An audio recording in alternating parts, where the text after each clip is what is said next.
He faces mythical creatures like the Cyclops, the enchantress Circe, and the nymph Calypso, while enduring the wrath of Poseidon, the god of the sea. Meanwhile, his wife, Penelope, and son, Telemachus, struggle to protect their kingdom from the advances of greedy suitors. The Odyssey is not just an enthralling adventure but also a profound exploration of loyalty, intelligence, and human resilience in the face of adversity. Book 1: The Gods and Council. Minerva's visit to Ithaca. The challenge from Telemachus to the suitors. Tell me, O Muse, of that ingenious hero who traveled far and wide after he had sacked the famous town of Troy. Many cities did he visit, and many were the nations with whose manners and customs he was acquainted. Moreover, he suffered much by sea while trying to save his own life and bring his men safely home. But do what he might, he could not save his men. O daughter of Jove, from whatsoever source you may know them. So now all who escaped death in battle or by shipwreck had got safely home except Ulysses, and he, though he was longing to return to his wife and country, was detained by the goddess Calypso, who had got him into a large cave and wanted to marry him. But as years went by, there came a time when the gods settled that he should go back to Ithaca. Even then, however, when he was among his own people, his troubles were not yet over. Nevertheless, all the gods had now begun to pity him except Neptune, who still persecuted him without ceasing and would not let him get home. Now Neptune had gone off to the Ethiopians, who were at the world's end, and lie into halves, the one looking west and the other east. When he had gone there to accept a hecatomb of sheep and oxen, and was enjoying himself at his festival. But the other gods met in the house of Olympian Jove, and the sire of gods and men spoke first. At that moment he was thinking of Aegisthus, who had been killed by Agamemnon's son Orestes. So he said to the other gods, "See now, how men lay blame upon us gods for what is after all nothing but their own folly. Look at Aegisthus. He must needs make love to Agamemnon's wife unrighteously and then kill Agamemnon, though he knew it would be the death of him. For I sent Mercury to warn him not to do either of these things. But Aegisthus is neither here nor there. It is for Ulysses that my heart bleeds, when I think of his sufferings in that lonely sea-girt island, far away, poor man, from all his friends, and carries the great columns that keep heaven and earth asunder. This daughter of Atlas has got hold of poor unhappy Ulysses, and keeps trying by every kind of blandishment to make him forget his home, so that he is tired of life, and thinks of nothing but how he may once more see the smoke of his own chimneys. You, sir, take no heed of this. And yet when Ulysses was before Troy, did he not propitiate you with many a burnt sacrifice? Why then should you keep on being so angry with him?" And Jove said, "My child, that Neptune is still furious with Ulysses for having blinded an eye of Polyphemus, king of the Cyclops. Polyphemus is son to Neptune by the nymph Thusa, daughter to the sea king Phorcys. Therefore, though he will not kill Ulysses outright, he torments him by preventing him from getting home. Still, let us lay our heads together and see how we can help him to return. Neptune will then be pacified, for if we are all of a mind he can hardly stand out against us." And Minerva said, "Father, son of Saturn, king of kings, if then the gods now mean that Ulysses should get home, we should first send Mercury to the Ogygian island to tell Calypso that we have made up our minds and that he is to return. In the meantime I will go to Ithaca, to put heart into Ulysses' son Telemachus. I will embolden him to call the Achaeans in assembly, and speak out to the suitors of his mother Penelope, who persist in eating up any number of his sheep and oxen. I will also conduct him to Sparta and to Pylos, with which she can fly like the wind over land or sea." She grasped the redoubtable bronze-shod spear, so stout and sturdy and strong, wherewith she quells the ranks of heroes who have displeased her. And down she darted from the topmost summits of Olympus, whereon forthwith she was in Ithaca, at the gateway of Ulysses' house, disguised as a visitor, Mentes, chief of the Taphians. And she held a bronze spear in her hand. There she found the lordly suitors seated on hides of the oxen which they had killed and eaten, and playing draughts in front of the house. Men servants and pages were bustling about to wait upon them, some mixing wine with water in the mixing bowls, some cleaning down the tables with wet sponges and laying them out again. He caught sight of Minerva and went straight to the gate, for he was vexed that a stranger should be kept waiting for admittance. He took her right hand in his own, and bade her give him her spear. "Welcome," said he, "to our house, and when you have partaken of food you shall tell us what you have come for." He led the way as he spoke, and Minerva followed him. When they were within, he took her spear and set it in the spear stand against a strong bearing post along with the many other spears of his unhappy father. And he conducted her to a richly decorated seat under which he threw a cloth of damask. There was a footstool also for her feet, too, and he set another seat near her for himself, away from the suitors, that she might not be annoyed while eating by their noise and insolence, and that he might ask her more freely about his father. A maidservant then brought them water in a beautiful golden ewer and poured it into a silver basin for them to wash their hands, and she drew a clean table beside them. An upper servant brought them bread, and offered them many good things of what there was in the house. The carver fetched them plates of all manner of meats and set cups of gold by their side. And a manservant brought them wine and poured it out for them. Then the suitors came in and took their places on the benches and seats. 3 forthwith menservants poured water over their hands. Maids went round with the bread baskets. Pages filled the mixing bowls with wine and water, and they laid their hands upon the good things that were before them. As soon as they had had enough to eat and drink, they wanted music and dancing, which are the crowning embellishments of a banquet. So a servant brought a lyre to Phemius, whom they compelled perforce to sing to them. As soon as he touched his lyre and began to sing, Telemachus spoke low to Minerva, with his head close to hers that no man might hear. "I hope, sir, if these men were to see my father come back to Ithaca, they would pray for longer legs rather than a longer purse, for money would not serve them. But he, alas, has fallen on an ill fate. And even when people do sometimes say that he is coming, we no longer heed them. We shall never see him again. And now, sir, tell me, and tell me true, who you are and where you come from. Tell me of your town and parents, what manner of ship you came in, how your crew brought you to Ithaca, and of what nation they declared themselves to be, for you cannot have come by land. Tell me also truly, for I want to know, are you a stranger to this house, or have you been here in my father's time? In the old days we had many visitors, for my father went about much himself." And Minerva answered, "I will tell you truly and particularly all about it. I am Mentes, son of Onkealus, and I am king of the Taphians. I have come here with my ship and crew. That he never comes to town now, and lives by himself in the country, faring hardly, with an old woman to look after him and get his dinner for him. When he comes in tired from pottering about his vineyard, they told me your father was at home again, and that was why I came. But it seems the gods are still keeping him back. For he is not dead yet, not on the mainland. It is more likely he is on some sea-girt island in mid-ocean, or a prisoner among savages who are detaining him against his will. I am no prophet, and know very little about omens, but I speak as it is borne in upon me from heaven, and assure you that he will not be away much longer. Can Ulysses really have such a fine-looking fellow for a son? You are indeed wonderfully like him about the head and eyes. For we were close friends before he set sail for Troy, where the flower of all the Argives went also. Since that time we have never either of us seen the other. My mother," answered Telemachus, "tells me I am son to Ulysses, but it is a wise child that knows his own father. Would that I were son to one who had grown old upon his own estates. For, since you ask me, but tell me, and tell me true, what is the meaning of all this feasting? And who are these people? What is it all about? Have you some banquet? Or is there a wedding in the family? For no one seems to be bringing any provisions of his own, and the guests, how atrociously they are behaving! What riot they make over the whole house! It is enough to disgust any respectable person who comes near them." "Sir," said Telemachus, "as regards your question, so long as my father was here it was well with us and with the house, and I should myself have been heir to his renown. But now the storm winds have spirited him away we know not whither. He is gone without leaving so much as a trace behind him, and I inherit nothing but dismay. Nor does the matter end simply with grief for the loss of my father. Heaven has laid sorrows upon me of yet another kind, for the chiefs from all our islands, Dulichium same, and the woodland island of Zakynthus, as also all the principal men of Ithaca itself, are eating up my house under the pretext of paying their court to my mother." Exclaimed Minerva, "Then you do indeed want Ulysses home again. Give him his helmet, shield, and a couple of lances, and if he is the man he was when I first knew him in our house, Drinking and making merry, he would soon lay his hands about these rascally suitors, were he to stand once more upon his own threshold.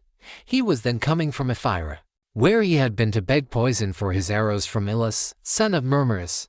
Ilus feared the ever-living gods and would not give him any, but my father let him have some, for he was very fond of him.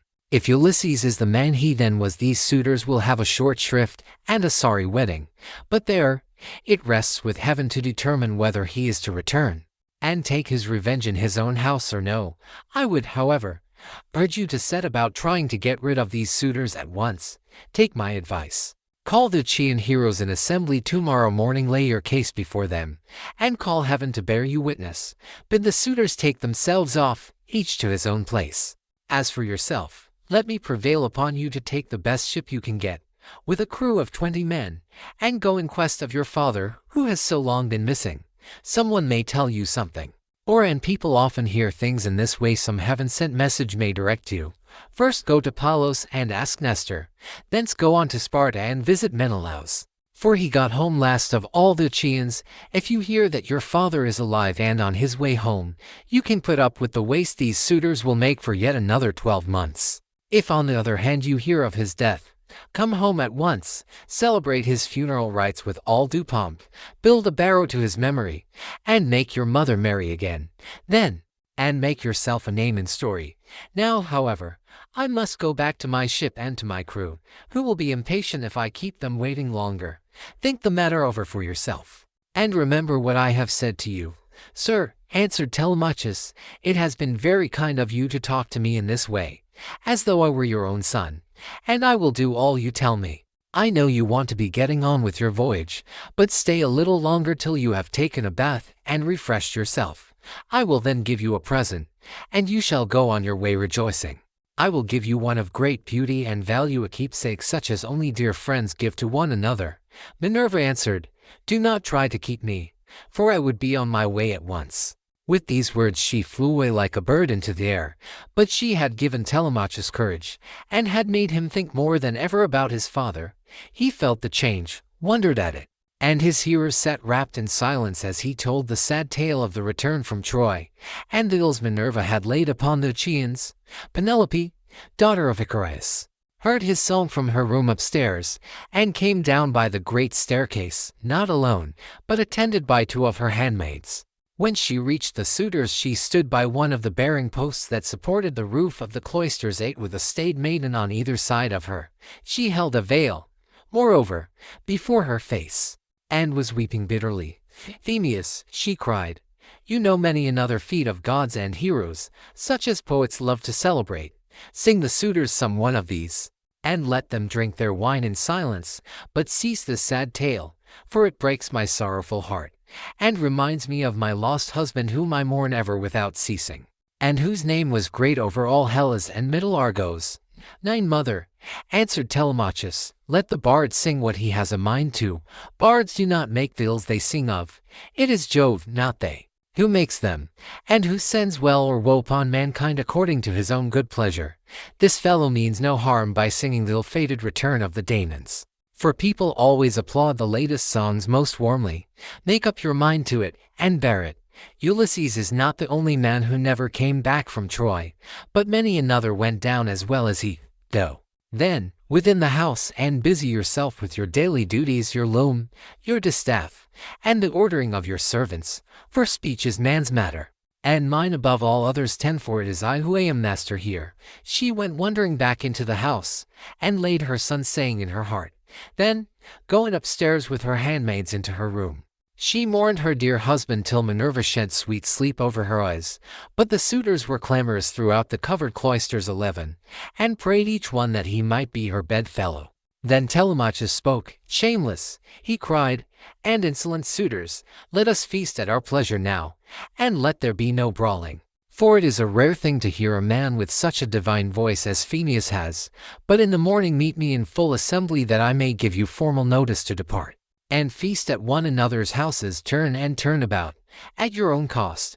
If on the other hand you choose to persist in sponging upon one man, heaven help me, but Jove shall reckon with you in full. Son of Eupedes, said The gods seem to have given you lessons in bluster and tall talking. May Jove never grant you to be chief in Ithaca as your father was before you. Telemachus answered.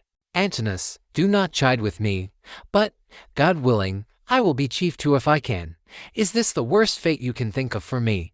It is no bad thing to be a chief, for it brings both riches and honor. Still, now that Ulysses is dead, there are many great men in Ithaca, both old and young, and some other may take the lead among them. Nevertheless, I will be chief in my own house, and will rule those whom Ulysses has won for me. Then Eurymachus, son of Polybus, answered, It rests with heaven to decide who shall be chief among us. But you shall be master in your own house and over your own possessions. No one while there is a man in Ithaca shall do you violence nor rob you. And now, my good fellow, I want to know about this stranger. What country does he come from? Of what family is he? And where is his estate? Has he brought you news about the return of your father? 12 Telemachus's room was high up in a tower 13 that looked onto the outer court. Hither, then, he hied, brooding and full of thought, a good old woman, Eurycle, daughter of Ops, the son of Pisenor, went before him with a couple of blazing torches. Laertes had bought her with his own money when she was quite young. He gave the worth of 20 oxen for her, and shewed as much respect to her in his household as he did to his own wedded wife. But he did not take her to his bed, for he feared his wife's resentment. 14 She it was who now lighted Telemachus to his room, and she loved him better than any of the other women in the house did, for she had nursed him when he was a baby. He opened the door of his bedroom and sat down upon the bed. As he took off his shirt 15 he gave it to the good old woman, who folded it tidily up, and hung it for him over a peg by his bedside, after which she went out, pulled the door to buy a silver catch, and drew the bolt home by means of the strap. 16 But Telemachus, as he lay covered with a woolen fleece, kept thinking all night through of his intended voyage and of the counsel that Minerva had given him. Book the assembly of the people of Ithaca, speeches of Telemachus, and of the suitors. Telemachus makes his preparations and starts for Pylos with Minerva disguised as Mentor. Now when the child of morning, rosy-fingered dawn, appeared, Telemachus rose and dressed himself. He bound his sandals onto his comely feet, girded his sword about his shoulder, and left his room looking like an immortal god. He at once sent the criers round to call the people in assembly. So they called them, and the people gathered thereon. Then, when they were got together, he went to the place of assembly, spear in hand, not alone, for his two hounds went with him. Minerva endowed him with a presence of such divine comeliness that all marveled at him as he went by. And when he took his place in his father's seat, even the oldest counselors made way for him. Aegyptius, a man bent double with age, and of infinite experience, was the first to speak. His son Antiphus had gone with Ulysses to Ilius, land of noble steeds, but the savage Cyclops had killed him when they were all shut up in the cave, and had cooked his last dinner for him. 17 He had 3 sons left, of whom 2 still worked on their father's land, while the third, Eurynomus, was one of the suitors. Nevertheless their father could not get over the loss of Antiphus, and was still weeping for him when he began his speech. Men of Ithaca, he said, hear my words. From the day Ulysses left us there has been no meeting of our counselors until now. Who then can it be, whether old or young, that finds it so necessary to convene us? Has he got wind of some host approaching, and does he wish to warn us? Or would he speak upon some other matter of public moment? I am sure he is an excellent person, and I hope Jove will grant him his heart's desire. Telemachus took this speech as of good omen and rose at once, for he was bursting with what he had to say. He stood in the middle of the assembly, and the good herald Pisenor brought him his staff. Then, turning to Aegyptius, Sir, said he, it is I, as you will shortly learn, who have convened you, for it is I who am the most aggrieved. I have not got wind of any host approaching about which I would warn you, nor is there any matter of public moment on which I would speak. My grievance is purely personal, and turns on to great misfortunes which have fallen upon my house. The first of these is the loss of my excellent father, who was chief among all you here present, and was like a father to every one of you. The second is much more serious, and ere long will be the utter ruin of my estate. The sons of all the chief men among you are pestering my mother to marry them against her will. They are afraid to go to her father Icarius, asking him to choose the one he likes best. and to provide marriage gifts for his daughter. But day by day they keep hanging about my father's house, sacrificing our oxen, sheep, and fat goats for their banquets, and never giving so much as a thought to the quantity of wine they drink. No estate can stand such recklessness. We have now no Ulysses to ward off harm from our doors, and I cannot hold my own against them. I shall never all my days be as good a man as he was. Still I would indeed defend myself if I had power to do so, for I cannot stand such treatment any longer. My house is being disgraced and ruined. Have respect, therefore, to your own consciences and to public opinion. Fear, too, the wrath of heaven, lest the gods should be displeased and turn upon you. I pray you by Jove and Themis, who is the beginning and the end of counsels, do not hold back, my friends, and leave me single-handed 18, unless it be that my brave father Ulysses did some wrong to the Chians which you would now avenge on me, by aiding and abetting these suitors. Moreover, if I am to be eaten out of house and home at all, I had rather you did the eating yourselves, for I could then take action against you to some purpose, and serve you with notices from house to house till I got paid in full, whereas now I have no remedy. 19. With this Telemachus dashed his staff to the ground and burst into tears. Every one was very sorry for him, but they all sat still and no one ventured to make him an angry answer, save only Antinous, who spoke thus: Telemachus, insolent braggart that you are, how dare you try to throw the blame upon us suitors? It is your mother's fault, not ours, for she is a very artful woman. This 3 years past, and close on 4. She had been driving us out of our minds by encouraging each one of us, and sending him messages without meaning one word of what she says. And then there was that other trick she played us. She set up a great tambour frame in her room, and began to work on an enormous piece of fine needlework. Sweethearts, said she, Ulysses is indeed dead. Still do not press me to marry again immediately. Wait, for I would not have skill in needlework perish unrecorded till I have completed a pall for the hero Larts, to be in readiness against the time when death shall take him. He is very rich, and the women of the place will talk if he is laid out without a pall. This was what she said, and we assented. Whereon we could see her working on her great web all day long, but at night she would unpick the stitches again by torchlight. She fooled us in this way for 3 years, and we never found her out. But as time wore on and she was now in her 4th year, one of her maids who knew what she was doing told us, and we caught her in the act of undoing her work. So she had to finish it whether she would or no. The suitors, therefore, make you this answer, that both you and the Chians may understand: send your mother away, and bid her marry the man of her own and of her father's choice. For I do not know what will happen if she goes on plaguing us much longer with the airs she gives herself on the score of the accomplishments Minerva has taught her, and because she is so clever. We never yet heard of such a woman. We know all about Tyro, Alcmena, Mycen, and the famous women of old, but they were nothing to your mother, any one of them. It was not fair of her to treat us in that way, and as long as she continues in the mind with which heaven has now endowed her, so long shall we go on eating up your estate. And I do not see why she should change, for she gets all the honor and glory, and it is you who pay for it, not she. Understand, then, that we will not go back to our lands, neither here nor elsewhere, till she has made her choice and married someone or other of us.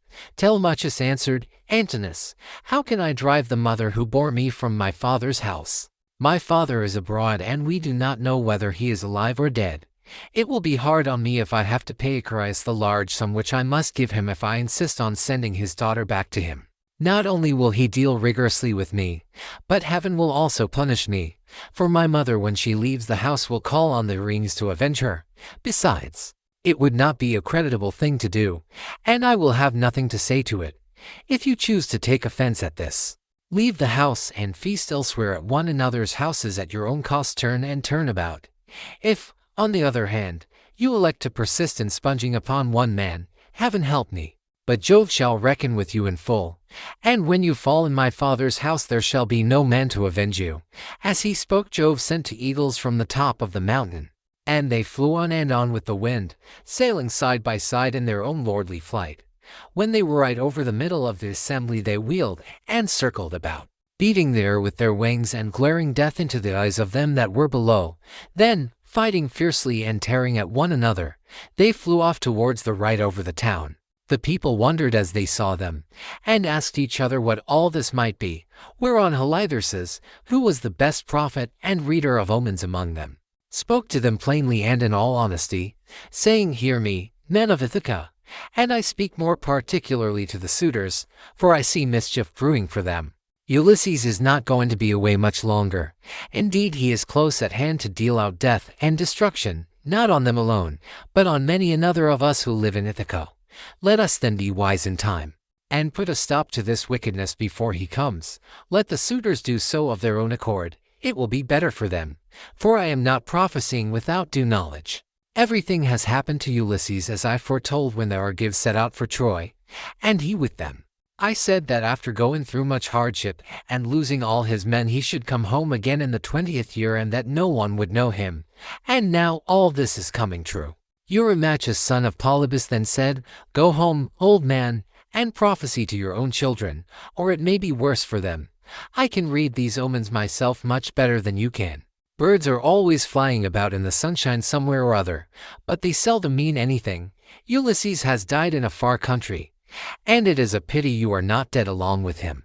Instead of prating here about omens and adding fuel to the anger of Telemachus, which is fierce enough as it is, I suppose you think he will give you something for your family. But I tell you, and it shall surely be when an old man like you, who should know better, talks a young one over till he becomes troublesome.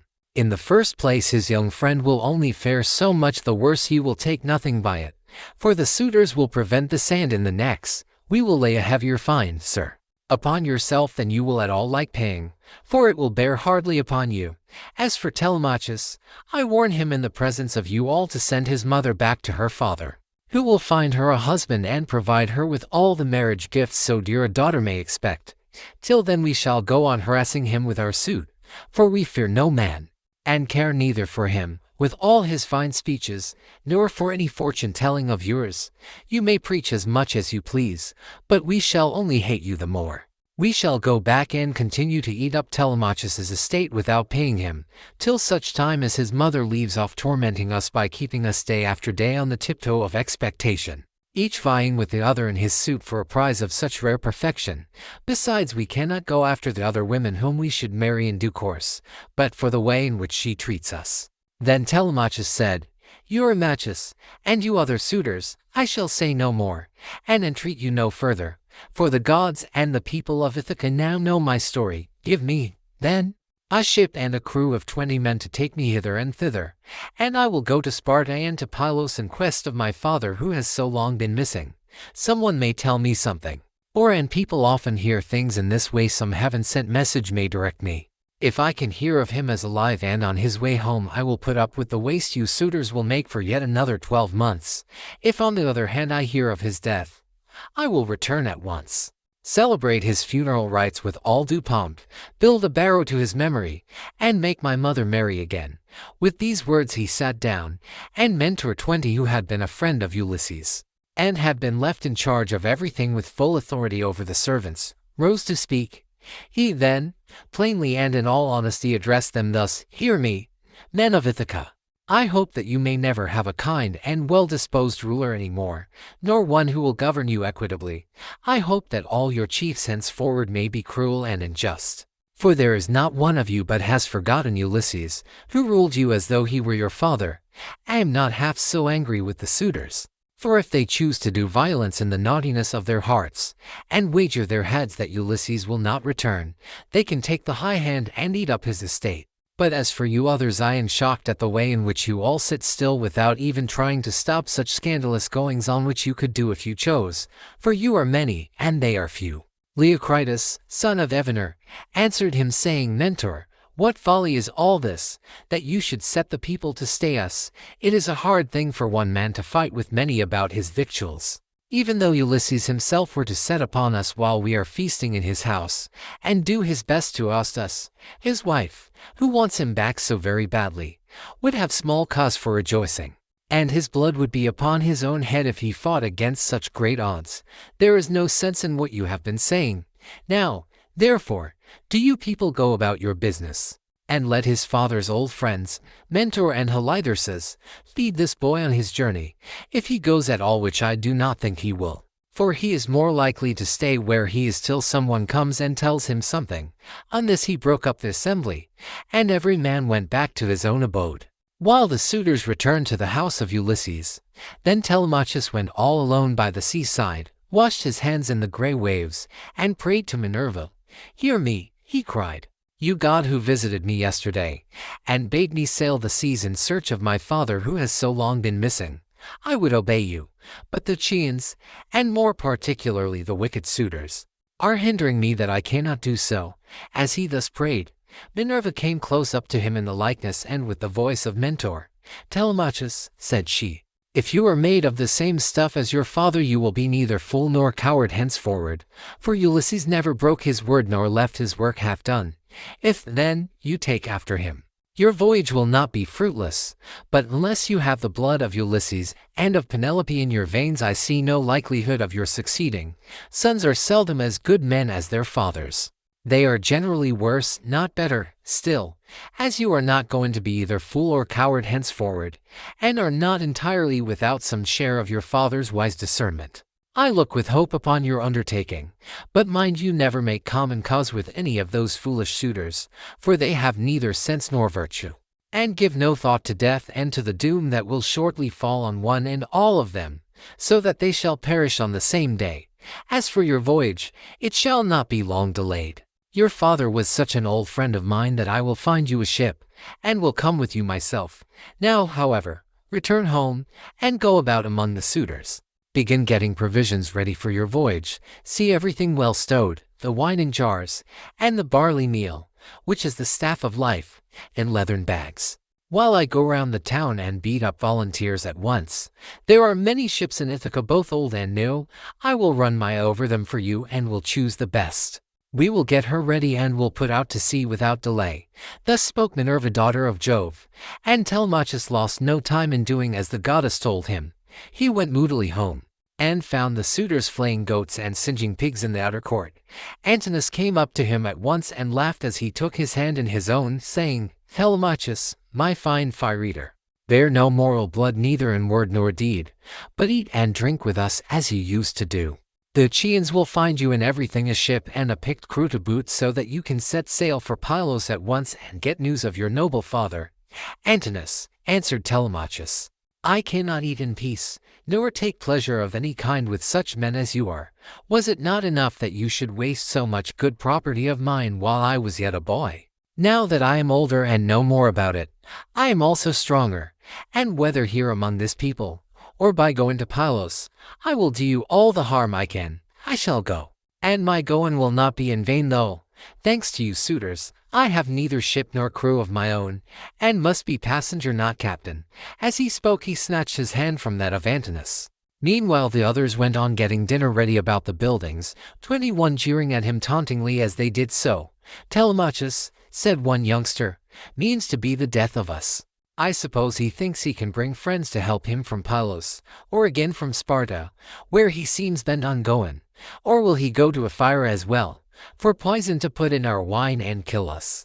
Another said, "Perhaps if Telemachus goes on board ship, he will be like his father and perish far from his friends. In this case we should have plenty to do, for we could then divide up his property amongst us. As for the house, we can let his mother and the man who marries her have that."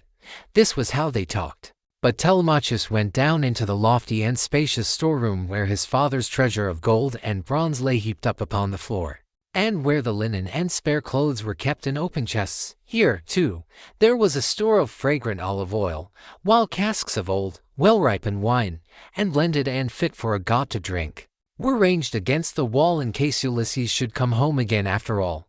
The room was closed with well-made doors opening in the middle. Moreover, the faithful old housekeeper Eurycle, daughter of Ops the son of Pisenor, was in charge of everything both night and day. Telemachus called her to the storeroom and said, "Nurse, draw me off some of the best wine you have, after what you are keeping for my father's own drinking, in case, poor man, he should escape death, and find his way home again after all. Let me have 12 jars, and see that they all have lids. Also fill me some well-sewn leathern bags with barley meal, about 20 measures in all. Get these things put together at once, and say nothing about it." I will take everything away this evening as soon as my mother has gone upstairs for the night. I am going to Sparta and to Pylos to see if I can hear anything about the return of my dear father." When Eurycle heard this, she began to cry, and spoke fondly to him, saying, "My dear child, whatever can have put such notion as that into your head? Where in the world do you want to go to you? You are the one hope of the house. Your poor father is dead and gone in some foreign country nobody knows where. And as soon as your back is turned, these wicked ones here will be scheming to get you put out of the way, and will share all your possessions among themselves. Stay where you are among your own people, and do not go wandering and worrying your life out on the barren ocean." "Fear not, nurse," answered Telemachus, "my scheme is not without heaven's sanction. But swear that you will say nothing about all this to my mother, till I have been away some 10 or 12 days, unless she hears of my having gone, and asks you. For I do not want her to spoil her beauty by crying." The old woman swore most solemnly that she would not, and when she had completed her oath, she began drawing off the wine into jars, and getting the barley meal into the bags, while Telemachus went back to the suitors. Then Minerva bethought her of another matter. She took his shape, and went round the town to each one of the crew, telling them to meet at the ship by sundown. She went also to Noemon, son of Phronius, and asked him to let her have a ship, which he was very ready to do. When the sun had set and darkness was over all the land, she got the ship into the water, put all the tackle on board her that ships generally carry, and stationed her at the end of the harbor. Presently the crew came up, and the goddess spoke encouragingly to each of them. Furthermore, she went to the house of Ulysses, and threw the suitors into a deep slumber. She caused their drink to fuddle them, and made them drop their cups from their hands, so that instead of sitting over their wine, they went back into the town to sleep, with their eyes heavy and full of drowsiness. Then she took the form and voice of Mentor, and called Telemachus to come outside. "Telemachus," said she, "the men are on board, and at their oars, waiting for you to give your orders. So make haste and let us be off." On this she led the way, while Telemachus followed in her steps. When they got to the ship, they found the crew waiting by the waterside, and Telemachus said, "Now, my men, help me to get the stores on board. They are all put together in the cloister, and my mother does not know anything about it, nor any of the maid's servants except one." With these words he led the way, and the others followed after. When they had brought the things as he told them, Telemachus went on board, Minerva going before him and taking her seat in the stern of the vessel, while Telemachus sat beside her. Then the men loosed the hawsers and took their places on the benches. Minerva sent them a fair wind from the west, 22, that whistled over the deep blue waves, 23, whereon Telemachus told them to catch hold of the ropes and hoist sail, and they did as he told them.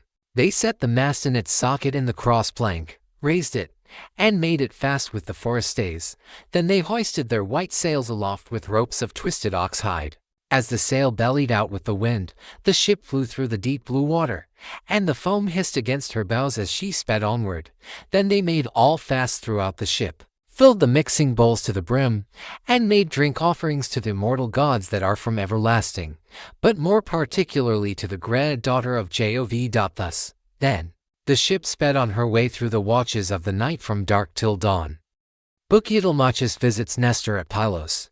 But as the sun was rising from the fair sea 24 into the firmament of heaven to shed light on mortals and immortals, they reached Pylos, the city of Neleus. Now the people of Pylos were gathered on the seashore to offer sacrifice of black bulls to Neptune, lord of the earthquake. There were 9 guilds with 500 men in each, and there were 9 bulls to each guild. As they were eating the inward meats 25 and burning the thigh bones on the embers in the name of Neptune, Telemachus and his crew arrived, furled their sails, brought their ship to anchor, and went ashore. Minerva led the way and Telemachus followed her. Presently she said, "Telemachus, you must not be in the least shy or nervous.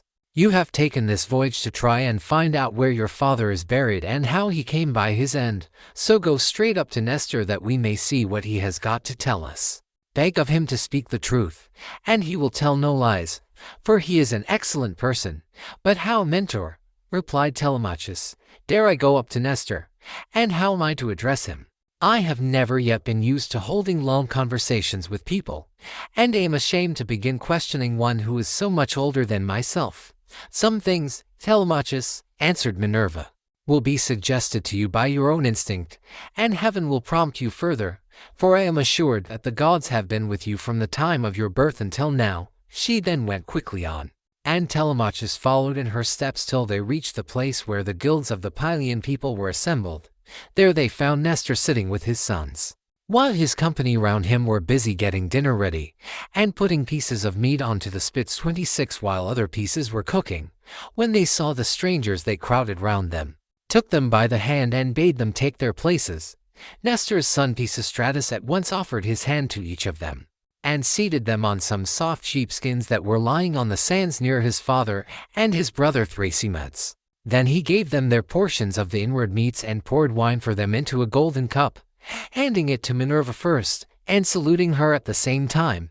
"Offer a prayer, sir," said he, "to King Neptune, for it is his feast that you are joining. When you have duly prayed and made your drink offering, pass the cup to your friend that he may do so also.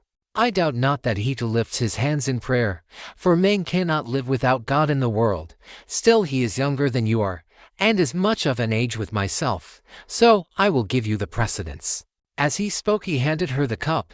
Minerva thought it very right and proper of him to have given it to herself first. 27 She accordingly began praying heartily to Neptune. "O thou," she cried, "that encirclest the earth, vouchsafe to grant the prayers of thy servants that call upon thee. More especially we pray thee send down thy grace on Nestor and on his sons. Thereafter also make the rest of the Pylian people some handsome return for the goodly hecatomb they are offering you. Lastly, grant Telemachus and myself a happy issue, in respect of the matter that has brought us in our ship to Pylos." When she had thus made an end of praying, she handed the cup to Telemachus, and he prayed likewise. By and by, when the outer meats were roasted and had been taken off the spits, the carvers gave every man his portion, and they all made an excellent dinner. As soon as they had had enough to eat and drink, Nestor, knight of Gerene, began to speak. "Now," said he, "that our guests have done their dinner, it will be best to ask them who they are. Who, then, sir strangers, are you? And from what port have you sailed? Are you traders, or do you sail the seas as rovers with your hand against every man, and every man's hand against you?" Telemachus answered boldly, for Minerva had given him courage to ask about his father and get himself a good name. "Nestor," said he, "son of Neleus, honor to the Chian name. You ask whence we come, and I will tell you. We come from Ithaca under Neritum, 28, and the matter about which I would speak is of private not public import. I seek news of my unhappy father Ulysses, who is said to have sacked the town of Troy in company with yourself. We know what fate befell each one of the other heroes who fought at Troy. But as regards Ulysses, heaven has hidden from us the knowledge even that he is dead at all, for no one can certify us in what place he perished, nor say whether he fell in battle on the mainland, or was lost at sea amid the waves of Amphitrite. Therefore I am suppliant at your knees, if haply you may be pleased to tell me of his melancholy end, whether you saw it with your own eyes, or heard it from some other traveler, for he was a man born to trouble. Do not soften things out of any pity for me, but tell me in all plainness exactly what you saw. If my brave father Ulysses ever did you loyal service, either by word or deed, when you Achaeans were harassed among the Trojans, bear it in mind now as in my favor, and tell me truly all." "My friend," answered Nestor, "you recall a time of much sorrow to my mind, for the brave Achaeans suffered much both at sea, while privateering under Achilles, and when fighting before the great city of King Priam. Our best men all of them fell there, Ajax, Achilles, Patroclus, peer of gods in council, and my own dear son Antilochus, a man singularly fleet of foot and in fight valiant. But we suffered much more than this. What mortal tongue indeed could tell the whole story? Though you were to stay here and question me for 5 years, or even 6, I could not tell you all that the Achaeans suffered, and you would turn homeward weary of my tale before it ended. 9 long years did we try every kind of stratagem, but the hand of heaven was against us. During all this time there was no one who could compare with your father in subtlety. If indeed you are his son, I can hardly believe my eyes, and you talk just like him too. No one would say that people of such different ages could speak so much alike. He and I never had any kind of difference from first to last, neither in camp nor council, but in singleness of heart and purpose we advised our gives how all might be ordered for the best. When, however, we had sacked the city of Priam, and were setting sail in our ships as heaven had dispersed us. Then Jove saw fit to vex the Argives on their homeward voyage, for they had not all been either wise or understanding. And hence many came to a bad end through the displeasure of Jove's daughter Minerva, who brought about a quarrel between the two sons of Atreus. The sons of Atreus called a meeting which was not as it should be, for it was sunset, and the Achaeans were heavy with wine, when they explained why they had called the people together. It seemed that Menelaus was for sailing homeward at once, and this displeased Agamemnon, who thought that we should wait till we had offered hecatombs to appease the anger of Minerva. Fool that he was, he might have known that he would not prevail with her, for when the gods have made up their minds they do not change them lightly. So the two stood bandying hard words, whereon the Achaeans sprang to their feet with a cry that rent the air, and were of two minds as to what they should do. That night we rested and nursed our anger, for Jove was hatching mischief against us. But in the morning some of us drew our ships into the water, and put our goods with our women on board, while the rest, about half in number, stayed behind with Agamemnon. We the other half embarked and sailed, and the ships went well, for heaven had smoothed the sea. When we reached Tenedo we offered sacrifices to the gods, for we were longing to get home. Cruel Jove, however, did not yet mean that we should do so, and raised a second quarrel, in the course of which some among us turned their ships back again, and sailed away under Ulysses to make their peace with Agamemnon. But I, and all the ships that were with me, pressed forward, for I saw that mischief was brewing. The son of Tydeus went on also with me, and his crews with him. Later on Menelaus joined us at Lesbos, and found us making up our minds about our course, for we did not know whether to go outside Chios by the island of Syra, keeping this to our left, or inside Chios, over against the stormy headland of Mimas. So we asked heaven for a sign, and were shown one to the effect that we should be soonest out of danger if we headed our ships across the open sea to Euboea. This we therefore did, and a fair wind sprang up which gave us a quick passage during the night to Gerestus, 29, where we offered many sacrifices to Neptune for having helped us so far on our way. 4 days later Diomed and his men stationed their ships in Argos, but I held on for Pylos, and the wind never fell light from the day when heaven first made it fair for me. Therefore, my dear young friend, I returned without hearing anything about the others. I know neither who got home safely nor who were lost, but, as in duty bound, I will give you without reserve the reports that have reached me since I have been here in my own house. They say the Myrmidons returned home safely under Achilles' son Neoptolemus. So also did the valiant son of Poeas, Philoctetes. Idomeneus, again, lost no men at sea, and all his followers who escaped death in the field got safe home with him to Crete. No matter how far out of the world you live, you will have heard of Agamemnon and the bad and he came to at the hands of Aegisthus, and a fearful reckoning did Aegisthus presently pay. See what a good thing it is for a man to leave a son behind him to do as Orestes did, who killed false Aegisthus, the murderer of his noble father. You too. Then, for you are a tall smart-looking fellow, show your mettle and make yourself a name in story. Nestor, son of Neleus, answered Telemachus, honor to the Achaean name. The Achaeans applaud Orestes, and his name will live through all time, for he has avenged his father nobly. Would that heaven might grant me to do like vengeance on the insolence of the wicked suitors, who are ill-treating me and plotting my ruin. But the gods have no such happiness in store for me and for my father, so we must bear it as best we may. My friend, said Nestor, now that you remind me, I remember to have heard that your mother has many suitors, who are ill-disposed towards you and are making havoc of your estate. Do you submit to this tamely, or are public feeling and the voice of heaven against you? Who knows but what Ulysses may come back after all, and pay these scoundrels in full, either single-handed or with a force of Achaeans behind him?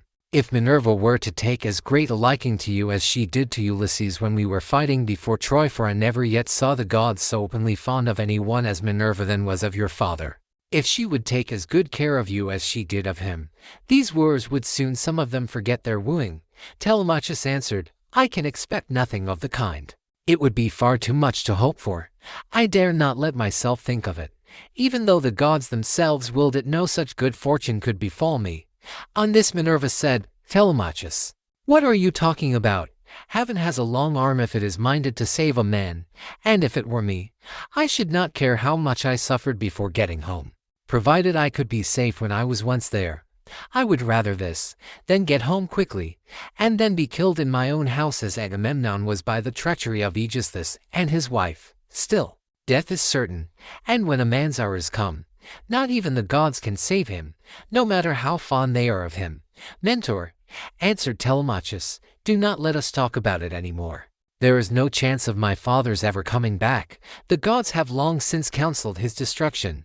There is something else, however, about which I should like to ask Nestor, for he knows much more than anyone else does. They say he has reigned for 3 generations, so that it is like talking to an immortal. Tell me, therefore, Nestor, and tell me true. How did Agamemnon come to die in that way? What was Menelaus doing? And how came false Aegisthus to kill so far better a man than himself? Was Menelaus away from Achaean Argos, voyaging elsewhither among mankind, that Aegisthus took heart and killed Agamemnon? I will tell you truly, answered Nestor, and indeed you have yourself divined how it all happened. If Menelaus when he got back from Troy had found Aegisthus still alive in his house, there would have been no barrow heaped up for him, not even when he was dead. But he would have been thrown outside the city to dogs and vultures, and not a woman would have mourned him, for he had done a deed of great wickedness. But we were over there, fighting hard at Troy. And Aegisthus, who was taking his ease quietly in the heart of Argos, cajoled Agamemnon's wife Clytemnestra with incessant flattery. At first she would have nothing to do with his wicked scheme, for she was of a good natural disposition. 30 Moreover there was a bard with her, to whom Agamemnon had given strict orders on setting out for Troy, that he was to keep guard over his wife. But when heaven had counseled her destruction, Aegisthus carried this bard off to a desert island and left him there for crows and seagulls to batten upon, after which she went willingly enough to the house of Aegisthus. Then he offered many burnt sacrifices to the gods, and decorated many temples with tapestries and gilding, for he had succeeded far beyond his expectations. Meanwhile Menelaus and I were on our way home from Troy, on good terms with one another, when we got to Sunium, which is the point of Athens. Apollo with his painless shafts killed Phrontis the steersman of Menelaus' ship, and never man knew better how to handle a vessel in rough weather, so that he died then and there with the helm in his hand. And Menelaus, though very anxious to press forward, had to wait in order to bury his comrade and give him his due funeral rites.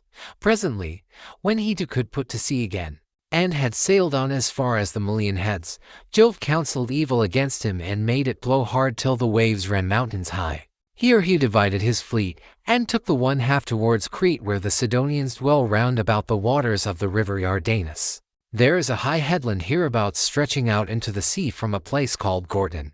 And all along this part of the coast as far as Festus the sea runs high when there is a south wind blowing, but after Festus the coast is more protected, for a small headland can make a great shelter. Here this part of the fleet was driven onto the rocks and wrecked, but the crews just managed to save themselves. As for the other 5 ships, they were taken by winds and seas to Egypt, where Menelaus gathered much gold and substance among people of an alien speech. Meanwhile Aegisthus here at home plotted his evil deed. For 7 years after he had killed Agamemnon he ruled in Mycene, and the people were obedient under him. But in the 8th year Orestes came back from Athens to be his bane, and killed the murderer of his father. Then he celebrated the funeral rites of his mother and of false Aegisthus by a banquet to the people of Argos, and on that very day Menelaus came home, 31 with as much treasure as his ships could carry. Take my advice then, and do not go traveling about for long so far from home, nor leave your property with such dangerous people in your house. They will eat up everything you have among them, and you will have been on a fool's errand. Still, I should advise you by all means to go and visit Menelaus, who has lately come off a voyage among such distant peoples as no man could ever hope to get back from, when the winds had once carried him so far out of his reckoning. Even birds cannot fly the distance in a 12-month, so vast and terrible are the seas that they must cross. Go to him, therefore, by sea, and take your own men with you. Or if you would rather travel by land, you can have a chariot, you can have horses, and here are my sons who can escort you to Lacedaemon, where Menelaus lives. Beg of him to speak the truth, and he will tell you no lies, for he is an excellent person. As he spoke the sun set, and it came on dark. Whereon Minerva said, Sir, all that you have said is well. Now, however, Order the tongues of the victims to be cut, and mix wine that we may make drink offerings to Neptune and the other immortals, and then go to bed, for it is bedtime. People should go away early and not keep late hours at a religious festival. Thus spoke the daughter of Jove, and they obeyed her, saying, men's servants poured water over the hands of the guests, while pages filled the mixing bowls with wine and water, and handed it round after giving every man his drink offering. Then they threw the tongues of the victims into the fire, and stood up to make their drink offerings. When they had made their offerings and had drunk each as much as he was minded, Minerva and Telemachus were for going on board their ship. But Nestor caught them up at once and stayed them. Heaven and the immortal gods, he exclaimed, forbid that you should leave my house to go on board of a ship. Do you think I am so poor and short of clothes, or that I have so few cloaks and as to be unable to find comfortable beds both for myself and for my guests? Let me tell you, I have store both of rugs and cloaks, and shall not permit the son of my old friend Ulysses to camp down on the deck of a ship, not while I live, nor yet will my sons after me. But they will keep open house as I have done. Then Minerva answered, Sir, you have spoken well, and it will be much better that Telemachus should do as you have said. He, therefore, shall return with you and sleep at your house, but I must go back to give orders to my crew, and keep them in good heart. I am the only older person among them. The rest are all young men of Telemachus' own age, who have taken this voyage out of friendship, so I must return to the ship and sleep there. Moreover, tomorrow I must go to the Cauconians, where I have a large sum of money long owing to me. As for Telemachus, now that he is your guest, send him to Lacedaemon in a chariot, and let one of your sons go with him. Be pleased to also provide him with your best and fleetest horses. When she had thus spoken, she flew away in the form of an eagle, and all marveled as they beheld it. Nestor was astonished, and took Telemachus by the hand. My friend, said he, I see that you are going to be a great hero some day. Since the gods wait upon you thus while you are still so young, this can have been none other of those who dwell in heaven than Jove's redoubtable daughter, the Trito-born, who shewed such favor towards your brave father among the Argives. Holy queen, he continued, vouchsafe to send down thy grace upon myself, my good wife, and my children. In return, I will offer you in sacrifice a broad-browed heifer of a year old, and broken, and never yet brought by man under the yoke. I will gild her horns, and will offer her up to you in sacrifice. Thus did he pray, and Minerva heard his prayer. He then led the way to his own house, followed by his sons and sons-in-law. When they had got there and had taken their places on the benches and seats, he mixed them a bowl of sweet wine that was 11 years old, when the housekeeper took the lid off the jar that held it. As he mixed the wine, he prayed much and made drink offerings to Minerva, daughter of aegis-bearing Jove. Then, when they had made their drink offerings and had drunk each as much as he was minded, the others went home to bed, each in his own abode. But Nestor put Telemachus to sleep in the room that was over the gateway, along with Pisistratus, who was the only unmarried son now left him. As for himself, he slept in an inner room of the house, with the queen his wife by his side. Now when the child of morning, rosy-fingered Dawn, appeared, Nestor left his couch and took his seat on the benches of white and polished marble that stood in front of his house. Here aforetime sat Neleus, peer of gods in council, but he was now dead, and had gone to the house of Hades. So Nestor sat in his seat, scepter in hand, as guardian of the public well. His sons, as they left their rooms, gathered round him, Echephron, Stratius, Perseus, Rhoetus, and Thrasymens. The sixth son was Pisistratus, and when Telemachus joined them, they made him sit with them. Nestor then addressed them. My sons, said he, make haste to do as I shall bid you. I wish first and foremost to propitiate the great goddess Minerva, who manifested herself visibly to me during yesterday's festivities. Go, then, one or other of you to the plain, tell the stockman to look me out a heifer, and come on here with it at once. Another must go to Telemachus' ship, and invite all the crew, leaving to men only in charge of the vessel. Someone else will run and fetch Larchaeus the goldsmith to gild the horns of the heifer. The rest, stay all of you where you are. Tell the maids in the house to prepare an excellent dinner, and to fetch seats and logs of wood for a burnt offering. Tell them also to bring me some clear spring water. On this they hurried off on their several errands. The heifer was brought in from the plain, and Telemachus's crew came from the ship. The goldsmith brought the anvil, hammer, and tongs. with which he worked his gold, and Minerva herself came to accept the sacrifice. Nestor gave out the gold, and the smith gilded the horns of the heifer that the goddess might have pleasure in their beauty. Then Stratius and Echephron brought her in by the horns. Rhetus fetched water from the house in a ewer that had a flower pattern on it, and in his other hand he held a basket of barley meal. Sturdy Thrasymede stood by with a sharp axe, ready to strike the heifer, while Perseus held a bucket. Then Nestor began with washing his hands and sprinkling the barley meal. And he offered many a prayer to Minerva as he threw a lock from the heifer's head upon the fire. When they had done praying and sprinkling the barley meal, 32 Thrasymedes dealt his blow, and brought the heifer down with a stroke that cut through the tendons at the base of her neck, whereon the daughters and daughters-in-law of Nestor, and his venerable wife Eurydice, she was eldest daughter to Clymene, screamed with delight.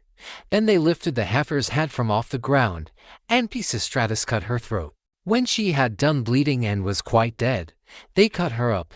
They cut out the thigh bones all in due course, wrapped them round into layers of fat, and set some pieces of raw meat on the top of them.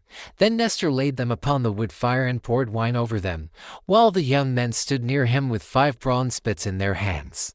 When the thighs were burned and they had tasted the inward meats, they cut the rest of the meat up small, put the pieces on the spits, and toasted them over the fire.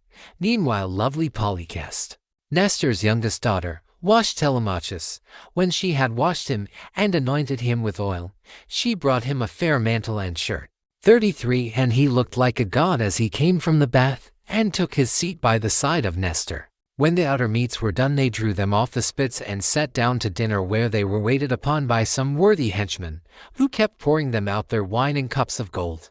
As soon as they had had enough to eat and drink, Nestor said, "Sons, put Telemachus's horses to the chariot that he may start at once."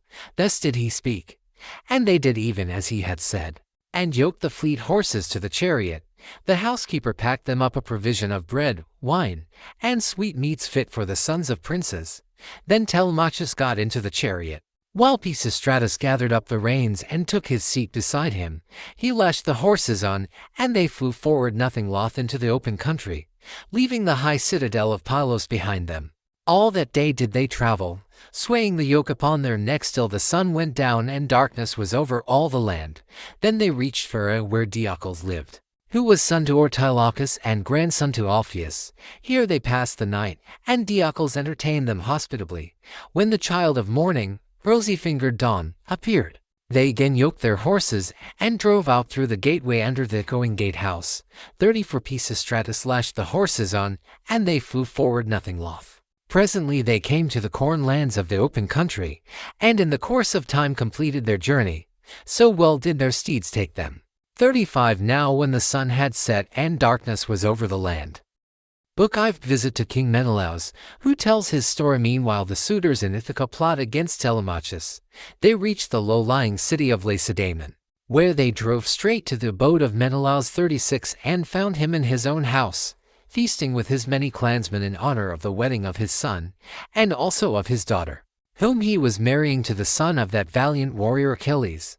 He had given his consent and promised her to him while he was still at Troy, and now the gods were bringing the marriage about. So he was sending her with chariots and horses to the city of the Myrmidons, over whom Achilles' son was reigning. For his only son he had found a bride from Sparta. 37 The daughter of Alector. This son, Megapenthus, was born to him of a bondwoman, for heaven vouchsafed Helen no more children after she had borne Hermione, who was fair as golden Venus herself. So the neighbors and kinsmen of Menelaus were feasting and making merry in his house.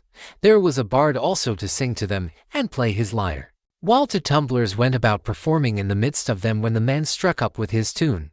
38 Telemachus and the son of Nestor stayed their horses at the gate, whereon Eteonius' servant to Menelaus came out, and as soon as he saw them ran hurrying back into the house to tell his master.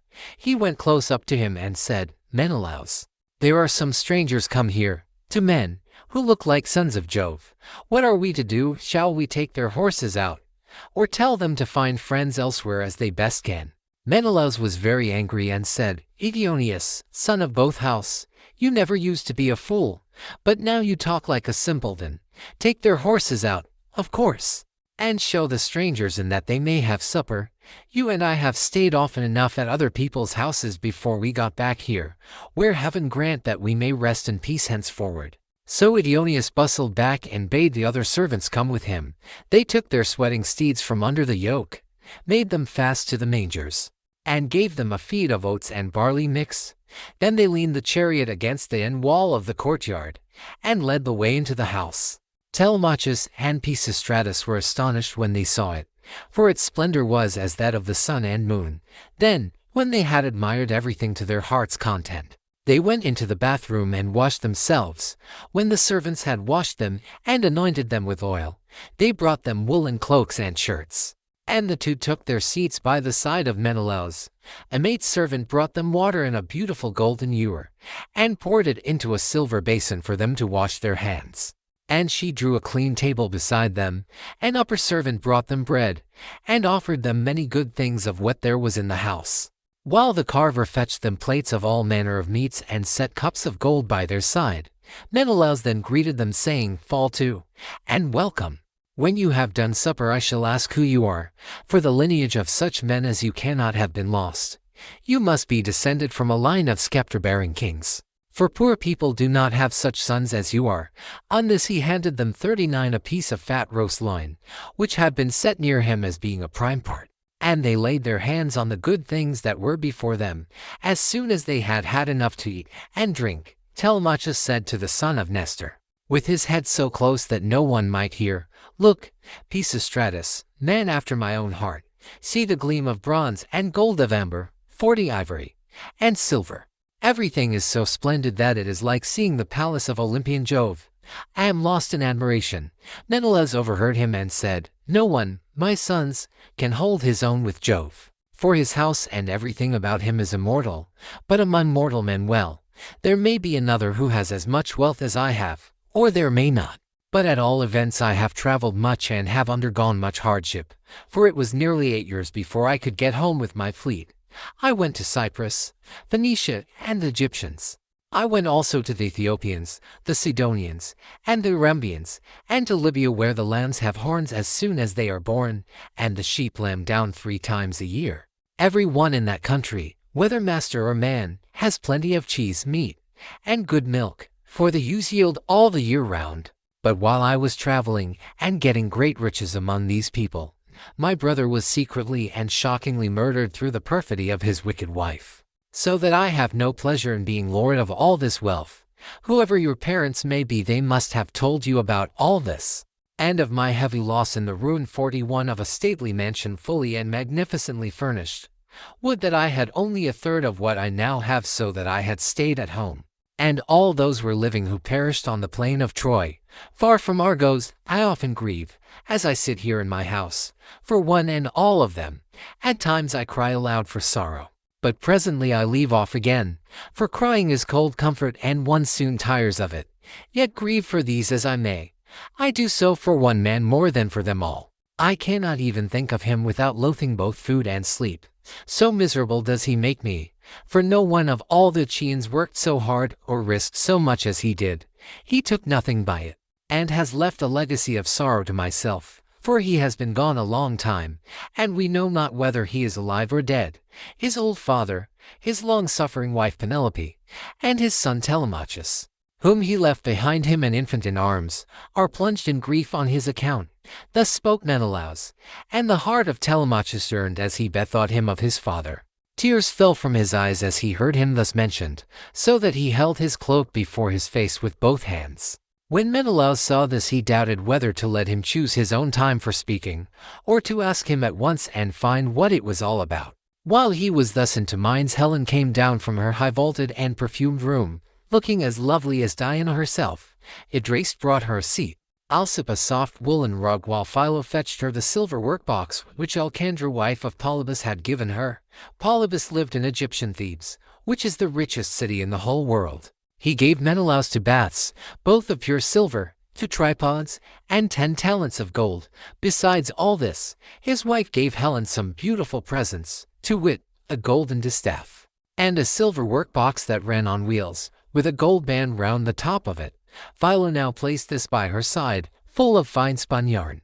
and a distaff charged with violet-colored wool was laid upon the top of it. Then Helen took her seat, put her feet upon the footstool, and began to question her husband. 42 do we know, Menelaus, said she, the names of these strangers who have come to visit us? Shall I guess right or wrong?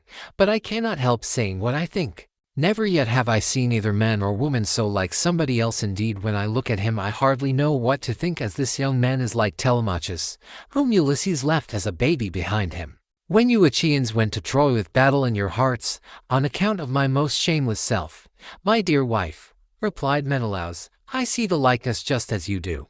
His hands and feet are just like Ulysses, so is his hair, with the shape of his head and the expression of his eyes. Moreover, when I was talking about Ulysses, and saying how much he had suffered on my account, tears fell from his eyes, and he hid his face in his mantle. Then Pisistratus said, Menelaus, son of Atreus, you are right in thinking that this young man is Telemachus, but he is very modest, and is ashamed to come here and begin opening up discourse with one whose conversation is so divinely interesting as your own. My father, Nestor, sent me to escort him hither, for he wanted to know whether you could give him any counsel or suggestion. A son has always trouble at home when his father has gone away, leaving him without supporters.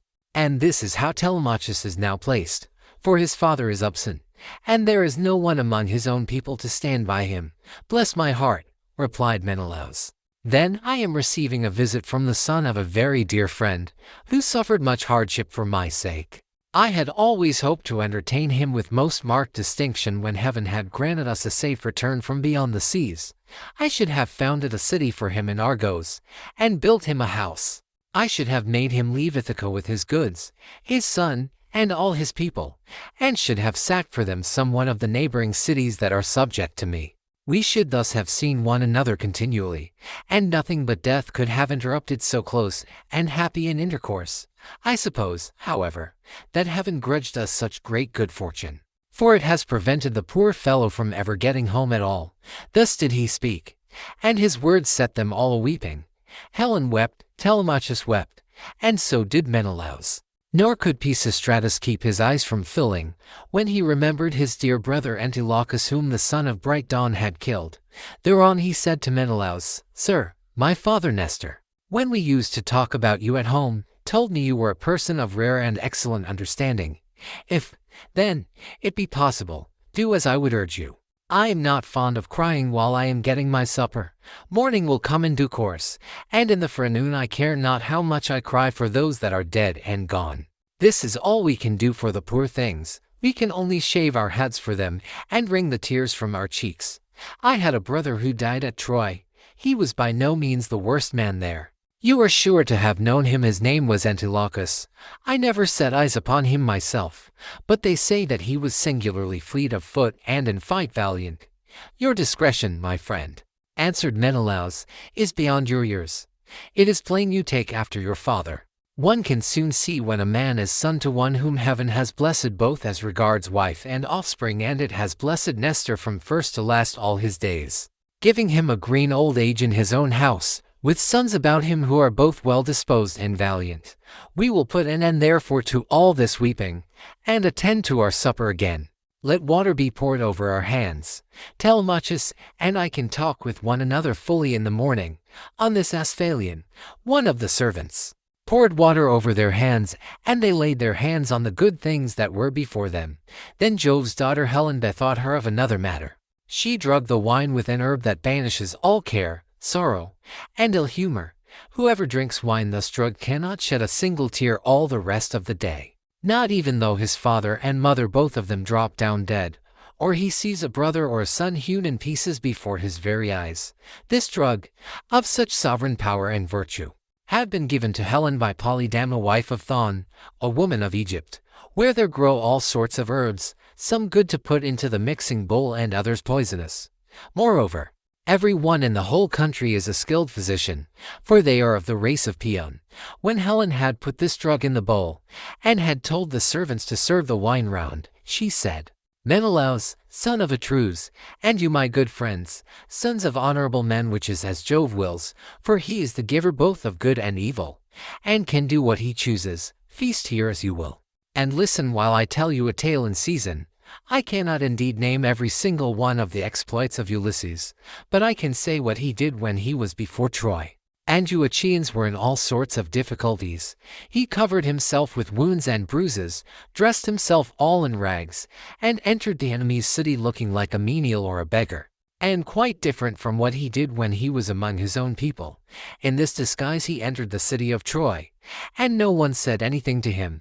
I alone recognized him, and began to question him. But he was too cunning for me. When, however, I had washed and anointed him and had given him clothes, and after I had sworn a solemn oath not to betray him to the Trojans till he had got safely back to his own camp and to the ships, he told me all that the Achaeans meant to do. He killed many Trojans and got much information before he reached the Argive camp, for all which things the Trojan women made lamentation, but for my own part I was glad. For my heart was beginning to yearn after my home, and I was unhappy about the wrong that Venus had done me in taking me over there, away from my country, my girl, and my lawful wedded husband, who is indeed by no means deficient either in person or understanding. Then Menelaus said, "All that you have been saying, my dear wife, is true. I have traveled much, and have had much to do with heroes, but I have never seen such another man as Ulysses. What endurance too, and what courage he displayed within the wooden horse, wherein all the bravest of the Argives were lying in wait to bring death and destruction upon the Trojans. 43 At that moment you came up to us. Some god who wished well to the Trojans must have set you onto it, and you had Deiphobus with you. 3 times did you go all round our hiding place and pat it. You called our chiefs each by his own name, and mimicked all our wives Diomed, Ulysses, and I from our seats inside heard what a noise you made. Diomed and I could not make up our minds whether to spring out then and there, or to answer you from inside, but Ulysses held us all in check. So we sat quite still, all except Anticlus, who was beginning to answer you, when Ulysses clapped his two brawny hands over his mouth, and kept them there. It was this that saved us all, for he muzzled Anticlus till Minerva took you away again." "How sad," exclaimed Telemachus, "that all this was of no avail to save him, nor yet his own iron courage.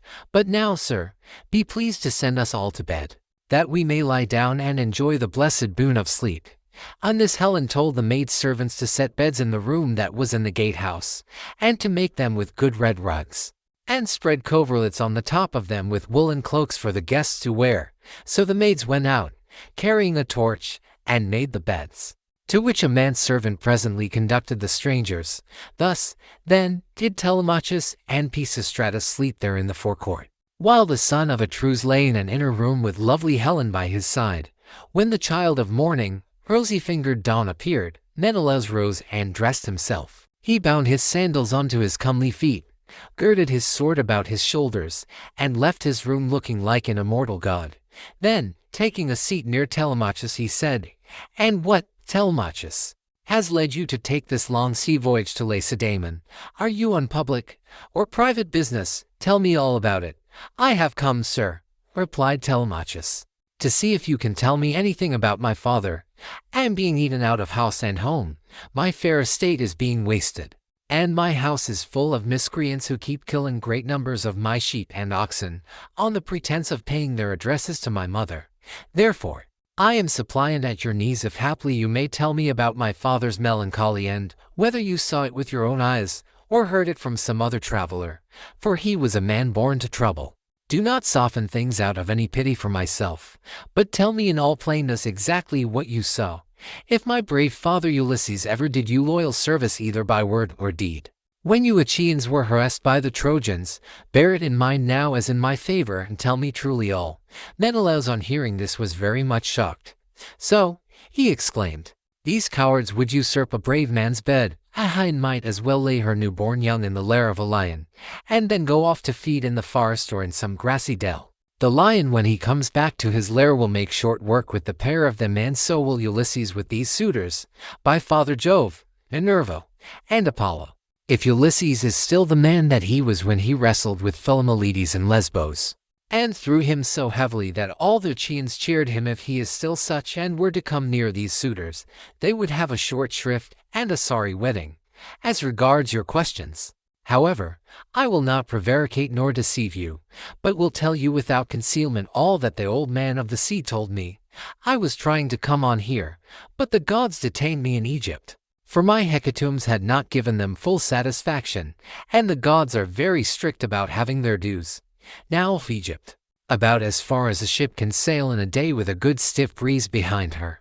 There is an island called Pharos. It has a good harbor from which vessels can get out into open sea when they have taken in water, and here the gods becalmed me 20 days without so much as a breath. A fair wind to help me forward. We should have run clean out of provisions, and my men would have starved, if a goddess had not taken pity upon me and saved me in the person of Idathea, daughter to Proteus, the old man of the sea, for she had taken a great fancy to me. She came to me one day when I was by myself, as I often was, for the men used to go with their barbed hooks all over the island in the hope of catching a fish or two to save them from the pangs of hunger. "Stranger," said she, "it seems to me that you like starving in this way. At any rate, it does not greatly trouble you, for you stick here day after day, without even trying to get away, though your men are dying by inches. Let me tell you," said I, "whichever of the goddesses you may happen to be, that I am not staying here of my own accord, but must have offended the gods that live in heaven. Tell me, therefore, for the gods know everything, which of the immortals it is that is hindering me in this way. And tell me also how I may sail the sea so as to reach my home." "Stranger," replied she, "I will make it all quite clear to you. There is an old immortal who lives under the sea hereabouts, and whose name is Proteus. He is an Egyptian, and people say he is my father. He is Neptune's head man and knows every inch of ground all over the bottom of the sea. If you can snare him and hold him tight, he will tell you about your voyage, what courses you are to take, and how you are to sail the sea so as to reach your home. He will also tell you, if you so will, all that has been going on at your house, both good and bad, while you have been away on your long and dangerous journey.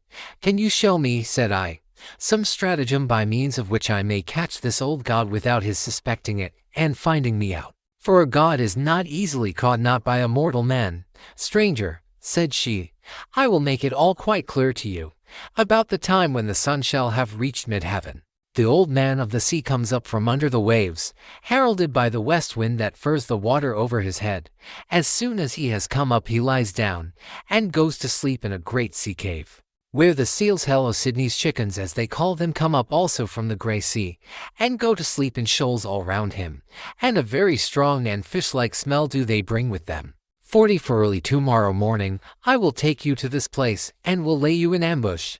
Pick out, therefore, the 3 best men you have in your fleet, and I will tell you all the tricks that the old man will play you. First he will look over all his seals, and count them, and, when he has seen them and tallied them on his 5 fingers, he will go to sleep among them, as a shepherd among his sheep. The moment you see that he is asleep, seize him, put forth all your strength, and hold him fast. For he will do his very utmost to get away from you. He will turn himself into every kind of creature that goes upon the earth, and will become also both fire and water. But you must hold him fast and grip him tighter and tighter, till he begins to talk to you and comes back to what he was when you saw him go to sleep. Then you may slacken your hold and let him go. And you can ask him which of the gods it is that is angry with you, and what you must do to reach your home over the seas." Having so said, she dived under the waves. Whereon I turned back to the place where my ships were ranged upon the shore, and my heart was clouded with care as I went along.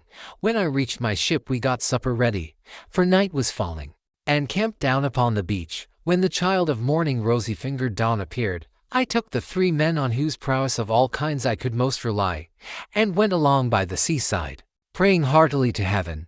Meanwhile the goddess fetched me up for seal skins from the bottom of the sea, all of them just skinned, for she meant playing a trick upon her father. Then she dug for pits for us to lie in, and sat down to wait till we should come up. When we were close to her, she made us lie down in the pits one after the other, and threw a sealskin over each of us.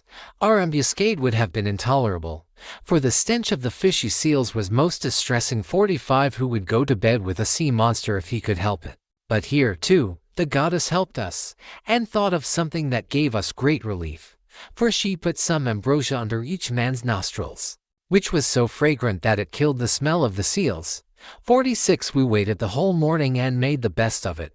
watching the seals come up in hundreds to bask upon the seashore. Till at noon the old man of the sea came up too, and when he had found his fat seals he went over them and counted them. We were among the first he counted, and he never suspected any guile, but laid himself down to sleep as soon as he had done counting. Then we rushed upon him with a shout and seized him, on which he began at once with his old tricks, and changed himself first into a lion with a great mane, then all of a sudden he became a dragon, a leopard, a wild boar. The next moment he was running water, and then again directly he was a tree. But we stuck to him, and never lost hold, till at last the cunning old creature became distressed, and said, "Which of the gods was it, son of Atreus, that hatched this plot with you for snaring me and seizing me against my will? What do you want? You know that yourself, old man," I answered. "You will gain nothing by trying to put me off. It is because I have been kept so long in this island, and see no sign of my being able to get away. I am losing all heart. Tell me, then, for you gods know everything, which of the immortals it is that is hindering me, and tell me also how I may sail the sea so as to reach my home." Then, he said, "If you would finish your voyage, and get home quickly, you must offer sacrifices to Jove and to the rest of the gods before embarking, for it is decreed that you shall not get back to your friends, and to your own house, till you have returned to the heaven-fed stream of Egypt, and offered holy hecatombs to the immortal gods that reign in heaven. When you have done this they will let you finish your voyage." I was broken-hearted when I heard that I must go back all that long and terrible voyage to Egypt. 47 Nevertheless, I answered, "I will do all, old man, that you have laid upon me. But now tell me, and tell me true, whether all the Achaeans whom Nestor and I left behind us when we set sail from Troy have got home safely, or whether any one of them came to a bad end either on board his own ship or among his friends when the days of his fighting were done." "Son of Atreus," he answered, "why ask me? You had better not know what I can tell you, for your eyes will surely fill when you have heard my story. Many of those about whom you ask are dead and gone, but many still remain, and only 2 of the chief men among the Achaeans perished during their return home. As for what happened on the field of battle, you were there yourself. A 3rd Achaean leader is still at sea, alive, but hindered from returning. Ajax was wrecked, for Neptune drove him onto the great rocks of Gyrae. Nevertheless, he let him get safe out of the water, and in spite of all Minerva's hatred he would have escaped death, if he had not ruined himself by boasting. He said the gods could not drown him even though they had tried to do so. And when Neptune heard this large talk, he seized his trident in his brawny hands, and split the rock of Gyrae into pieces. The base remained where it was, but the part on which Ajax was sitting fell headlong into the sea and carried Ajax with it. So he drank salt water and was drowned. Your brother and his ships escaped, for Juno protected him. But when he was just about to reach the high promontory of Malea, he was caught by a heavy gale which carried him out to sea again sorely against his will, and drove him to the foreland where Thais used to dwell, but where Odysseus was then living. By and by, however, it seemed as though he was to return safely after all, for the gods backed the wind into its old quarter and they reached home, whereon Agamemnon kissed his native soil, and shed tears of joy at finding himself in his own country. Now there was a watchman whom Odysseus kept always on the watch, and to whom he had promised 2 talents of gold. This man had been looking out for a whole year to make sure that Agamemnon did not give him the slip and prepare war. When, therefore, this man saw Agamemnon go by, he went and told Odysseus, who at once began to lay a plot for him. He picked 20 of his bravest warriors and placed them in ambuscade on one side the cloister, while on the opposite side he prepared a banquet. Then he sent his chariots and horsemen to Agamemnon, and invited him to the feast. That he meant foul play, he got him there, all unsuspicious of the doom that was awaiting him, and killed him when the banquet was over as though he were butchering an ox in the shambles. Not one of Agamemnon's followers was left alive, nor yet one of Aegisthus, but they were all killed there in the cloisters. Thus spoke Proteus, and I was broken-hearted as I heard him. I sat down upon the sands and wept. I felt as though I could no longer bear to live nor look upon the light of the sun. Presently, when I had had my fill of weeping and writhing upon the ground, the old man of the sea said, "Son of Atreus, do not waste any more time in crying so bitterly. It can do no manner of good. Find your way home as fast as ever you can, for Aegisthus may be still alive, And even though Orestes has been beforehand with you in killing him, you may yet come in for his funeral. On this I took comfort in spite of all my sorrow, and said, I know. Then, about these two. Tell me, therefore, about the third man of whom you spoke. Is he still alive, but at sea, and unable to get home? Or is he dead? Tell me, no matter how much it may grieve me. The third man, he answered, is Ulysses, who dwells in Ithaca. I can see him in an island sorrowing bitterly in the house of the nymph Calypso, who is keeping him prisoner. And he cannot reach his home, for he has no ships nor sailors to take him over the sea. As for your own end, Menelaus, you shall not die in Argos, but the gods will take you to the Elysian plain, which is at the ends of the world. There fair-haired Rhadamanthus reigns, and men lead an easier life than anywhere else in the world. For in Elysium there falls not rain, nor hail, nor snow, but Oceanus breathes ever with a west wind that sings softly from the sea, and gives fresh life to all men. This will happen to you because you have married Helen, and are Jove's son-in-law. As he spoke he dived under the waves, whereon I turned back to the ships with my companions, and my heart was clouded with care as I went along. When we reached the ships we got supper ready, for night was falling, and camped down upon the beach. When the child of morning, rosy-fingered dawn, appeared, we drew our ships into the water, and put our masts and sails within them. Then we went on board ourselves, took our seats on the benches, and smote the grey sea with our oars. I again stationed my ships in the heaven-fed stream of Egypt, and offered hecatombs that were full and sufficient. When I had thus appeased heaven's anger, I raised a barrow to the memory of Agamemnon that his name might live forever. After which I had a quick passage home, for the gods sent me a fair wind. And now for yourself stay here some 10 or 12 days longer, and I will then speed you on your way. I will make you a noble present of a chariot and 3 horses. I will also give you a beautiful chalice that so long as you live you may think of me whenever you make a drink offering to the immortal gods. Son of Atreus, replied Telemachus, do not press me to stay longer. I should be contented to remain with you for another 12 months. I find your conversation so delightful that I should never once wish myself at home with my parents, but my crew whom I have left at Pylos are already impatient, and you are detaining me from them. As for any present you may be disposed to make me, I had rather that it should be a piece of plate. I will take no horses back with me to Ithaca, but will leave them to adorn your own stables. For you have much flat ground in your kingdom where lotus thrives, as also meadowsweet and wheat and barley, and oats with their white and spreading ears. Whereas in Ithaca we have neither open fields nor race courses, and the country is more fit for goats than horses, and I like it the better for that. 48 None of our islands have much level ground, suitable for horses, and Ithaca least of all. Menelaus smiled and took Telemachus's hand within his own.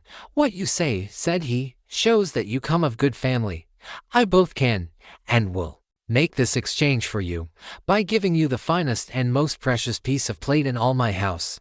It is a mixing bowl by Vulcan's own hand, of pure silver, except the rim, which is inlaid with gold. Phaedimus, king of the Sidonians, gave it me in the course of a visit which I paid him when I returned thither on my homeward journey. I will make you a present of it. Thus did they converse, and guests kept coming to the king's house.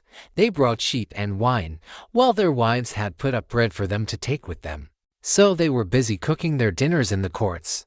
49 Meanwhile the suitors were throwing discs or aiming with spears at a mark on the leveled ground in front of Ulysses' house, and were behaving with all their old insolence. Antinous and Eurymachus, who were their ringleaders and much the foremost among them all, were sitting together when Noemon son of Phronius came up and said to Antinous, have we any idea, Antinous, on what day Telemachus returns from Pylos? He has a ship of mine, and I want it to cross over to Aulis. I have 12 brood mares there with yearling mule foals by their side not yet broken in, and I want to bring one of them over here and break him.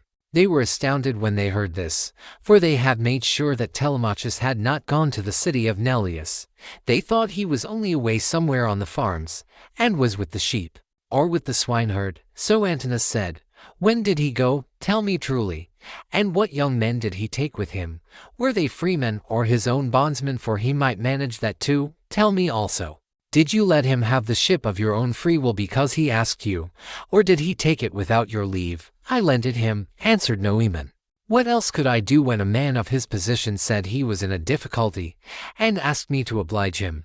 I could not possibly refuse. As for those who went with him, they were the best young men we have, and I saw Mentor go on board as captain or some god who was exactly like him. I cannot understand it. For I saw Mentor here myself yesterday morning, and yet he was then setting out for Pylos. Noemon then went back to his father's house, but Antinous and Eurymachus were very angry. They told the others to leave off playing, and to come and sit down along with themselves. When they came, Antinous son of Eupedes spoke in anger. His heart was black with rage, and his eyes flashed fire as he said, "Good heavens, this voyage of Telemachus is a very serious matter. We had made sure that it would come to nothing. But the young fellow has got away in spite of us, and with a picked crew too. He will be giving us trouble presently. May Jove take him before he is full grown. Find me a ship, therefore, with a crew of 20 men, and I will lie in wait for him in the straits between Ithaca and Samos. He will then rue the day that he set out to try and get news of his father." Thus did he speak, and the others applauded his saying. They then all of them went inside the buildings. It was not long ere Penelope came to know what the suitors were plotting, for a manservant, Medon, overheard them from outside the outer court as they were laying their schemes within, and went to tell his mistress. As he crossed the threshold of her room, Penelope said, "Medon, what have the suitors sent you here for? Is it to tell the maids to leave their master's business and cook dinner for them? I wish they may neither woo nor dine henceforward, neither here nor anywhere else. But let this be the very last time, for the waste you all make of my son's estate. Did not your fathers tell you when you were children how good Ulysses had been to them, never doing anything high-handed, nor speaking harshly to anybody? Kings may say things sometimes, and they may take a fancy to one man and dislike another. But Ulysses never did an unjust thing by anybody, which shows what bad hearts you have, and that there is no such thing as gratitude left in this world." Then Medon said, "I wish, madam, that this were all, but they are plotting something much more dreadful now. May heaven frustrate their design. They are going to try and murder Telemachus as he is coming home from Pylos and Lacedaemon, where he has been to get news of his father." Then Penelope's heart sank within her, and for a long time she was speechless, her eyes filled with tears, and she could find no utterance. At last, however, she said, "Why did my son leave me? What business had he to go sailing off in ships that make long voyages over the ocean like sea-horses? Does he want to die without leaving anyone behind him to keep up his name?" "I do not know," answered Medon, "whether some god set him onto it, or whether he went on his own impulse to see if he could find out if his father was dead or alive and on his way home." Then he went downstairs again, leaving Penelope in an agony of grief. There were plenty of seats in the house, but she had no heart for sitting on any one of them. She could only fling herself on the floor of her own room and cry, whereon all the maids in the house, both old and young, gathered round her and began to cry too, till at last in a transport of sorrow she exclaimed, "My dears, heaven has been pleased to try me with more affliction than any other woman of my age and country. First I lost my brave and lion-hearted husband, who had every good quality under heaven, and whose name was great over all Hellas and Middle Argos. And now my darling son is at the mercy of the winds and waves, without my having heard one word about his leaving home. You hussies, there was not one of you would so much as think of giving me a call out of my bed, though you all of you very well knew when he was starting. If I had known he meant taking this voyage, he would have had to give it up, no matter how much he was bent upon it, or leave me a corpse behind him, one or other. Now, however, go some of you and call old Dolius, who was given me by my father on my marriage, and who was my gardener. Bid him go at once and tell everything to Larts, who may be able to hit on some plan for enlisting public sympathy on our side, as against those who are trying to exterminate his own race and that of Ulysses." Then the dear old nurse Eurycles said, "You may kill me, madam, or let me live on in your house, whichever you please, but I will tell you the real truth. I know all about it, and gave him everything he wanted in the way of bread and wine. But he made me take my solemn oath that I would not tell you anything for some 10 or 12 days, unless you asked or happened to hear of his having gone. For he did not want you to spoil your beauty by crying. And now, madam, wash your face, change your dress, and go upstairs with your maids to offer prayers to Minerva, daughter of aegis-bearing Jove. for she can save him even though he be in the jaws of death. Do not trouble Larts, he has trouble enough already. Besides, I cannot think that the gods hate the race of the son of Arceisius so much. But there will be a son left to come up after him, and inherit both the house and the fair fields that lie far all round it." With these words she made her mistress leave off crying, and dried the tears from her eyes. Penelope washed her face, changed her dress, and went upstairs with her maids. She then put some bruised barley into a basket and began praying to Minerva. "Hear me," she cried, "daughter of aegis-bearing Jove, and weariable. If ever Ulysses while he was here burned you fat thigh bones of sheep or heifer, bear it in mind now as in my favor, and save my darling son from the villainy of the suitors." She cried aloud as she spoke, and the goddess heard her prayer. Meanwhile the suitors were clamorous throughout the covered cloister, and one of them said, "The queen is preparing for her marriage with one or other of us. Little does she dream that her son has now been doomed to die." This was what they said, but they did not know what was going to happen. Then Antinous said, "Comrades, let there be no loud talking, lest some of it get carried inside. Let us be up and do that in silence, about which we are all of a mind." He then chose 20 men, and they went down to their ship and to the seaside. They drew the vessel into the water, and got her mast and sails inside her. They bound the oars to the thole-pins with twisted thongs of leather, all in due course, and spread the white sails aloft, while their fine servants brought them their armor. Then they made the ship fast a little way out, came on shore again, got their suppers, and waited till night should fall. But Penelope lay in her own room upstairs unable to eat or drink, and wondering whether her brave son would escape, or be overpowered by the wicked suitors. Like a lioness caught in the toils with huntsmen hemming her in on every side, she thought, and thought till she sank into a slumber, and lay on her bed bereft of thought and motion. Then Minerva bethought her of another matter, and made a vision in the likeness of Penelope's sister Iphyme, daughter of Icarius, who had married Eumelus and lived in Pherae. She told the vision to go to the house of Ulysses, and to make Penelope leave off crying. So it came into her room by the hole through which the thong went for pulling the door to, and hovered over her head, saying, "You are asleep, Penelope. The gods who live at ease will not suffer you to weep and be so sad. Your son has done them no wrong, so he will yet come back to you." Penelope, who was sleeping sweetly at the gates of dreamland, answered, "Sister, why have you come here? You do not come very often, but I suppose that is because you live such a long way off. Am I, then, to leave off crying and refrain from all the sad thoughts that torture me? I, who have lost my brave and lion-hearted husband, who had every good quality under heaven, and whose name was great over all Hellas and Middle Argos, and now my darling son has gone off on board of a ship, a foolish fellow who has never been used to roughing it, nor to going about among gatherings of men. I am even more anxious about him than about my husband. I am all in a tremble when I think of him, lest something should happen to him, either from the people among whom he has gone, or by sea, for he has many enemies who are plotting against him, and are bent on killing him before he can return home." Then the vision said, "Take heart, and be not so much dismayed. There is one gone with him whom many a man would be glad enough to have stand by his side. I mean Minerva. It is she who has compassion upon you, and who has sent me to bear you this message." Then said Penelope, "If you are a god or have been sent here by divine commission, tell me also about that other unhappy one. Is he still alive, or is he already dead and in the house of Hades?" And the vision said, "I shall not tell you for certain whether he is alive or dead, and there is no use in idle conversation." Then it vanished through the thong hole of the door and was dissipated into thin air. But Penelope rose from her sleep refreshed and comforted, so vivid had been her dream. Meantime the suitors went on board and sailed their ways over the sea, intent on murdering Telemachus. Now there is a rocky islet called Asteris, of no great size, in mid-channel between Ithaca and Samos, and there is a harbor on either side of it where a ship can lie. Here then the Chians placed themselves in ambush.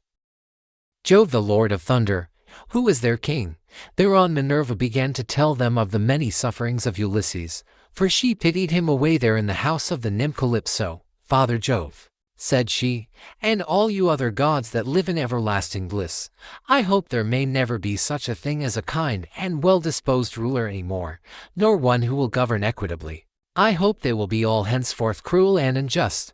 for there is not one of his subjects but has forgotten Ulysses, who ruled them as though he were their father.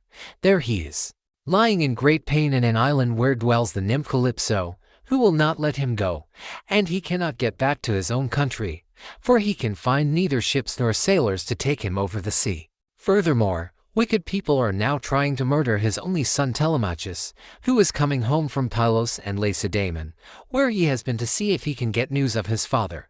"What, my dear, are you talking about?" replied her father. "Did you not send him there yourself, because you thought it would help Ulysses to get home and punish the suitors? Besides, you are perfectly able to protect Telemachus, and to see him safely home again, while the suitors have to come scurrying back without having killed him." When he had thus spoken, he said to his son Mercury, "Mercury, you are our messenger. Go therefore and tell Calypso we have decreed that poor Ulysses is to return home. He is to be convoyed neither by gods nor men, but after a perilous voyage of 20 days upon a raft he is to reach fertile Scheria, 50 the land of the Phaeacians, who are near of kin to the gods, and will honor him as though he were one of ourselves. They will send him in a ship to his own country, and will give him more bronze and gold and raiment than he would have brought back from Troy, if he had had all his prize money and had got home without disaster. This is how we have settled that he shall return to his country and his friends." Thus he spoke, and Mercury, guide and guardian, slayer of Argus, did as he was told. Forthwith he bound on his glittering golden sandals with which he could fly like the wind over land and sea. He took the wand with which he seals men's eyes in sleep or wakes them just as he pleases, and flew holding it in his hand over Pieria. Then he swooped down through the firmament till he reached the level of the sea, whose waves he skimmed like a cormorant that flies fishing every hole and corner of the ocean. He left the sea and went on by land till he came to the cave where the nymph Calypso lived. He found her at home. There was a large fire burning on the hearth, and one could smell from far the fragrant reek of burning cedar and sandalwood. As for herself, she was busy at her loom, shooting her golden shuttle through the warp and singing beautifully. Round her cave there was a thicket of alder, poplar, and sweet-smelling cypress trees, wherein all kinds of great birds had built their nests, owls, hawks, and chattering sea crows that occupy their business in the waters. A vine loaded with grapes was trained and grew luxuriantly about the mouth of the cave. There were also 4 running rills of water in channels cut pretty close together, and turned hither and thither so as to irrigate the beds of violets and luscious herbage over which they flowed. 51 Even a god could not help being charmed with such a lovely spot, so Mercury stood still and looked at it, but when he had admired it sufficiently, he went inside the cave. Calypso knew him at once, for the gods all know each other, no matter how far they live from one another. But Ulysses was not within. He was on the seashore as usual, looking out upon the barren ocean with tears in his eyes, groaning and breaking his heart for sorrow. Calypso gave Mercury a seat and said, "Why have you come to see me?" Mercury honored and ever welcome, for you do not visit me often. Say what you want. I will do it for you at once if I can, and if it can be done at all. But come inside, and let me set refreshment before you." As she spoke, she drew a table loaded with ambrosia beside him, and mixed him some red nectar. So Mercury ate and drank till he had had enough, and then said, "We are speaking god and goddess to one another, and you ask me why I have come here, and I will tell you truly as you would have me do. Jove sent me. It was no doing of mine. Who could possibly want to come all this way over the sea, where there are no cities full of people to offer me sacrifices or choice hecatombs? Nevertheless I had to come, for none of us other gods can cross Jove, nor transgress his orders. He says that you have here the most ill-starred of all those who fought 9 years before the city of King Priam and sailed home in the 10th year after having sacked it. On their way home they sinned against Minerva, 52 who raised both wind and waves against them, so that all his brave companions perished, and he alone was carried hither by wind and tide. Jove says that you are to let this man go at once, for it is decreed that he shall not perish here, far from his own people, but shall return to his house and country and see his friends again." Calypso trembled with rage when she heard this. "You gods," she exclaimed, "ought to be ashamed of yourselves. You are always jealous, and hate seeing a goddess take a fancy to a mortal man, and live with him in open matrimony. So when rosy-fingered Dawn made love to Orion, you precious gods were all of you furious till Diana went and killed him in Ortygia. So again when Ceres fell in love with Ocean, and yielded to him in a thrice-plowed fallow field, Jove came to hear of it before so very long and killed Ocean with his thunderbolts. And now you are angry with me too because I have a man here. I found the poor creature sitting all alone astride of a keel, for Jove had struck his ship with lightning and sunk it in mid-ocean, so that all his crew were drowned, while he himself was driven by wind and waves onto my island. I got fond of him and cherished him, and had set my heart on making him immortal, so that he should never grow old all his days. Still I cannot cross Jove, nor bring his counsels to nothing. Therefore, if he insists upon it, let the man go beyond the seas again. But I cannot send him anywhere myself, for I have neither ships nor men who can take him. Nevertheless I will readily give him such advice, in all good faith, as will be likely to bring him safely to his own country. Then send him away, said Mercury, or Jove will be angry with you and punish you. On this he took his leave. And Calypso went out to look for Ulysses, for she had heard Jove's message. She found him sitting upon the beach with his eyes ever filled with tears, and dying of sheer homesickness. For he had got tired of Calypso, and though he was forced to sleep with her in the cave by night, it was she, not he, that would have it so. As for the daytime, he spent it on the rocks and on the seashore, weeping, crying aloud for his despair, and always looking out upon the sea. Calypso then went close up to him, said, "My poor fellow, you shall not stay here grieving and fretting your life out any longer. I am going to send you away of my own free will, so go, cut some beams of wood, and make yourself a large raft with an upper deck that it may carry you safely over the sea. I will put bread, wine, and water on board to save you from starving. I will also give you clothes, and will send you a fair wind to take you home, if the gods in heaven so will it, for they know more about these things, and can settle them better than I can." Ulysses shuddered as he heard her. "Now, goddess," he answered, "there is something behind all this. You cannot be really meaning to help me home when you bid me do such a dreadful thing as put to sea on a raft. Not even a well-found ship with a fair wind could venture on such a distant voyage. Nothing that you can say or do shall make me go on board a raft unless you first solemnly swear that you mean me no mischief." Calypso smiled at this and caressed him with her hand. "You know a great deal," said she, "but you are quite wrong here. May heaven above and earth below be my witnesses. With the waters of the river Styx, and this is the most solemn oath which a blessed god can take, that I mean you no sort of harm, and I am only advising you to do exactly what I should do myself in your place. I am dealing with you quite straightforwardly. My heart is not made of iron, and I am very sorry for you." When she had thus spoken, she led the way rapidly before him, and Ulysses followed in her steps. So the pair, goddess and man, went on and on till they came to Calypso's cave, where Ulysses took the seat that Mercury had just left. Calypso set meat and drink before him of the food that mortals eat, but her maids brought ambrosia and nectar for herself, and they laid their hands on the good things that were before them.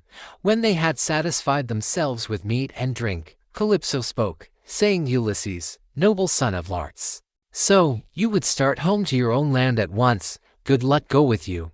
But if you could only know how much suffering is in store for you before you get back to your own country, you would stay where you are, keep house along with me, and let me make you immortal. No matter how anxious you may be to see this wife of yours, of whom you are thinking all the time, day after day, yet I flatter myself that I am no whit less tall or well-looking than she is, for it is not to be expected that a mortal woman should compare in beauty with an immortal." "Goddess," replied Ulysses, "do not be angry with me about this. I am quite aware that my wife Penelope is nothing like so tall or so beautiful as yourself. She is only a woman, whereas you are an immortal. Nevertheless, I want to get home, and can think of nothing else. If some god wrecks me when I am on the sea, I will bear it and make the best of it. I have had infinite trouble both by land and sea already, so let this go with the rest." Presently the sun set and it became dark, whereon the pair retired into the inner part of the cave and went to bed. When the child of morning, rosy-fingered Dawn, appeared, Ulysses put on his shirt and cloak, while the goddess wore a dress of a light gossamer fabric, very fine and graceful, with a beautiful golden girdle about her waist and a veil to cover her head. She at once set herself to think how she could speed Ulysses on his way, So she gave him a great bronze axe that suited his hands. It was sharpened on both sides, and had a beautiful olive wood handle fitted firmly onto it.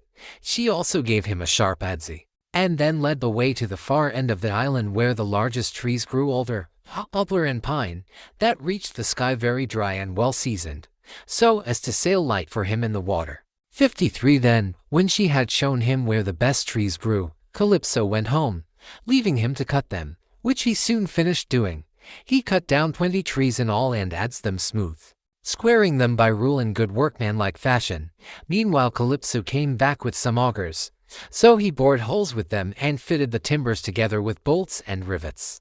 He made the raft as broad as a skilled shipwright makes the beam of a large vessel, and he fixed a deck on top of the ribs, and ran a gunwale all round it. He also made a mast with a yard arm, and a rudder to steer with.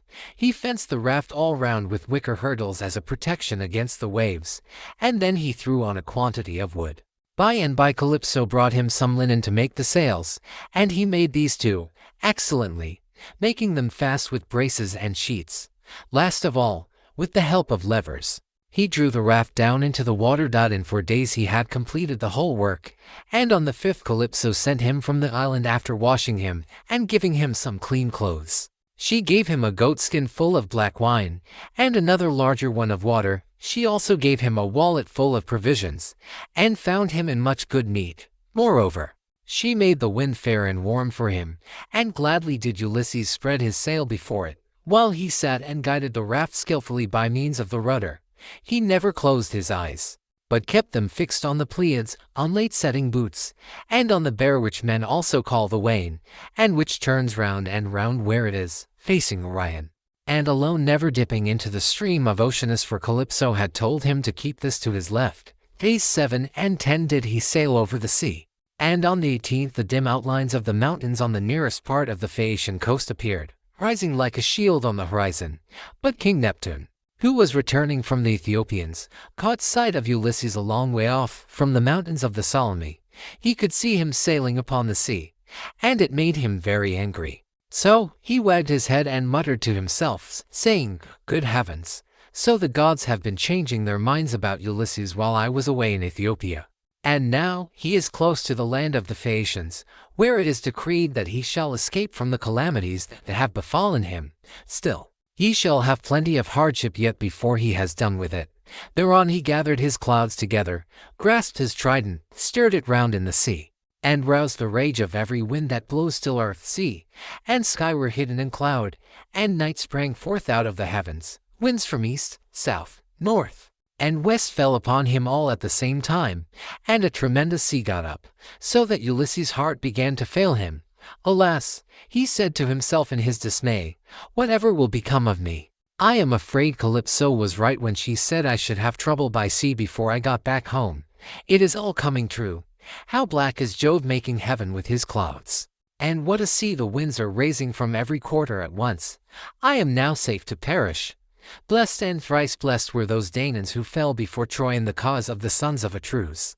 Would that I had been killed on the day when the Trojans were pressing me so sorely about the dead body of Achilles, for then I should have had due burial and the Chians would have honored my name. But now it seems that I shall come to a most pitiable end."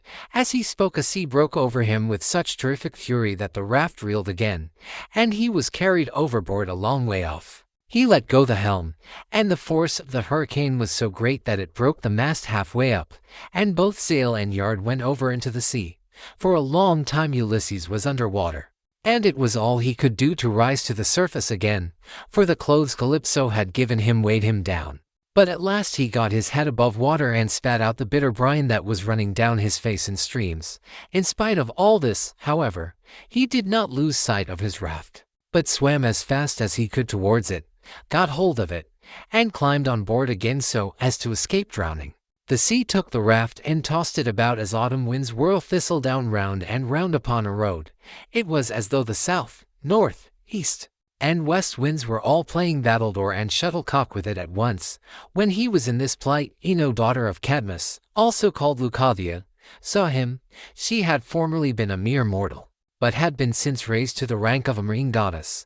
Seeing in what great distress Ulysses now was, she had compassion upon him, and, rising like a seagull from the waves, took her seat upon the raft. "My poor good man," said she, "why is Neptune so furiously angry with you? He is giving you a great deal of trouble, but for all his bluster he will not kill you. You seem to be a sensible person. Do then as I bid you, strip, leave your raft to drive before the wind, and swim to the Phaeacian coast where better luck awaits you. And here, take my veil and put it round your chest. It is enchanted, and you can come to no harm so long as you wear it. As soon as you touch land, take it off, throw it back as far as you can into the sea, and then go away again." With these words she took off her veil and gave it him. Then she dived down again like a seagull and vanished beneath the dark blue waters. But Ulysses did not know what to think. "Alas," he said to himself in his dismay, "this is only some one or other of the gods who is luring me to ruin by advising me to quit my raft.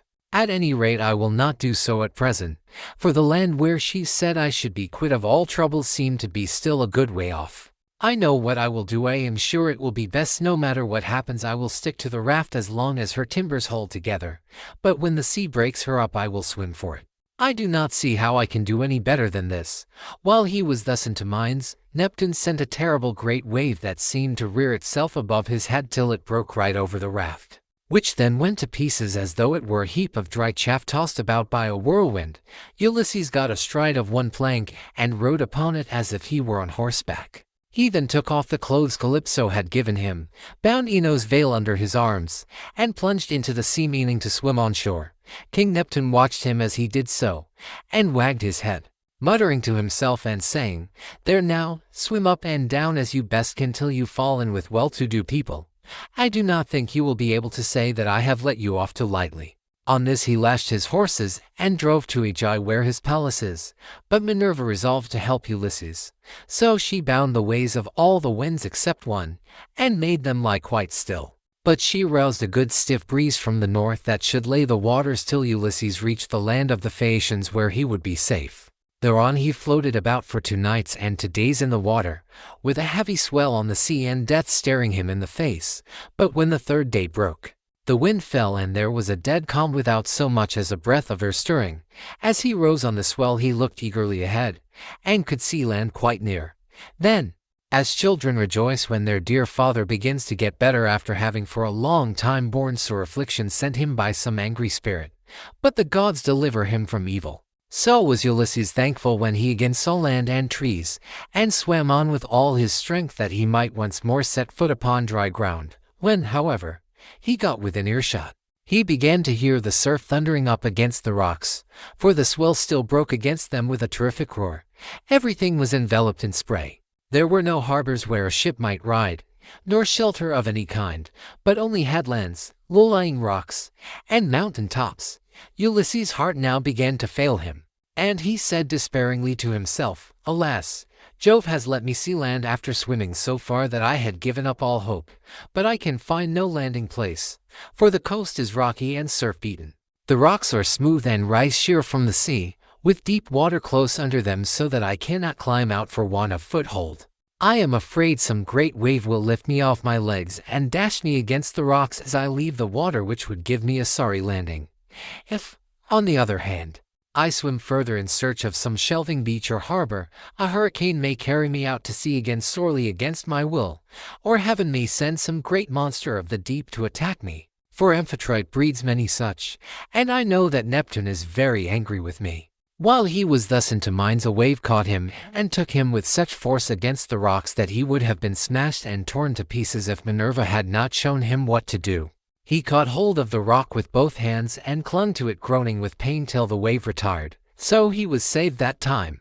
But presently the wave came on again and carried him back with it far into the sea, tearing his hands as the suckers of a polypus are torn when someone plucks it from its bed. And the stones come up along with it, even so did the rocks tear the skin from his strong hands, and then the wave drew him deep down under the water. Here poor Ulysses would have certainly perished even in spite of his own destiny, if Minerva had not helped him to keep his wits about him. He swam seaward again, beyond reach of the surf that was beating against the land, and at the same time he kept looking towards the shore to see if he could find some haven, or a spit that should take the waves aslant.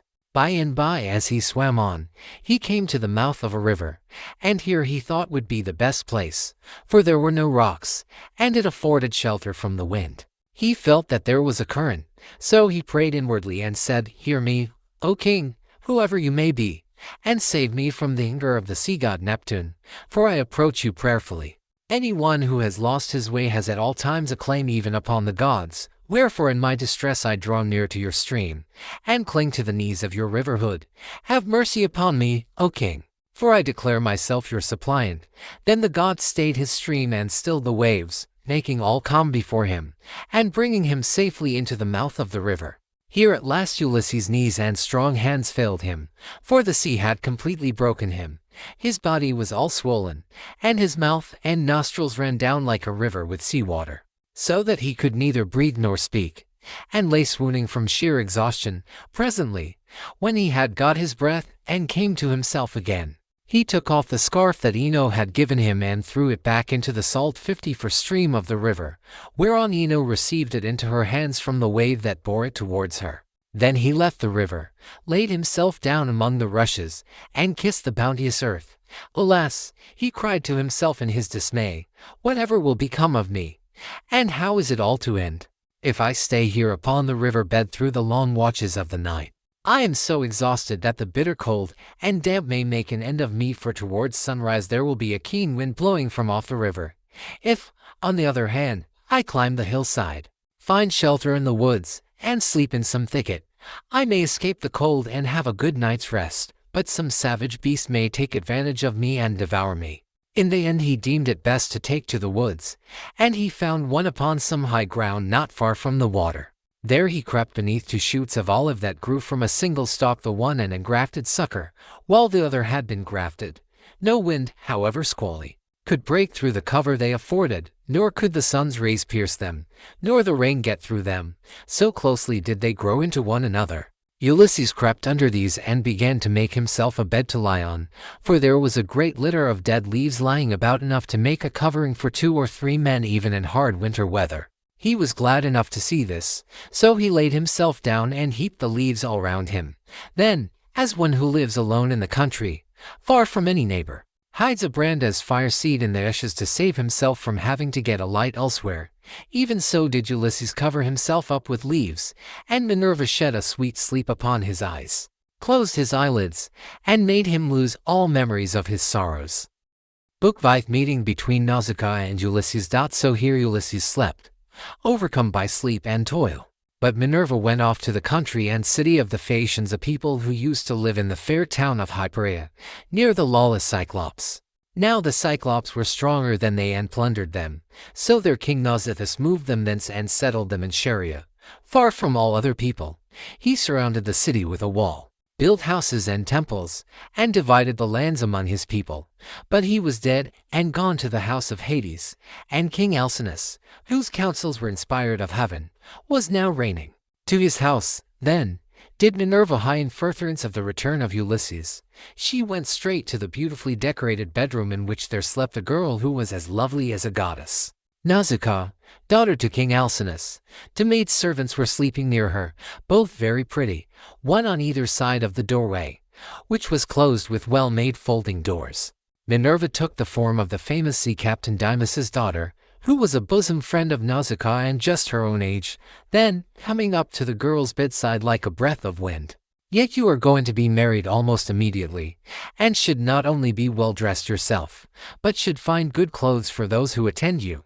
This is the way to get yourself a good name, and to make your father and mother proud of you. Suppose, then, that we make tomorrow washing day, and start at daybreak, and you are not going to remain a maid much longer. Ask your father, therefore, to have a wagon and mules ready for us at daybreak, to take the rugs, robes, and girdles, and you can ride too, which will be much pleasanter for you than walking, for the washing cisterns are some way from the town."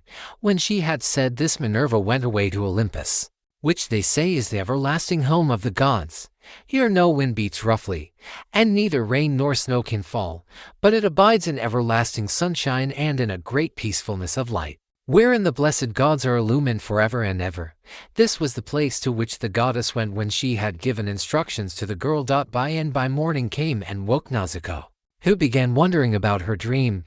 She therefore went to the other end of the house to tell her father and mother all about it, and found them in their own room.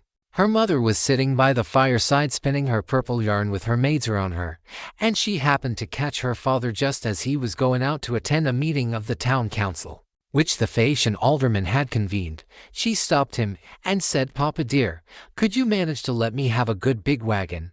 I want to take all our dirty clothes to the river and wash them. You are the chief man here, so it is only right that you should have a clean shirt when you attend meetings of the council. Moreover, you have 5 sons at home, 2 of them married, while the other 3 are good-looking bachelors. You know they always like to have clean linen when they go to a dance, and I have been thinking about all this." She did not say a word about her own wedding, for she did not like to, but her father knew and said, "You shall have the mules, my love, and whatever else you have a mind for, be off with you. And the men shall get you a good strong wagon with a body to it that will hold all your clothes." On this he gave his orders to the servants, who got the wagon out, harnessed the mules, and put them to, while the girl brought the clothes down from the linen room and placed them on the wagon.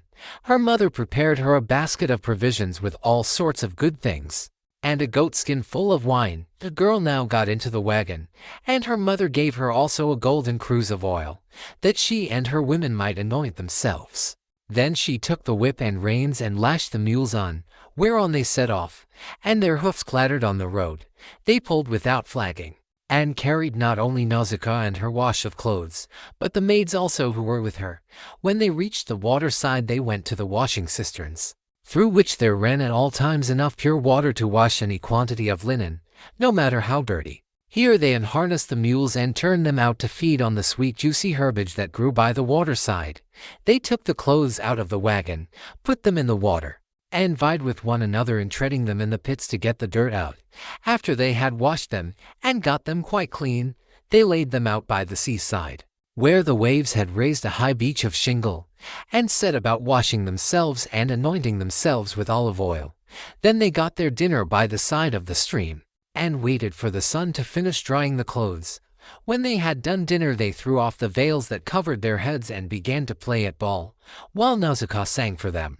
As the huntress Diana goes forth upon the mountains of Taygetus or Erymanthus to hunt wild boars or deer, and the wood nymphs, daughters of aegis-bearing Jove, take their sport along with her, then is Leto proud at seeing her daughter stand a full head taller than the others, and eclipse the loveliest amid a whole bevy of beauties.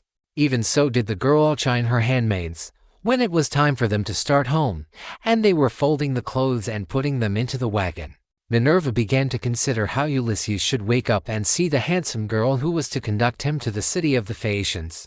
The girl, therefore, threw a ball at one of the maids, which missed her and fell into deep water.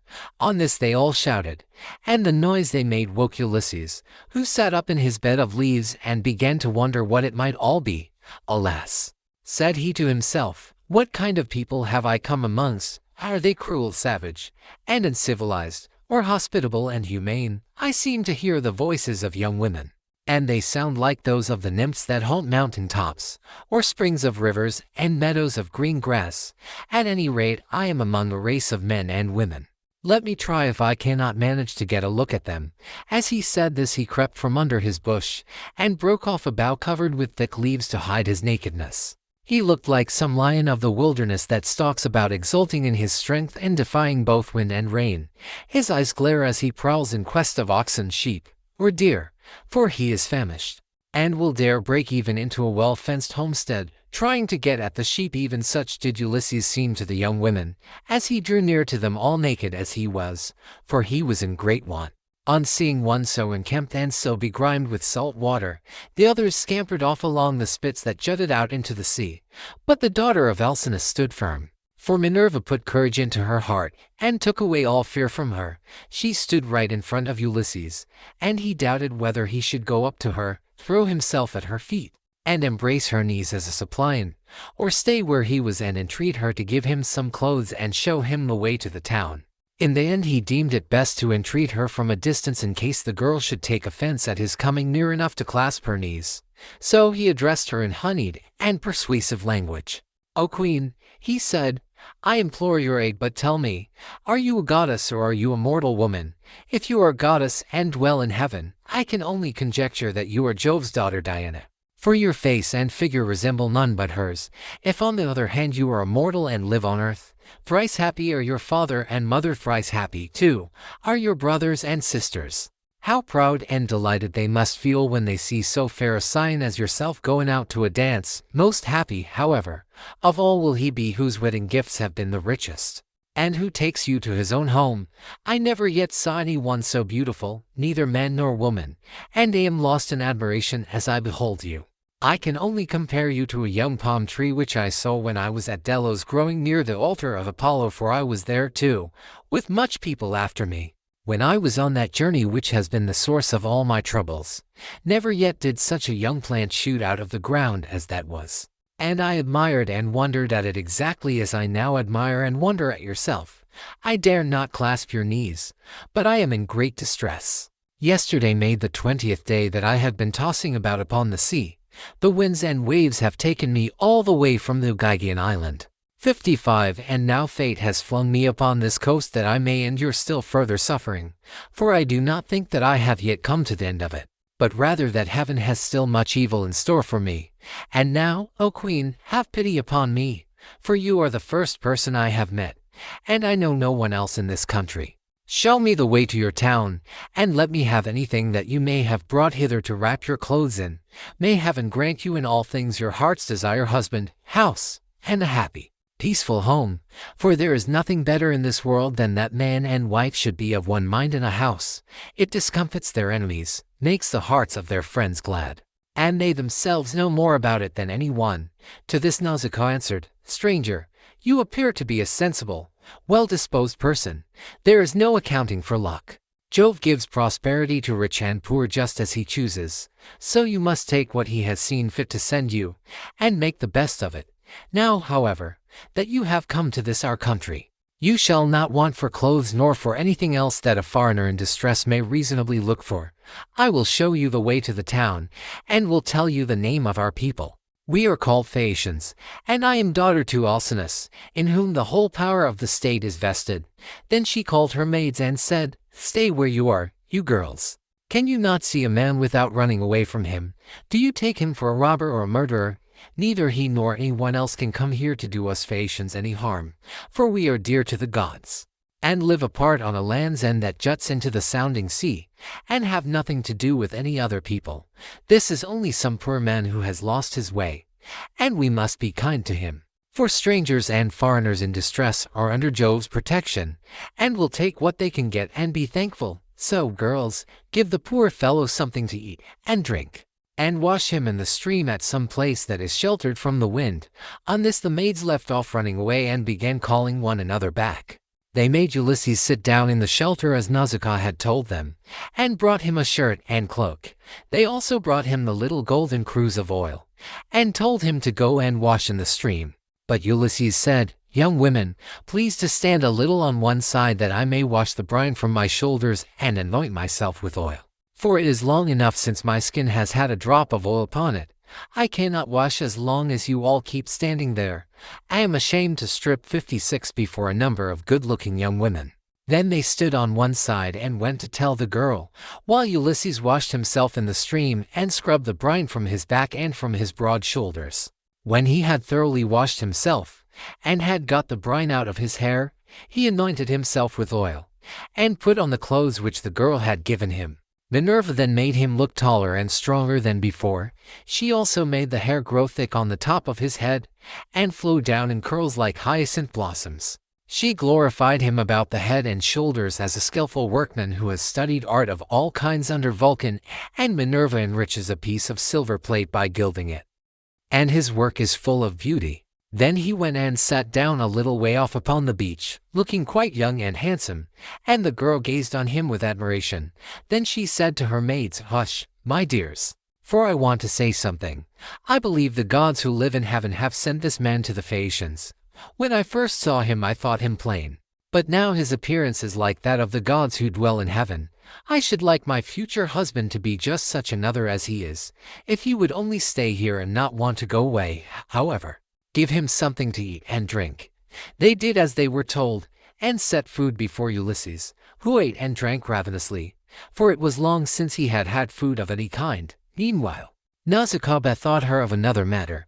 She got the linen folded and placed in the wagon. She then yoked the mules, and, as she took her seat, she called Ulysses. "Stranger," said she, "rise and let us be going back to the town. I will introduce you at the house of my excellent father, where I can tell you that you will meet all the best people among the Phaeacians. But be sure and do as I bid you, for you seem to be a sensible person, as long as we are going past the fields and farmlands. Follow briskly behind the wagon along with the maids, and I will lead the way myself. Presently, however, we shall come to the town, where you will find a high wall running all round it, and a good harbor on either side with a narrow entrance into the city, and the ships will be drawn up by the roadside, for every one has a place where his own ship can lie. You will see the marketplace with a temple of Neptune in the middle of it, and paved with large stones bedded in the earth. Here people deal in ship's gear of all kinds, such as cables and sails. And here, too, are the places where oars are made, for the Phaeacians are not a nation of archers. They know nothing about bows and arrows, but are a seafaring folk, and pride themselves on their masts, oars, and ships, with which they travel far over the sea. I am afraid of the gossip and scandal that may be set on foot against me later on, for the people here are very ill-natured, and some low fellow, if he met us, might say, 'Who is this fine-looking stranger that is going about with Nausicaa? Where did she find him? I suppose she is going to marry him. Perhaps he is a vagabond sailor whom she has taken from some foreign vessel, for we have no neighbors. Or some god has at last come down from heaven in answer to her prayers, and she is going to live with him all the rest of her life. It would be a good thing if she would take herself off and find a husband somewhere else, for she will not look at one of the many excellent young Phaeacians who are in love with her.' This is the kind of disparaging remark that would be made about me, and I could not complain, for I should myself be scandalized at seeing any other girl do the like, and go about with men in spite of everybody, while her father and mother were still alive, and without having been married in the face of all the world.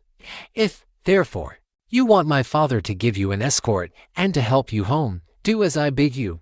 You will see a beautiful grove of poplars by the roadside dedicated to Minerva. It has a well in it and a meadow all round it. Here my father has a field of rich garden ground, about as far from the town as a man's voice will carry.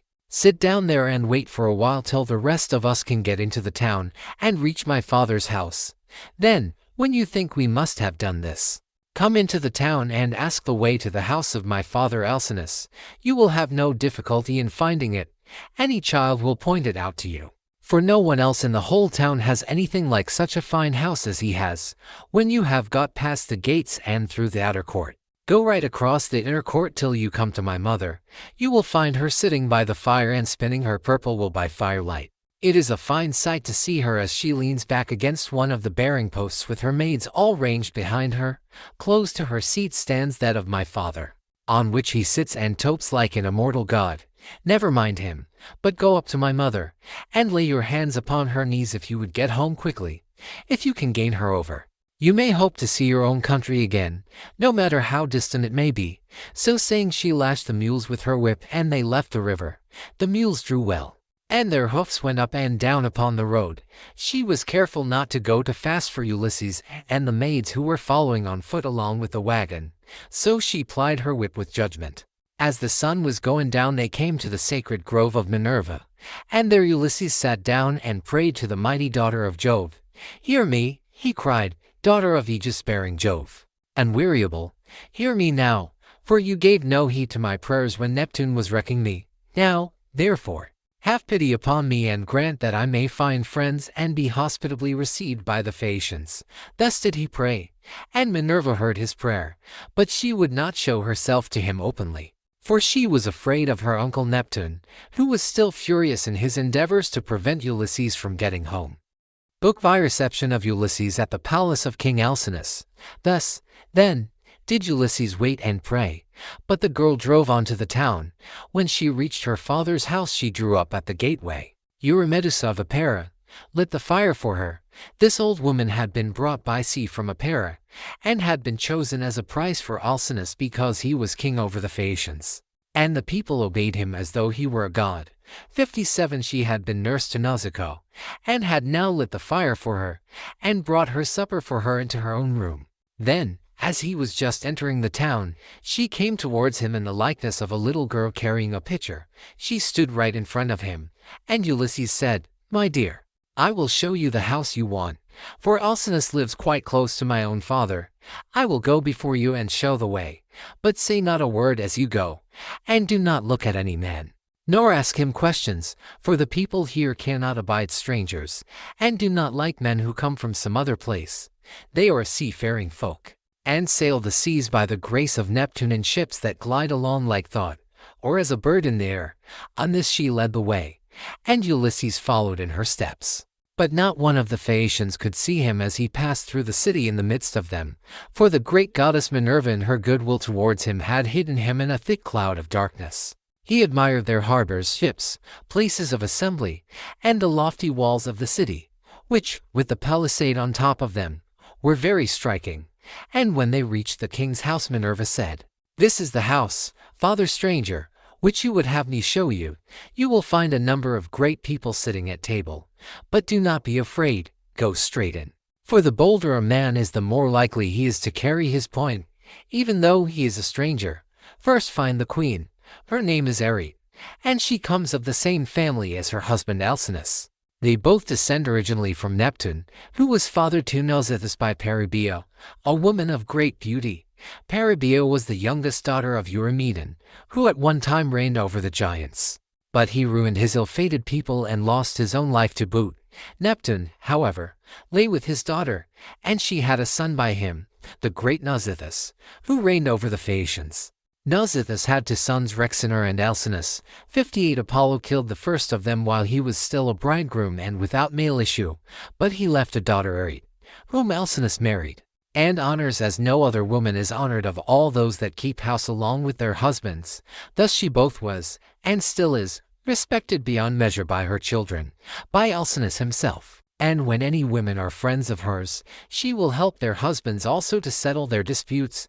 If you can gain her goodwill, you may have every hope of seeing your friends again." Where she entered the abode of Erechtheus, but Ulysses went on to the house of Alcinous, and he pondered much as he paused a while before reaching the threshold of bronze. For the splendor of the palace was like that of the sun or moon. The walls on either side were of bronze from end to end, and the cornice was of blue enamel. The doors were gold, and hung on pillars of silver that rose from a floor of bronze, while the lintel was silver and the hook of the door was of gold. On either side there stood gold and silver mastiffs which Vulcan, with his consummate skill, had fashioned expressly to keep watch over the palace of King Alcinous. So they were immortal and could never grow old. Seats were ranged all along the wall, here and there from one end to the other, with coverings of fine woven work which the women of the house had made. Here the chief persons of the Phaeacians used to sit and eat and drink. For there was abundance at all seasons, and there were golden figures of young men with lighted torches in their hands, raised on pedestals, to give light by night to those who were at table. There are 50 maid servants in the house, some of whom are always grinding rich yellow grain at the mill, while others work at the loom, or sit and spin. And their shuttles go backwards and forwards like the fluttering of aspen leaves, while the linen is so closely woven that it will turn oil. As the Phaeacians are the best sailors in the world, so their women excel all others in weaving, for Minerva has taught them all manner of useful arts, and they are very intelligent. Outside the gate of the outer court there is a large garden of about 4 acres with a wall all round it. It is full of beautiful trees, pears, pomegranates, and the most delicious apples. There are luscious figs also, and olives in full growth. The fruits never rot nor fail all the year round, neither winter nor summer. For the air is so soft that a new crop ripens before the old has dropped. Pear grows on pear, apple on apple, and fig on fig, and so also with the grapes, for there is an excellent vineyard. On the level ground of a part of this, the grapes are being made into raisins, and another part they are being gathered. Some are being trodden in the wine tubs. Others further on have shed their blossom and are beginning to show fruit. Others again are just changing color. In the furthest part of the ground there are beautifully arranged beds of flowers that are in bloom all the year round. Two streams go through it, the one turned in ducts throughout the whole garden, while the other is carried under the ground of the outer court to the house itself, and the townspeople draw water from it. Such, then, were the splendors with which the gods had endowed the house of King Alcinous. So here Ulysses stood for a while, and looked about him. But when he had looked long enough he crossed the threshold, and went within the precincts of the house. There he found all the chief people among the Phaeacians making their drink offerings to Mercury, which they always did the last thing before going away for the night. 61 He went straight through the court, still hidden by the cloak of darkness in which Minerva had enveloped him, till he reached Arete and King Alcinous. Then he laid his hands upon the knees of the queen, and at that moment the miraculous darkness fell away from him and he became visible. Every one was speechless with surprise at seeing a man there. But Ulysses began at once with his petition. "Queen Arete," he exclaimed, "daughter of great Rhexenor, in my distress I humbly pray you, as also your husband and these your guests, whom may heaven prosper with long life and happiness, and may they leave their possessions to their children, and all the honors conferred upon them by the state, to help me home to my own country as soon as possible, for I have been long in trouble and away from my friends."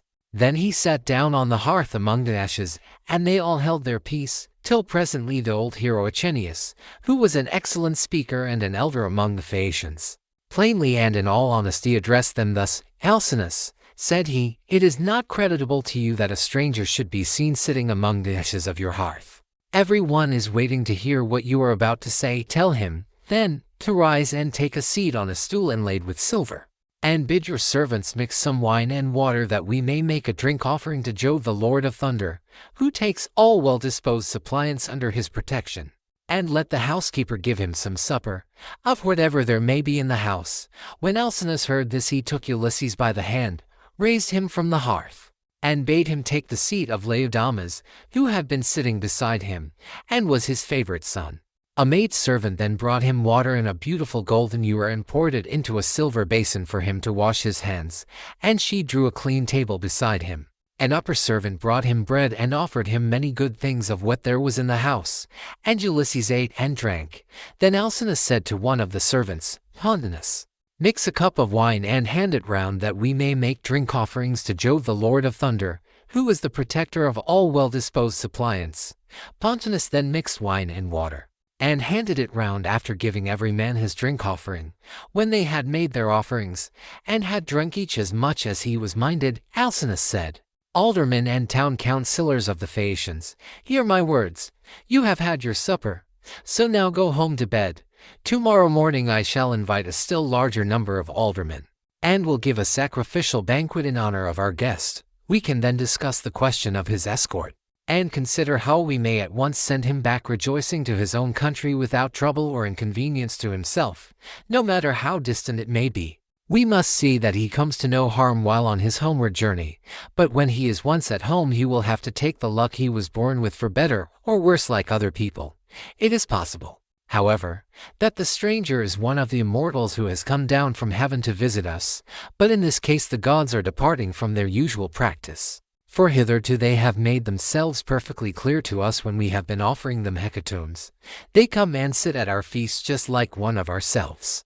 And if any solitary wayfarer happens to stumble upon some one or other of them, they affect no concealment, for we are as near of kin to the gods as the Cyclops and the savage giants are. 62 Then Ulysses said, "Pray, Alcinous, do not take any such notion into your head. I have nothing of the immortal about me, neither in body nor mind, and most resemble those among you who are the most afflicted.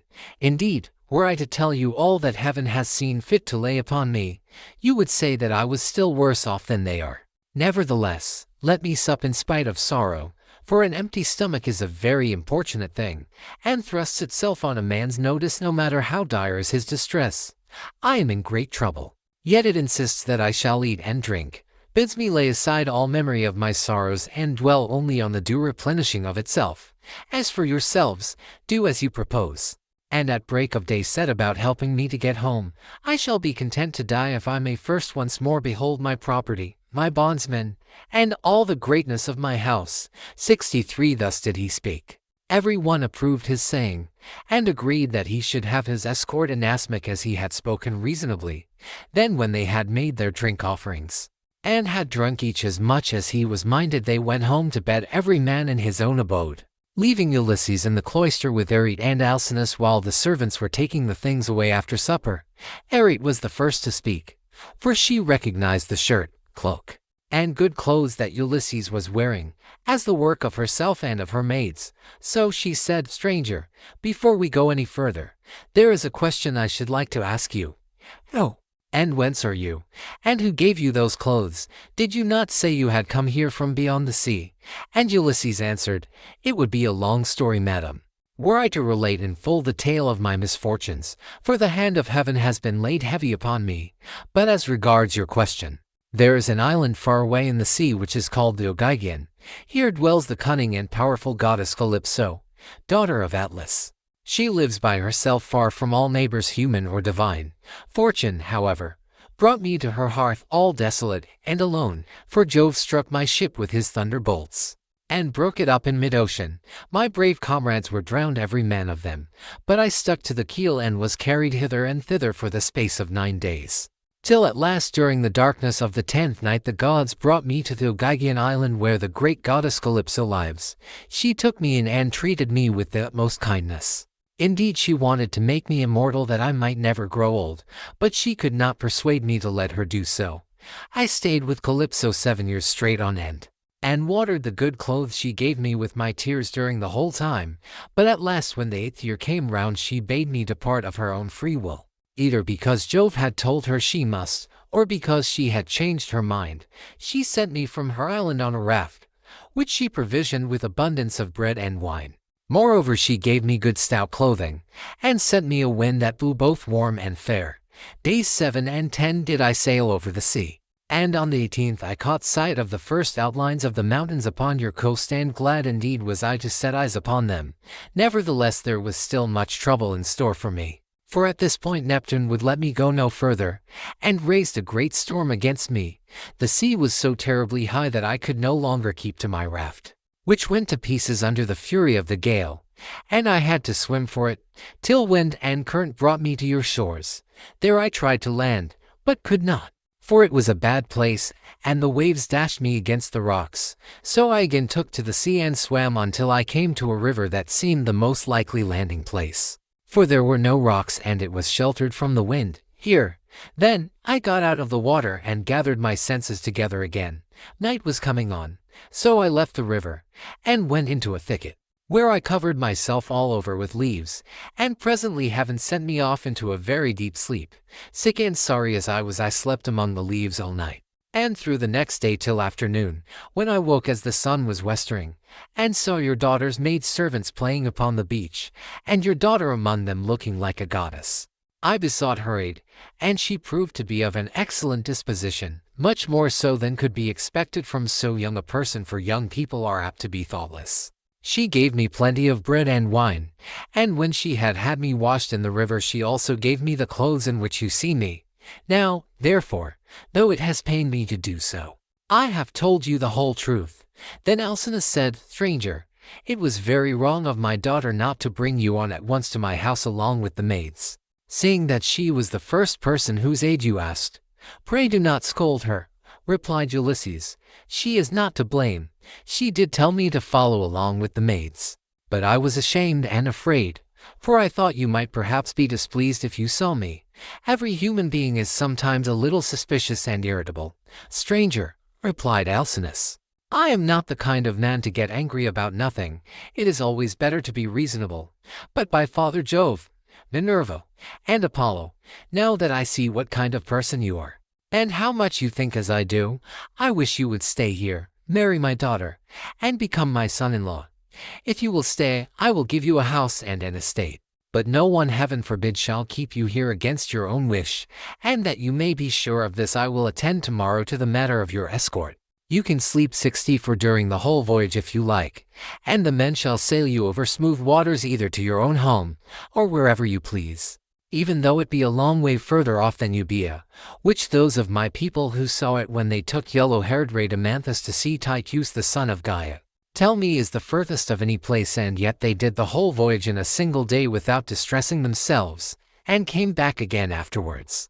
You will thus see how much my ships excel all others, and what magnificent oarsmen my sailors are. Then was Ulysses glad, and prayed aloud, saying, Father Jove, grant that Alcinous may do all as he has said, for so he will win an imperishable name among mankind, and at the same time I shall return to my country. Thus did they converse. Then Eri told her maids to set a bed in the room that was in the gatehouse, and make it with good red rugs, and to spread coverlets on the top of them with woolen cloaks for Ulysses to wear. The maids thereon went out with torches in their hands, and when they had made the bed they came up to Ulysses and said, Rise, sir stranger, and come with us, for your bed is ready. And glad indeed was he to go to his rest. So Ulysses slept in a bed placed in a room over the echoing gateway, but Alcinous lay in the inner part of the house, with the queen his wife by his side. Book V. Banquet in the house of Alcinous. The games. Now when the child of morning, rosy-fingered dawn, appeared, Alcinous and Ulysses both rose, and Alcinous led the way to the Phaeacian place of assembly, which was near the ships. When they got there they sat down side by side on a seat of polished stone, while Minerva took the form of one of Alcinous' servants, and went round the town in order to help Ulysses to get home. She went up to the citizens, man by man, and said, Aldermen and town councillors of the Phaeacians, come to the assembly all of you, and listen to the stranger who has just come off a long voyage to the house of King Alcinous. He looks like an immortal god.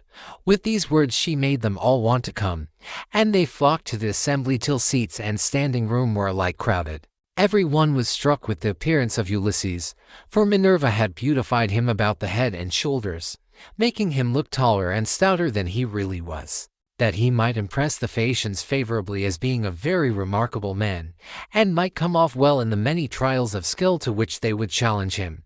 Then, when they were got together, Alcinous spoke. Hear me, said he, aldermen and town councillors of the Phaeacians, that I may speak even as I am minded. This stranger, whoever he may be, has found his way to my house from somewhere or other, either east or west. He wants an escort, and wishes to have the matter settled. Let us then get one ready for him. For as regards you aldermen and town councillors, you will join me in entertaining our guest in the cloisters. I can take no excuses, and we will have Demodocus to sing to us, for there is no bard like him whatever he may choose to sing about. Alcinous then led the way, and the others followed after, while a servant went to fetch Demodocus. And Alcinous killed them 12 sheep, 8 full-grown pigs, and 2 oxen. These they skinned and dressed so as to provide a magnificent banquet. A servant presently led in the famous bard Demodocus, whom the muse had dearly loved, but to whom she had given both good and evil.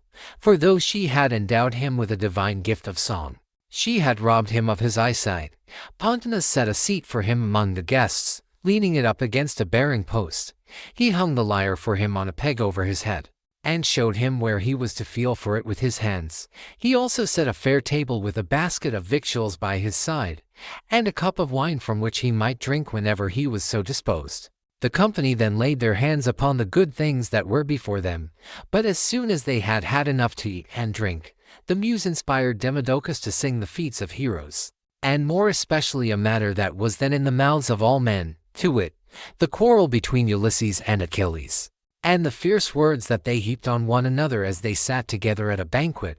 But Agamemnon was glad when he heard his chieftains quarreling with one another, for Apollo had foretold him this at Pytho when he crossed the stone floor to consult the oracle. Here was the beginning of the evil that by the will of Jove fell both upon Danaans and Trojans. Thus sang the bard, but Ulysses drew his purple mantle over his head and covered his face, for he was ashamed to let the Phaeacians see that he was weeping. When the bard left off singing he wiped the tears from his eyes, and covered his face, and, taking his cup, made a drink offering to the gods. But when the Phaeacians pressed Demodocus to sing further, for they delighted in his lays, then Ulysses again drew his mantle over his head and wept bitterly. No one noticed his distress except Alcinous, who was sitting near him, and heard the heavy sighs that he was heaving. So he at once said, Aldermen and town councillors of the Phaeacians, we have had enough now, both of the feast, and of the minstrelsy that is its due accompaniment.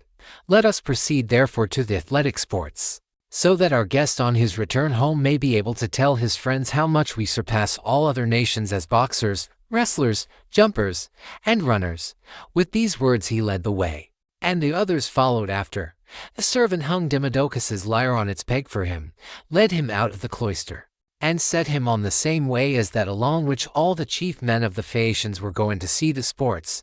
A crowd of several thousands of people followed them, and there were many excellent competitors for all the prizes: Acronios, Oeschylus, Elatrius, Notaeus, Primnius, Anchialus, Aretmius, Pontois, Prorius, Thun, and Abyssinius, and Amphilus son of Polonius son of Tecton. There was also Euryalus son of Nobilus, who was like Mars himself, and was the best-looking man among the Phaeacians except Laodamas. 3 sons of Alcinous, Laodamas, Halios, and Clytonius, competed also. The foot races came first.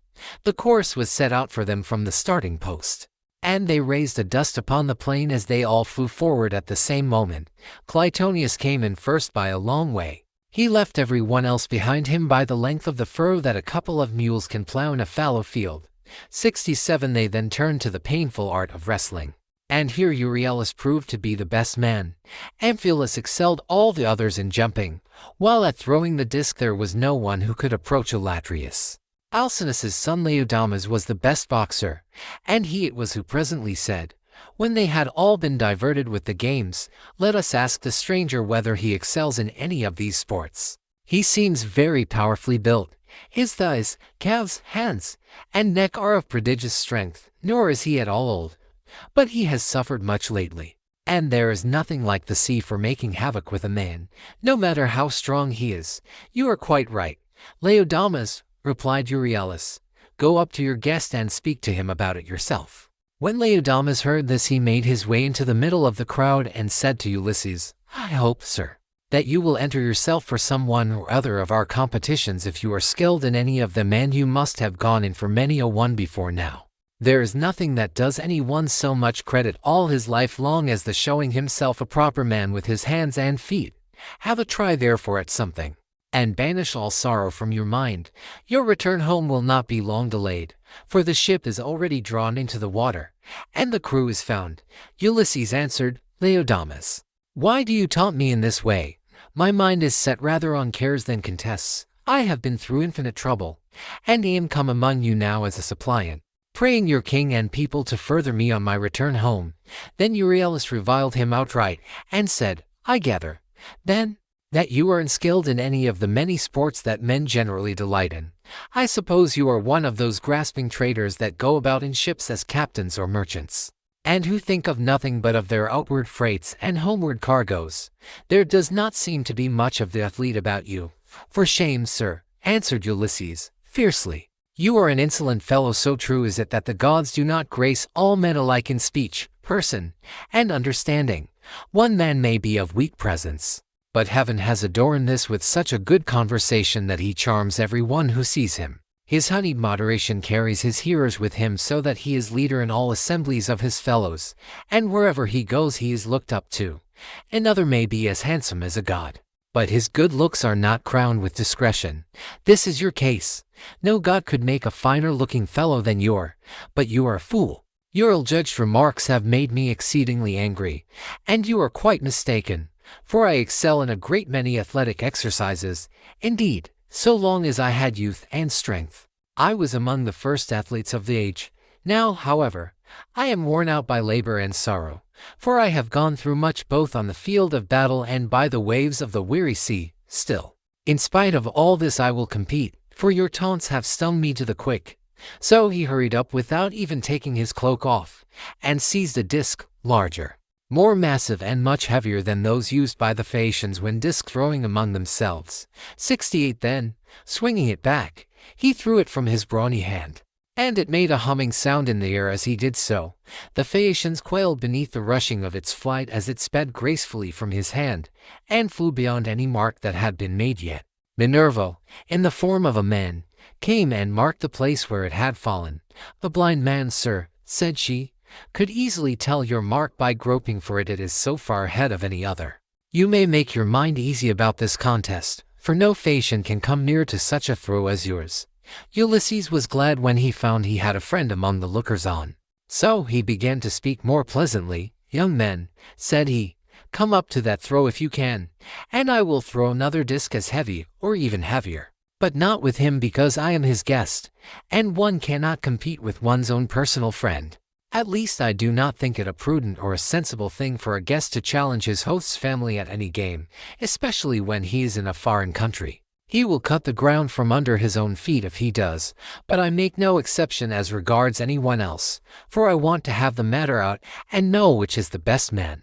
I am a good hand at every kind of athletic sport known among mankind. I am an excellent archer. In battle I am always the first to bring a man down with my arrow, no matter how many more are taking aim at him alongside of me. Philoctetes was the only man who could shoot better than I could when we Achaeans were before Troy and in practice. I far excel everyone else in the whole world, of those who still eat bread upon the face of the earth, but I should not like to shoot against the mighty dead, such as Hercules, or Eurytus, the Oechalian men who could shoot against the gods themselves. This in fact was how Eurytus came prematurely by his end, for Apollo was angry with him and killed him because he challenged him as an archer. I can throw a dart farther than anyone else can shoot an arrow. Running is the only point in respect of which I am afraid some of the Phaeacians might beat me, for I have been brought down very low at sea, my provisions ran short, and therefore I am still weak." They all held their peace except King Alcinous, who began, "Sir, we have had much pleasure in hearing all that you have told us, from which I understand that you are willing to show your prowess, as having been displeased with some insolent remarks that have been made to you by one of our athletes, and which could never have been uttered by any one who knows how to talk with propriety.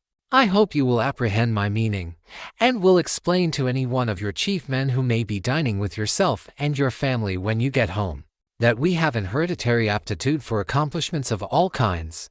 We are not particularly remarkable for our boxing, nor yet as wrestlers, but we are singularly fleet of foot and are excellent sailors. We are extremely fond of good dinners, music, and dancing. We also like frequent changes of linen, warm baths, and good beds. So now, please, some of you who are the best dancers set about dancing, that our guest on his return home may be able to tell his friends how much we surpass all other nations as sailors, runners, dancers, and minstrels. Demodocus has left his lyre at my house, so run someone or other of you and fetch it for him." On this a servant hurried off to bring the lyre from the king's house, and the 9 men who had been chosen as stewards stood forward. It was their business to manage everything connected with the sports, so they made the ground smooth and marked a wide space for the dancers.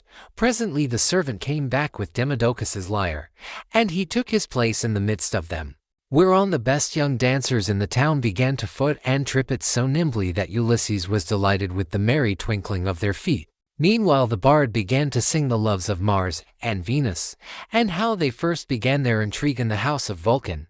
Mars made Venus many presents, and defiled King Vulcan's marriage bed. So the sun, who saw what they were about, told Vulcan. Vulcan was very angry when he heard such dreadful news, so he went to his smithy brooding mischief, got his great anvil into its place, and began to forge some chains which none could either unloose or break, so that they might stay there in that place. 69 When he had finished his snare he went into his bedroom and festooned the bedposts all over with chains like cobwebs. He also let many hang down from the great beam of the ceiling. Not even a god could see them, so fine and subtle were they. As soon as he had spread the chains all over the bed, he made as though he were setting out for the fair state of Lemnos, which of all places in the world was the one he was most fond of.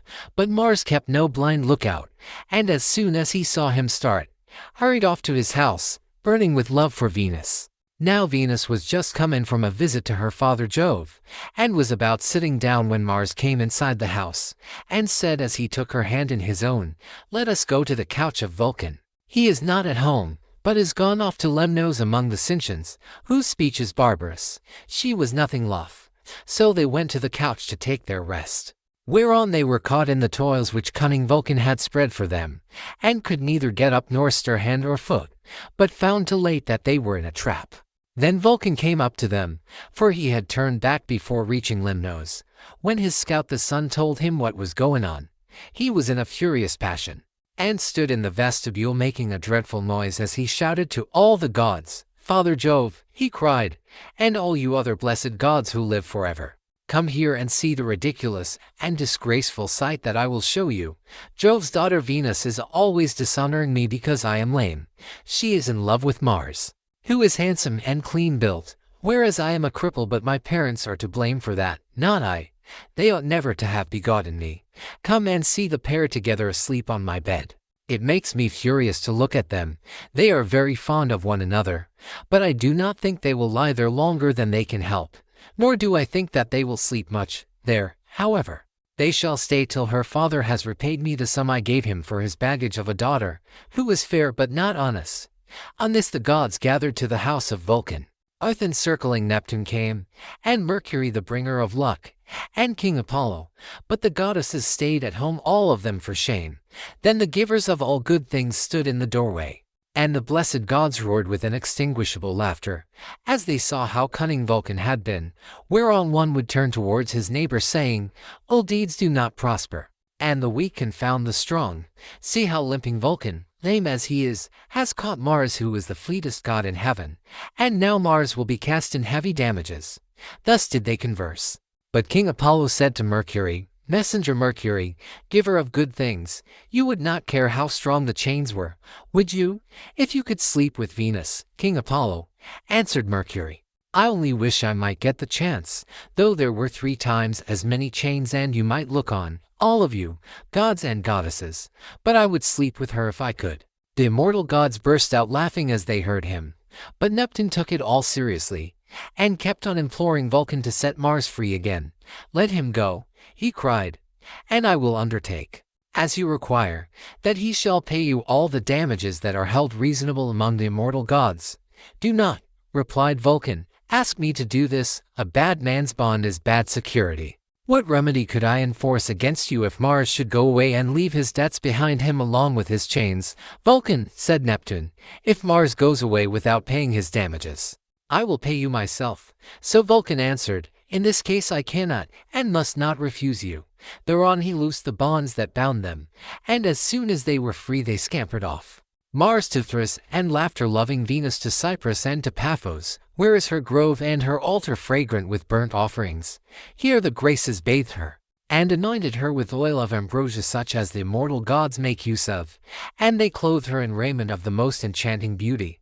Thus sang the bard. And both Ulysses and the seafaring Phaeacians were charmed as they heard him. Then Alcinous told Laodamas and Helios to dance alone, for there was no one to compete with them. So they took a red ball which Polybus had made for them, and one of them bent himself backwards and threw it up towards the clouds, while the other jumped from off the ground and caught it with ease before it came down again. When they had done throwing the ball straight up into the air, they began to dance, and at the same time kept on throwing it backwards and forwards to one another, while all the young men in the ring applauded and made a great stamping with their feet. Then Ulysses said, "King Alcinous, you said your people were the nimblest dancers in the world, and indeed they have proved themselves to be so. I was astonished as I saw them." The king was delighted at this, and exclaimed to the Phaeacians, aldermen and town councillors, "Our guest seems to be a person of singular judgment.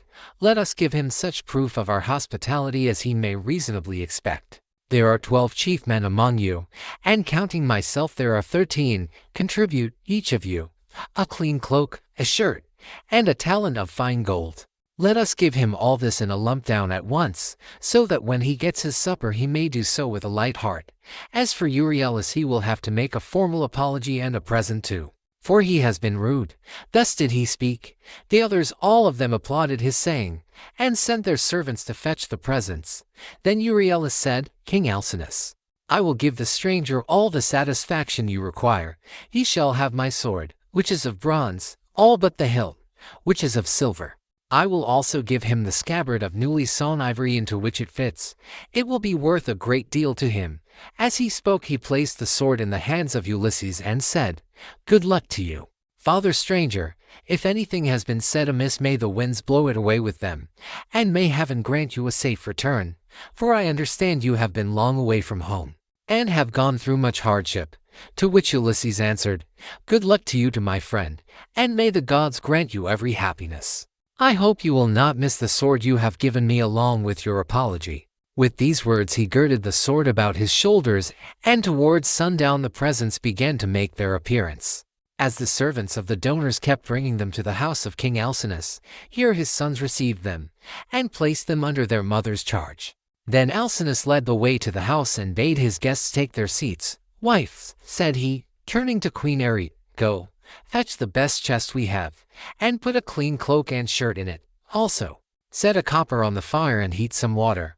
Our guest will take a warm bath. See also to the careful packing of the presents that the noble Phaeacians have made him. He will thus better enjoy both his supper and the singing that will follow. I shall myself give him this golden goblet which is of exquisite workmanship, that he may be reminded of me for the rest of his life whenever he makes a drink offering to Jove, or to any of the gods." 70 Then Arete told her maids to set a large tripod upon the fire as fast as they could, whereon they set a tripod full of bath water onto a clear fire. They threw on sticks to make it blaze, and the water became hot as the flame played about the belly of the tripod. 71 Meanwhile Arete brought a magnificent chest from her own room, and inside it she packed all the beautiful presents of gold and raiment which the Phaeacians had brought. Lastly she added a cloak and a good shirt from Alcinous, and said to Ulysses, "See to the lid yourself, and have the whole bound round at once, for fear anyone should rob you by the way when you are asleep in your ship." 72 When Ulysses heard this he put the lid on the chest and made it fast with a bond that Circe had taught him. He had done so before an upper servant told him to come to the bath and wash himself. He was very glad of a warm bath, for he had had no one to wait upon him ever since he left the house of Calypso, who as long as he remained with her had taken as good care of him as though he had been a god. When the servants had done washing and anointing him with oil, and had given him a clean cloak and shirt, he left the bathroom and joined the guests who were sitting over their wine. Lovely Nausicaa stood by one of the bearing posts supporting the roof of the cloister, and admired him as she saw him pass. "Farewell, stranger," said she, "do not forget me when you are safe at home again, for it is to me first that you owe ransom for having saved your life." And Ulysses said, "Nausicaa, daughter of great Alcinous, may Jove, the mighty husband of Juno, grant that I may reach my home. So shall I bless you as my guardian angel all my days, for it was you who saved me." When he had said this, he seated himself beside Alcinous. Supper was then served, and the wine was mixed for drinking. A servant led in the favorite bard Demodocus, and set him in the midst of the company, near one of the bearing posts supporting the cloister, that he might lean against it. Then Ulysses cut off a piece of roast pork with plenty of fat, for there was abundance left on the joint, and said to a servant, "Take this piece of pork over to Demodocus and tell him to eat it. For all the pain his lays may cause me, I will salute him none the less." Bards are honored and respected throughout the world, for the muse teaches them their songs and loves them. The servant carried the pork in his fingers over to Demodocus, who took it and was very much pleased. They then laid their hands on the good things that were before them, and as soon as they had had to eat and drink, Ulysses said to Demodocus, "Demodocus, there is no one in the world whom I admire more than I do you. You must have studied under the Muse, Jove's daughter, and under Apollo. So accurately do you sing the return of their Chians with all their sufferings and adventures. If you were not there yourself, you must have heard it all from someone who was. Now, however, change your song and tell us of the wooden horse which Epeius made with the assistance of Minerva, and which Ulysses got by stratagem into the fort of Troy after freighting it with the men who afterwards sacked the city. If you will sing this tale aright, I will tell all the world how magnificently heaven has endowed you." The bard, inspired of heaven, took up the story at the point where some of the Argives set fire to their tents and sailed away, while others, hidden within the horse, 73, were waiting with Ulysses in the Trojan place of assembly, for the Trojans themselves had drawn the horse into their fortress, and it stood there while they sat in council round it, and were in 3 minds as to what they should do. Some were for breaking it up then and there, others would have it dragged to the top of the rock on which the fortress stood, and then thrown down the precipice, while yet others were for letting it remain as an offering and propitiation for the gods. And this was how they settled it in the end. For the city was doomed when it took in that horse, within which were all the bravest of the Argives waiting to bring death and destruction on the Trojans. And he sang how the sons of the Achaeans issued from the horse, and sacked the town, breaking out from their ambuscade. He sang how they overran the city hither and thither, and ravaged it. And how Ulysses went raging like Mars along with Menelaus to the house of Deiphobus. It was there that the fight raged most furiously. Nevertheless, by Minerva's help he was victorious. All this he told, but Ulysses was overcome as he heard him, and his cheeks were wet with tears. He wept as a woman weeps when she throws herself on the body of her husband who has fallen before his own city and people, fighting bravely in defense of his home and children. She screams aloud and flings her arms about him as he lies gasping for breath and dying, but her enemies beat her from behind about the back and shoulders, and carry her off into slavery, to a life of labor and sorrow, and the beauty fades from her cheeks. Even so piteously did Ulysses weep. But none of those present perceived his tears except Alcinous, who was sitting near him, and could hear the sobs and sighs that he was heaving. The king, therefore, at once rose and said, "Aldermen and town councillors of the Phaeacians, let Demodocus cease his song, for there are those present who do not seem to like it." From the moment that we had done supper and Demodocus began to sing, our guest has been all the time groaning and lamenting. He is evidently in great trouble, so let the bard leave off, that we may all enjoy ourselves, hosts and guests alike. This will be much more as it should be, for all these festivities, with the escort, and the presents that we are making with so much goodwill are wholly in his honor. And any one with even a moderate amount of right feeling knows that he ought to treat a guest and a suppliant as though he were his own brother. Therefore, sir, do you on your part affect no more concealment nor reserve in the matter about which I shall ask you. It will be more polite in you to give me a plain answer. Tell me the name by which your father and mother over yonder used to call you, and by which you were known among your neighbors and fellow citizens. There is no one, neither rich nor poor, who is absolutely without any name whatever, for people's fathers and mothers give them names as soon as they are born.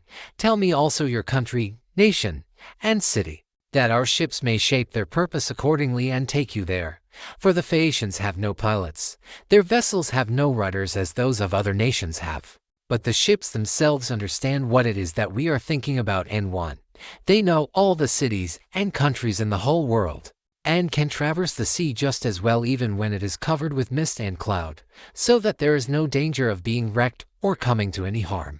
Still, I do remember hearing my father say that Neptune was angry with us for being too easygoing in the matter of giving people escorts. He said that one of these days he should wreck a ship of ours as it was returning from having escorted some 174 and bury our city under a high mountain. This is what my father used to say. But whether the god will carry out his threat or no is a matter which he will decide for himself. And now, tell me and tell me true, where have you been wandering? And in what countries have you traveled? Tell us of the peoples themselves, and of their cities who were hostile, savage, and uncivilized, and who, on the other hand, hospitable and humane. Tell us also why you are made so unhappy on hearing about the return of the Argive from Troy. The gods arranged all this, and sent them their misfortunes in order that future generations might have something to sing about. Did you lose some brave kinsman of your wife's when you were before Troy? A son-in-law or father-in-law, which are the nearest relations a man has outside his own flesh and blood? Or was it some brave and kindly-natured comrade, for a good friend is as dear to a man as his own brother? Book Ulysses declares himself and begins his story of the Cicons, Lotophagi, and Cyclops. And Ulysses answered, King Alcinous, it is a good thing to hear a bard with such a divine voice as this man has. There is nothing better or more delightful than when a whole people make merry together, with the guests sitting orderly to listen, while the table is loaded with bread and meats, and the cupbearer draws wine and fills his cup for every man. This is indeed as fair a sight as a man can see. Now, however, since you are inclined to ask the story of my sorrows, and rekindle my own sad memories in respect of them, I do not know how to begin, nor yet how to continue and conclude my tale, for the hand of heaven has been laid heavily upon me. Firstly, then, I will tell you my name that you too may know it, and one day, if I outlive this time of sorrow, may become my guests, though I live so far away from all of you. I am Ulysses, son of Laertes, renowned among mankind for all manner of subtlety, so that my fame ascends to heaven. I live in Ithaca, where there is a high mountain called Neridum, covered with forests. And not far from it there is a group of islands very near to one another, Dulichium same, and the wooded island of Zakynthus. It lies squat on the horizon, all highest up in the sea towards the sunset, while the others lie away from it towards dawn. 75 It is a rugged island, but it breeds brave men. And my eyes know none that they better love to look upon. The goddess Calypso kept me with her in her cave, and wanted me to marry her, as did also the cunning Aeaean goddess Circe. But they could neither of them persuade me, for there is nothing dearer to a man than his own country and his parents, and however splendid a home he may have in a foreign country. When I had set sail thence, the wind took me first to Ismarus, which is the city of the Cicons. There I sacked the town, and put the people to the sword. We took their wives and also much booty, which we divided equitably amongst us, so that none might have reason to complain. I then said that we had better make off at once, but my men very foolishly would not obey me, and the hosts aimed their bronze-shod spears at one another. 76 So long as the day waxed and it was still morning, we held our own against them, though they were more in number than we. But as the sun went down, towards the time when men loose their oxen, the Cicons got the better of us, and we lost 6 men from every ship we had. So we got away with those that were left. Thence we sailed onward with sorrow in our hearts, but glad to have escaped death, though we had lost our comrades. Nor did we leave till we had thrice invoked each one of the poor fellows who had perished by the hands of the Cicons. Then Jove raised the north wind against us till it blew a hurricane, so that land and sky were hidden in thick clouds, and night sprang forth out of the heavens. We let the ships run before the gale, but the force of the wind tore our sails to tatters. So we took them down for fear of shipwreck, and rowed our hardest towards the land. There we lay to days and to nights, suffering much alike from toil and distress of mind. But on the morning of the third day we again raised our masts, set sail, and took our places, letting the wind and steersman direct our ship. I should have got home at that time unharmed had not the north wind and the currents been against me as I was doubling Cape Malea, and set me off my course hard by the island of Scythr. I was driven thence by foul winds for a space of 9 days upon the sea, but on the 10th day we reached the land of the lotus eaters, who live on a food that comes from a kind of flower. Here we landed to take in fresh water, and our crews got their midday meal on the shore near the ships. When they had eaten and drunk, I sent 2 of my company to see what manner of men the people of the place might be, and they had a 3rd man under them. They started at once, and went about among the lotus eaters, who did them no hurt, but gave them to eat of the lotus, which was so delicious that those who ate of it left off caring about home, and did not even want to go back and say what had happened to them, but were for staying and munching lotus. 77 With the lotus eaters, without thinking further of their return, nevertheless, though they wept bitterly, I forced them back to the ships and made them fast under the benches. Then I told the rest to go on board at once, lest any of them should taste of the lotus and leave off wanting to get home. So they took their places and smote the grey sea with their oars. We sailed hence, always in much distress, till we came to the land of the lawless and inhuman Cyclops. Now the Cyclops neither plant nor plow, but trust in Providence, and live on such wheat, barley, and grapes as grow wild without any kind of tillage, and their wild grapes yield them wine as the sun and the rain may grow them. They have no laws nor assemblies of the people, but live in caves on the tops of high mountains. Each is lord and master in his family, and they take no account of their neighbors. Now off their harbor there lies a wooded and fertile island not quite close to the land of the Cyclops, but still not far. It is overrun with wild goats, that breed there in great numbers and are never disturbed by foot of man, for sportsmen who as a rule will suffer so much hardship in forest or among mountain precipices do not go there. Nor yet again is it ever plowed or fed down, but it lies a wilderness untilled and unsown from year to year, and has no living thing upon it but only goats, for the Cyclops have no ships, nor yet shipwrights who could make ships for them. They cannot therefore go from city to city, or sail over the sea to one another's country as people who have ships can do. If they had had these they would have colonized the island. 78 For it is a very good one, and would yield everything in due season. There are meadows that in some places come right down to the seashore, well watered and full of luscious grass. Grapes would do there excellently. There is level land for plowing, and it would always yield heavily at harvest time, for the soil is deep.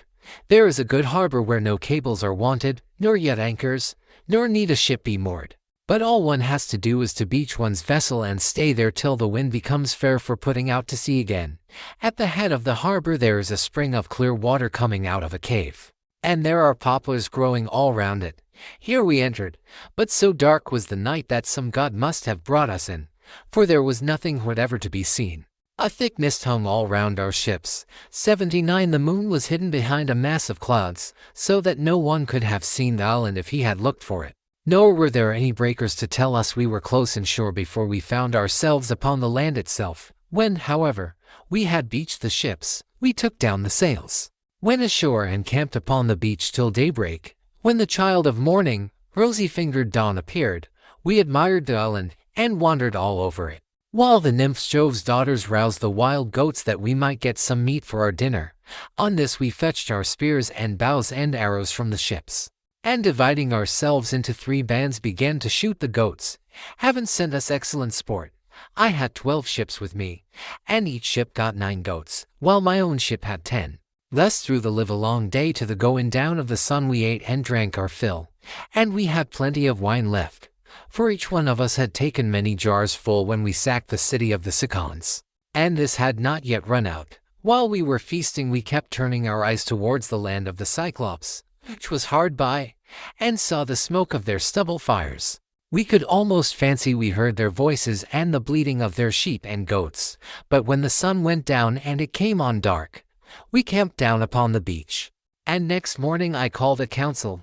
"Stay here, my brave fellows," said I, "all the rest of you, while I go with my ship and exploit these people myself. I want to see if they are civilized savages, or a hospitable and humane race."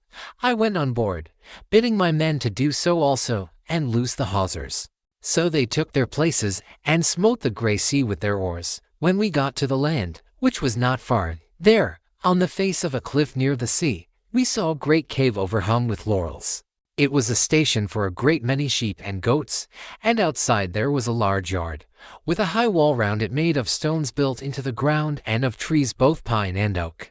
This was the abode of a huge monster who was then away from home shepherding his flocks. He would have nothing to do with other people, but led the life of an outlaw. He was a horrid creature, not like a human being at all, but resembling rather some crag that stands out boldly against the sky on the top of a high mountain. I told my men to draw the ship ashore, and stay where they were, all but the 12 best among them, who were to go along with myself. I also took a goatskin of sweet black wine which had been given me by Maron, son of Euans, who was priest of Apollo the patron god of Ismarus, and lived within the wooded precincts of the temple. When we were sacking the city we respected him, and spared his life, as also his wife and child. So he made me some presents of great value, 7 talents of fine gold, and a bowl of silver, with 12 jars of sweet wine, and blended, and of the most exquisite flavor. Not a man nor maid in the house knew about it, but only himself, his wife, and 1 housekeeper. When he drank it he mixed 20 parts of water to 1 of wine, and yet the fragrance from the mixing bowl was so exquisite that it was impossible to refrain from drinking. I filled a large skin with this wine, and took a wallet full of provisions with me, for my mind misgave me that I might have to deal with some savage who would be of great strength, and would respect neither right nor law. We soon reached his cave, but he was out shepherding. So we went inside, and took stock of all that we could see. His cheese racks were loaded with cheeses, and he had more lambs and kids than his pens could hold. They were kept in separate flocks. First there were the hoggets, then the oldest of the younger lambs, and lastly the very young ones, 80, all kept apart from one another. As for his dairy, all the vessels, bowls, and milk pails into which he milked were swimming with whey. When they saw all this, my men begged me to let them first steal some cheeses, and make off with them to the ship. They would then return, drive down the lambs and kids, put them on board, and sail away with them. It would have been indeed better if we had done so, but I would not listen to them, for I wanted to see the owner himself, in the hope that he might give me a present. When, however, we saw him, my poor men found him ill to deal with. We lit a fire, offered some of the cheeses in sacrifice, ate others of them, and then sat waiting till the Cyclops should come in with his sheep. When he came, he brought in with him a huge load of dry firewood to light the fire for his supper. And this he flung with such a noise onto the floor of his cave that we hid ourselves for fear at the far end of the cavern. Meanwhile he drove all the ewes inside, as well as the she-goats that he was going to milk, leaving the males, both rams and he-goats, outside in the yards. Then he rolled a huge stone to the mouth of the cave, so huge that 20 strong four-wheeled wagons would not be enough to draw it from its place against the doorway. When he had so done, he sat down and milked his ewes and goats, all in due course, and then let each of them have her own yam. He curdled half the milk and set it aside in wicker strainers, but the other half he poured into bowls that he might drink it for his supper. When he had got through with all his work, he lit the fire, and then caught sight of us, whereon he said, "Strangers, who are you? Where do you sail from? Are you traders, or do you sail the sea as rovers, with your hands against every man, and every man's hand against you?" We were frightened out of our senses by his loud voice and monstrous form, but I managed to say, "We are Achaeans on our way home from Troy, but by the will of Jove, and stress of weather, we have been driven far out of our course. We are the people of Agamemnon, son of Atreus, who has won infinite renown throughout the whole world, by sacking so great a city and killing so many people. We therefore humbly pray you to show us some hospitality, and otherwise make us such presents as visitors may reasonably expect. May your excellency fear the wrath of heaven, for we are your suppliants, and Jove takes all respectable travelers under his protection, for he is the avenger of all suppliants and foreigners in distress." To this he gave me but a pitiless answer. "Stranger," said he, "you are a fool, or else you know nothing of this country. Talk to me, indeed, about fearing the gods or shunning their anger. We Cyclops do not care about Jove or any of your blessed gods, for we are ever so much stronger than they. I shall not spare either yourself or your companions out of any regard for Jove, unless I am in the humor for doing so. And now tell me where you made your ship fast when you came on shore. Was it round the point, or is she lying straight off the land?" He said this to draw me out, but I was too cunning to be caught in that way. So I answered with a lie. "Neptune," said I, "sent my ship onto the rocks at the far end of your country, and wrecked it. We were driven onto them from the open sea, but I and those who are with me escaped the jaws of death." The cruel wretch vouchsafed me not one word of answer, but with a sudden clutch he gripped up 2 of my men at once and dashed them down upon the ground as though they had been puppies. Their brains were shed upon the ground, and the earth was wet with their blood. Then he tore them limb from limb and supped upon them. He gobbled them up like a lion in the wilderness, flesh, bones, marrow, and entrails, without leaving anything uneaten. As for us, we wept and lifted up our hands to heaven on seeing such a horrid sight, for we did not know what else to do. But when the Cyclops had filled his huge paunch, and had washed down his meal of human flesh with a drink of neat milk, he stretched himself full length upon the ground among his sheep, and went to sleep. I was at first inclined to seize my sword, draw it, and drive it into his vitals, but I reflected that if I did we should all certainly be lost, for we should never be able to shift the stone which the monster had put in front of the door. So we stayed sobbing and sighing where we were till morning came. When the child of morning, rosy-fingered Dawn, appeared, he again lit his fire, milked his goats and ewes, all quite rightly, and then let each have her own young one. As soon as he had got through with all his work, he clutched up to more of my men, and began eating them for his morning's meal. Presently, with the utmost ease, he rolled the stone away from the door and drove out his sheep. But he at once put it back again as easily as though he were merely clapping the lid onto a quiver full of arrows. As soon as he had done so he shouted, and cried "Shoo, shoo," after his sheep to drive them onto the mountain. So I was left to scheme some way of taking my revenge and covering myself with glory. In the end I deemed it would be the best plan to do as follows. The Cyclops had a great club which was lying near one of the sheep pens. It was of green olive wood, and he had cut it intending to use it for a staff as soon as it should be dry. It was so huge that we could only compare it to the mast of a 20-oared merchant vessel of large burden, and able to venture out into open sea. I went up to this club and cut off about 6 feet of it. I then gave this piece to the men and told them to fine it evenly off at one end, which they proceeded to do, and lastly I brought it to a point myself, charring the end in the fire to make it harder.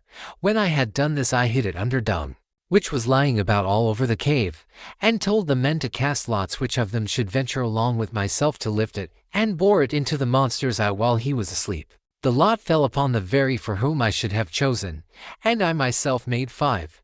In the evening the wretch came back from shepherding, and drove his flocks into the cave, this time driving them all inside, and not leaving any in the yards. I suppose some fancy must have taken him, or a god must have prompted him to do so.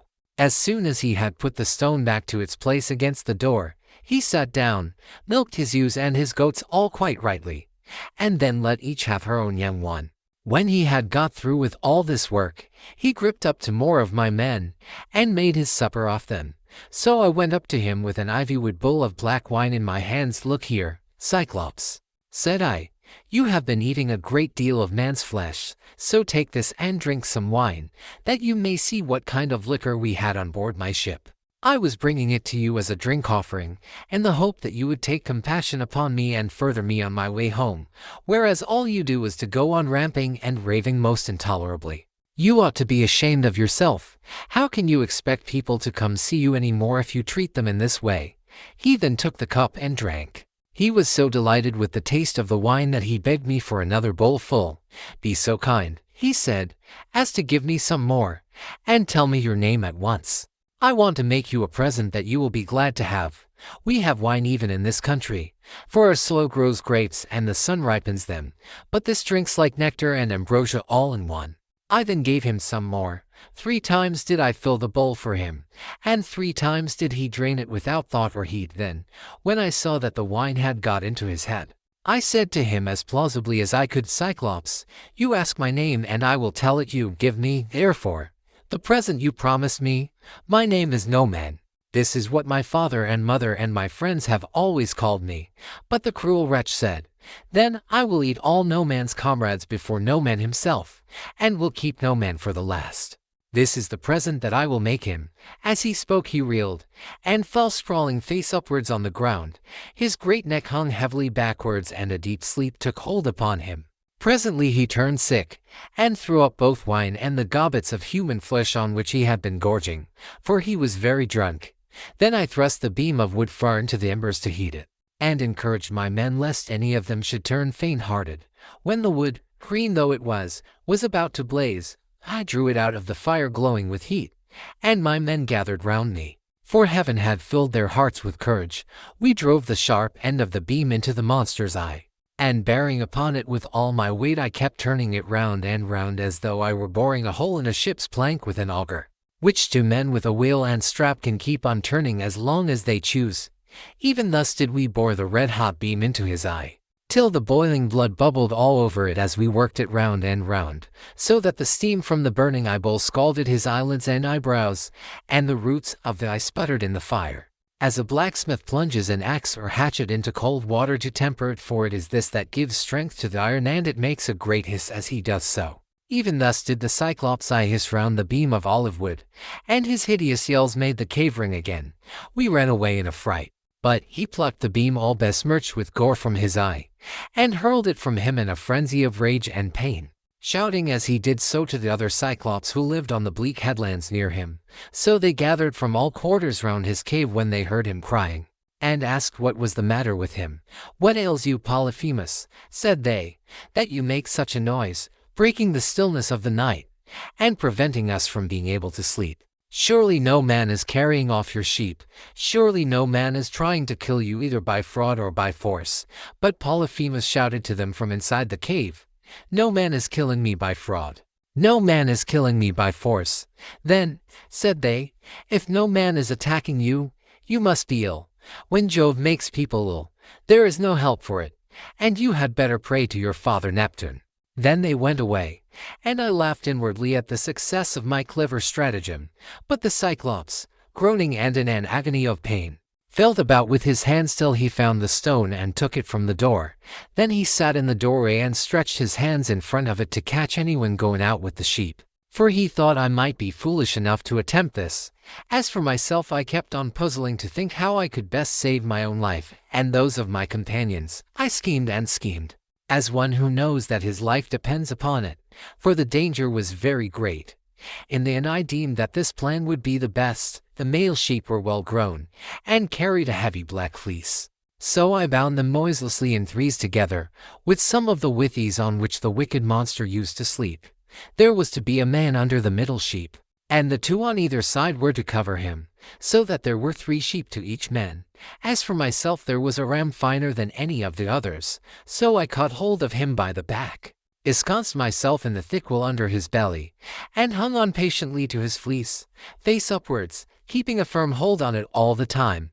Thus, then, did we wait in great fear of mind till morning came. But when the child of morning, rosy-fingered dawn, appeared, the male sheep hurried out to feed, while the ewes remained bleating about the pens waiting to be milked, for their udders were full to bursting. But their master, in spite of all his pain, felt the backs of all the sheep as they stood upright, without being sharp enough to find out that the men were underneath their bellies. As the ram was going out, last of all, heavy with its fleece and with the weight of my crafty self, Polyphemus laid hold of it and said, "My good ram, what is it that makes you the last to leave my cave this morning? You are not wont to let the ewes go before you, but lead the mob with a run whether to flowery mead or bubbling fountain, and are the first to come home again at night. But now you lag last of all. Is it because you know your master has lost his eye, and are sorry because that wicked Noman and his horrid crew has got him down in his drink and blinded him? But I will have his life yet. If you could understand and talk, you would tell me where the wretch is hiding, and I would dash his brains upon the ground till they flew all over the cave. I should thus have some satisfaction for the harm this no-good Noman has done me." As he spoke he drove the ram outside, but when we were a little way out from the cave and yards, I first got from under the ram's belly, and then freed my comrades. As for the sheep, which were very fat, by constantly heading them in the right direction we managed to drive them down to the ship. The crew rejoiced greatly at seeing those of us who had escaped death, but wept for the others whom the Cyclops had killed. However, I made signs to them by nodding and frowning that they were to hush their crying, and told them to get all the sheep on board at once and put out to sea. So they went aboard, took their places, and smote the grey sea with their oars. Then, when I had got as far out as my voice would reach, I began to jeer at the Cyclops. "Cyclops," said I, "you should have taken better measure of your man before eating up his comrades in your cave. You wretch, eat up your visitors in your own house. You might have known that your sin would find you out. And now Jove and the other gods have punished you." He got more and more furious as he heard me, so he tore the top from off a high mountain, and flung it just in front of my ship so that it was within a little of hitting the end of the rudder. 81 The sea quaked as the rock fell into it, and the wash of the wave it raised carried us back towards the mainland, and forced us towards the shore. But I snatched up a long pole and kept the ship off, making signs to my men by nodding my head, that they must row for their lives, whereon they laid out with a will.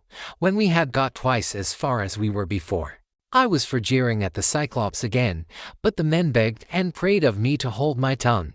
"Do not," they exclaimed, "be mad enough to provoke this savage creature further. He has thrown one rock at us already which drove us back again to the mainland, and we made sure it had been the death of us.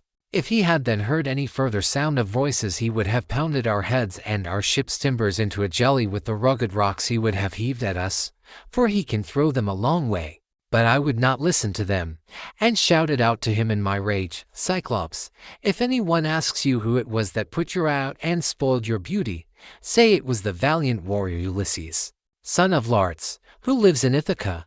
On this he groaned, and cried out, "Alas, alas, then the old prophecy about me is coming true.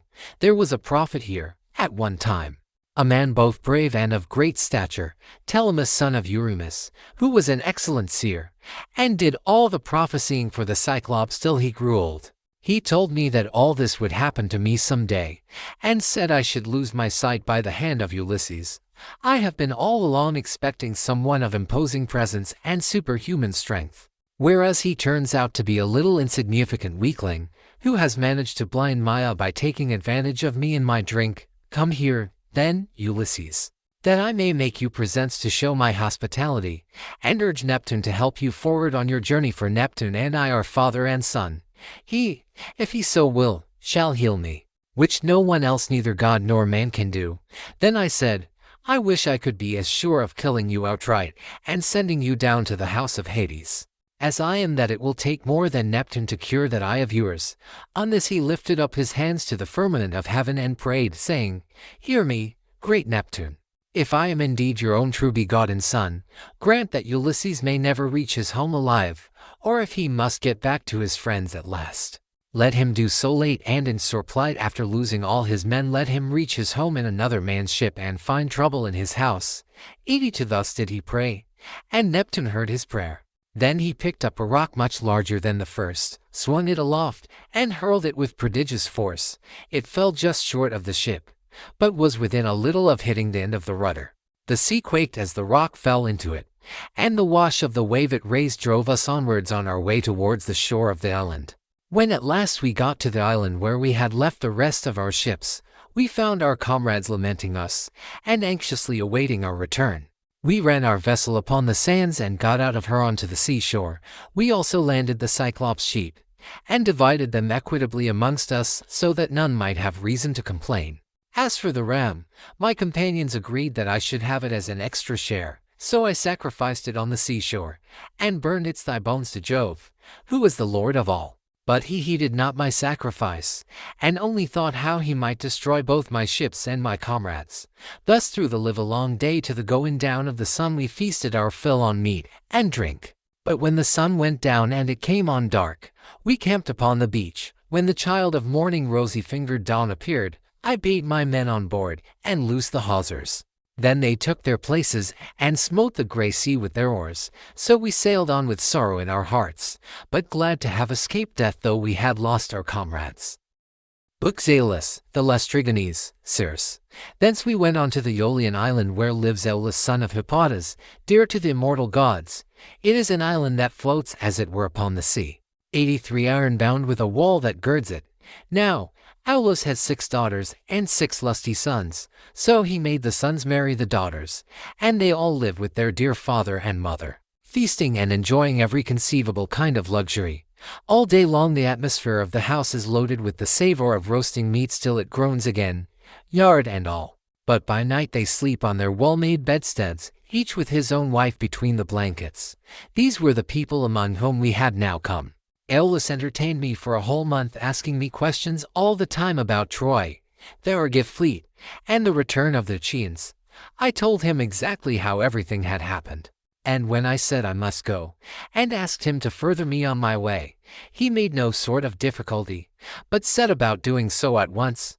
Moreover, he flayed me a prime ox hide to hold the ways of the roaring winds, which he shut up in the hide as in a sack, for Jove had made him captain over the winds, and he could stir or still each one of them according to his own pleasure. He put the sack in the ship and bound the mouth so tightly with a silver thread that not even a breath of a side wind could blow from any quarter. The west wind, which was fair for us, did he alone let blow as it chose, but it all came to nothing, for we were lost through our own folly. 9 days and 9 nights did we sail, and on the 10th day our native land showed on the horizon. We got so close in that we could see the stubble fires burning, and I, being then dead beat, fell into a light sleep, for I had never let the rudder out of my own hands, that we might get home the faster. On this the men fell to talking among themselves, and said I was bringing back gold and silver in the sack that Aeolus had given me. Bless my heart, would one turn to his neighbor, saying, "How this man gets honored and makes friends to whatever city or country he may go.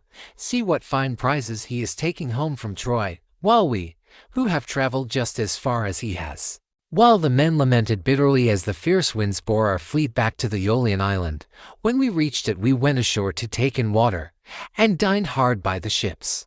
Immediately after dinner I took a herald and one of my men, and went straight to the house of Aeolus, where I found him feasting with his wife and family. So we sat down as suppliants on the threshold. They were astounded when they saw us and said, "Ulysses, what brings you here? What god has been ill-treating you? We took great pains to further you on your way home to Ithaca, or wherever it was that you wanted to go to."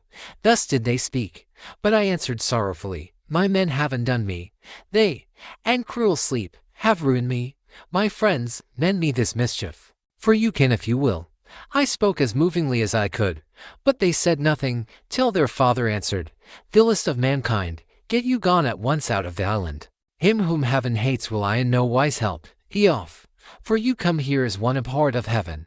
And with these words he sent me sorrowing from his door. Thence we sailed sadly until the men were worn out with long and fruitless rowing, for there was no longer any wind to help them. 6 days, night and day did we toil.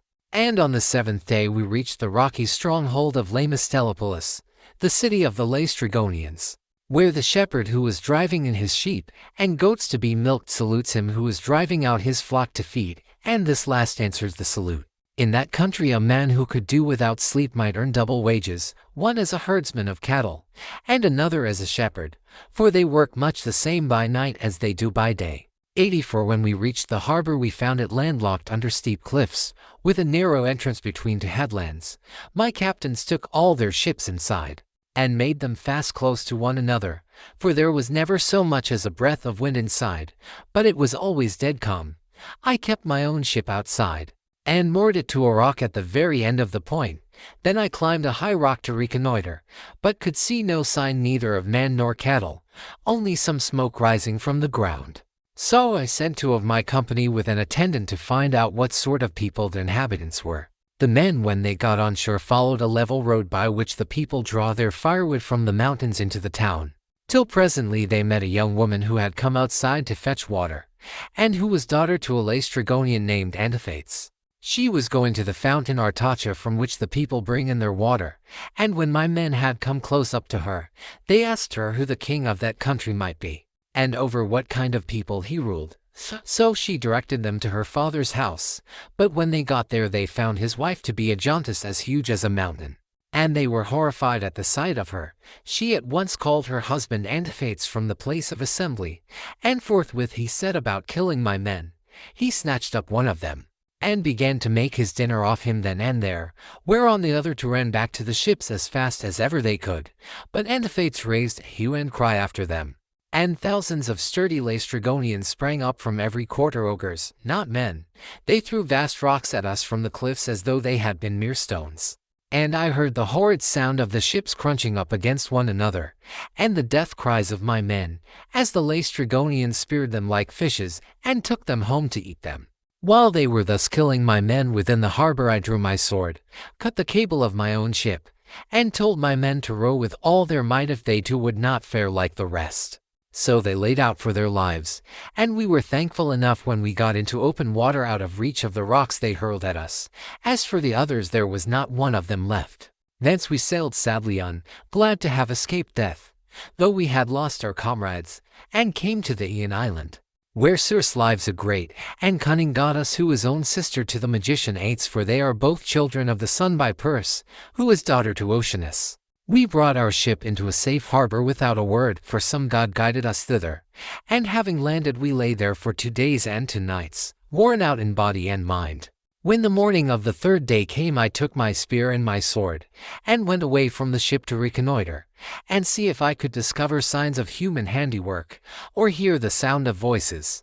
Climbing to the top of a high lookout, I espied the smoke of Circe's house rising upwards amid a dense forest of trees, and when I saw this I doubted whether, having seen the smoke, I would not go on at once and find out more, but in the end I deemed it best to go back to the ship, give the men their dinners, and send some of them instead of going myself. When I had nearly got back to the ship, some god took pity upon my solitude, and sent a fine antlered stag right into the middle of my path. He was coming down his pasture in the forest to drink of the river, for the heat of the sun drove him, and as he passed I struck him in the middle of the back. The bronze point of the spear went clean through him, and he lay groaning in the dust until the life went out of him. Then I set my foot upon him, drew my spear from the wound, and laid it down. I also gathered rough grass and rushes and twisted them into a fathom or so of good stout rope, with which I bound the 4 feet of the noble creature together. Having so done, I hung him round my neck and walked back to the ship leaning upon my spear, for the stag was much too big for me to be able to carry him on my shoulder, steadying him with one hand. As I threw him down in front of the ship, I called the men and spoke cheeringly man by man to each of them. "Look here, my friends," said I, "we are not going to die so much before our time after all. And at any rate we will not starve so long as we have got something to eat and drink on board." On this they uncovered their heads upon the seashore and admired the stag. for he was indeed a splendid fellow. Then, when they had feasted their eyes upon him sufficiently, they washed their hands and began to cook him for dinner. Thus through the livelong day to the going down of the sun we stayed there eating and drinking our fill.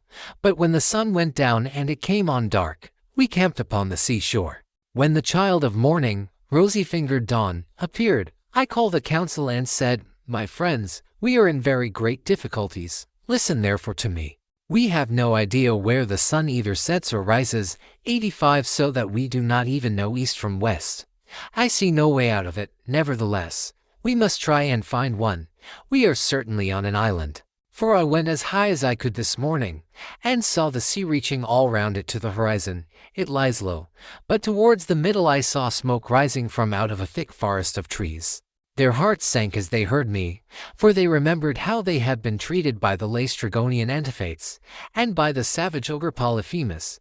They wept bitterly in their dismay. But there was nothing to be got by crying, so I divided them into 2 companies and set a captain over each. I gave one company to Eurylochus, while I took command of the other myself.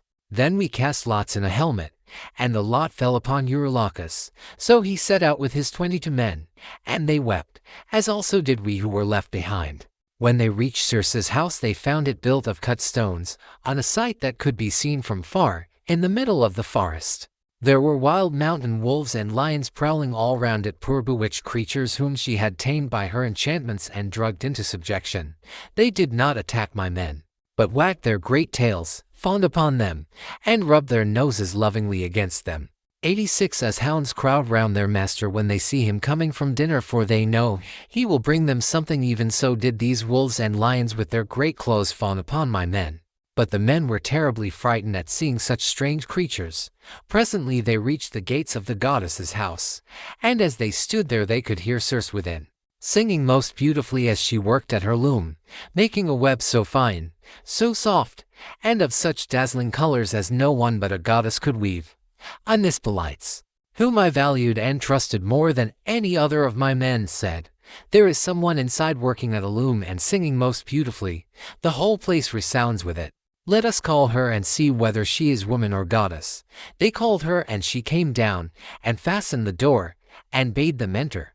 They, thinking no evil, followed her, all except Eurylochus, who suspected mischief and stayed outside. When she had got them into her house, she set them upon benches and seats and mixed them a mess with cheese, honey, meal, and Pramnian wine. But she drugged it with wicked poisons to make them forget their homes, and when they had drunk she turned them into pigs by a stroke of her wand, and shut them up in her pigsties. They were like pigs' hair, and all, and they grunted just as pigs do, but their senses were the same as before, and they remembered everything. Thus then were they shut up squealing. And Circe threw them some acorns and beech mast such as pigs eat. But Eurylochus hurried back to tell me about the sad fate of our comrades. He was so overcome with dismay that though he tried to speak he could find no words to do so. His eyes filled with tears and he could only sob and sigh, till at last we forced his story out of him. And he told us what had happened to the others. "We went," said he, "as you told us, through the forest. And in the middle of it there was a fine house built with cut stones in a place that could be seen from far. There we found a woman, or else she was a goddess, working at her loom and singing sweetly. So the men shouted to her and called her, whereon she at once came down, opened the door, and invited us in. The others did not suspect any mischief, so they followed her into the house. But I stayed where I was, for I thought there might be some treachery. From that moment I saw them no more, for not one of them ever came out, though I sat a long time watching for them. Then I took my sword of bronze and slung it over my shoulders. I also took my bow, and told Eurylochus to come back with me and shew me the way. But he laid hold of me with both his hands and spoke piteously, saying, "Sir, do not force me to go with you, but let me stay here, for I know you will not bring one of them back with you, nor even return alive yourself. Let us rather see if we cannot escape at any rate with the few that are left us, for we may still save our lives. Stay where you are." "Then," answered I, "eating and drinking at the ship, but I must go, for I am most urgently bound to do so." With this I left the ship and went up inland. When I got through the charmed grove, and was near the great house of the enchantress Circe, I met Mercury with his golden wand, disguised as a young man in the heyday of his youth and beauty with the down just coming upon his face. He came up to me and took my hand within his own, saying, "My poor unhappy man, whither are you going over this mountain top, alone and without knowing the way? Your men are shut up in Circe's pigsties, like so many wild boars in their lairs. You surely do not fancy that you can set them free. I can tell you that you will never get back and will have to stay there with the rest of them. But never mind, I will protect you and get you out of your difficulty. Take this herb, which is one of great virtue, and keep it about you when you go to Circe's house.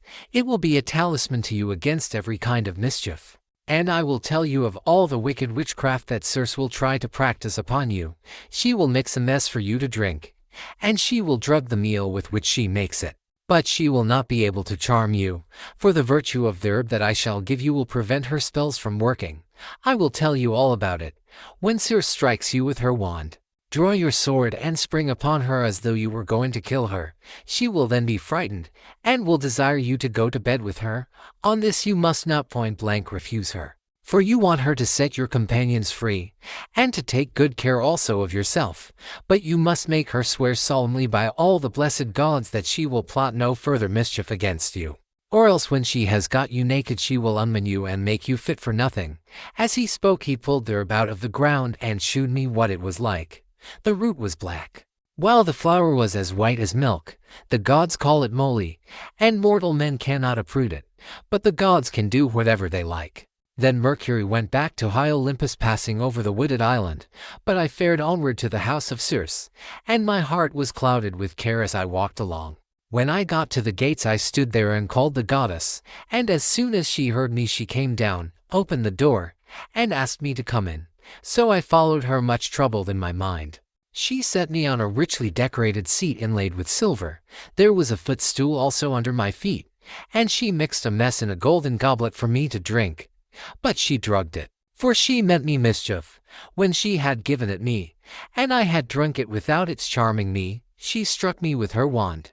"There now," she cried, "be off to the pigsty, and make your lair with the rest of them." But I rushed at her with my sword drawn as though I would kill her, whereon she fell with a loud scream, clasped my knees, and spoke piteously, saying, "Who and whence are you? From what place and people have you come? How can it be that my drugs have no power to charm you?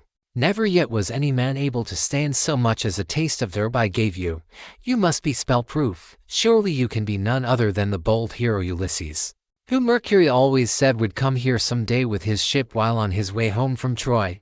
So be it then, sheathe your sword, and let us go to bed, that we may make friends and learn to trust each other."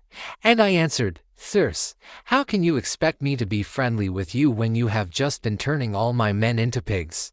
And now that you have got me here myself, you mean me mischief when you ask me to go to bed with you, and will unman me and make me fit for nothing. I shall certainly not consent to go to bed with you unless you will first take your solemn oath to plot no further harm against me." So she swore at once as I had told her. And when she had completed her oath, then I went to bed with her. Meanwhile her 4 servants, who are her housemaids, set about their work.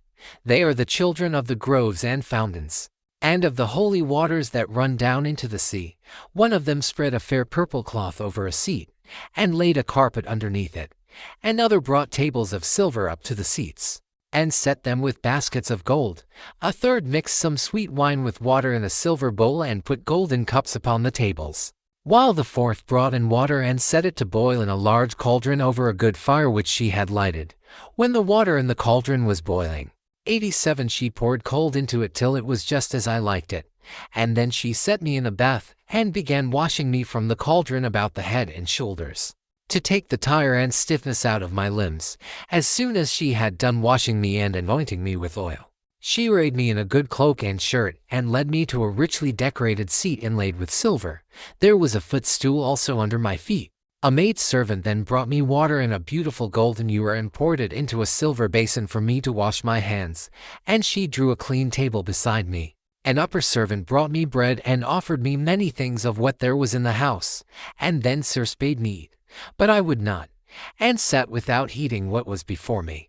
still moody and suspicious, when Circe saw me sitting there without eating, and in great grief, she came to me and said, "Ulysses, why do you sit like that as though you were dumb, gnawing at your own heart, and refusing both meat and drink? Is it that you are still suspicious? You ought not to be, for I have already sworn solemnly that I will not hurt you."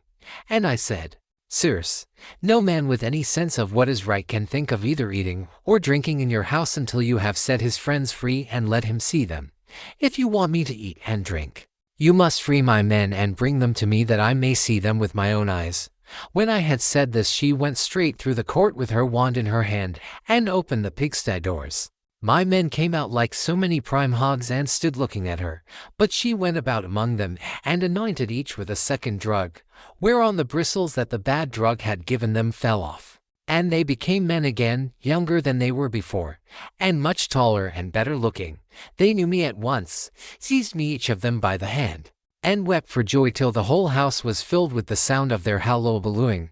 And Circe herself was so sorry for them that she came up to me and said, "Ulysses, noble son of Larts, go back at once to the sea where you have left your ship, and first draw it onto the land. Then hide all your ship's gear and property in some cave, and come back here with your men." I agreed to this, so I went back to the seashore, and found the men at the ship weeping and wailing most piteously. When they saw me, the silly blubbering fellows began frisking round me as calves break out and gambol round their mothers, when they see them coming home to be milked after they have been feeding all day, and the homestead resounds with their lowing. They seemed as glad to see me as though they had got back to their own rugged Ithaca, where they had been born and bred. "Sir," said the affectionate creatures, "we are as glad to see you back as though we had got safe home to Ithaca. But tell us all about the fate of our comrades." I spoke comfortingly to them and said, "We must draw our ship onto the land, and hide the ship's gear with all our property in some cave. Then come with me, all of you, as fast as you can to Circe's house, where you will find your comrades eating and drinking in the midst of great abundance." On this the men would have come with me at once, but Eurylochus tried to hold them back and said, "Alas, poor wretches that we are, what will become of us? Wish not on your ruin by going to the house of Circe, who will turn us all into pigs or wolves or lions, and we shall have to keep guard over her house. Remember how the Cyclops treated us when our comrades went inside his cave, and Ulysses with them. It was all through his sheer folly that those men lost their lives."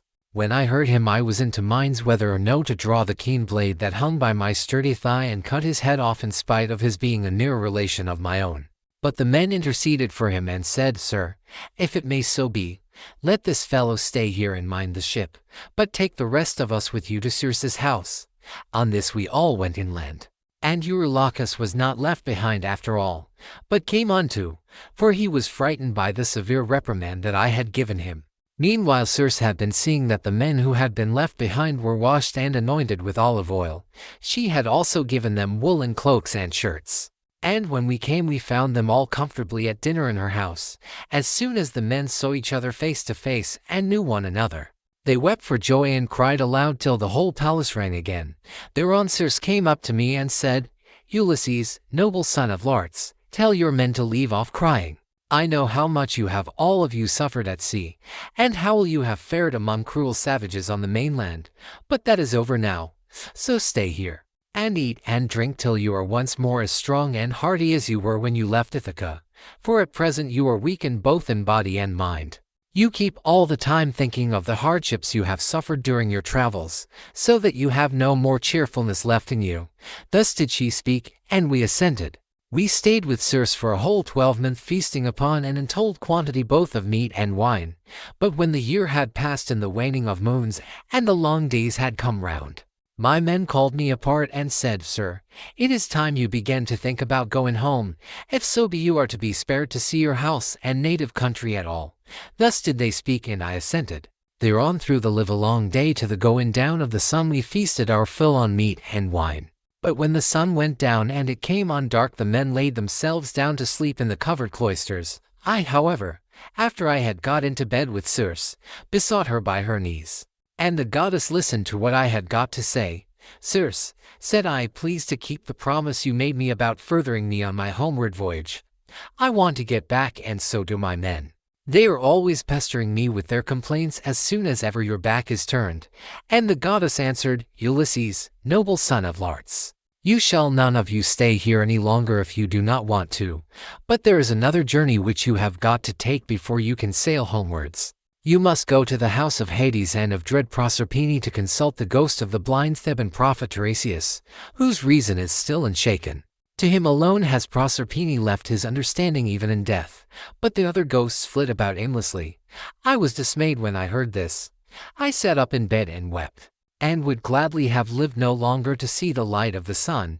But presently, when I was tired of weeping and tossing myself about, I said, And who shall guide me upon this voyage? For the house of Hades is a port that no ship can reach. You will want no guide, she answered. Raise your mast, set your white sails, sit quite still, and the north wind will blow you there of itself. When your ship has traversed the waters of Oceanus, you will reach the fertile shore of Proserpine's country with its groves of tall poplars and willows that shed their fruit untimely. Here beach your ship upon the shore of Oceanus, and go straight on to the dark abode of Hades.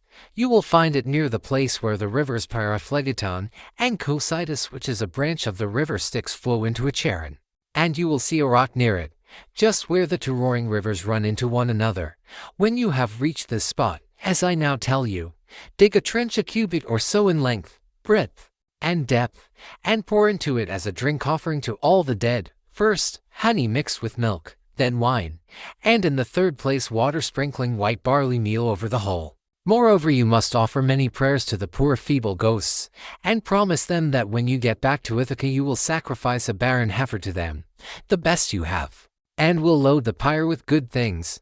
More particularly you must promise that Tiresias shall have a black sheep all to himself, the finest in all your flocks. When you shall have thus besought the ghosts with your prayers, offer them a ram and a black ewe, bending their heads towards Erebus, but yourself turn away from them as though you would make towards the river. On this, many dead men's ghosts will come to you, and you must tell your men to skin the two sheep that you have just killed, and offer them as a burnt sacrifice with prayers to Hades and to Proserpine. Then draw your sword and sit there, so as to prevent any other poor ghost from coming near the spilt blood before Tiresias shall have answered your questions. The seer will presently come to you, and will tell you about your voyage, what stages you are to make, and how you are to sail the sea so as to reach your home. It was daybreak by the time she had done speaking, so she dressed me in my shirt and cloak. As for herself, she threw a beautiful light gossamer fabric over her shoulders, fastening it with a golden girdle round her waist, and she covered her head with a mantle. Then I went about among the men everywhere all over the house, and spoke kindly to each of them man by man. You must not lie sleeping here any longer, said I to them. We must be going, for Circe has told me all about it. And on this they did as I bade them. Even so, however, I did not get them away without misadventure. We had with us a certain youth named Elpner, not very remarkable for sense or courage, who had got drunk and was lying on the housetop away from the rest of the men, to sleep off his liquor in the cool. When he heard the noise of the men bustling about, he jumped up on a sudden and forgot all about coming down by the main staircase. So he tumbled right off the roof and broke his neck, and his soul went down to the house of Hades. When I had got the men together, I said to them, You think you are about to start home again, but Circe has explained to me that instead of this, we have got to go to the house of Hades and Proserpine to consult the ghost of the Theban prophet Odysseus. The men were broken-hearted as they heard me, and threw themselves on the ground groaning and tearing their hair, but they did not mend matters by crying. When we reached the seashore, weeping and lamenting our fate, Circe brought the ram and the ewe, and we made them fast hard by the ship. She passed through the midst of us without our knowing it. For who can see the comings and goings of a god, if the god does not wish to be seen? Book Zith Visit to the Dead. 88. Then, when we had got down to the seashore, we drew our ship into the water, and got her mast and sails into her. We also put the sheep on board, and took our places, weeping and in great distress of mind. Circe, that great and cunning goddess, sent us a fair wind that blew dead aft and stayed steadily with us, keeping our sails all the time well filled. So we did whatever wanted doing to the ship's gear and let her go as the wind and helmsman headed her. All day long her sails were full as she held her course over the sea. But when the sun went down and darkness was over all the earth, we got into the deep waters of the river Oceanus, where lie the land and city of the Cimmerians who live enshrouded in mist and darkness which the rays of the sun never pierce neither at his rising nor as he goes down again out of the heavens. But the poor wretches live in one long melancholy night. When we got there we beached the ship, took the sheep out of her, and went along by the waters of Oceanus till we came to the place of which Circe had told us. Here Pyramids and Eurylochus held the victims. While I drew my sword, and dug the trench a cubit each way, I made a drink offering to all the dead, first with honey and milk, then with wine, and thirdly with water.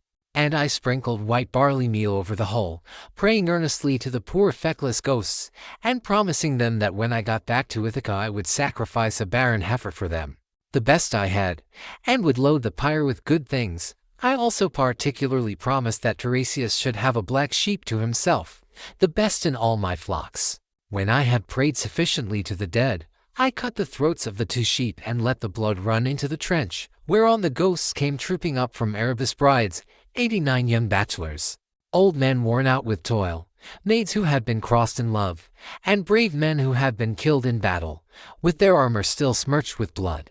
They came from every quarter and flitted round the trench with a strange kind of screaming sound that made me turn pale with fear.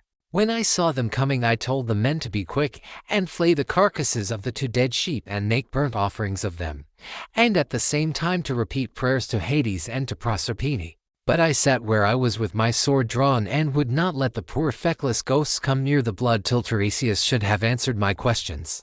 The first ghost that came was that of my comrade Elpner, for he had not yet been laid beneath earth. We had left his body and waked and buried in Circe's house, for we had had too much else to do. I was very sorry for him, and cried when I saw him. Elpner, said I, how did you come down here into this gloom and darkness? You have got here on foot quicker than I have with my ship. Sir, he answered with a groan, it was all bad luck, and my own unspeakable drunkenness. I was lying asleep on the top of Circe's house, and never thought of coming down again by the great staircase but fell right off the roof and broke my neck. So my soul came down to the house of Hades. And now I beseech you by all those whom you have left behind you, though they are not here, by your wife, by the father who brought you up when you were a child, and by Telemachus who is the one hope of your house, do what I shall now ask you. I know that when you leave this limbo you will again hold your ship for the Aeaean island. Do not go thence leaving me unwaked and buried behind you, or I may bring heaven's anger upon you, but burn me with whatever armor I have, build a barrow for me on the seashore, that may tell people in days to come what a poor and lucky fellow I was, and plant over my grave the oar I used to row with when I was yet alive and with my messmates. And I said, my poor fellow, I will do all that you have asked of me. Thus, then, did we sit and hold sad talk with one another, I on the one side of the trench with my sword held over the blood, and the ghost of my comrade saying all this to me from the other side. Then came the ghost of my dead mother Anticle, daughter to Autolycus. I had left her alive when I set out for Troy and was moved to tears when I saw her, but even so, for all my sorrow I would not let her come near the blood till I had asked my questions of Tiresias. Then came also the ghost of Theban Tiresias, with his golden scepter in his hand. He knew me and said, Ulysses, noble son of Laertes, why, poor man, have you left the light of day and come down to visit the dead in this sad place? Stand back from the trench and withdraw your sword that I may drink of the blood and answer your questions truly. So I drew back and sheathed my sword, whereon when he had drank of the blood he began with his prophecy. You want to know, said he, about your return home. But heaven will make this hard for you. I do not think that you will escape the eye of Neptune, who still nurses his bitter grudge against you for having blinded his son. Still, after much suffering you may get home if you can restrain yourself and your companions when your ship reaches the Thrinacian island, where you will find the sheep and cattle belonging to the sun, who sees and gives ear to everything. If you leave these flocks unharmed and think of nothing but of getting home, you may yet after much hardship reach Ithaca. But if you harm them, then I forewarn you of the destruction both of your ship and of your men. Even though you may yourself escape, you will return in bad plight after losing all your men and another man's ship, and you will find trouble in your house, which will be overrun by high-handed people. who are devouring your substance under the pretext of paying court and making presents to your wife. When you get home you will take your revenge on these suitors, and after you have killed them by force or fraud in your own house, you must take a well-made oar and carry it on and on, till you come to a country where the people have never heard of the sea and do not even mix salt with their food, nor do they know anything about ships, and oars that are as the wings of a ship.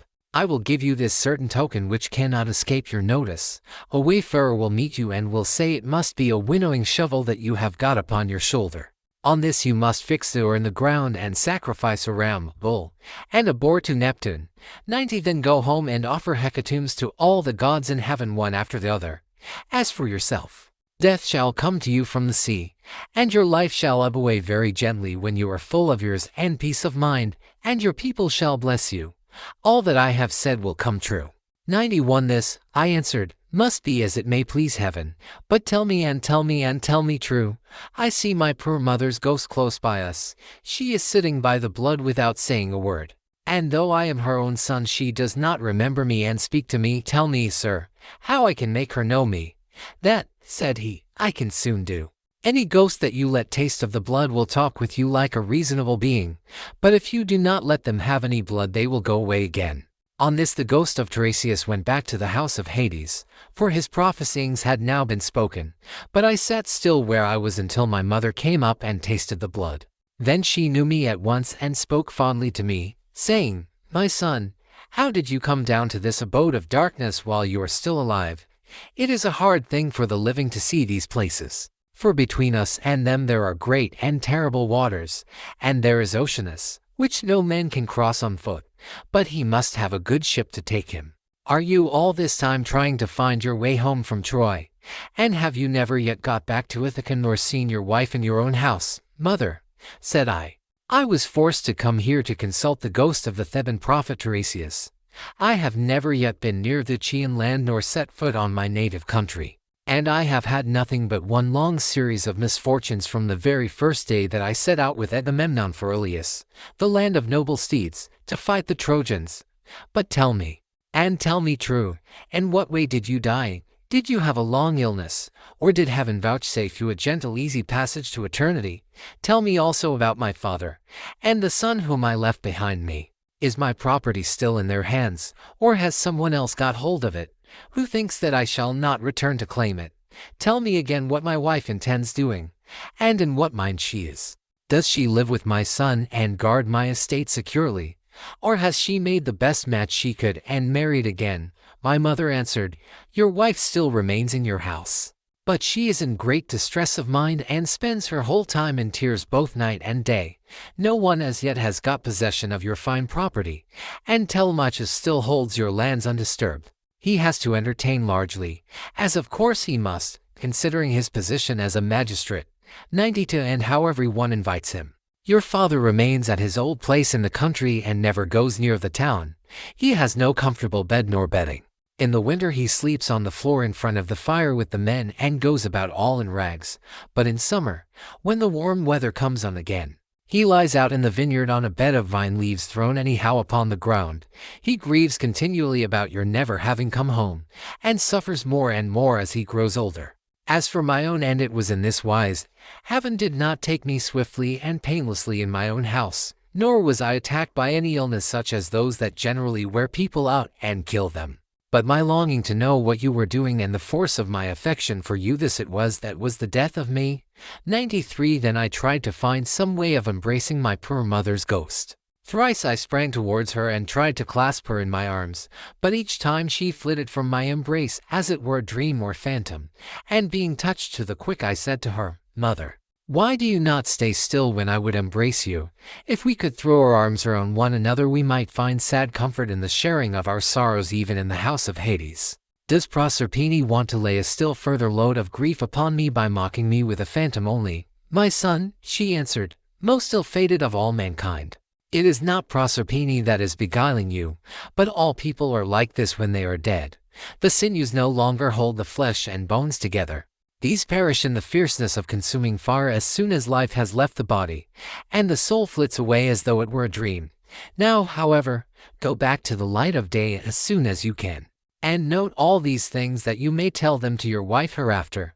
Thus did we converse, and Anne and Proserpine sent up the ghosts of the wives and daughters of all the most famous men. They gathered in crowds about the blood, and I considered how I might question them severally. And then I deemed that it would be best to draw the keen blade that hung by my sturdy thigh, and keep them from all drinking the blood at once. So they came up one after the other, and each one as I questioned her told me her race and lineage. The first I saw was Tyro. She was daughter of Salmoneus and wife of Cretheus the son of Aeolus.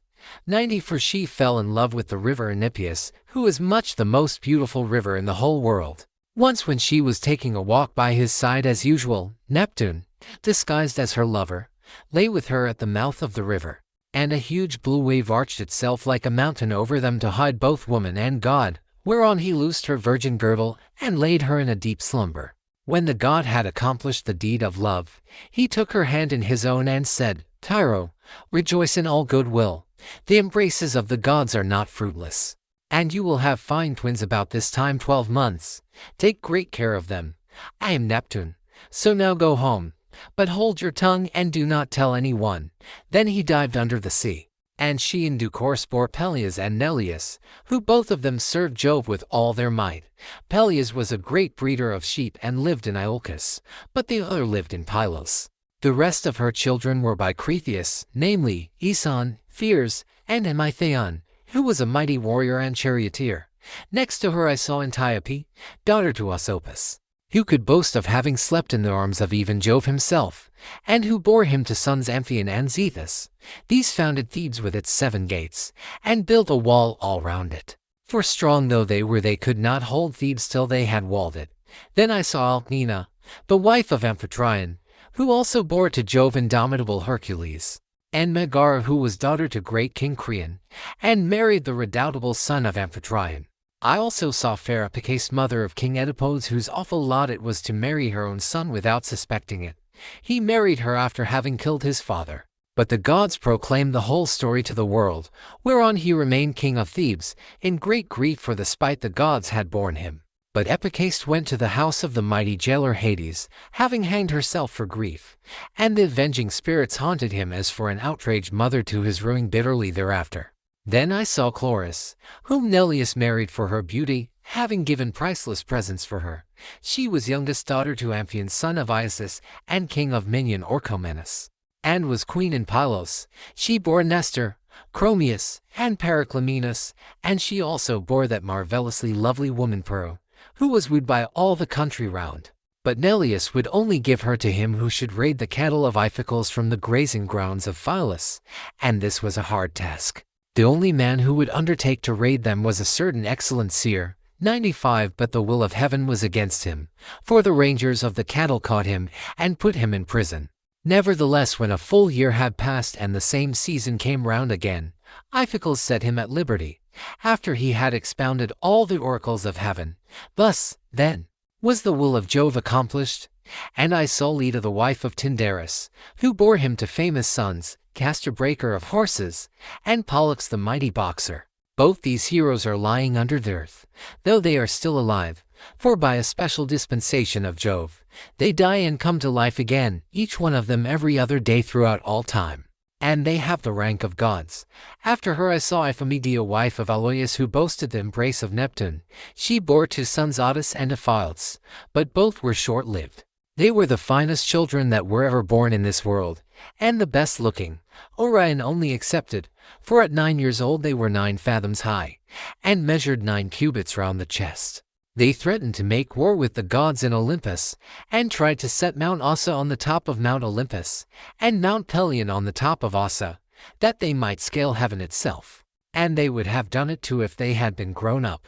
But Apollo, son of Leto, killed both of them, before they had got so much as a sign of hair upon their cheeks or chin. Then I saw Phaedra, and Procris, and fair Ariadne, daughter of the magician Minos, whom Theseus was carrying off from Crete to Athens, but he did not enjoy her. For before he could do so, Diana killed her in the island of Dio on account of what Bacchus had said against her. I also saw Mara and Clymene, and hateful Eriphyle, who sold her own husband for gold.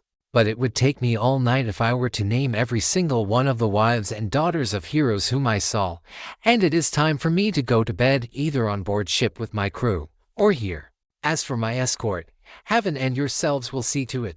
Here he ended, and the guests sat all of them enthralled and speechless throughout the covered cloister. Then Ares said to them, "What do you think of this man, O Phaeacians? Is he not tall and good-looking? And is he not clever? True, he is my own guest, but all of you share in the distinction.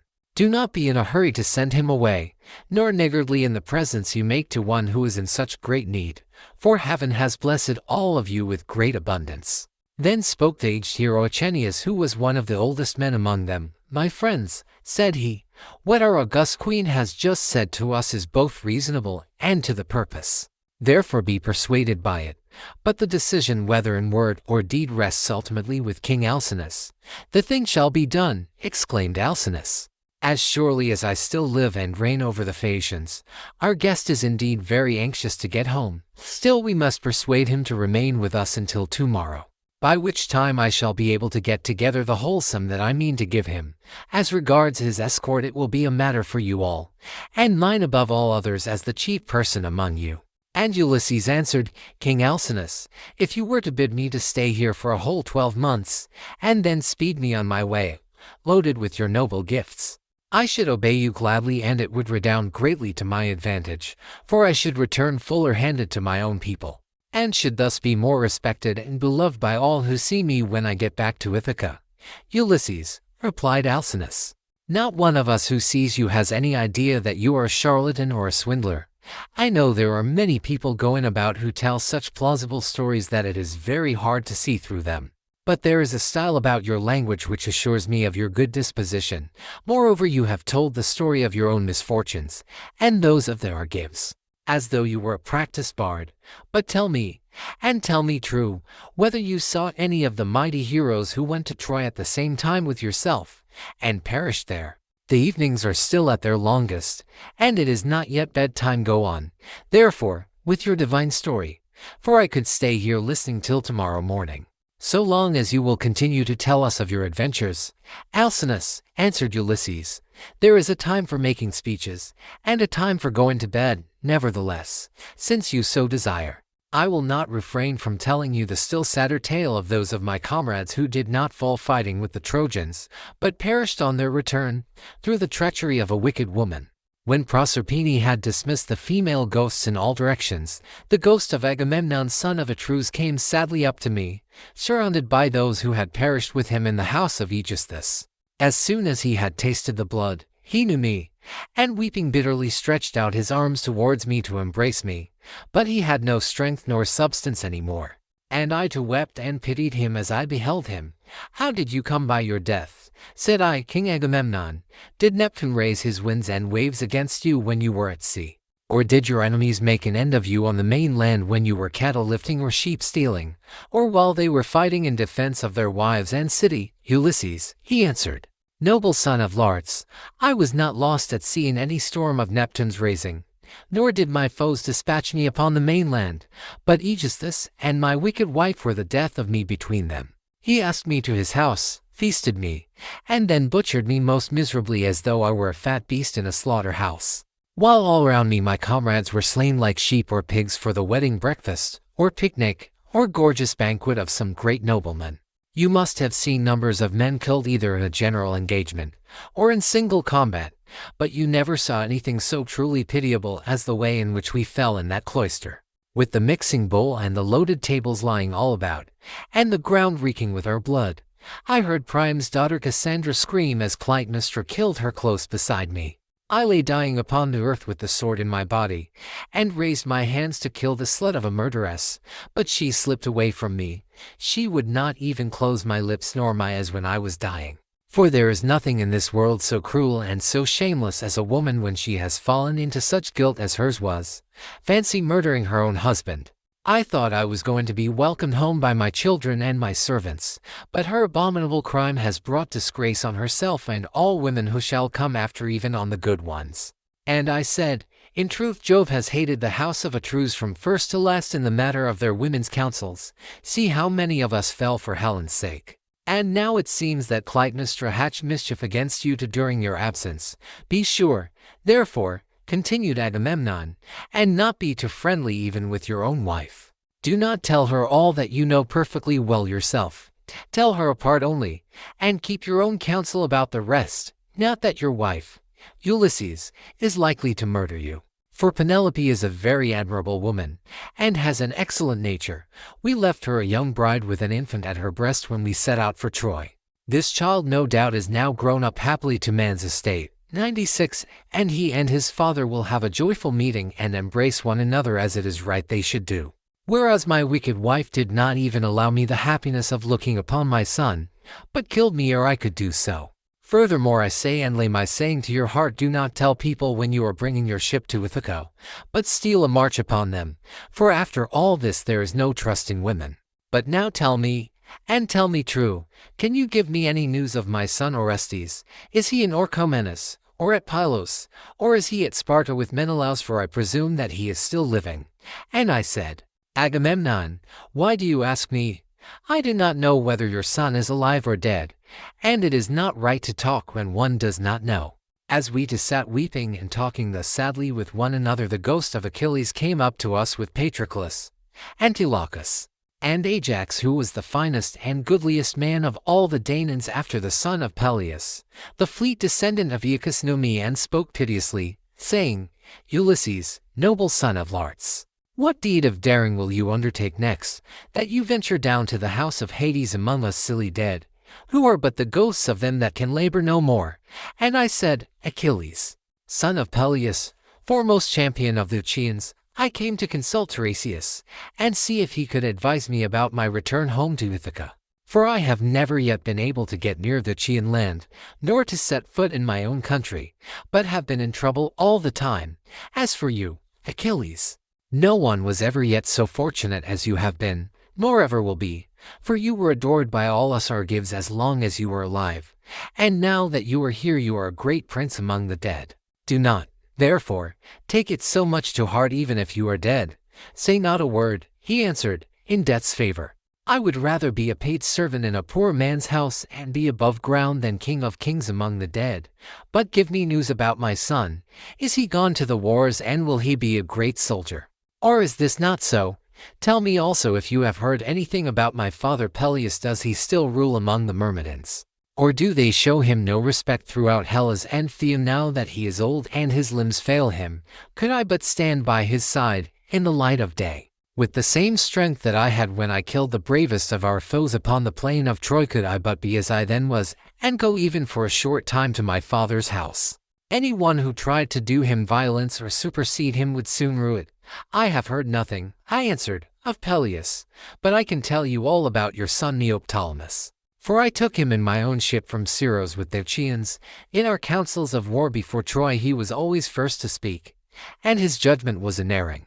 Nestor and I were the only two who could surpass him, and when it came to fighting on the plain of Troy, he would never remain with the body of his men, but would dash on far in front, foremost of them all in valor.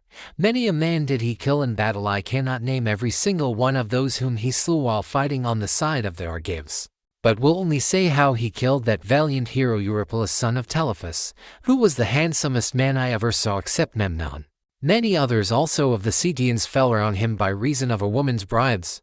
Moreover, when all the bravest of the Argives went inside the horse that Epeius had made, and it was left to me to settle when we should either open the door of our ambuscade, or close it, though all the other leaders and chief men among the Danaans were drying their eyes and quaking in every limb, I never once saw him turn pale nor wipe a tear from his cheek. He was all the time urging me to break out from the horse, grasping the handle of his sword and his bronze-shod spear, and breathing fury against the foe.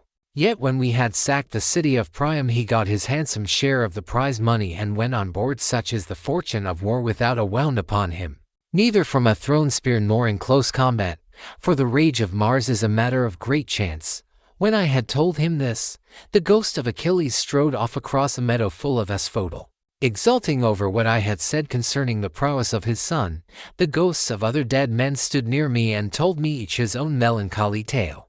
But that of Ajax, son of Telamon, alone held aloof, still angry with me for having won the cause in our dispute about the armor of Achilles. Thetis had offered it as a prize. But the Trojan prisoners and Minerva were the judges. Would that I had never gained the day in such a contest, for it cost the life of Ajax, who was foremost of all the Danaans after the son of Peleus, alike in stature and prowess. When I saw him I tried to pacify him and said, Ajax, will you not forget and forgive even in death? But must the judgment about that hateful armor still rankle with you? It cost us our gifts dear enough to lose such a tower of strength as you were to us. We mourned you as much as we mourned Achilles son of Peleus himself, nor can the blame be laid on anything but on the spite which Jove bore against the Danaans. For it was this that made him counsel your destruction. Come hither, therefore, bring your proud spirit into subjection, and hear what I can tell you. He would not answer, but turned away to Erebus and to the other ghosts. Nevertheless, I should have made him talk to me in spite of his being so angry, or I should have gone on talking to him. 97 Only that there were still others among the dead whom I desired to see. Then I saw Minos son of Jove with his golden scepter in his hand sitting in judgment on the dead. And the ghosts were gathered sitting and standing round him in the spacious house of Hades, to learn his sentences upon them. After him I saw huge Orion in a meadow full of asphodel driving the ghosts of the wild beasts that he had killed upon the mountains, and he had a great bronze club in his hand, unbreakable forever and ever. And I saw Tydeus son of Gyas stretched upon the plain, and covering some 9 acres of ground. 2 vultures on either side of him were digging their beaks into his liver, and he kept on trying to beat them off with his hands, but could not, for he had violated Jove's mistress Leto as she was going through Panopeus on her way to Pytho. I saw also the dreadful fate of Tantalus, who stood in a lake that reached his chin. He was dying to quench his thirst, but could never reach the water, for whenever the poor creature stooped to drink, it dried up and vanished, so that there was nothing but dry ground parched by the spite of heaven. There were tall trees, moreover, that shed their fruit over his head, pears, pomegranates, apples, sweet figs, and juicy olives. But whenever the poor creature stretched out his hand to take some, the wind tossed the branches back again to the clouds. And I saw Sisyphus at his endless task raising his prodigious stone with both his hands. With hands and feet he tried to roll it up to the top of the hill, but always, just before he could roll it over onto the other side, its weight would be too much for him, and the pitiless stone 98 would come thundering down again onto the plain. Then he would begin trying to push it uphill again, and the sweat ran off him and the steam rose after him. After him I saw mighty Hercules, but it was his phantom only. For he is feasting ever with the immortal gods, and has lovely Hebe a wife, who is daughter of Jove and Juno. The ghosts were screaming round him like scared birds flying all whithers. He looked black as night with his bare bow in his hands and his arrow on the string, glaring around as though ever on the point of taking aim. About his breast there was a wondrous golden belt adorned in the most marvellous fashion with bears, wild boars, and lions with gleaming eyes. There was also war, battle, and death. The man who made that belt, do what he might, would never be able to make another like it. Hercules knew me at once when he saw me, and spoke piteously, saying, My poor Ulysses, noble son of Larts, are you leading the same sorry kind of life that I did when I was above ground? I was son of Jove, but I went through an infinity of suffering, for I became bondsman to one who was far beneath me, a low fellow who set me all manner of labors. He once sent me here to fetch the hellhound, for he did not think he could find anything harder for me than this. But I got the hound out of Hades and brought him to him. For Mercury and Minerva helped me. On this Hercules went down again into the house of Hades, but I stayed where I was in case some other of the mighty dead should come to me. And I should have seen still other of them that are gone before, whom I would fain have seen, Theseus and Pirithous, glorious children of the gods. But so many thousands of ghosts came round me and uttered such appalling cries, that I was panic-stricken lest Proserpine should send up from the house of Hades the head of that awful monster Gorgon. On this I hastened back to my ship and ordered my men to go on board at once and loose the hawsers. So they embarked, and took their places, whereon the ship went down the stream of the river Oceanus. We had to row at first, but presently a fair wind sprang up. Book-sheathed Sirens, Scylla and Charybdis, the cattle of the sun, after we were clear of the river Oceanus, and had got out into the open sea. We went on till we reached the Aeaean island, where there is dawn and sunrise as in other places. We then drew our ship onto the sands and got out of her onto the shore, where we went to sleep and waited till day should break. Then, when the child of morning, rosy-fingered dawn, appeared, I sent some men to Circe's house to fetch the body of Elpner. We cut firewood from a wood where the headland jutted out into the sea, and after we had wept over him and lamented him, we performed his funeral rites. When his body and armor had been burned to ashes, we raised a cairn, set a stone over it, and at the top of the cairn we fixed the oar that he had been used to row with. While we were doing all this, Circe, who knew that we had got back from the house of Hades, dressed herself and came to us as fast as she could. And her maid servants came with her bringing us bread, meat, and wine. Then she stood in the midst of us and said, "You have done a bold thing in going down alive to the house of Hades. And you will have died twice, to other peoples once. Now, then, stay here for the rest of the day, feast your fill, and go on with your voyage at daybreak tomorrow morning. In the meantime I will tell Ulysses about your course, and will explain everything to him so as to prevent your suffering from misadventure either by land or sea." We agreed to do as she had said, and feasted through the livelong day to the going down of the sun.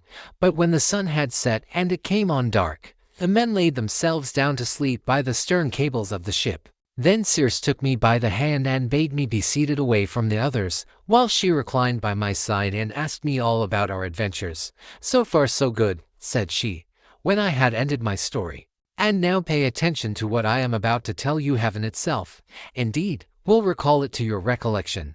First you will come to the sirens who enchant all who come near them. If any one unwarily draws into close and hears the singing of the sirens, his wife and children will never welcome him home again. For they sit in a green field and warble him to death with the sweetness of their song. There is a great heap of dead men's bones lying all around, with the flesh still rotting off them. Therefore pass these sirens by, and stop your men's ears with wax that none of them may hear. But if you like you can listen yourself. For you may get the men to bind you as you stand upright on a cross piece halfway up the mast. 99. And they must lash the rope's ends to the mast itself, that you may have the pleasure of listening. If you beg and pray the men to unloose you, then they must bind you faster, when your crew have taken you past these sirens. I cannot give you coherent directions 100 as to which of the courses you are to take. I will lay the two alternatives before you, and you must consider them for yourself. On the one hand there are some overhanging rocks against which the deep blue waves of Amphitrite beat with terrific fury. The blessed gods call these rocks the Wanderers. Here not even a bird may pass, no, not even the timid doves that bring ambrosia to Father Jove, but the sheer rock always carries off one of them, and Father Jove has to send another to make up their number. No ship that ever yet came to these rocks has got away again. But the waves and whirlwinds of fire are freighted with wreckage and with the bodies of dead men. The only vessel that ever sailed and got through was the famous Argo on her way from the house of Aetes, and she too would have gone against these great rocks, only that Juno piloted her past them for the love she bore to Jason. Of these two rocks the one reaches heaven and its peak is lost in a dark cloud. This never leaves it, so that the top is never clear, not even in summer and early autumn. No man though he had 20 hands and 20 feet could get a foothold on it and climb it, for it runs sheer up, as smooth as though it had been polished.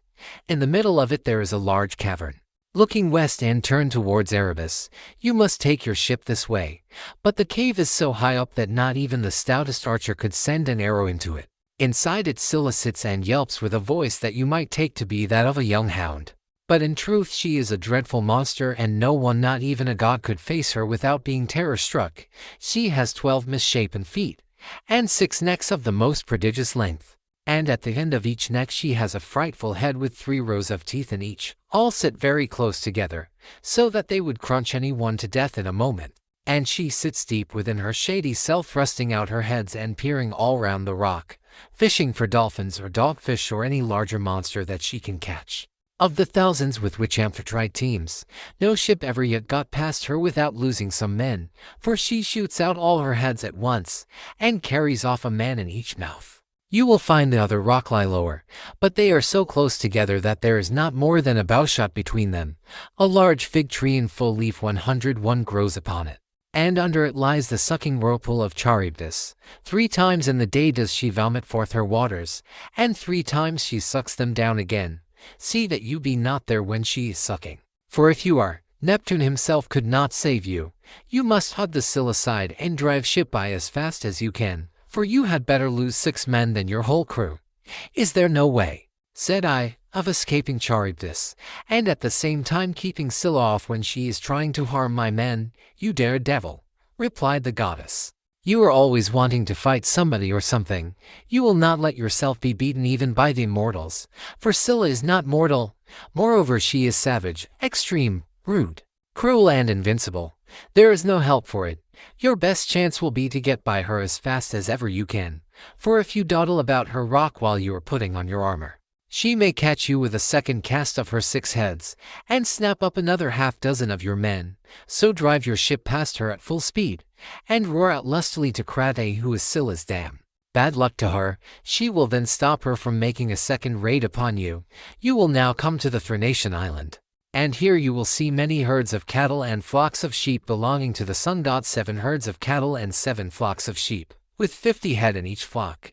They do not breed, nor do they become fewer in number, and they are tended by the goddesses Phaethusa and Lampede, who are children of the sun god Hyperion by Neaer. Their mother, when she had borne them and had done suckling them, sent them to the Thrinacian island, which was a long way off, to live there and look after their father's flocks and herds. If you leave these flocks unharmed, and think of nothing but getting home, you may yet after much hardship reach Ithaca. But if you harm them, then I forewarn you of the destruction both of your ship and of your comrades, and even though you may yourself escape, you will return late, in bad plight, after losing all your men." Here she ended, and dawn enthroned in gold began to show in heaven, whereon she returned inland. I then went on board and told my men to loose the ship from her moorings. So they at once got into her, took their places, and began to smite the grey sea with their oars. Presently the great and cunning goddess Circe befriended us with a fair wind that blew dead aft, and stayed steadily with us, keeping our sails well filled. So we did whatever wanted doing to the ship's gear, and let her go as wind and helmsman headed her.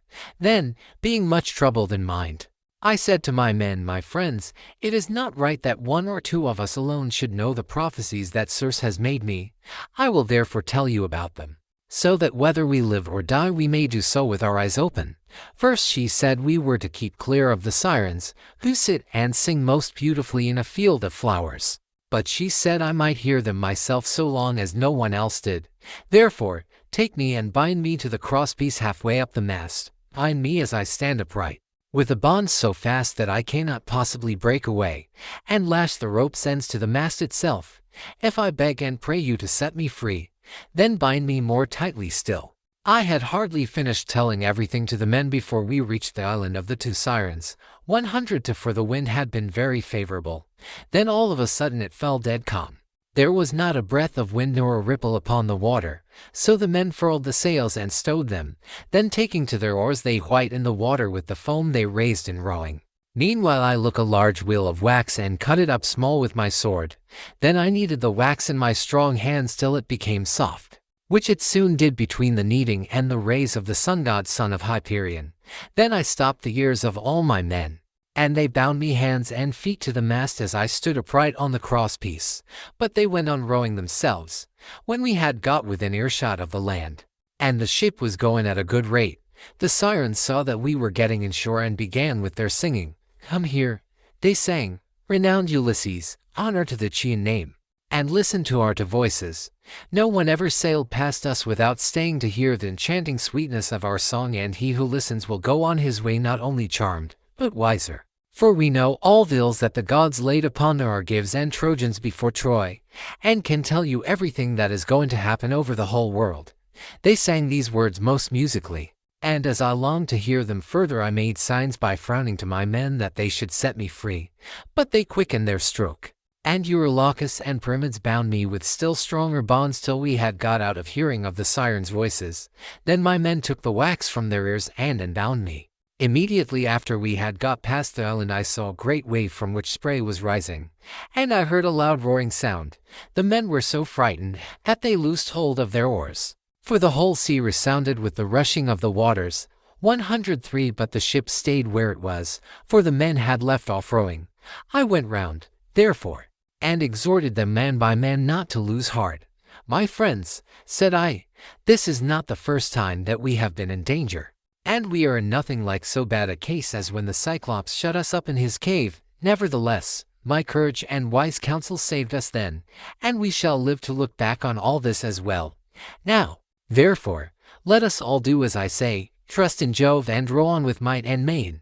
As for you, coxswain, these are your orders, attend to them, for the ship is in your hands. Turn her head away from these steaming rapids and hug the rock, or she will give you the slip, and be over yonder before you know where you are, and you will be the death of us." So they did as I told them, but I said nothing about the awful monster Scylla, for I knew the men would not go on rowing if I did, but would huddle together in the hold. In one thing only did I disobey Circe's strict instructions. I put on my armor, then seizing to strong spears I took my stand on the ship's bows. For it was there that I expected first to see the monster of the rock, who was to do my men so much harm, but I could not make her out anywhere, though I strained my eyes with looking the gloomy rock all over and over. Then we entered the straits in great fear of mind, for on the one hand was Scylla, and on the other dread Charybdis kept sucking up the salt water. As she vomited it up, it was like the water in a cauldron when it is boiling over upon a great fire, and the spray reached the top of the rocks on either side. When she began to suck again, we could see the water all inside whirling round and round, and it made a deafening sound as it broke against the rocks. We could see the bottom of the whirlpool all black with sand and mud, and the men were at their wits' ends for fear. While we were taken up with this, and were expecting each moment to be our last, Scylla pounced down suddenly upon us and snatched up my 6 best men.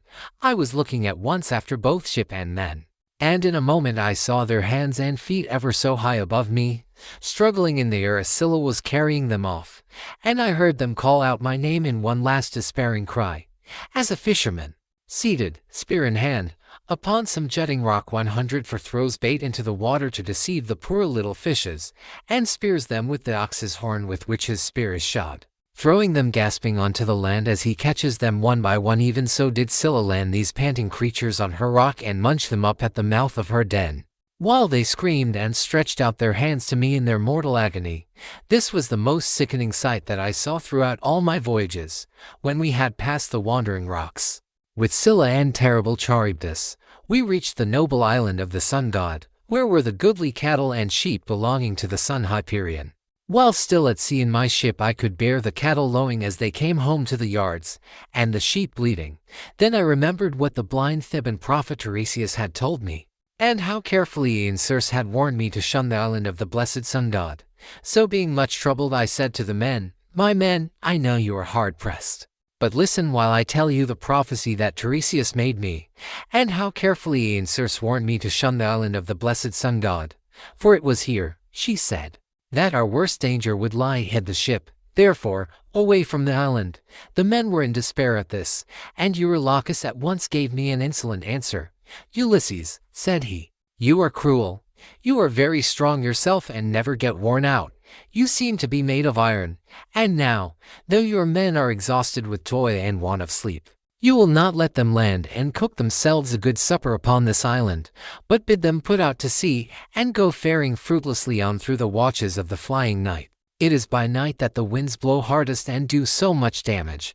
How can we escape should one of those sudden squalls spring up from southwest or west, which so often wreck a vessel when our lords the gods are unpropitious? Now, therefore, let us obey the behests of night, and prepare our supper here hard by the ship. Tomorrow morning we will go on board again and put out to sea."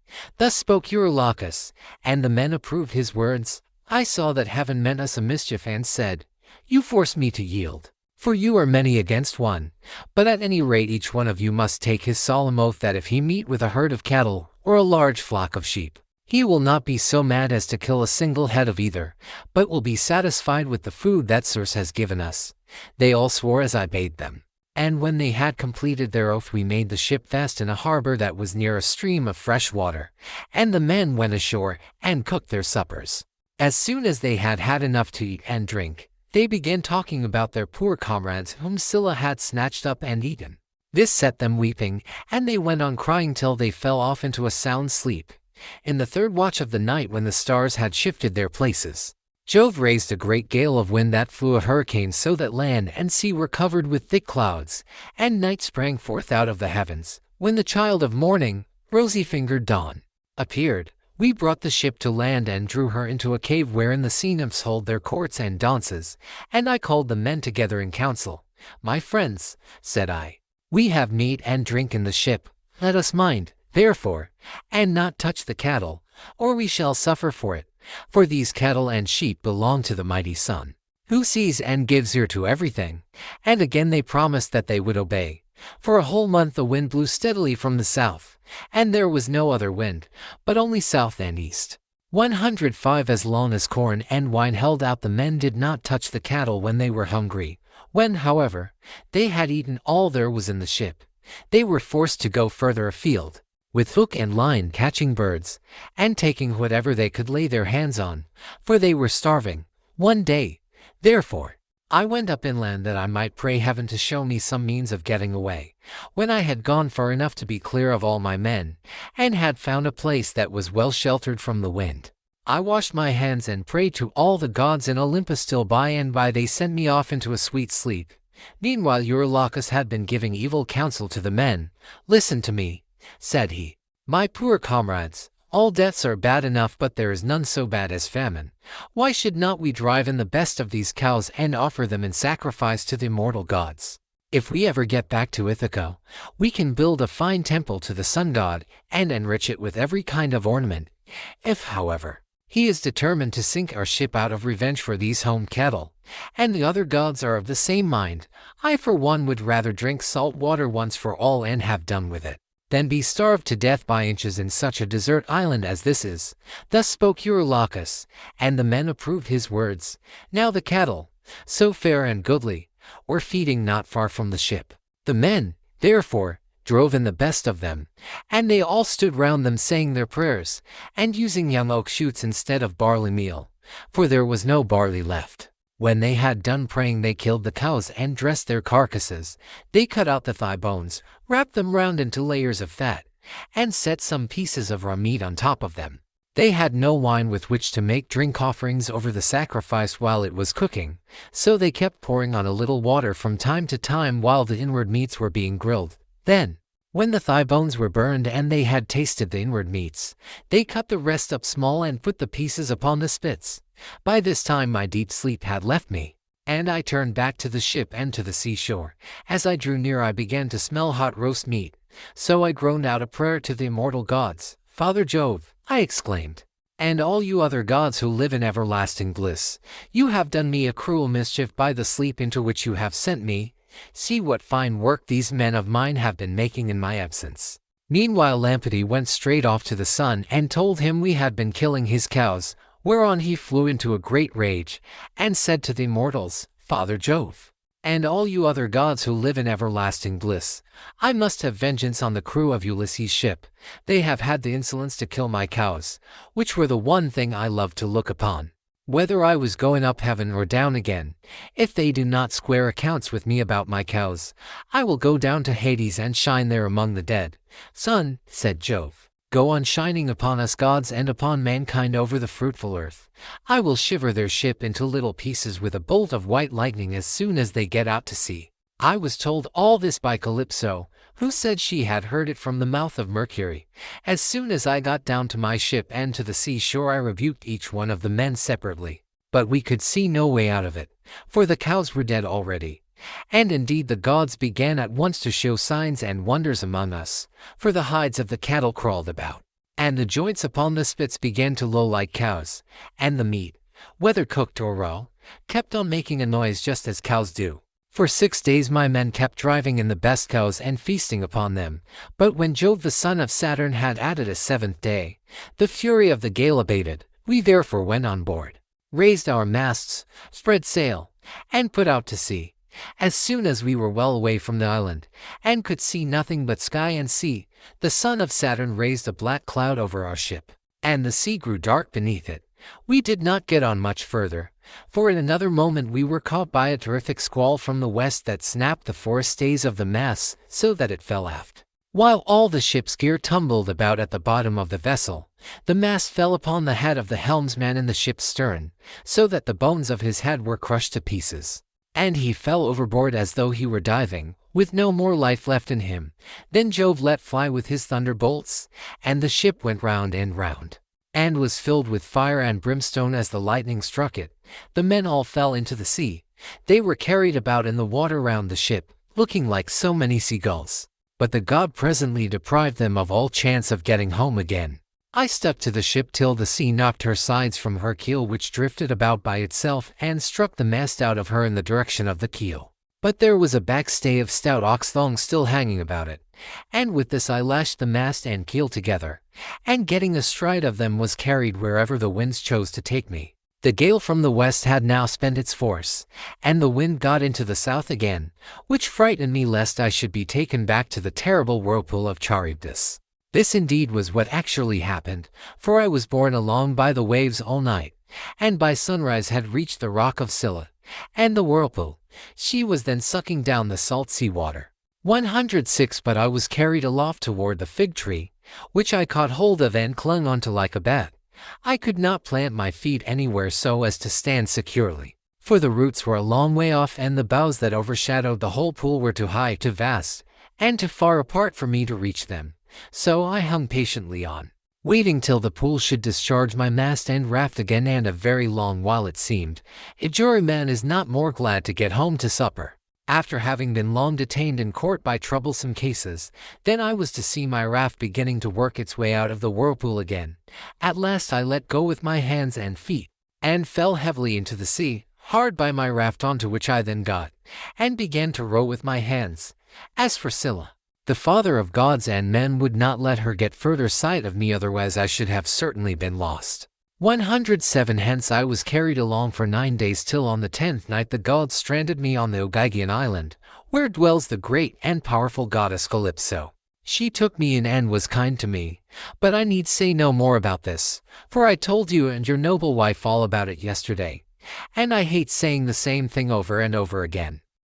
Books. Ulysses leaves Scheria and returns to Ithaca. Thus did he speak, and they all held their peace throughout the covered cloister, enthralled by the charm of his story, till presently Alcinous began to speak. Ulysses, said he, now that you have reached my house, I doubt not you will get home without further misadventure, no matter how much you have suffered in the past. To you others, however, who come here night after night to drink my choicest wine and listen to my bard, I would insist as follows. Our guest has already packed up the clothes, wrought gold, 108, and other valuables which you have brought for his acceptance. Let us now, therefore, present him further, each one of us, with a large tripod and a cauldron. We will recoup ourselves by the levy of a general rate, for private individuals cannot be expected to bear the burden of such a handsome present. Every one approved of this, and then they went home to bed, each in his own abode. When the child of morning, rosy-fingered dawn, appeared, they hurried down to the ship and brought their cauldrons with them. Alcinous went on board and saw everything so securely stowed under the ship's benches that nothing could break adrift and injure the rowers. Then they went to the house of Alcinous to get dinner, and he sacrificed a bull for them in honor of Jove, who is the Lord of all. They set the steaks to grill and made an excellent dinner, after which the inspired bard, Demodocus, who was a favorite with every one, sang to them, but Ulysses kept on turning his eyes towards the sun, as though to hasten his setting, for he was longing to be on his way, as one who has been all day plowing a fallow field with a couple of oxen keeps thinking about his supper and is glad when night comes that he may go and get it, for it is all his legs can do to carry him.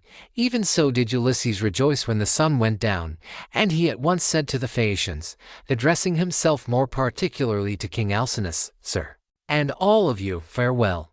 Make your drink offerings and send me on my way rejoicing, for you have fulfilled my heart's desire by giving me an escort, and making me presents, which heaven grant that I may turn to good account. May I find my admirable wife living in peace among friends. 109, and may you whom I leave behind me give satisfaction to your wives and children. 110, may heaven vouchsafe you every good grace, and may no evil thing come among your people. Thus did he speak. His hearers all of them approved his saying and agreed that he should have his escort inasmuch as he had spoken reasonably. Alcinous therefore said to his servant, Pontonous, mix some wine and hand it round to everybody, that we may offer a prayer to Father Jove, and speed our guest upon his way. Pontonous mixed the wine, and handed it to every one in turn. The others each from his own seat made a drink offering to the blessed gods that live in heaven. But Ulysses rose and placed the double cup in the hands of Queen Arete. Farewell, Queen, said he. Henceforward and forever, till age and death, the common lot of mankind, lay their hands upon you. I now take my leave. Be happy in this house with your children, your people, and with King Alcinous. As he spoke he crossed the threshold, and Alcinous sent a man to conduct him to his ship and to the seashore. Arete also sent some maidservants with him, one with a clean shirt and cloak, another to carry his strong box, and a third with corn and wine. When they got to the water side the crew took these things and put them on board, with all the meat and drink. But for Ulysses they spread a rug and a linen sheet on deck that he might sleep soundly in the stern of the ship. Then he too went on board, and lay down without a word. But the crew took every man his place, and loosed the hawser from the pierced stone to which it had been bound. Thereon, when they began rowing out to sea, Ulysses fell into a deep, sweet, and almost death-like slumber. The ship bounded forward on her way as a four-in-hand chariot flies over the course when the horses feel the whip. Her prow curvetted as it were the neck of a stallion, and a great wave of dark blue water seethed in her wake. She held steadily on her course, and even a falcon, swiftest of all birds, could not have kept pace with her. Thus, then, she cut her way through the water, carrying one who was as cunning as the gods, but who was now sleeping peacefully, forgetful of all that he had suffered both on the field of battle and by the waves of the weary sea. When the bright star that heralds the approach of dawn began to show, the ship drew near to land. 112 Now there is in Ithaca a haven of the old merman Phorcys, which lies between two points that break the line of the sea and shut the harbor in. These shelter it from the storms of wind and sea that rage outside, so that, when once within it, a ship may lie without being even moored. At the head of this harbor there is a large olive tree, and at no great distance a fine overarching cavern sacred to the nymphs who are called Naiads.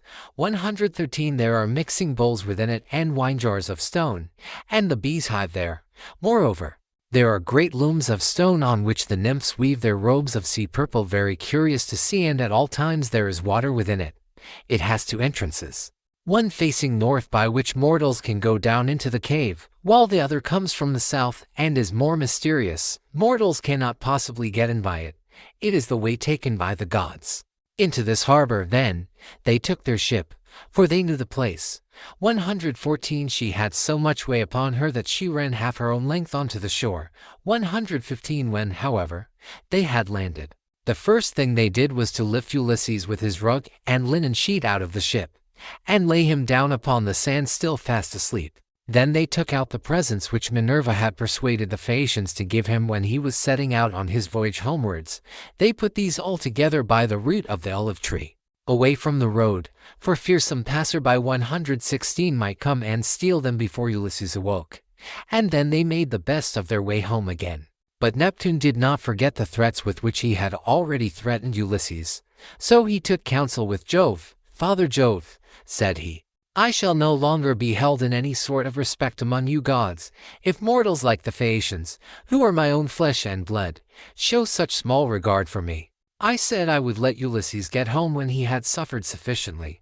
I did not say that he should never get home at all, for I knew you had already nodded your head about it, and promised that he should do so.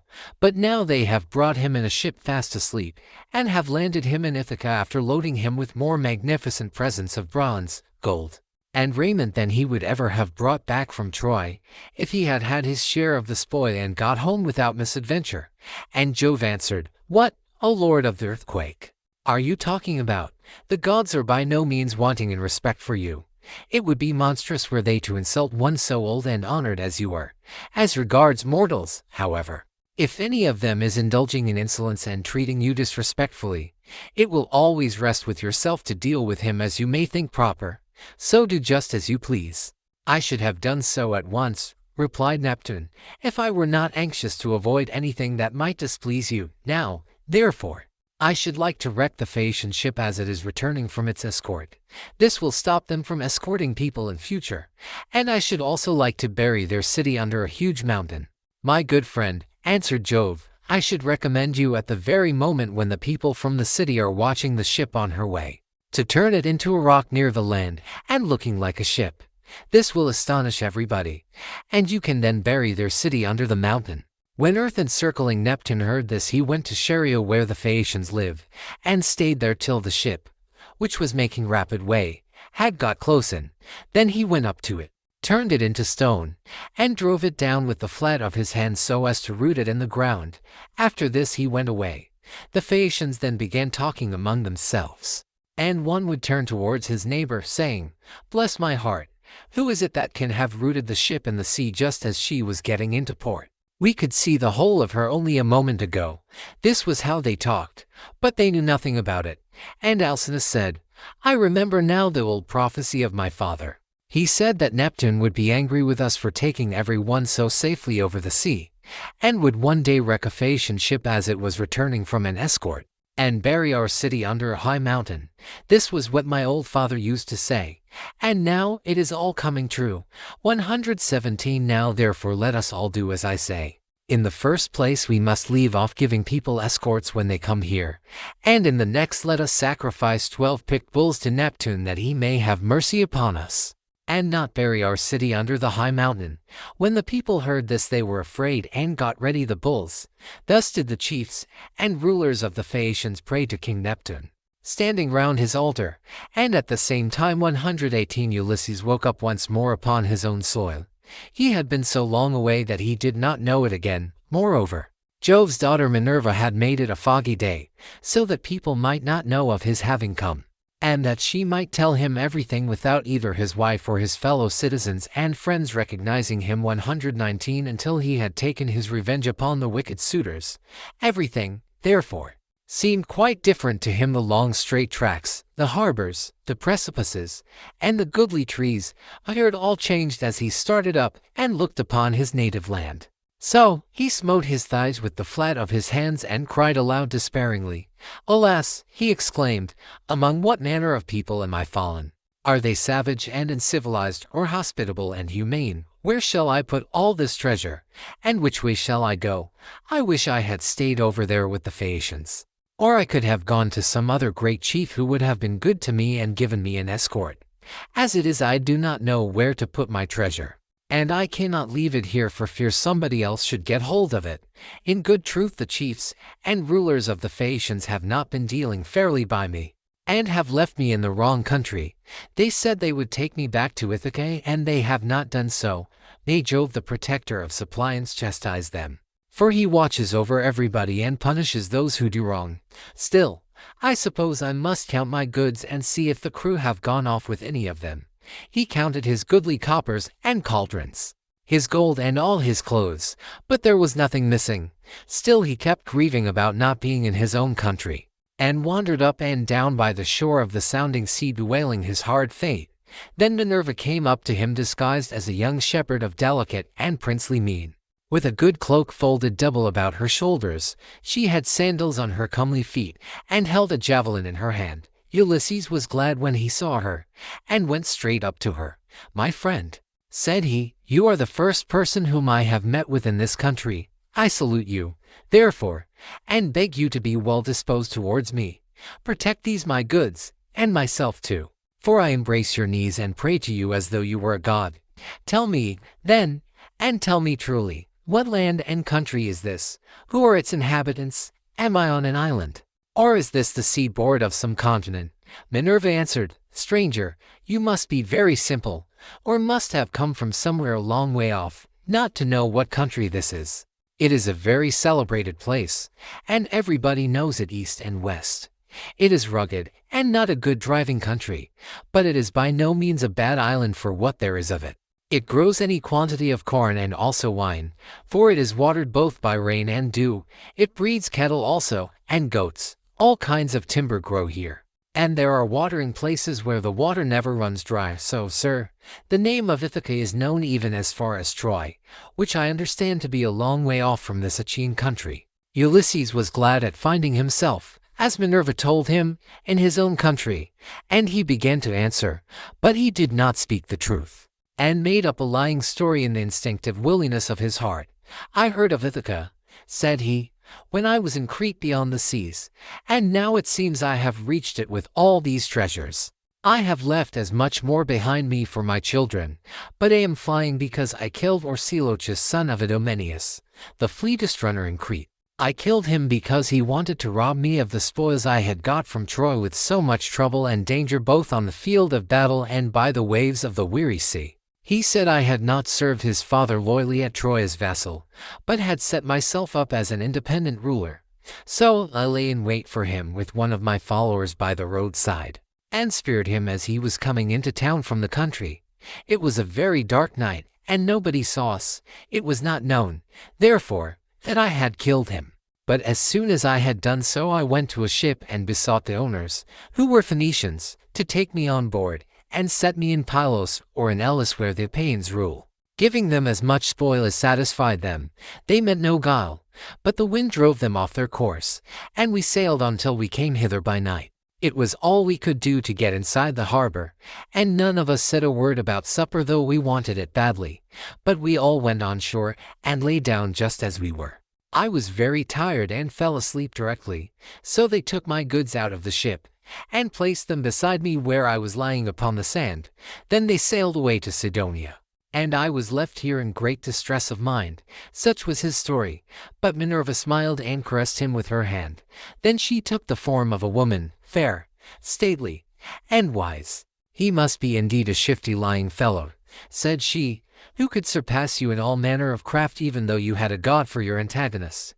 Daredevil that you are, full of guile, unwearying in deceit, can you not drop your tricks and your instinctive falsehood, even now that you are in your own country again? We will say no more, however, about this, for we can both of us deceive upon occasion. You are the most accomplished counselor and orator among all mankind, while I for diplomacy and subtlety have no equal among the gods. Did you not know Jove's daughter Minerva, me, who have been ever with you, who kept watch over you in all your troubles, and who made the Phaeacians take so great a liking to you? And now, again, I am come here to talk things over with you, and help you to hide the treasure I made the Phaeacians give you. I want to tell you about the troubles that await you in your own house. You have got to face them, but tell no one, neither man nor woman, that you have come home again. Bear everything, and put up with every man's insolence, without a word." And Ulysses answered, "A man, goddess, may know a great deal, but you are so constantly changing your appearance that when he meets you it is a hard matter for him to know whether it is you or not. This much, however, I know exceedingly well. You were very kind to me as long as we Achaeans were fighting before Troy, but from the day on which we went on board ship after having sacked the city of Priam, and heaven dispersed us from that day, Minerva, I saw no more of you, and cannot ever remember your coming to my ship to help me in a difficulty. I had to wander on sick and sorry till the gods delivered me from evil, and I reached the city of the Phaeacians, where you encouraged me and took me into the town. 120 And now, I beseech you in your father's name, tell me the truth, for I do not believe I am really back in Ithaca. I am in some other country, and you are mocking me and deceiving me in all you have been saying. Tell me then truly, have I really got back to my own country? You are always taking something of that sort in your head," replied Minerva, "and that is why I cannot desert you in your afflictions. You are so plausible, shrewd and shifty. Anyone but yourself on returning from so long a voyage would at once have gone home to see his wife and children. But you do not seem to care about asking after them or hearing any news about them till you have exploited your wife, who remains at home vainly grieving for you, and having no peace night or day for the tears she sheds on your behalf. As for my not coming near you, I was never uneasy about you, for I was certain you would get back safely though you would lose all your men, and I did not wish to quarrel with my uncle Neptune, who never forgave you for having blinded his son.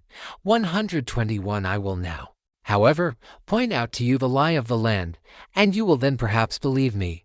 This is the haven of the old merman Phorcys, and here is the olive tree that grows at the head of it. Near it is the cave sacred to the Naiads. 120 To here too is the overarching cavern in which you have offered many an acceptable hecatomb to the nymphs, and this is the wooded mountain Nereidum. As she spoke, the goddess dispersed the mist and the land appeared. Then Ulysses rejoiced at finding himself again in his own land, and kissed the bounteous soil. He lifted up his hands and prayed to the nymphs, saying, "Naiad nymphs, daughters of Jove, I made sure that I was never again to see you. Now therefore I greet you with all loving salutations. And I will bring you offerings as in the old days, if Jove's redoubtable daughter will grant me life, and bring my son to manhood. Take heart, and do not trouble yourself about that," rejoined Minerva. "Let us rather set about stowing your things at once in the cave, where they will be quite safe. Let us see how we can best manage it all." Therewith she went down into the cave to look for the safest hiding places, while Ulysses brought up all the treasure of gold, bronze, and good clothing which the Phaeacians had given him. They stowed everything carefully away, and Minerva set a stone against the door of the cave. Then the two sat down by the root of the great olive, and consulted how to compass the destruction of the wicked suitors. "Ulysses," said Minerva, "noble son of Larts, think how you can lay hands on these disreputable people who have been lording it in your house these 3 years, courting your wife and making wedding presents to her, while she does nothing but lament your absence, giving hope and sending encouraging messages 123 to every one of them, but meaning the very opposite of all she says." And Ulysses answered, "In good truth, goddess, it seems I should have come to much the same bad end in my own house as Agamemnon did, if you had not given me such timely information. Advise me how I shall best avenge myself. Stand by my side, and put your courage into my heart as on the day when we loosed Troy's fair diadem from her brow. Help me now as you did then, and I will fight 300 men, if you, goddess, will be with me. Trust me for that," said she. "I will not lose sight of you when once we set about it. And I imagine that some of those who are devouring your substance will then bespatter the pavement with their blood and brains. I will begin by disguising you so that no human being shall know you. I will cover your body with wrinkles. You shall lose all your yellow hair.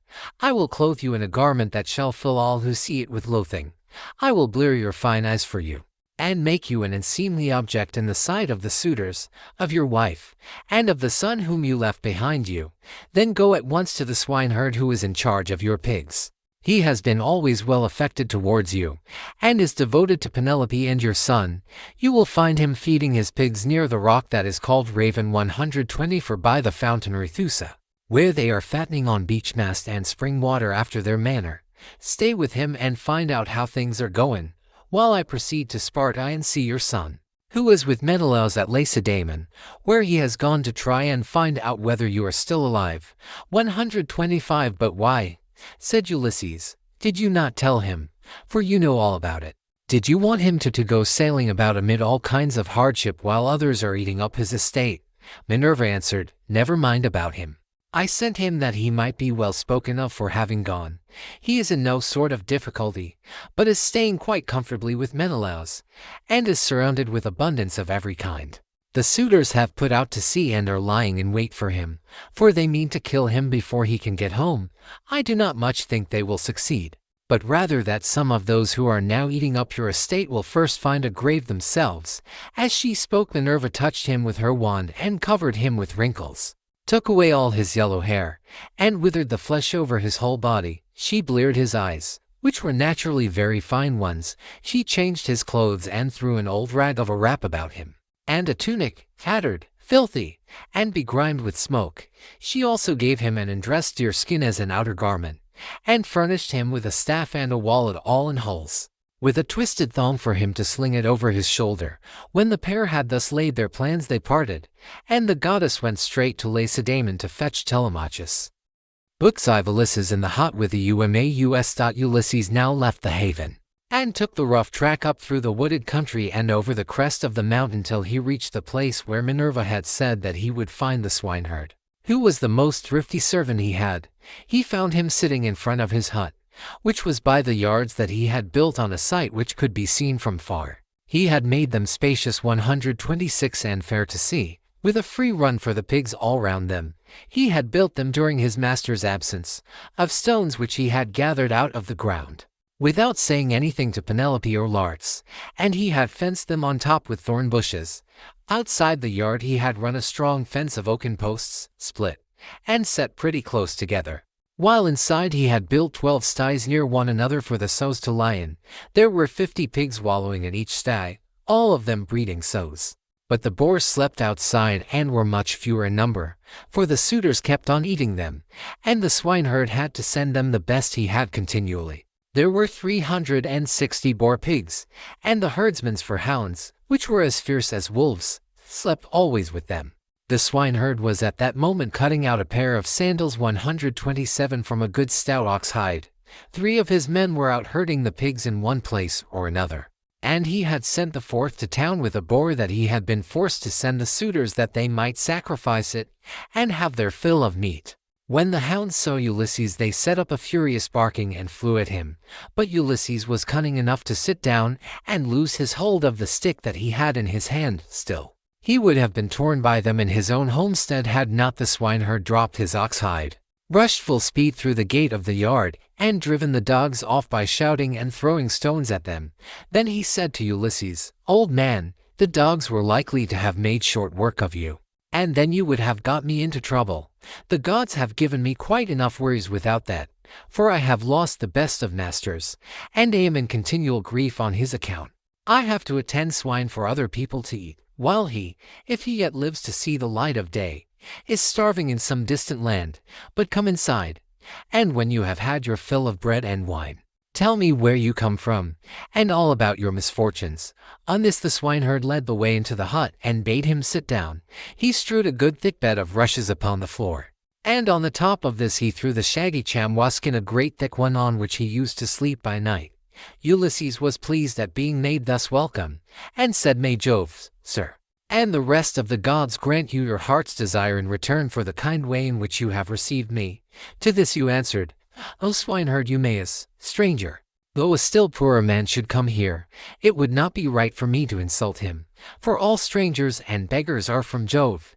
You must take what you can get and be thankful, for servants live in fear when they have young lords for their masters, and this is my misfortune now. For heaven has hindered the return of him who would have been always good to me and given me something of my own, a house, a piece of land, a good-looking wife, and all else that a liberal master allows a servant who has worked hard for him, and whose labor the gods have prospered as they have mine in the situation which I hold.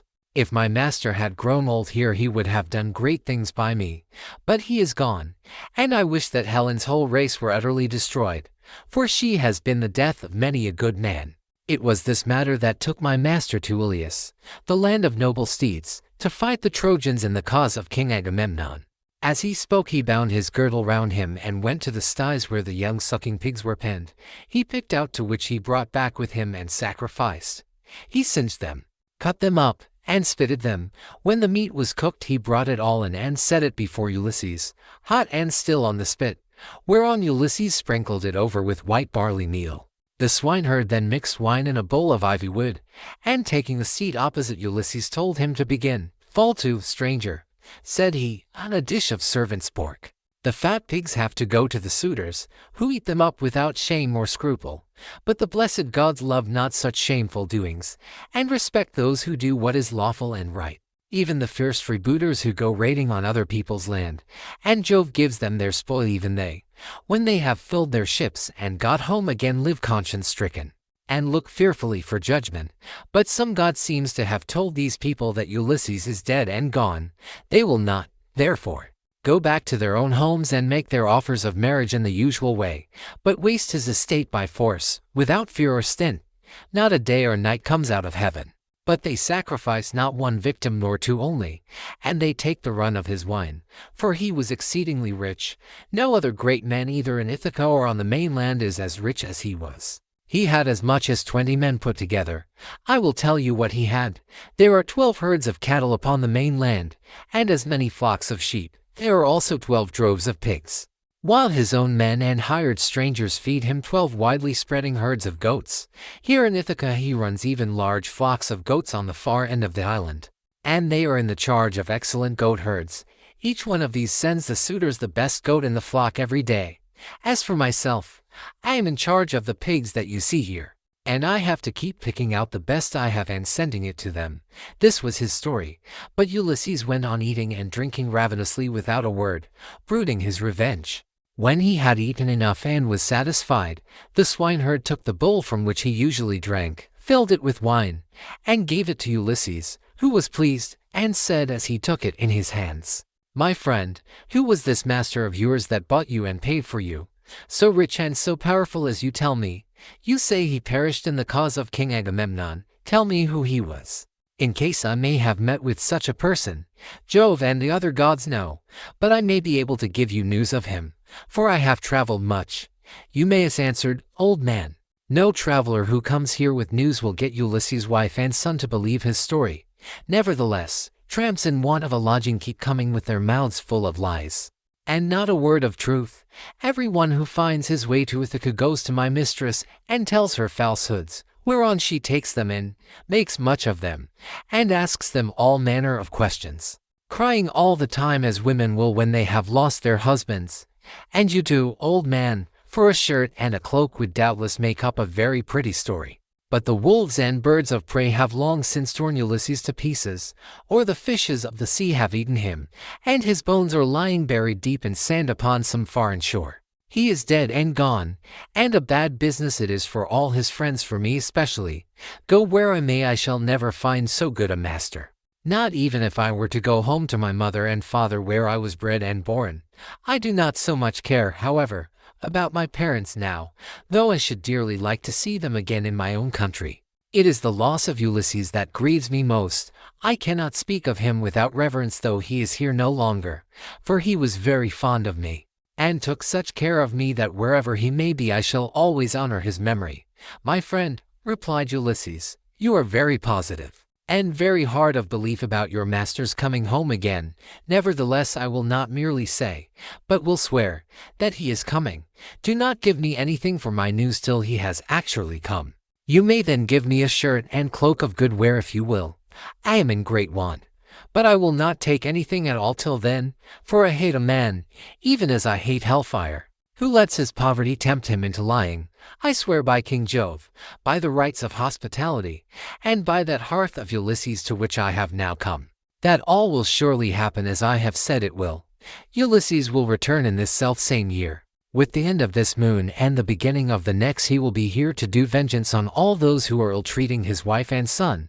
To this you answered, "O swineherd Eumaeus, old man, you will neither get paid for bringing good news, nor will Ulysses ever come home. Drink your wine in peace, and let us talk about something else. Do not keep on reminding me of all this. It always pains me when anyone speaks about my honored master. As for your oath, we will let it alone, but I only wish he may come, as to Penelope, his old father Laertes, and his son Telemachus. I am terribly unhappy too about this same boy of his. He was running up fast into manhood, and bade fair to be no worse man, face and figure, than his father. But someone, either god or man, has been unsettling his mind, so he has gone off to Pylos to try and get news of his father, and the suitors are lying in wait for him as he is coming home, in the hope of leaving the house of Arceisius without a name in Ithaca. But let us say no more about him, and leave him to be taken, or else to escape if the son of Saturn holds his hand over him to protect him. And now, old man, tell me your own story. Tell me also, for I want to know, who you are and where you come from. Tell me of your town and parents, what manner of ship you came in, how crew brought you to Ithaca, and from what country they profess to come, for you cannot have come by land." And Ulysses answered, "I will tell you all about it. If there were meat and wine enough, and we could stay here in the hut with nothing to do but to eat and drink while the others go to their work, I could easily talk on for a whole 12 months without ever finishing the story of the sorrows with which it has pleased heaven to visit me. I am by birth a Cretan. My father was a well-to-do man, who had many sons born in marriage, whereas I was the son of a slave whom he had purchased for a concubine. Nevertheless, my father Castor, son of Hylax, whose lineage I claim, and who was held in the highest honor among the Cretans for his wealth, prosperity, and the valor of his sons, put me on the same level with my brothers who had been born in wedlock. When, however, death took him to the house of Hades, his sons divided his estate and cast lots for their shares, but to me they gave a holding and little else. Nevertheless, my valor enabled me to marry into a rich family, for I was not given to bragging or shirking on the field of battle. It is all over now. Still, If you look at the straw you can see what the year was. For I have had trouble enough and to spare. Mars and Minerva made me doughty in war. When I have picked my men to surprise the enemy with an ambuscade, I never gave death so much as a thought, but was the first to leap forward and spear all whom I could overtake. Such was I in battle. But I did not care about farm work, nor the frugal home life of those who would bring up children. My delight was in ships, fighting, javelins, and arrows, things that most men shudder to think of. But one man likes one thing, and another another, and this was what I was most naturally inclined to. Before the Achaeans went to Troy, 9 times was I in command of men and ships on foreign service, and I amassed much wealth. I had my pick of the spoil in the first instance, and much more was allotted to me later on. My house grew apace, and I became a great man among the Cretans. But when Jove counseled that terrible expedition, in which so many perished, the people required me and Idomeneus to lead their ships to Troy, and there was no way out of it, for they insisted on our doing so. There we fought for 9 whole years. But in the 10th we sacked the city of Priam and sailed home again as heaven dispersed us. Then it was that Jove devised evil against me. I spent but 1 month happily with my children, wife, and property, and then I conceived the idea of making a descent on Egypt. So I fitted out a fine fleet and manned it. I had 9 ships, and the people flocked to fill them. For 6 days I and my men made feast, and I found them many victims both for sacrifice to the gods and for themselves. But on the 7th day we went on board, and set sail from Crete with a fair north wind behind us, though we were going down a river. Nothing went ill with any of our ships, and we had no sickness on board, but sat where we were and let the ships go as the wind and steersman took them. On the 5th day we reached the river Iaptus. There I stationed my ships in the river, bidding my men stay by them and keep guard over them while I sent out scouts to reconnoiter from every point of vantage. But the men disobeyed my orders, took to their own devices, and ravaged the land of the Egyptians, killing the men, and taking their wives and children captive. The alarm was soon carried to the city, and when they heard the war cry, the people came out at daybreak till the plain was filled with horsemen and foot soldiers and with the gleam of armor. Then Jove spread panic among my men, and they would no longer face the enemy, for they found themselves surrounded. The Egyptians killed many of us, and took the rest alive to do forced labor for them. Jove, however, put it in my mind to do thus, and I wish I had died then and there in Egypt instead, for there was much sorrow in store for me. I took off my helmet and shield, and dropped my spear from my hand. Then I went straight up to the king's chariot, clasped his knees and kissed them, whereon he spared my life, bade me get into his chariot, and took me weeping to his own home. Many made at me with their ashen spears and tried to kill me in their fury, but the king protected me, for he feared the wrath of Jove, the protector of strangers, who punishes those who do evil. I stayed there for 7 years and got together much money among the Egyptians, for they all gave me something. But when it was now going on for 8 years, there came a certain Phoenician, a cunning rascal, who had already committed all sorts of villainy, and this man talked me over into going with him to Phoenicia, where his house and his possessions lay. I stayed there for a whole 12 months, but at the end of that time, when months and days had gone by till the same season had come round again, he set me on board a ship bound for Libya, on a pretense that I was to take a cargo along with him to that place, but really that he might sell me as a slave and take the money I fetched. I suspected his intention, but went on board with him, for I could not help it. The ship ran before a fresh north wind till we had reached the sea that lies between Crete and Libya. There, however, Jove counseled their destruction, for as soon as we were well out from Crete, and could see nothing but sea and sky, he raised a black cloud over our ship, and the sea grew dark beneath it. Then Jove let fly with his thunderbolts, and the ship went round and was filled with fire and brimstone as the lightning struck it. The men fell all into the sea. They were carried about in the water round the ship, looking like so many seagulls, but the god presently deprived them of all chance of getting home again. I was all dismayed. Jove, however, sent the ship's mast within my reach, which saved my life, for I clung to it, and drifted before the fury of the gale. 9 days did I drift, but in the darkness of the 10th night a great wave bore me onto the Thesprotian coast. There Phidon, king of the Thesprotians, entertained me hospitably without charging me anything at all, for his son found me when I was nearly dead with cold and fatigue. Whereon he raised me by the hand, took me to his father's house, and gave me clothes to wear.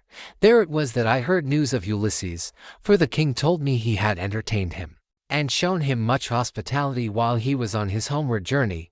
He showed me also the treasure of gold and wrought iron that Ulysses had got together. There was enough to keep his family for 10 generations, so much had he left in the house of King Phidon. But the king said Ulysses had gone to Dodona that he might learn Jove's mind from the god's high oak tree, and know whether after so long an absence he should return to Ithaca openly, or in secret.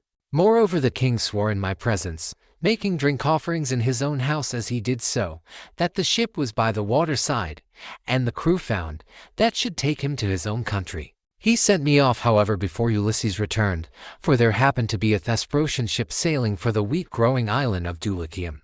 And he told those in charge of her to be sure and take me safely to King Acastus. These men hatched a plot against me that would have reduced me to the very extreme of misery. For when the ship had got some way out from land, they resolved on selling me as a slave. They stripped me of the shirt and cloak that I was wearing, and gave me instead the tattered old clouts in which you now see me. Then, towards nightfall, they reached the tilled lands of Ithaca, and there they bound me with a strong rope fast in the ship, while they went on shore to get supper by the seaside. But the gods soon undid my bonds for me, and having drawn my rags over my head, I slid down the rudder into the sea, where I struck out and swam till I was well clear of them, and came ashore near a thick wood in which I lay concealed. They were very angry at my having escaped, and went searching about for me, till at last they thought it was no further use, and went back to their ship. The gods, having hidden me thus easily, then took me to a good man's door, for it seems that I am not to die yet a while. To this you answered, O swineherd Eumaeus, poor and happy stranger, I have found the story of your misfortunes extremely interesting, but that part about Ulysses is not right, and you will never get me to believe it. Why should a man like you go about telling lies in this way? I know all about the return of my master. The gods, one and all of them, detest him, or they would have taken him before Troy, or let him die with friends around him when the days of his fighting were done. For then the Chians would have built a mound over his ashes, and his son would have been heir to his renown. But now the storm winds have spirited him away, we know not whither. As for me, I live out of the way here with the pigs, and never go to the town unless when Penelope sends for me on the arrival of some news about Ulysses. Then they all sit round and ask questions, both those who grieve over the king's absence, and those who rejoice at it because they can eat up his property without paying for it. For my own part, I have never cared about asking anyone else since the time when I was taken in by an Aetolian, who had killed a man and come a long way till at last he reached my station. And I was very kind to him. He said he had seen Ulysses with Idomeneus among the Cretans, refitting his ships which had been damaged in a gale. He said Ulysses would return in the following summer or autumn with his men, and that he would bring back much wealth. And now you unfortunate old man, since fate has brought you to my door, do not try to flatter me in this way with vain hopes. It is not for any such reason that I shall treat you kindly, but only out of respect for Jove, the god of hospitality. As fearing him and pitying you, Ulysses answered, I see that you are of an unbelieving mind. I have given you my oath, and yet you will not credit me. Let us then make a bargain, and call all the gods in heaven to witness it. If your master comes home, give me a cloak and shirt of good wear, and send me to Dulichium where I want to go. But if he does not come as I say he will, set your men on to me, and tell them to throw me from yonder precipice, as a warning to tramps not to go about the country telling lies. And a pretty figure I should cut then, replied Eumaeus, both now and hereafter, if I were to kill you after receiving you into my hut, and showing you hospitality. I should have to say my prayers in good earnest if I did. But it is just supper time, and I hope my men will come in directly, that we may cook something savory for supper. Thus did they converse, and presently the swineherds came up with the pigs, which were then shut up for the night in their sties, and a tremendous squealing they made as they were being driven into them. But Eumaeus called to his men and said, Bring in the best pig you have, that I may sacrifice him for this stranger, and we will take toll of him ourselves. We have had trouble enough this long time feeding pigs, while others reap the fruit of our labor. On this he began chopping firewood, while the others brought in a fine fat 5-year-old boar pig, and set it at the altar. Eumaeus did not forget the gods, for he was a man of good principles. So the first thing he did was to cut bristles from the pig's face and throw them into the fire, praying to all the gods as he did so that Ulysses might return home again. Then he clubbed the pig with a billet of oak which he had kept back when he was chopping the firewood, and stunned it, while the others slaughtered and singed it. Then they cut it up. And Eumaeus began by putting raw pieces from each joint onto some of the fat. These he sprinkled with barley meal, and laid upon the embers. They cut the rest of the meat up small, put the pieces upon the spits and roasted them till they were done. When they had taken them off the spits they threw them onto the dresser in a heap. The swineherd, who was a most equitable man, then stood up to give every one his share. He made 7 portions. One of these he set apart for Mercury the son of Maia and the nymphs, praying to them as he did so. The others he dealt out to the men man by man. He gave Ulysses some slices cut lengthways down the loin as a mark of a special honor, and Ulysses was much pleased. "I hope, Eumaeus," said he, "that Jove will be as well disposed towards you as I am, for the respect you are showing to an outcast like myself." To this you answered, "O swineherd Eumaeus, eat, my good fellow, and enjoy your supper, such as it is. God grants this, and withholds that, just as he thinks right, for he can do whatever he chooses." As he spoke he cut off the first piece and offered it as a burnt sacrifice to the immortal gods. Then he made them a drink offering, put the cup in the hands of Ulysses, and sat down to his own portion. Mesolius brought them their bread.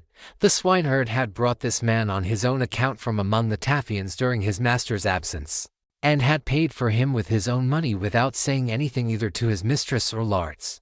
They then laid their hands upon the good things that were before them, and when they had had enough to eat and drink, Mesolius took away what was left of the bread, and they all went to bed after having made a hearty supper. Now the night came on stormy and very dark, for there was no moon. It poured without ceasing, and the wind blew strong from the west, which is a wet quarter. So Ulysses thought he would see whether Eumaeus, and the excellent care he took of him, would take off his own cloak and give it him, or make one of his men give him one. "Listen to me," said he, "Eumaeus and the rest of you. When I have said a prayer I will tell you something. It is the wine that makes me talk in this way. Wine will make even a wise man fall to singing. It will make him chuckle and dance and say many a word that he had better leave unspoken. Still, as I have begun, I will go on. Would that I were still young and strong as when we got up an ambuscade before Troy. Menelaus and Ulysses were the leaders, but I was in command also, for the other 2 would have it so. When we had come up to the wall of the city we crouched down beneath our armor and lay there under cover of the reeds and thick brushwood that grew about the swamp. It came on to freeze with a north wind blowing. The snow fell small and fine like hoarfrost, and our shields were coated thick with rime. The others had all got cloaks and shirts, and slept comfortably enough with their shields about their shoulders, but I had carelessly left my cloak behind me, not thinking that I should be too cold, and had gone off in nothing but my shirt and shield. When the night was 2/3 through and the stars had shifted their places, I nudged Ulysses who was close to me with my elbow, and he at once gave me his ear. "Ulysses," said I, "this cold will be the death of me, for I have no cloak. Some god fooled me into setting off with nothing on but my shirt, and I do not know what to do." Ulysses, who was as crafty as he was valiant, hit upon the following plan. "Keep still," said he in a low voice, "or the others will hear you." Then he raised his head on his elbow. "My friends," said he, "I have had a dream from heaven in my sleep. We are a long way from the ships. I wish someone would go down and tell Agamemnon to send us up more men at once." On this Thoas son of Andraemon threw off his cloak and set out running to the ships. Whereon I took the cloak and lay in it comfortably enough till morning. Would that I were still young and strong as I was in those days, for then some one of you swineherds would give me a cloak both out of goodwill and for the respect due to a brave soldier. But now people look down upon me because my clothes are shabby." And Eumaeus answered, "Old man, you have told us an excellent story, and have said nothing so far but what is quite satisfactory.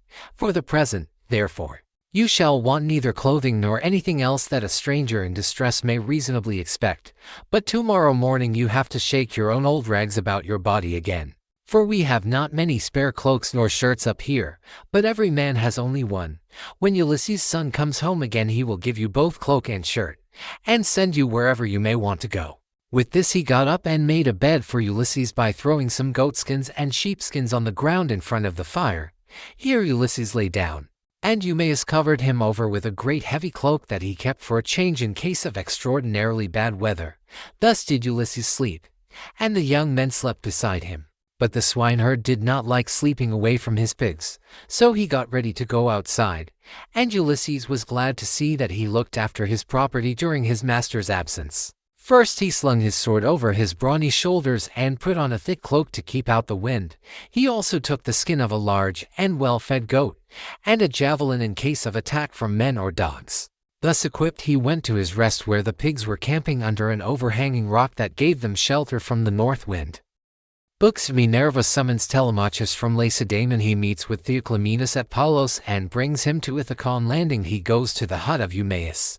But Minerva went to the fair city of Lacedaemon to tell Ulysses' son that he was to return at once. She found him and Pisistratus sleeping in the forecourt of Menelaus's house. Pisistratus was fast asleep, but Telemachus could get no rest all night for thinking of his unhappy father. So Minerva went close up to him and said, "Telemachus, you should not remain so far away from home any longer, nor leave your property with such dangerous people in your house. They will eat up everything you have among them, and you will have been on a fool's errand. Ask Menelaus to send you home at once if you wish to find your excellent mother still there when you get back.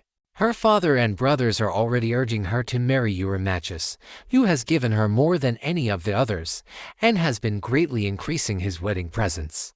I hope nothing valuable may have been taken from the house in spite of you, but you know what women are. They always want to do the best they can for the man who marries them, and never give another thought to the children of their first husband, nor to their father either when he is dead and done with. Go home, therefore, and put everything in charge of the most respectable woman servant that you have, until it shall please heaven to send you a wife of your own. Let me tell you also of another matter which you had better attend to. The chief men among the suitors are lying in wait for you in the strait 128 between Ithaca and Samos, and they mean to kill you before you can reach home. I do not much think they will succeed. It is more likely that some of those who are now eating up your property will find a grave themselves. Sail night and day, and keep your ship well away from the Hellenes. The god who watches over you and protects you will send you a fair wind.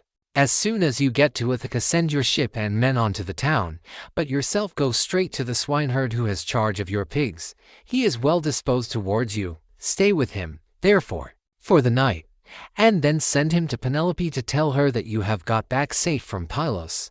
Then she went back to Olympus, but Telemachus stirred Pisistratus with his heel to rouse him, and said, "Wake up, Pisistratus, and yoke the horses to the chariot, for we must set off home." 129 But Pisistratus said, "No matter what hurry we are in, we cannot drive in the dark. It will be morning soon.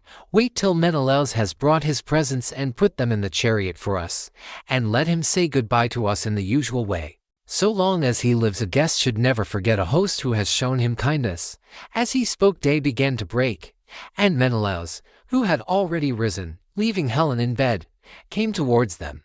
When Telemachus saw him, he put on his shirt as fast as he could, threw a great cloak over his shoulders, and went out to meet him. "Menelaus," said he, "let me go back now to my own country, for I want to get home." And Menelaus answered, "Telemachus, if you insist on going, I will not detain you. I do not like to see a host either too fond of his guest or too rude to him. Moderation is best in all things, and not letting a man go when he wants to do so is as bad as telling him to go if he would like to stay. One should treat a guest well as long as he is in the house and speed him when he wants to leave it. Wait, then, till I can get your beautiful presents into your chariot, and till you have yourself seen them. I will tell the women to prepare a sufficient dinner for you of what there may be in the house. It will be at once more proper and cheaper for you to get your dinner before setting out on such a long journey. If, moreover, you have a fancy for making a tour in Hellas or in the Peloponnese, I will yoke my horses, and will conduct you myself through all our principal cities. No one will send us away empty-handed. Every one will give us something: a bronze tripod, a couple of mules, or a gold cup." "Menelaus," replied Telemachus, "I want to go home at once, for when I came away I left my property without protection, and fear that while looking for my father I shall come to ruin myself, or find that something valuable has been stolen during my absence." When Menelaus heard this, he immediately told his wife and servants to prepare a sufficient dinner from what there might be in the house. At this moment Odyssey joined him, for he lived close by and had just got up. So Menelaus told him to light the fire and cook some meat, which he at once did. Then Menelaus went down into his fragrant storeroom, 130 not alone, but Helen went too, with Megapenthus. When he reached the place where the treasures of his house were kept, he selected a double cup, and told his son Megapenthus to bring also a silver mixing bowl. Meanwhile Helen went to the chest where she kept the lovely dresses which she had made with her own hands, and took out one that was largest and most beautifully enriched with embroidery. It glittered like a star, and lay at the very bottom of the chest. 131 Then they all came back through the house again till they got to Telemachus, and Menelaus said, "Telemachus, may Jove, the mighty husband of Juno, bring you safely home according to your desire. I will now present you with the finest and most precious piece of plate in all my house. It is a mixing bowl of pure silver, except the rim, which is inlaid with gold, and it is the work of Vulcan. Phaedimus, king of the Sidonians, made me a present of it in the course of a visit that I paid him while I was on my return home. I should like to give it to you." With these words he placed the double cup in the hands of Telemachus, while Megapenthus brought the beautiful mixing bowl and set it before him. Hard by stood lovely Helen with the robe ready in her hand. "I too, my son," said she, "have something for you as a keepsake from the hand of Helen. It is for your bride to wear upon her wedding day. Till then, get your dear mother to keep it for you. Thus may you go back rejoicing to your own country and to your home." So saying, she gave the robe over to him, and he received it gladly. Then Pisistratus put the presents into the chariot, and admired them all as he did so. Presently Menelaus took Telemachus and Pisistratus into the house, and they both of them sat down to table. A maidservant brought them water in a beautiful golden ewer, and poured it into a silver basin for them to wash their hands, and she drew a clean table beside them. An upper servant brought them bread and offered them many good things of what there was in the house. Odyssey carved the meat and gave them each their portions, while Megapenthus poured out the wine. Then they laid their hands upon the good things that were before them. But as soon as they had had enough to eat and drink, Telemachus and Pisistratus yoked the horses, and took their places in the chariot. They drove out through the inner gateway and under the echoing gatehouse of the outer court. And Menelaus came after them with a golden goblet of wine in his right hand, that they might make a drink offering before they set out. He stood in front of the horses and pledged them, saying, "Farewell to both of you. See that you tell Nestor how I have treated you, for he was as kind to me as any father could be while we Achaeans were fighting before Troy." "We will be sure, sir," answered Telemachus, "to tell him everything as soon as we see him. I wish I were as certain of finding Ulysses returned when I get back to Ithaca, that I might tell him of the very great kindness you have shown me and of the many beautiful presents I am taking with me." As he was thus speaking, a bird flew on his right hand, an eagle with a great white goose in its talons, which it had carried off from the farmyard, and all the men and women were running after it, and howling. It came quite close up to them and flew away on their right hands in front of the horses. When they saw it they were glad, and their hearts took comfort within them. Whereon Pisistratus said, "Tell me, Menelaus, has heaven sent this omen for us or for you?" Menelaus was thinking what would be the most proper answer for him to make, but Helen was too quick for him and said, "I will read this matter as heaven has put it in my heart, and as I doubt not that it will come to pass. The eagle came from the mountain where it was bred and has its nest. And in like manner Ulysses, after having traveled far and suffered much, will return to take his revenge if indeed he is not back already and hatching mischief for the suitors." "May Jove so grant it," replied Telemachus. "If it should prove to be so, I will make vows to you as though you were God, even when I am at home." As he spoke he lashed his horses, and they started off at full speed through the town towards the open country. They swayed the yoke upon their necks and traveled the whole day long till the sun set and darkness was over all the land. Then they reached Pherae, where Diocles lived, who was son of Ortilochus, the son of Alpheus. There they passed the night, and were treated hospitably. When the child of morning, rosy-fingered Dawn, appeared, they again yoked their horses and their places in the chariot. They drove out through the inner gateway and under the echoing gatehouse of the outer court. Then Pisistratus lashed his horses on, and they flew forward nothing loath. Ere long they came to Pylos. And then Telemachus said, Pisistratus, I hope you will promise to do what I am going to ask you.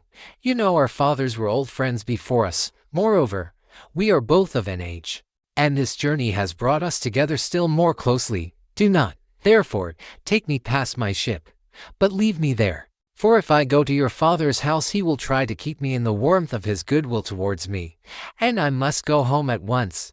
Pisistratus thought how he should do as he was asked, and in the end he deemed it best to turn his horses towards the ship, and put Menelaus's beautiful presents of gold and raiment in the stern of the vessel.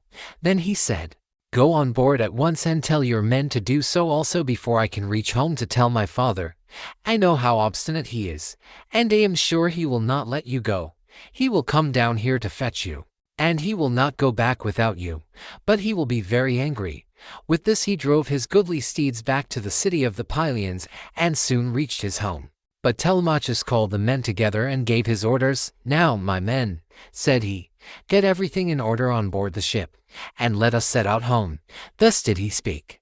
And they went on board even as he had said. But as Telemachus was thus busied, praying also and sacrificing to Minerva in the ship's stern, there came to him a man from a distant country, a seer, who was flying from Argos because he had killed a man. He was descended from Melampus, who used to live in Pylos, the land of sheep. He was rich and owned a great house. But he was driven into exile by the great and powerful King Neleus. Neleus seized his goods and held them for a whole year, during which he was a close prisoner in the house of King Phylacus, and in much distress of mind both on account of the daughter of Neleus and because he was haunted by a great sorrow that dread Erinyes had laid upon him. In the end, however, he escaped with his life, drove the cattle from Phylus to Pylos, avenged the wrong that had been done him, and gave the daughter of Neleus to his brother. Then he left the country and went to Argos, where it was ordained that he should reign over much people. There he married, established himself, and had two famous sons, Antiphates and Mantius. Antiphates became father of Oicleus, and Oicleus of Amphiaraus, who was dearly loved both by Jove and by Apollo. But he did not live to old age, for he was killed in Thebes by reason of a woman's gifts. His sons were Alcmaeon and Amphilachus. Mantius, the other son of Melampus, was father to Polyphetes and Cleitus. Royal, throned in gold, carried off Cleitus for his beauty's sake, that he might dwell among the immortals. But Apollo made Polyphetes the greatest seer in the whole world. Now that Amphiaraus was dead, he quarreled with his father and went to live in Hyperesia, where he remained and prophesied for all men. His son, Theoclymenus, it was who now came up to Telemachus as he was making drink offerings and praying in his ship. Friend, said he, now that I find you sacrificing in this place, I beseech you by your sacrifices themselves, and by the God to whom you make them, I pray you also by your own head and by those of your followers, tell me the truth and nothing but the truth. Who and whence are you? Tell me also of your town and parents. Telemachus said, I will answer you quite truly. I am from Ithaca, and my father is Ulysses, as surely as that he ever lived, but he has come to some miserable end. Therefore I have taken this ship and got my crew together to see if I can hear any news of him, for he has been away a long time.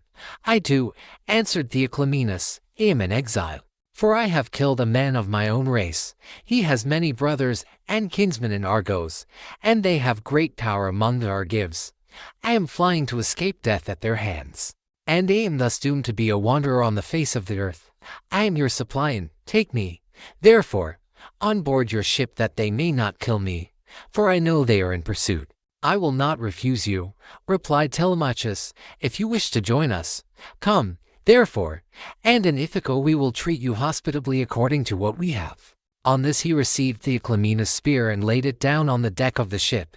He went on board and sat in the stern, bidding Theoclymenus sit beside him.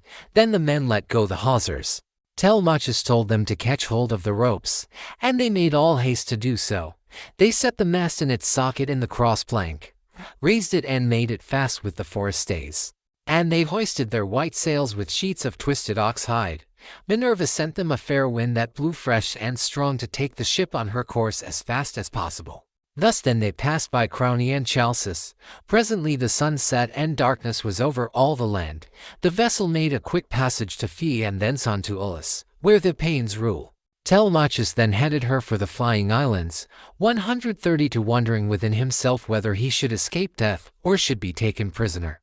Meanwhile Ulysses and the swineherd were eating their supper in the hut, and the men supped with them, as soon as they had had to eat and drink. Ulysses began trying to prove the swineherd and see whether he would continue to treat him kindly, and ask him to stay on at the station or pack him off to the city.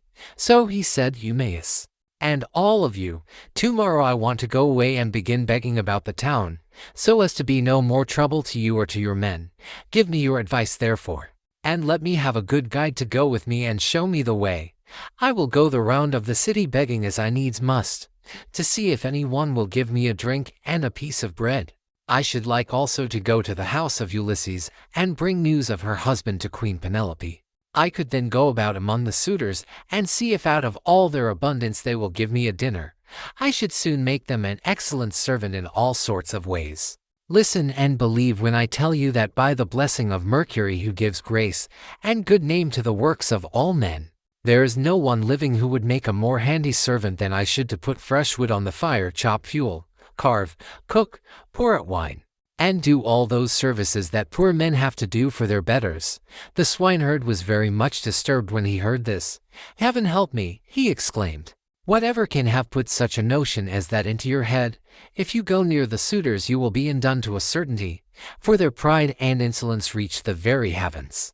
They would never think of taking a man like you for a servant. Their servants are all young men, well dressed, wearing good cloaks and shirts, with well-looking faces, and their hair always tidy. The tables are kept quite clean and are loaded with bread, meat, and wine. Stay where you are, then you are not in anybody's way. I do not mind your being here, no more do any of the others. And when Telemachus comes home he will give you a shirt and cloak, and will send you wherever you want to go. Ulysses answered, I hope you may be as dear to the gods as you are to me, for having saved me from going about and getting into trouble. There is nothing worse than being always on the tramp. Still, when men have once got low down in the world they will go through a great deal on behalf of their miserable bellies. Since, however, you press me to stay here and await the return of Telemachus, tell me about Ulysses' mother and his father, whom he left on the threshold of old age when he set out for Troy. Are they still living or are they already dead and in the house of Hades?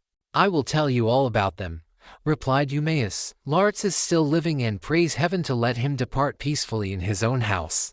For he is terribly distressed about the absence of his son, and also about the death of his wife, which grieved him greatly and aged him more than anything else did. She came to an unhappy end 133 through sorrow for her son. May no friend or neighbor who has dealt kindly by me come to such an end as she did, as long as she was still living.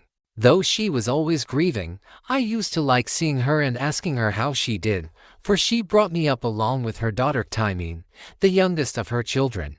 We were boy and girl together, and she made little difference between us. When, however, we both grew up, they sent Timene to Same and received a splendid dowry for her.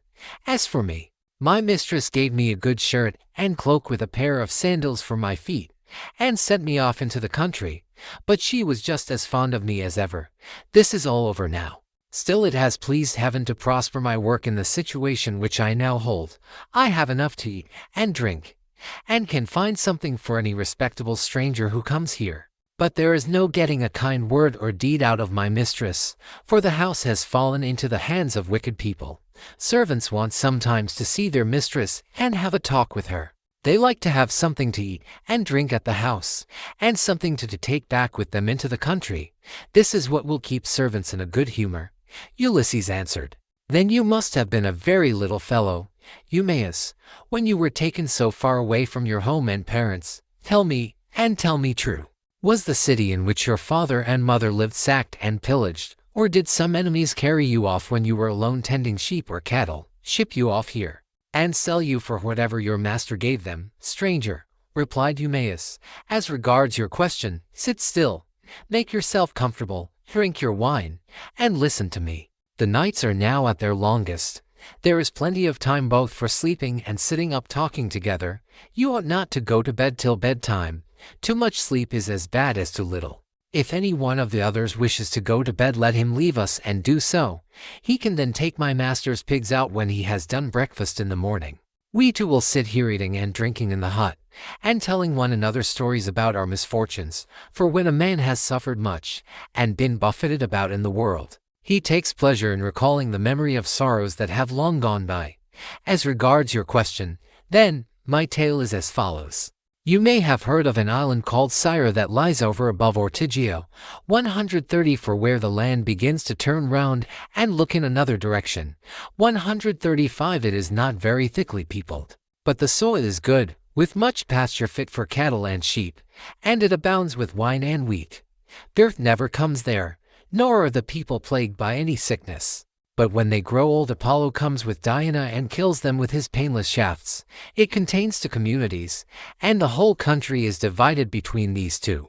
My father Theseus, son of Ormenus, a man comparable to the gods, reigned over both. Now to this place there came some cunning traders from Phoenicia, for the Phoenicians are great mariners, in a ship which they had freighted with gewgaws of all kinds. There happened to be a Phoenician woman in my father's house, very tall and comely, and an excellent servant. These scoundrels got hold of her one day when she was washing near their ship, seduced her, and cajoled her in ways that no woman can resist, no matter how good she may be by nature. The man who had seduced her asked her who she was and where she came from, and on this she told him her father's name. I come from Sidon, said she, and am daughter to Ribas, a man rolling in wealth. One day as I was coming into the town from the country, some Taphian pirates seized me and took me here over the sea, where they sold me to the man who owns this house, and he gave them their price for me. The man who had seduced her then said, "Would you like to come along with us to see the house of your parents and your parents themselves? They are both alive and are said to be well off." "I will do so gladly," answered she, "if you men will first swear me a solemn oath that you will do me no harm by the way." They all swore as she told them, and when they had completed their oath the woman said, "Hush! And if any of your men meets me in the street or at the well, do not let him speak to me, for fear someone should go and tell my master, in which case he would suspect something. He would put me in prison, and would have all of you murdered. Keep your own counsel therefore, buy your merchandise as fast as you can, and send me word when you have done loading. I will bring as much gold as I can lay my hands on, and there is something else also that I can do towards paying my fare. I am nurse to the son of the good man of the house, a funny little fellow just able to run about. I will carry him off in your ship, and you will get a great deal of money for him if you take him and sell him in foreign parts." On this she went back to the house. The Phoenicians stayed a whole year till they had loaded their ship with much precious merchandise, and then, when they had got freight enough, they sent to tell the woman. Their messenger, a very cunning fellow, came to my father's house bringing a necklace of gold with amber beads strung among it. And while my mother and the servants had it in their hands admiring it and bargaining about it, he made a sign quietly to the woman, and then went back to the ship. Whereon she took me by the hand and led me out of the house. In the forepart of the house she saw the tables set with the cups of guests who had been feasting with my father. As being in attendance on him, these were now all gone to a meeting of the public assembly. So she snatched up 3 cups and carried them off in the bosom of her dress, while I followed her, for I knew no better. The sun was now set, and darkness was over all the land, so we hurried on as fast as we could till we reached the harbor, where the Phoenician ship was lying. When they had got on board they sailed their ways over the sea, taking us with them, and Jove sent then a fair wind. 6 days did we sail both night and day. But on the 7th day Diana struck the woman, and she fell heavily down into the ship's hold as though she were a seagull alighting on the water.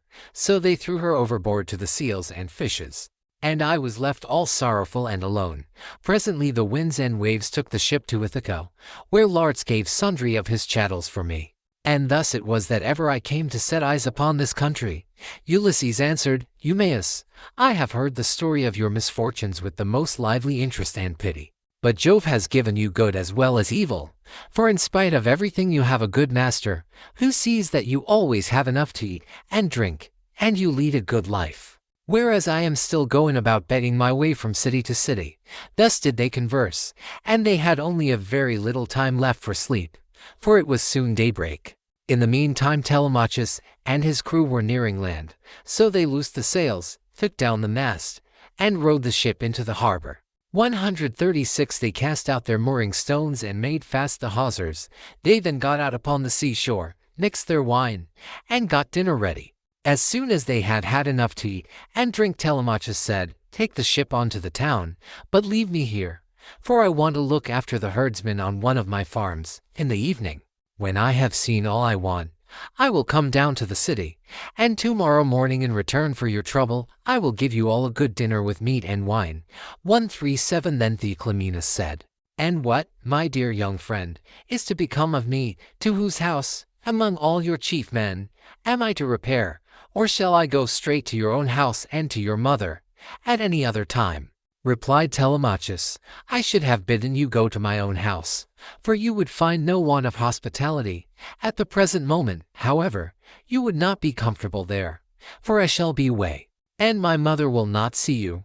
She does not often show herself even to the suitors, but sits at her loom weaving in an upper chamber, out of their way. But I can tell you a man whose house you can go to. I mean Eurymachus, the son of Polybus, who is held in the highest estimation by every one in Ithaca. He is much the best man and the most persistent warrior of all those who are paying court to my mother and trying to take Ulysses' place.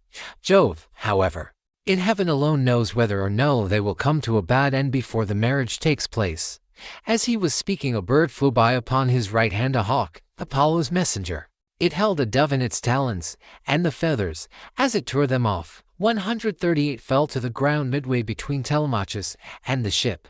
On this Theoclymenus called him apart and caught him by the hand. "Telemachus," said he, "that bird did not fly in your right hand without having been sent there by some god. As soon as I saw it, I knew it was an omen. It means that you will remain powerful and that there will be no house in Ithaca more royal than your own." "I wish it may prove so," answered Telemachus. "If it does, I will show you so much goodwill and give you so many presents that all who meet you will congratulate you." Then he said to his friend Piraeus, "Piraeus, son of Clytius, you have throughout shown yourself the most willing to serve me of all those who have accompanied me to Pylos. I wish you would take this stranger to your own house and entertain him hospitably till I can come for him." And Piraeus answered, "Telemachus, you may stay away as long as you please, but I will look after him for you, and he shall find no lack of hospitality." As he spoke, he went on board, and bade the others do so also, and loose the hawsers. So they took their places in the ship, but Telemachus bound on his sandals, and took a long and doughty spear with a head of sharpened bronze from the deck of the ship. Then they loosed the hawsers, thrust the ship off from land, and made on towards the city as they had been told to do, while Telemachus strode on as fast as he could, till he reached the homestead where his countless herds of swine were feeding, and where dwelt the excellent swineherd, who was so devoted a servant to his master. Books Ulysses reveals himself to Telemachus. Meanwhile Ulysses and the swineherd had lit a fire in the hut, and were getting breakfast ready at daybreak, for they had sent the men out with the pigs. When Telemachus came up, the dogs did not bark but fawned upon him. So Ulysses, hearing the sound of feet, and noticing that the dogs did not bark, said to Eumaeus, "Eumaeus, I hear footsteps. I suppose one of your men or some one of your acquaintances coming here, for the dogs are fawning upon him and not barking." The words were hardly out of his mouth before his son stood at the door. Eumaeus sprang to his feet, and the bowls in which he was mixing wine fell from his hands as he made towards his master. He kissed his head and both his beautiful eyes, and wept for joy. A father could not be more delighted at the return of an only son, the child of his old age. After 10 years' absence in a foreign country and after having gone through much hardship, he embraced him, kissed him all over as though he had come back from the dead, and spoke fondly to him, saying, "So you are come, Telemachus, light of my eyes that you are. When I heard you had gone to Pylos, I made sure I was never going to see you any more. Come in, my dear child, and sit down, that I may have a good look at you now you are home again. It is not very often you come into the country to see us herdsmen. You stick pretty close to the town generally. I suppose you think it better to keep an eye on what the suitors are doing."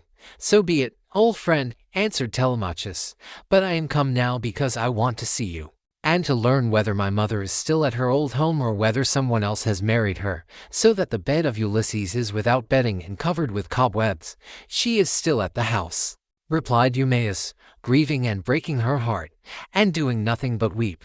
both night and day continually. As he spoke he took Telemachus' spear, whereon he crossed the stone threshold, and came inside. Ulysses rose from his seat to give him place as he entered, but Telemachus checked him. "Sit down, stranger," said he. "I can easily find another seat, and there is one here who will lay it for me." Ulysses went back to his own place, and Eumaeus strewed some green brushwood on the floor and threw a sheepskin on top of it for Telemachus to sit upon. Then the swineherd brought them platters of cold meat, the remains from what they had eaten the day before, and he filled the bread baskets with bread as fast as he could. He mixed wine also in bowls of ivy wood, and took his seat facing Ulysses. Then they laid their hands on the good things that were before them, and as soon as they had had enough to eat and drink, Telemachus said to Eumaeus, "Old friend, where does this stranger come from? How did his crew bring him to Ithaca? And who were they? For assuredly he did not come here by land." To this you answered, "O swineherd Eumaeus, my son, I will tell you the real truth. He says he is a Cretan, and that he has been a great traveler. At this moment he is running away from a Thesprotian ship, and has taken refuge at my station. So I will put him into your hands. Do whatever you like with him, only remember that he is your suppliant." "I am very much distressed," said Telemachus, "by what you have just told me.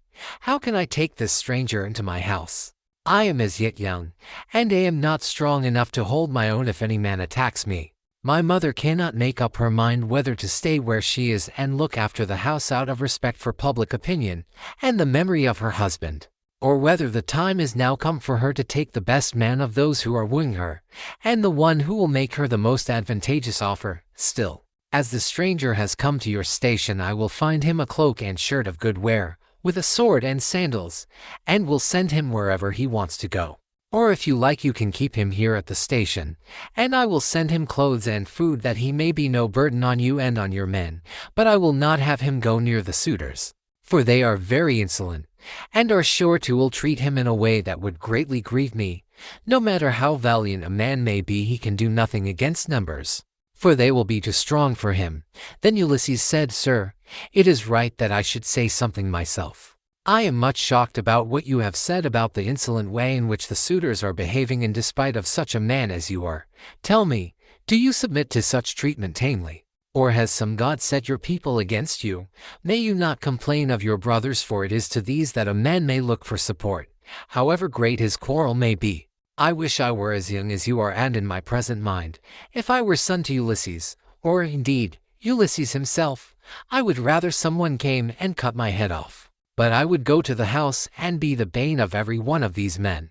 139 If they were too many for me, being single-handed, I would rather die fighting in my own house than see such disgraceful sights day after day, strangers grossly maltreated, and men dragging the women servants about the house in an unseemly way, wine drawn recklessly, and bread wasted, all to no purpose, for an end that shall never be accomplished." And Telemachus answered, "I will tell you truly everything. There is no enmity between me and my people, nor can I complain of brothers, to whom a man may look for support however great his quarrel may be. Jove has made us a race of only sons. Laertes was the only son of Arceisius, and Ulysses only son of Laertes. I am myself the only son of Ulysses, who left me behind him when he went away, so that I have never been of any use to him. Hence it comes that my house is in the hands of numberless marauders. For the chiefs from all the neighboring islands, Dulichium, Same, Zacynthus, as also all the principal men of Ithaca itself, are eating up my house under the pretext of paying court to my mother, who will neither say point blank that she will not marry, nor yet bring matters to an end. So they are making havoc of my estate, and before long will do so with myself into the bargain. The issue, however, rests with heaven. But do you, old friend Eumaeus, go at once and tell Penelope that I am safe and have returned from Pylos. Tell it to herself alone, and then come back here without letting anyone else know, for there are many who are plotting mischief against me." "I understand and heed you," replied Eumaeus. "You need instruct me no further. Only as I am going that way, say whether I had not better let poor Laertes know that you are returned. He used to superintend the work on his farm in spite of his bitter sorrow about Ulysses, and he would eat and drink at will along with his servants. But they tell me that from the day on which you set out for Pylos he has neither eaten nor drunk as he ought to do.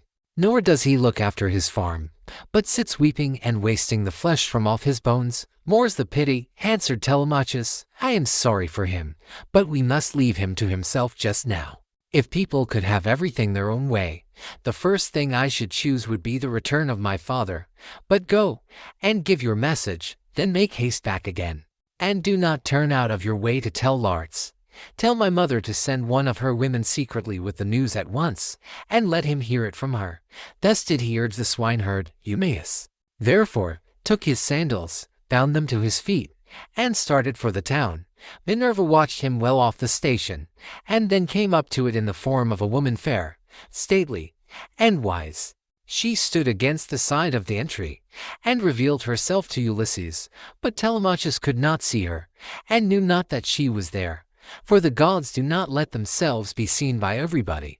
Ulysses saw her, and so did the dogs, for they did not bark, but went scared and whining off to the other side of the yards. She nodded her head and motioned to Ulysses with her eyebrows, whereon he left the hut and stood before her outside the main wall of the yards. Then she said to him, Ulysses, noble son of Larts, it is now time for you to tell your son. Do not keep him in the dark any longer, but lay your plans for the destruction of the suitors, and then make for the town. I will not be long in joining you, for I too am eager for the fray. As she spoke she touched him with her golden wand. First she threw a fair clean shirt and cloak about his shoulders.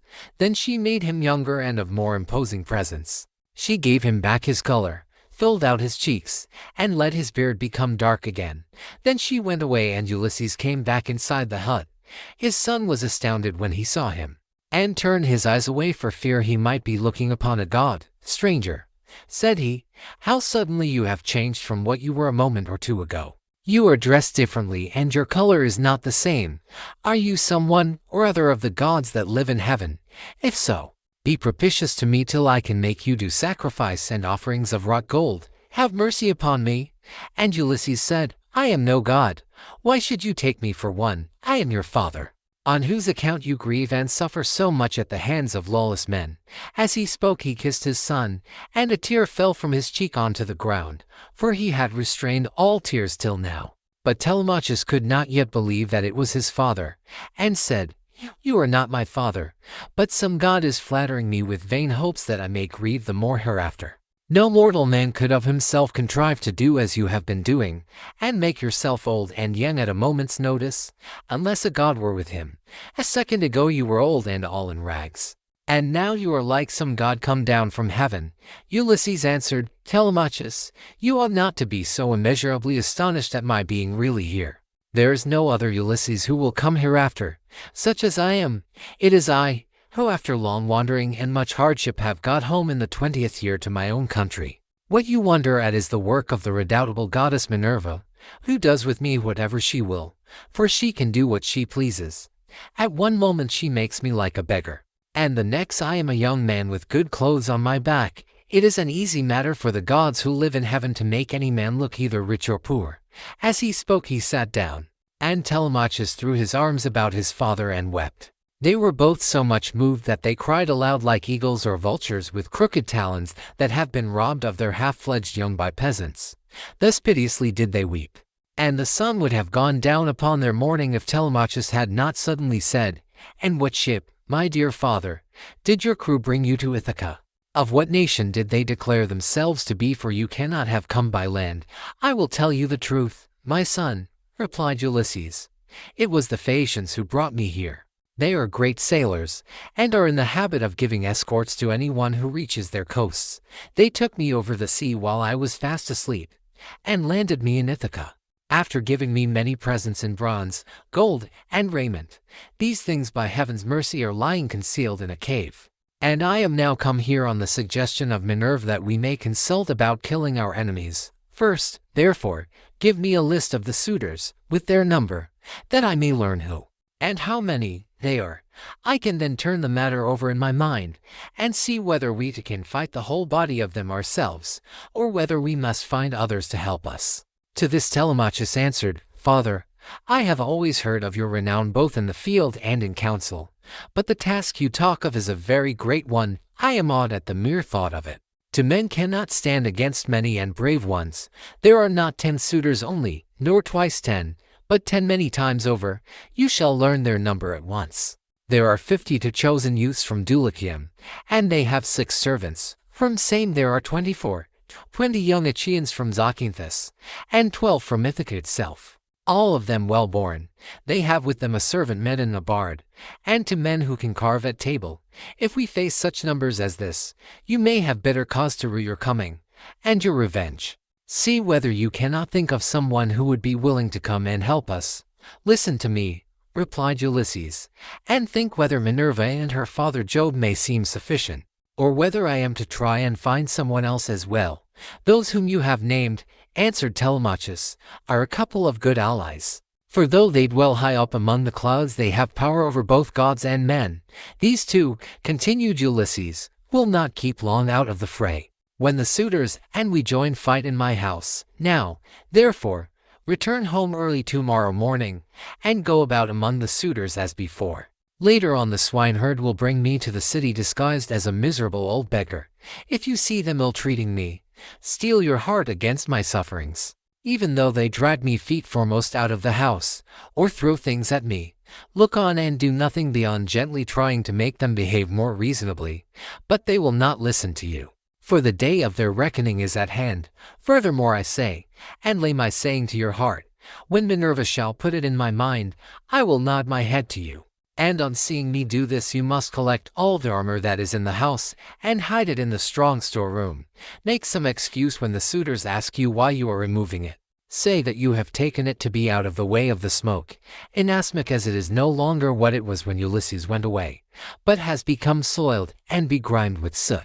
Add to this more particularly that you are afraid Jove may set them on to quarrel over their wine, and that they may do each other some harm which may disgrace both banquet and wooing. For the sight of arms sometimes tempts people to use them, but leave a sword and a spear apiece for yourself and me, and a couple of ox-hide shields so that we can snatch them up at any moment. Jove and Minerva will then soon quiet these people. There is also another matter. If you are indeed my son and my blood runs in your veins, let no one know that Ulysses is within the house, neither Laertes, nor yet the swineherd, nor any of the servants, nor even Penelope herself. Let you and me exploit the women alone. And let us also make trial of some other of the men's servants, to see who is on our side and whose hand is against us. Father, replied Telemachus, you will come to know me by and by. And when you do you will find that I can keep your counsel. I do not think, however, the plan you propose will turn out well for either of us. Think it over. It will take us a long time to go the round of the farms and exploit the men, and all the time the suitors will be wasting your estate with impunity and without compunction. Prove the women by all means, to see who are disloyal and who guiltless, but I am not in favor of going round and trying the men. We can attend to that later on. If you really have some sign from Jove that he will support you. Thus did they converse, and meanwhile the ship which had brought Telemachus and his crew from Pylos had reached the town of Ithaca. When they had come inside the harbor they drew the ship onto the land. Their servants came and took their armor from them, and they left all the presents at the house of Clytius. Then they sent a servant to tell Penelope that Telemachus had gone into the country, but had sent the ship to the town to prevent her from being alarmed and made unhappy. This servant and Eumaeus happened to meet when they were both on the same errand of going to tell Penelope. When they reached the house, the servant stood up and said to the queen in the presence of the waiting women, "Your son, madam, is now returned from Pylos." But Eumaeus went close up to Penelope, and said privately all that her son had bidden him tell her. When he had given his message he left the house with its outbuildings, and went back to his pigs again. The suitors were surprised and angry at what had happened, so they went outside the great wall that ran round the outer court, and held a council near the main entrance. Eurymachus, son of Polybus, was the first to speak. "My friends," said he, "this voyage of Telemachus's is a very serious matter. We had made sure that it would come to nothing. Now, however, let us draw a ship into the water, and get a crew together to send after the others and tell them to come back as fast as they can." He had hardly done speaking when Amphinomus turned in his place, and saw the ship inside the harbor, with the crew lowering her sails, and putting by their oars. So he laughed, and said to the others, "We need not send them any message, for they are here. Some god must have told them, or else they saw the ship go by, and could not overtake her. On this they rose and went to the water side. The crew then drew the ship on shore. Their servants took their armor from them, and they went up in a body to the place of assembly. But they would not let anyone old or young sit along with them. And Antinous, son of Eupedes, spoke first. "Good heavens," said he, "see how the gods have saved this man from destruction. We kept a succession of scouts upon the headlands all day long, and when the sun was down we never went on shore to sleep, but waited in the ship all night till morning in the hope of capturing and killing him. But some god has conveyed him home in spite of us. Let us consider how we can make an end of him. He must not escape us. Our affair is never likely to come off while he is alive, for he is very shrewd, and public feeling is by no means all on our side. We must make haste before he can call the Chians in assembly. He will lose no time in doing so, for he will be furious with us, and will tell all the world how we plotted to kill him, but failed to take him. The people will not like this when they come to know of it. We must see that they do us no hurt, nor drive us from our own country into exile. Let us try and lay hold of him either on his farm away from the town, or on the road hither. Then we can divide up his property amongst us, and let his mother and the man who marries her have the house. If this does not please you, and you wish Telemachus to live on and hold his father's property, then we must not gather here and eat up his goods in this way, but must make our offers to Penelope each from his own house, and she can marry the man who will give the most for her, and whose lot it is to win her." They all held their peace until Amphinomus rose to speak. He was the son of Nisus, who was son to King Rheshes, and he was foremost among all the suitors from the wheat-growing and well-grassed island of Dulichium. His conversation, moreover, was more agreeable to Penelope than that of any of the other suitors, for he was a man of good natural disposition. "My friends," said he, speaking to them plainly and in all honesty, "I am not in favor of killing Telemachus. It is a heinous thing to kill one who is of noble blood. Let us first take counsel of the gods, and if the oracles of Jove advise it, I will both help to kill him myself, and will urge everyone else to do so. But if they dissuade us, I would have you hold your hands." Thus did he speak, and his words pleased them well. So they rose forthwith, and went to the house of Ulysses, where they took their accustomed seats. Then Penelope resolved that she would show herself to the suitors. She knew of the plot against Telemachus, for the servant maiden had overheard their counsels and had told her. She went down therefore to the court attended by her maidens. And when she reached the suitors, she stood by one of the bearing posts supporting the roof of the cloister, holding a veil before her face, and rebuked Antinous, saying, "Antinous, insolent and wicked schemer, they say you are the best speaker and counselor of any man your own age in Ithaca, but you are nothing of the kind.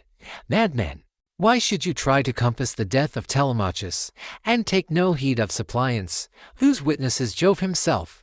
It is not right for you to plot thus against one another. Do you not remember how your father fled to this house in fear of the people, who were enraged against him for having gone with some Taphian pirates and plundered the Thesprotians who were at peace with us? They wanted to tear him in pieces and eat up everything he had. But Ulysses stayed their hands although they were infuriated, and now you devour his property without paying for it, and break my heart by wooing his wife and trying to kill his son. Leave off doing so, and stop the others also." To this Eurymachus son of Polybus answered, "Take heart, Queen Penelope, daughter of Icarius, and do not trouble yourself about these matters. The man is not yet born, nor never will be, who shall lay hands upon your son Telemachus, while I yet live to look upon the face of the earth. I say, and it shall surely be that my spear shall be reddened with his blood, for many a time has Ulysses taken me on his knees, held wine up to my lips to drink, and put pieces of meat into my hands. Therefore Telemachus is much the dearest friend I have, and has nothing to fear from the hands of us suitors. Of course, if death comes to him from the gods, he cannot escape it." He said this to quiet her, but in reality he was plotting against Telemachus. Then Penelope went upstairs again and mourned her husband till Minerva shed sleep over her eyes. In the evening Eumaeus got back to Ulysses and his son, who had just sacrificed a young pig of a year old, and were helping one another to get supper ready. Minerva therefore came up to Ulysses, turned him into an old man with a stroke of her wand, and clad him in his old clothes again, for fear that the swineherd might recognize him and not keep the secret. But go and tell Penelope." Telemachus was the first to speak. "So you have got back, Eumaeus," said he. "What is the news of the town? Have the suitors returned, or are they still waiting over yonder to take me on my way home?" "I did not think of asking about that," replied Eumaeus. "When I was in the town, I thought I would give my message and come back as soon as I could. I met a man sent by those who had gone with you to Pylos, and he was the first to tell the news to your mother. But I can say what I saw with my own eyes. I had just got onto the crest of the hill of Mercury above the town when I saw a ship coming into harbor with a number of men in her. They had many shields and spears, and I thought it was the suitors, but I cannot be sure."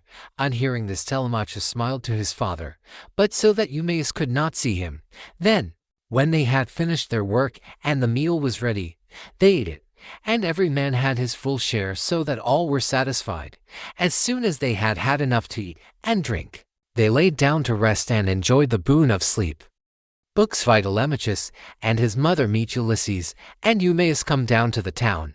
And Ulysses is insulted by Melanthius. He is recognized by the dog Argos. He is insulted and presently struck by Antinous with a stool. Penelope desires that he shall be sent to her. When the child of morning, rosy-fingered Dawn, appeared, Telemachus bound on his sandals and took a strong spear that suited his hands, for he wanted to go into the city. "Old friend," said he to the swineherd, "I will now go to the town and show myself to my mother, for she will never leave off grieving till she has seen me.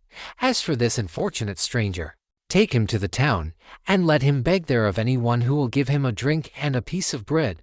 I have trouble enough of my own, and cannot be burdened with other people. If this makes him angry, so much the worse for him, but I like to say what I mean." Then Ulysses said, "Sir, I do not want to stay here. A beggar can always do better in town than country, for anyone who likes can give him something. I am too old to care about remaining here at the beck and call of a master. Therefore let this man do as you have just told him, and take me to the town as soon as I have had a warm by the fire, and the day has got a little heat in it. My clothes are wretchedly thin, and this frosty morning I shall be perished with cold, for you say the city is some way off." On this Telemachus strode off through the yards, brooding his revenge upon the suitors. When he reached home, he stood his spear against a bearing post of the cloister, crossed the stone floor of the cloister itself, and went inside. Nurse Eurycles saw him long before anyone else did. She was putting the fleeces onto the seats, and she burst out crying as she ran up to him. All the other maids came up too, and covered his head and shoulders with their kisses. Penelope came out of her room looking like Diana or Venus, and wept as she flung her arms about her son. She kissed his forehead and both his beautiful eyes. "Light of my eyes," she cried as she spoke fondly to him, "so you are come home again. I made sure I was never going to see you any more. To think of your having gone off to Pylos without saying anything about it or obtaining my consent. But come, tell me what you saw." "Do not scold me, mother," answered Telemachus, "nor vex me, seeing what a narrow escape I have had. But wash your face, change your dress, go upstairs with your maids, and promise full and sufficient hecatombs to all the gods if Jove will only grant us our revenge upon the suitors. I must now go to the place of assembly to invite a stranger who has come back with me from Pylos. I sent him on with my crew, and told Piraeus to take him home and look after him till I could come for him myself." She heeded her son's words, washed her face, changed her dress, and vowed full and sufficient hecatombs to all the gods if they would only vouchsafe her revenge upon the suitors. Telemachus went through and out of the cloisters, spear in hand, not alone, for his 2 fleet dogs went with him. Minerva endowed him with a presence of such divine comeliness that all marveled at him as he went by, and the suitors gathered round him with fair words in their mouths and malice in their hearts. But he avoided them, and went to sit with Mentor, Antiphus, and Halitherses, old friends of his father's house, and they made him tell them all that had happened to him. Then Piraeus came up with Theoclymenus, whom he had escorted through the town to the place of assembly, whereon Telemachus at once joined them. Piraeus was first to speak. "Telemachus," said he, "I wish you would send some of your women to my house to take away the presents Menelaus gave you." "We do not know, Piraeus," answered Telemachus, "what may happen if the suitors kill me in my own house and divide my property among them. I would rather you had the presents than that any of those people should get hold of them. If on the other hand I manage to kill them, I shall be much obliged if you will kindly bring me my presents." With these words he took Theoclymenus to his own house. When they got there they laid their cloaks on the benches and seats, went into the baths, and washed themselves. When the maids had washed and anointed them, and had given them cloaks and shirts, they took their seats at table. A maidservant then brought them water in a beautiful golden ewer, and poured it into a silver basin for them to wash their hands, and she drew a clean table beside them. An upper servant brought them bread and offered them many good things of what there was in the house. Opposite them sat Penelope, reclining on a couch by one of the bearing posts of the cloister, and spinning. Then they laid their hands on the good things that were before them, and as soon as they had had enough to eat and drink, Penelope said, "Telemachus, I shall go upstairs and lie down on that sad couch, which I have not ceased to water with my tears, from the day Ulysses set out for Troy with the sons of Atreus. You failed, however, to make it clear to me before the suitors came back to the house, whether or no you had been able to hear anything about the return of your father. I will tell you then truth," replied her son. "We went to Pylos and saw Nestor, who took me to his house and treated me as hospitably as though I were a son of his own who had just returned after a long absence. So also did his sons. But he said he had not heard a word from any human being about Ulysses, whether he was alive or dead. He sent me, therefore, with a chariot and horses to Menelaus. There I saw Helen, for whose sake so many, both Argives and Trojans, were in heaven's wisdom doomed to suffer. Menelaus asked me what it was that had brought me to Lacedaemon, and I told him the whole truth. Whereon he said, 'So, then, these cowards would usurp a brave man's bed. A hind might as well lay her newborn young in the lair of a lion, and then go off to feed in the forest or in some grassy dell. The lion, when he comes back to his lair, will make short work with the pair of them, and so will Ulysses with these suitors. By Father Jove, Minerva, and Apollo, if Ulysses is still the man that he was when he wrestled with Philomelides in Lesbos, and threw him so heavily that all the Greeks cheered him, if he is still such, and were to come near these suitors, they would have a short shrift and a sorry wedding. As regards your question, however, I will not prevaricate nor deceive you, but what the old man of the sea told me, so much will I tell you in full. He said he could see Ulysses on an island sorrowing bitterly in the house of the nymph Calypso, who was keeping him prisoner, and he could not reach his home, for he had no ships nor sailors to take him over the sea. This was what Menelaus told me, and when I had heard his story I came away. The gods then gave me a fair wind and soon brought me safe home again." With these words he moved the heart of Penelope. Then Theoclymenus said to her, "Madam, wife of Ulysses, Telemachus does not understand these things. Listen therefore to me, for I can divine them surely, and will hide nothing from you. May Jove the king of heaven be my witness, and the rites of hospitality, with that hearth of Ulysses to which I now come, that Ulysses himself is even now in Ithaca, and, either going about the country or staying in one place, is inquiring into all these evil deeds and preparing a day of reckoning for the suitors. I saw an omen when I was on the ship which meant this, and I told Telemachus about it. May it be even so," answered Penelope. "If your words come true, you shall have such gifts and such goodwill from me that all who see you shall congratulate you." Thus did they converse. Meanwhile the suitors were throwing discs, or aiming with spears at a mark on the leveled ground in front of the house, and behaving with all their old insolence. But when it was now time for dinner, and the flock of sheep and goats had come into the town from all the country round, 140 with their shepherds as usual, and Medon, who was their favorite servant, and who waited upon them at table, said, "Now then, my young masters, you have had enough sport, so come inside that we may get dinner ready. Dinner is not a bad thing." At dinner time, they left their sports as he told them, and when they were within the house, they laid their cloaks on the benches and seats inside, and then sacrificed some sheep, goats, pigs, and a heifer, all of them fat and well grown. 141 Thus they made ready for their meal. In the meantime Ulysses and the swineherd were about starting for the town, and the swineherd said, "Stranger, I suppose you still want to go to town today, as my master said you were to do. For my own part I should have liked you to stay here as a station hand, but I must do as my master tells me, or he will scold me later on, and a scolding from one's master is a very serious thing. Let us then be off, for it is now broad day, It will be night again directly, and then you will find it colder. 142 I know and understand you, replied Ulysses. You need say no more. Let us be going, but if you have a stick ready cut, let me have it to walk with, for you say the road is a very rough one. As he spoke he threw his shabby old tattered wallet over his shoulders, by the cord from which it hung, and Eumaeus gave him a stick to his liking. The two then started. Leaving the station in charge of the dogs and herdsmen who remained behind, the swineherd led the way and his master followed after, looking like some broken-down old tramp as he leaned upon his staff, and his clothes were all in rags. When they had got over the rough steep ground and were nearing the city, they reached the fountain from which the citizens drew their water. This had been made by Ithacus, Neritus, and Polyctor. There was a grove of water-loving poplars planted in a circle all round it, and the clear cold water came down to it from a rock high up. 143 While above the fountain there was an altar to the nymphs, at which all wayfarers used to sacrifice. Here Melanthius son of Dolius overtook them as he was driving down some goats, the best in his flock, for the suitors' dinner, and there were 2 shepherds with him. When he saw Eumaeus and Ulysses he reviled them with outrageous and unseemly language, which made Ulysses very angry. There you go, cried he, and a precious pair you are. See how heaven brings birds of the same feather to one another.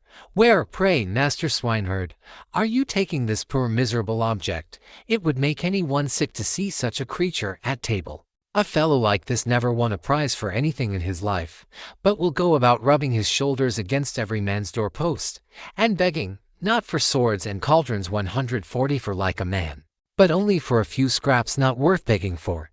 If you would give him to me for a hand on my station, he might do to clean out the folds, or bring a bit of sweet feed to the kids, and he could fatten his thighs as much as he pleased on way. But he has taken to bad ways and will not go about any kind of work. He will do nothing but beg victuals all the town over, to feed his insatiable belly.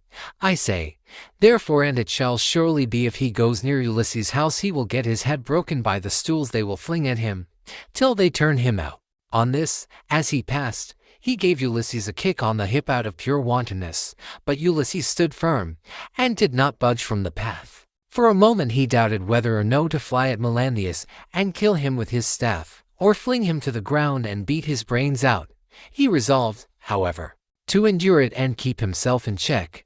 But the swineherd looked straight at Melanthius and rebuked him, lifting up his hands and praying to heaven as he did so. Fountain nymphs, he cried, children of Jove, if ever Ulysses burned you thigh bones covered with fat, whether of lambs or kids, grant my prayer that heaven may send him home. He would soon put an end to the swaggering threats with which such men as you go about insulting people, gadding all over the town while your flocks are going to ruin through bad shepherding. Then Melanthius the Goatherd answered, You will condition cur, what are you talking about? Some day or other I will put you on board ship and take you to a foreign country, where I can sell you and pocket the money you will fetch. I wish I were as sure that Apollo would strike Telemachus dead this very day, or that the suitors would kill him, as I am that Ulysses will never come home again. With this he left them to come on at their leisure, while he went quickly forward and soon reached the house of his master. When he got there he went in and took his seat among the suitors opposite Eurymachus, who liked him better than any of the others. The servants brought him a portion of meat, and an upper woman servant set bread before him that he might eat. Presently Ulysses and the swineherd came up to the house and stood by it, amid a sound of music, for Phineus was just beginning to sing to the suitors. Then Ulysses took hold of the swineherd's hand, and said, Eumaeus, this house of Ulysses is a very fine place. No matter how far you go, you will find few like it. One building keeps following on after another. The outer court has a wall with battlements all round it. The doors are double folding, and of good workmanship. It would be a hard matter to take it by force of arms. I perceive, too, that there are many people banqueting within it, for there is a smell of roast meat, and I hear a sound of music, which the gods have made to go along with feasting. Then Eumaeus said, You have perceived aright, as indeed you generally do, but let us think what will be our best course. Will you go inside first and join the suitors, leaving me here behind you, or will you wait here and let me go in first? But do not wait long, or someone may see you loitering about outside, and throw something at you. Consider this matter, I pray you. And Ulysses answered, I understand and heed. Go in first and leave me here where I am. I am quite used to being beaten and having things thrown at me. I have been so much buffeted about in war and by sea that I am case-hardened, and this too may go with the rest. But a man cannot hide away the cravings of a hungry belly. This is an enemy which gives much trouble to all men. It is because of this that ships are fitted out to sail the seas, and to make war upon other people. As they were thus talking, the dog that had been lying asleep raised his head and pricked up his ears. This was Argos, whom Ulysses had bred before setting out for Troy, but he had never had any work out of him. In the old days he used to be taken out by the young men when they went hunting wild goats, or deer, or hares. But now that his master was gone he was lying neglected on the heaps of mule and cow dung that lay in front of the stable doors till the men should come and draw it away to manure the great close. And he was full of fleas. As soon as he saw Ulysses standing there, he dropped his ears and wagged his tail, but he could not get close up to his master. When Ulysses saw the dog on the other side of the yard, he dashed a tear from his eyes without Eumaeus seeing it, and said, "Eumaeus, what a noble hound that is over yonder on the manure heap. His build is splendid. Is he as fine a fellow as he looks, or is he only one of those dogs that come begging about a table, and are kept merely for show?" "This hound," answered Eumaeus, "belonged to him who has died in a far country. If he were what he was when Ulysses left for Troy, he would soon show you what he could do. There was not a wild beast in the forest that could get away from him when he was once on its tracks. But now he has fallen on evil times, for his master is dead and gone, and the women take no care of him. Servants never do their work when their master's hand is no longer over them, for Jove takes half the goodness out of a man when he makes a slave of him." As he spoke he went inside the buildings to the cloister where the suitors were, but Argos died as soon as he had recognized his master. Telemachus saw Eumaeus long before anyone else did, and beckoned him to come and sit beside him. So he looked about and saw a seat lying near where the carvers sat serving out their portions to the suitors. He picked it up, brought it to Telemachus's table, and sat down opposite him. Then the servant brought him his portion, and gave him bread from the bread basket. Immediately afterwards Ulysses came inside, looking like a poor miserable old beggar, leaning on his staff and with his clothes all in rags. He sat down upon the threshold of ashwood just inside the doors leading from the outer to the inner court, and against a bearing post of cypress wood which the carpenter had skillfully planed, and had made to join truly with rule and line. Telemachus took a whole loaf from the bread basket, with as much meat as he could hold in his two hands, and said to Eumaeus, "Take this to the stranger, and tell him to go the round of the suitors, and beg from them. A beggar must not be shamefast." So Eumaeus went up to him and said, "Stranger, Telemachus sends you this, and says you are to go the round of the suitors begging, for beggars must not be shamefast." Ulysses answered, "May King Jove grant all happiness to Telemachus, and fulfill the desire of his heart." Then with both hands he took what Telemachus had sent him, and laid it on the dirty old wallet at his feet.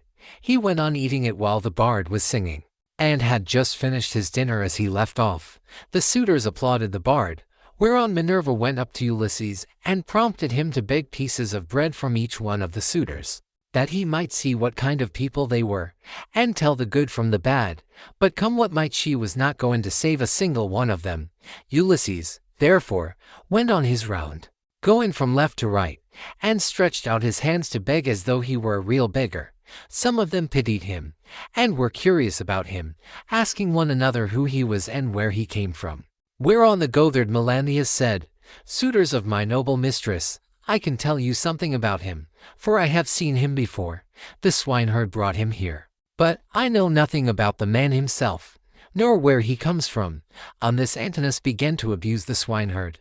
"You precious idiot," he cried, "what have you brought this man to town for?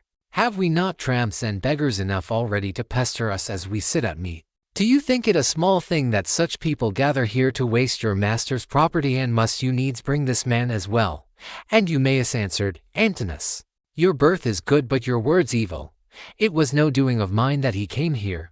Who is likely to invite a stranger from a foreign country, unless it be one of those who can do public service as a seer, a healer of hurts, a carpenter, or a bard who can charm us with his singing?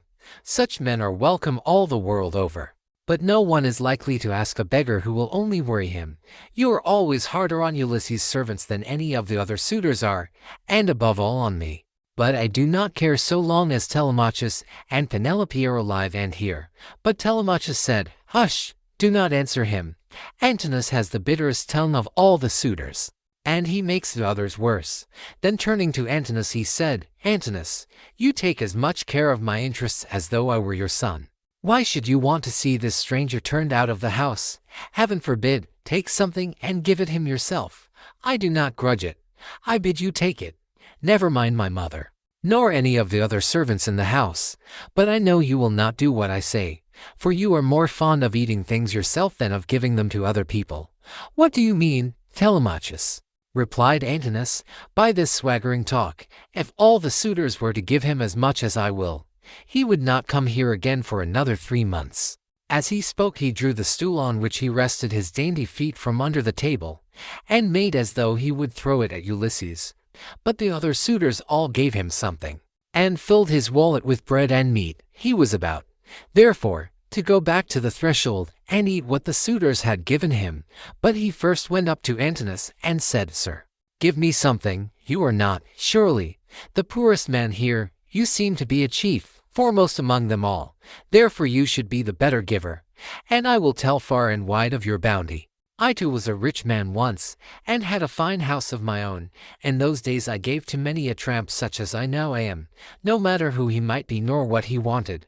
I had any number of servants, and all the other things which people have who live well and are accounted wealthy. But it pleased Jove to take all away from me. He sent me with a band of roving robbers to Egypt. It was a long voyage and I was undone by it. I stationed my ships in the river Aegyptus, and bade my men stay by them and keep guard over them, while I sent out scouts to reconnoiter from every point of vantage. But the men disobeyed my orders, took to their own devices, and ravaged the land of the Egyptians, killing the men, and taking their wives and children captives. The alarm was soon carried to the city, and when they heard the war cry, the people came out at daybreak till the plain was filled with soldiers horse and foot, and with the gleam of armor. Then Jove spread panic among my men, and they would no longer face the enemy, for they found themselves surrounded. The Egyptians killed many of us, and took the rest alive to do forced labor for them. As for myself, they gave me to a friend who met them, to take to Cyprus. Demeter by name, son of Odysseus, who was a great man in Cyprus. Thence I am come hither in a state of great misery." Then Antinous said, "What god can have sent such a pestilence to plague us during our dinner? Get out into the open part of the court. 145, or I will give you Egypt and Cyprus over again for your insolence and importunity. You have begged of all the others, and they have given you lavishly, for they have abundance round them. And it is easy to be free with other people's property when there is plenty of it." On this Ulysses began to move off, and said, "Your looks, my fine sir, are better than your breeding. If you were in your own house you would not spare a poor man so much as a pinch of salt, for though you are in another man's, and surrounded with abundance, you cannot find it in you to give him even a piece of bread." This made Antinous very angry, and he scowled at him, saying, "You shall pay for this before you get clear of the court." With these words he threw a footstool at him, and hit him on the right shoulder blade near the top of his back. Ulysses stood firm as a rock, and the blow did not even stagger him. But he shook his head in silence as he brooded on his revenge. Then he went back to the threshold, and sat down there, laying his well-filled wallet at his feet. "Listen to me," he cried, "you suitors of Queen Penelope, that I may speak even as I am minded. A man knows neither ache nor pain if he gets hit while fighting for his money, or for his sheep or his cattle. And even so Antinous has hit me while in the service of my miserable belly, which is always getting people into trouble. Still, if the poor have gods and avenging deities at all, I pray them that Antinous may come to a bad end before his marriage. Sit where you are, and eat your victuals in silence, or be off elsewhere," shouted Antinous. "If you say more I will have you dragged hand and foot through the courts, and the servants shall flay you alive."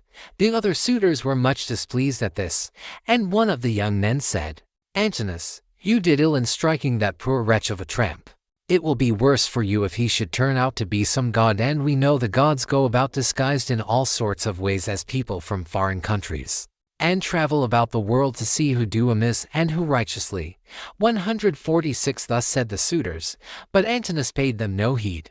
Meanwhile Telemachus was furious about the blow that had been given to his father, and though no tear fell from him, he shook his head in silence and brooded on his revenge. Now when Penelope heard that the beggar had been struck in the banqueting cloister, she said before her maids, "Would that Apollo would so strike you, Antinous." And her waiting woman Eurynome answered, "If our prayers were answered, not one of the suitors would ever again see the sun rise." Then Penelope said, "Nurse, 147 I hate every single one of them, for they mean nothing but mischiefs, but I hate Antinous like the darkness of death itself.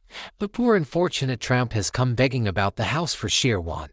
Everyone else has given him something to put in his wallet, but Antinous has hit him on the right shoulder blade with a footstool." Thus did she talk with her maids as she sat in her own room. And in the meantime Ulysses was getting his dinner. Then she called for the swineherd and said, "Eumaeus, go and tell the stranger to come here.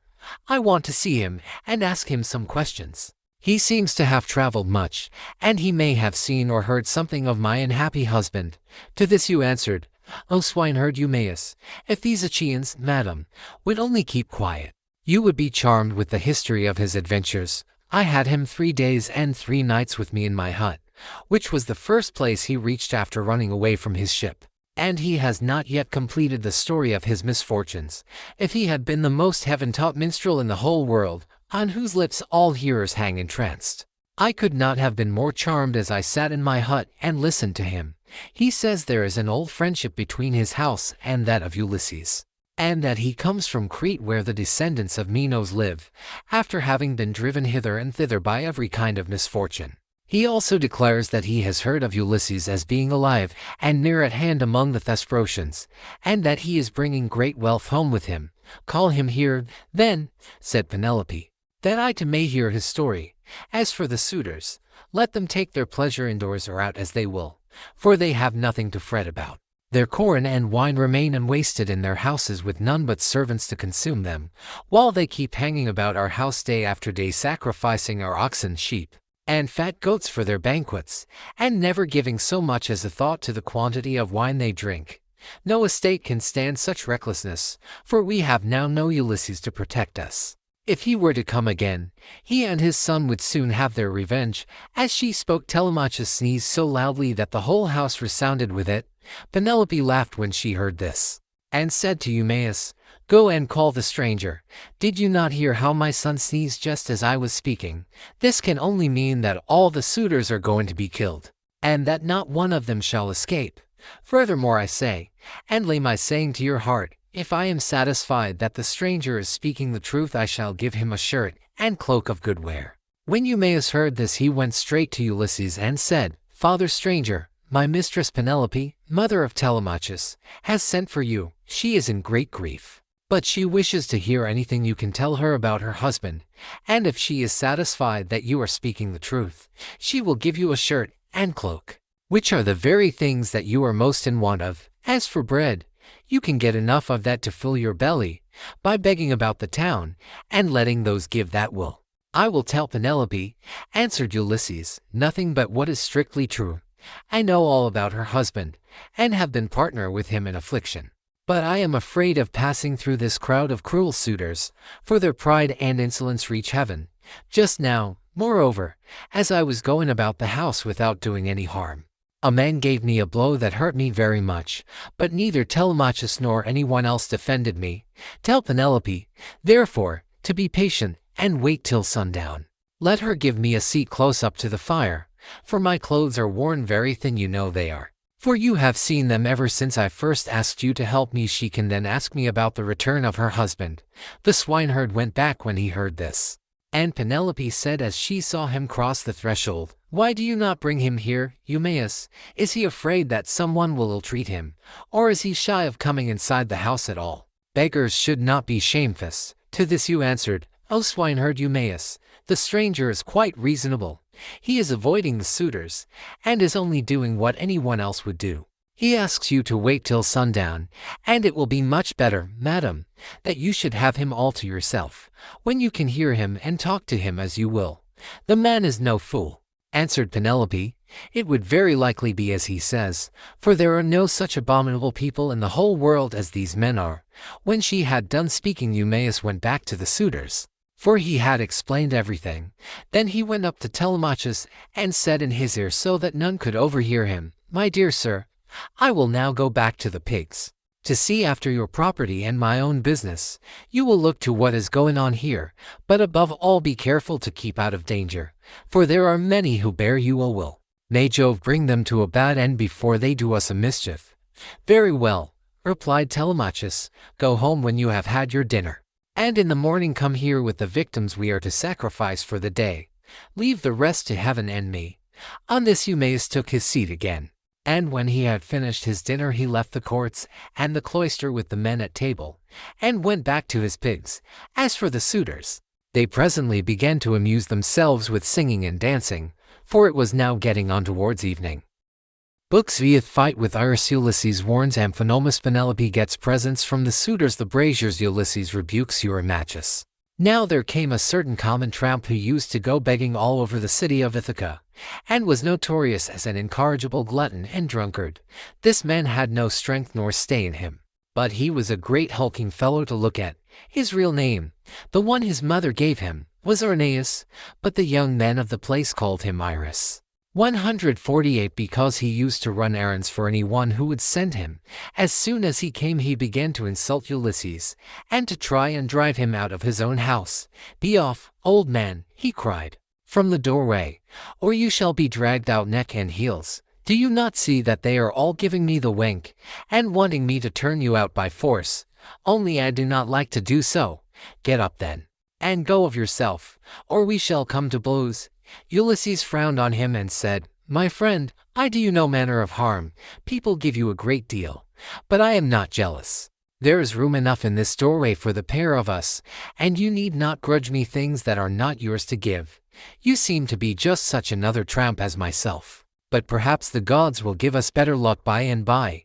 Do not, however, talk too much about fighting or you will incense me, and old though I am, I shall cover your mouth and chest with blood. I shall have more peace tomorrow if I do, for you will not come to the house of Ulysses any more." Iris was very angry and answered, "You filthy glutton, you run on trippingly like an old fishbag. I have a good mind to lay both hands about you, and knock your teeth out of your head like so many boar's tusks. Get ready, therefore, and let these people here stand by and look on. You will never be able to fight one who is so much younger than yourself." Thus roundly did they rate one another on the smooth pavement in front of the doorway. 149 And when Antinous saw what was going on he laughed heartily and said to the others, "This is the finest sport that you ever saw. Heaven never yet sent anything like it into this house. The stranger and Iris have quarreled and are going to fight. Let us set them on to do so at once." The suitors all came up laughing, and gathered round the two ragged tramps. "Listen to me," said Antinous. "There are some goat's paunches down at the fire, which we have filled with blood and fat, and set aside for supper. He who is victorious and proves himself to be the better man shall have his pick of the lot. He shall be free of our table, and we will not allow any other beggar about the house at all." The others all agreed, but Ulysses, to throw them off the scent, said, "Sirs, an old man like myself, worn out with suffering, cannot hold his own against a young one. But my irrepressible belly urges me on, though I know it can only end in my getting a drubbing. You must swear, however, that none of you will give me a foul blow to favor Iris and secure him the victory." They swore as he told them, and when they had completed their oath Telemachus put in a word and said, "Stranger, if you have a mind to settle with this fellow, you need not be afraid of anyone here. Whoever strikes you will have to fight more than one. I am host, and the other chiefs, Antinous and Eurymachus, both of them men of understanding, are of the same mind as I am." Every one assented, and Ulysses girded his old rags about his loins, thus baring his stalwart thighs, his broad chest and shoulders, and his mighty arms. But Minerva came up to him and made his limbs even stronger still. The suitors were beyond measure astonished, and one would turn towards his neighbor saying, "The stranger has brought such a thigh out of his old rags that there will soon be nothing left of Iris." Iris began to be very uneasy as he heard them, but the servants girded him by force, and brought him into the open part of the court in such a fright that his limbs were all of a tremble. Antinous scolded him and said, "You swaggering bully! You ought never to have been born at all if you are afraid of such an old broken-down creature as this tramp is. I say, therefore, and it shall surely be if he beats you and proves himself the better man, I shall pack you off on board ship to the mainland and send you to King Aegeus, who kills every one that comes near him. He will cut off your nose and ears, and draw out your entrails for the dogs to eat." This frightened Iris still more, but they brought him into the middle of the court, and the two men raised their hands to fight. Then Ulysses considered whether he should let drive so hard at him as to make an end of him then and there, or whether he should give him a lighter blow that should only knock him down. In the end he deemed it best to give the lighter blow for fear the Chians should begin to suspect who he was. Then they began to fight, and Iris hit Ulysses on the right shoulder. But Ulysses gave Iris a blow on the neck under the ear that broke in the bones of his skull, and the blood came gushing out of his mouth. He fell groaning in the dust, gnashing his teeth and kicking on the ground, but the suitors threw up their hands and nearly died of laughter, as Ulysses caught hold of him by the foot and dragged him into the outer court as far as the gatehouse. There he propped him up against the wall and put his staff in his hands. "Sit here," said he, "and keep the dogs and pigs off. You are a pitiful creature, and if you try to make yourself king of the beggars any more you shall fare still worse." Then he threw his dirty old wallet, all tattered and torn, over his shoulder with the cord by which it hung, and went back to sit down upon the threshold. But the suitors went within the cloisters, laughing and saluting him. "May Jove and all the other gods," said they, "grant you whatever you want for having put an end to the importunity of this insatiable tramp. We will take him over to the mainland presently, to King Aegeus, who kills every one that comes near him." Ulysses held this as of good omen, and Antinous set a great goat's paunch before him filled with blood and fat. Amphinomus took 2 loaves out of the bread basket and brought them to him, pledging him as he did so in a golden goblet of wine. "Good luck to you," he said, "Father Stranger. You are very badly off at present, but I hope you will have better times by and by." To this Ulysses answered, "Amphinomus, you seem to be a man of good understanding, as indeed you may well be, seeing whose son you are. I have heard your father well spoken of. He is Nisus of Dulichium, a man both brave and wealthy. They tell me you are his son, and you appear to be a considerable person. Listen, therefore, and take heed to what I am saying. Man is the vainest of all creatures that have their being upon earth. As long as heaven vouchsafes him health and strength, he thinks that he shall come to no harm hereafter, and even when the blessed gods bring sorrow upon him, he bears it as he needs must, and makes the best of it. For God Almighty gives men their daily minds day by day. I know all about it, for I was a rich man once, and did much wrong in the stubbornness of my pride, and in the confidence that my father and my brothers would support me. Therefore let a man fear God in all things always, and take the good that heaven may see fit to send him without vainglory. Consider the infamy of what these suitors are doing. See how they are wasting the state, and doing dishonor to the wife of one who is certain to return some day, and that, too, not long hence. Nay, he will be here soon. May heaven send you home quietly first, that you may not meet with him in the day of his coming. For once he is here, the suitors, and he will not part bloodlessly." With these words he made a drink offering, and when he had drunk he put the gold cup again into the hands of Amphinomus, who walked away serious and bowing his head, for he foreboded evil. But even so he did not escape destruction, for Minerva had doomed him to fall by the hand of Telemachus. So he took his seat again at the place from which he had come. Then Minerva put it into the mind of Penelope to show herself to the suitors, that she might make them still more enamored of her, and win still further honor from her son and husband. So she feigned a mocking laugh and said, "Eurynome, I have changed my mind, and have a fancy to show myself to the suitors, although I detest them. I should like also to give my son a hint that he had better not have anything more to do with them. They speak fairly enough, but they mean mischief." "My dear child," answered Eurynome, "all that you have said is true. Go and tell your son about it. But first wash yourself and anoint your face. Do not go about with your cheeks all covered with tears. It is not right that you should grieve so incessantly, for Telemachus, whom you always prayed that you might live to see with a beard, is already grown up." "I know, Eurynome," replied Penelope, "that you mean well, but do not try and persuade me to wash and to anoint myself, for heaven robbed me of all my beauty on the day my husband sailed. Nevertheless, tell Otono and Hippodamia that I want them. They must be with me when I am in the cloister. I am not going among the men alone. It would not be proper for me to do so." On this the old woman 150 went out of the room to bid the maids go to their mistress. In the meantime Minerva bethought her of another matter, and sent Penelope off into a sweet slumber. So she lay down on her couch and her limbs became heavy with sleep. Then the goddess shed grace and beauty over her that all the Chians might admire her. She washed her face with the ambrosial loveliness that Venus wears when she goes dancing with the Graces.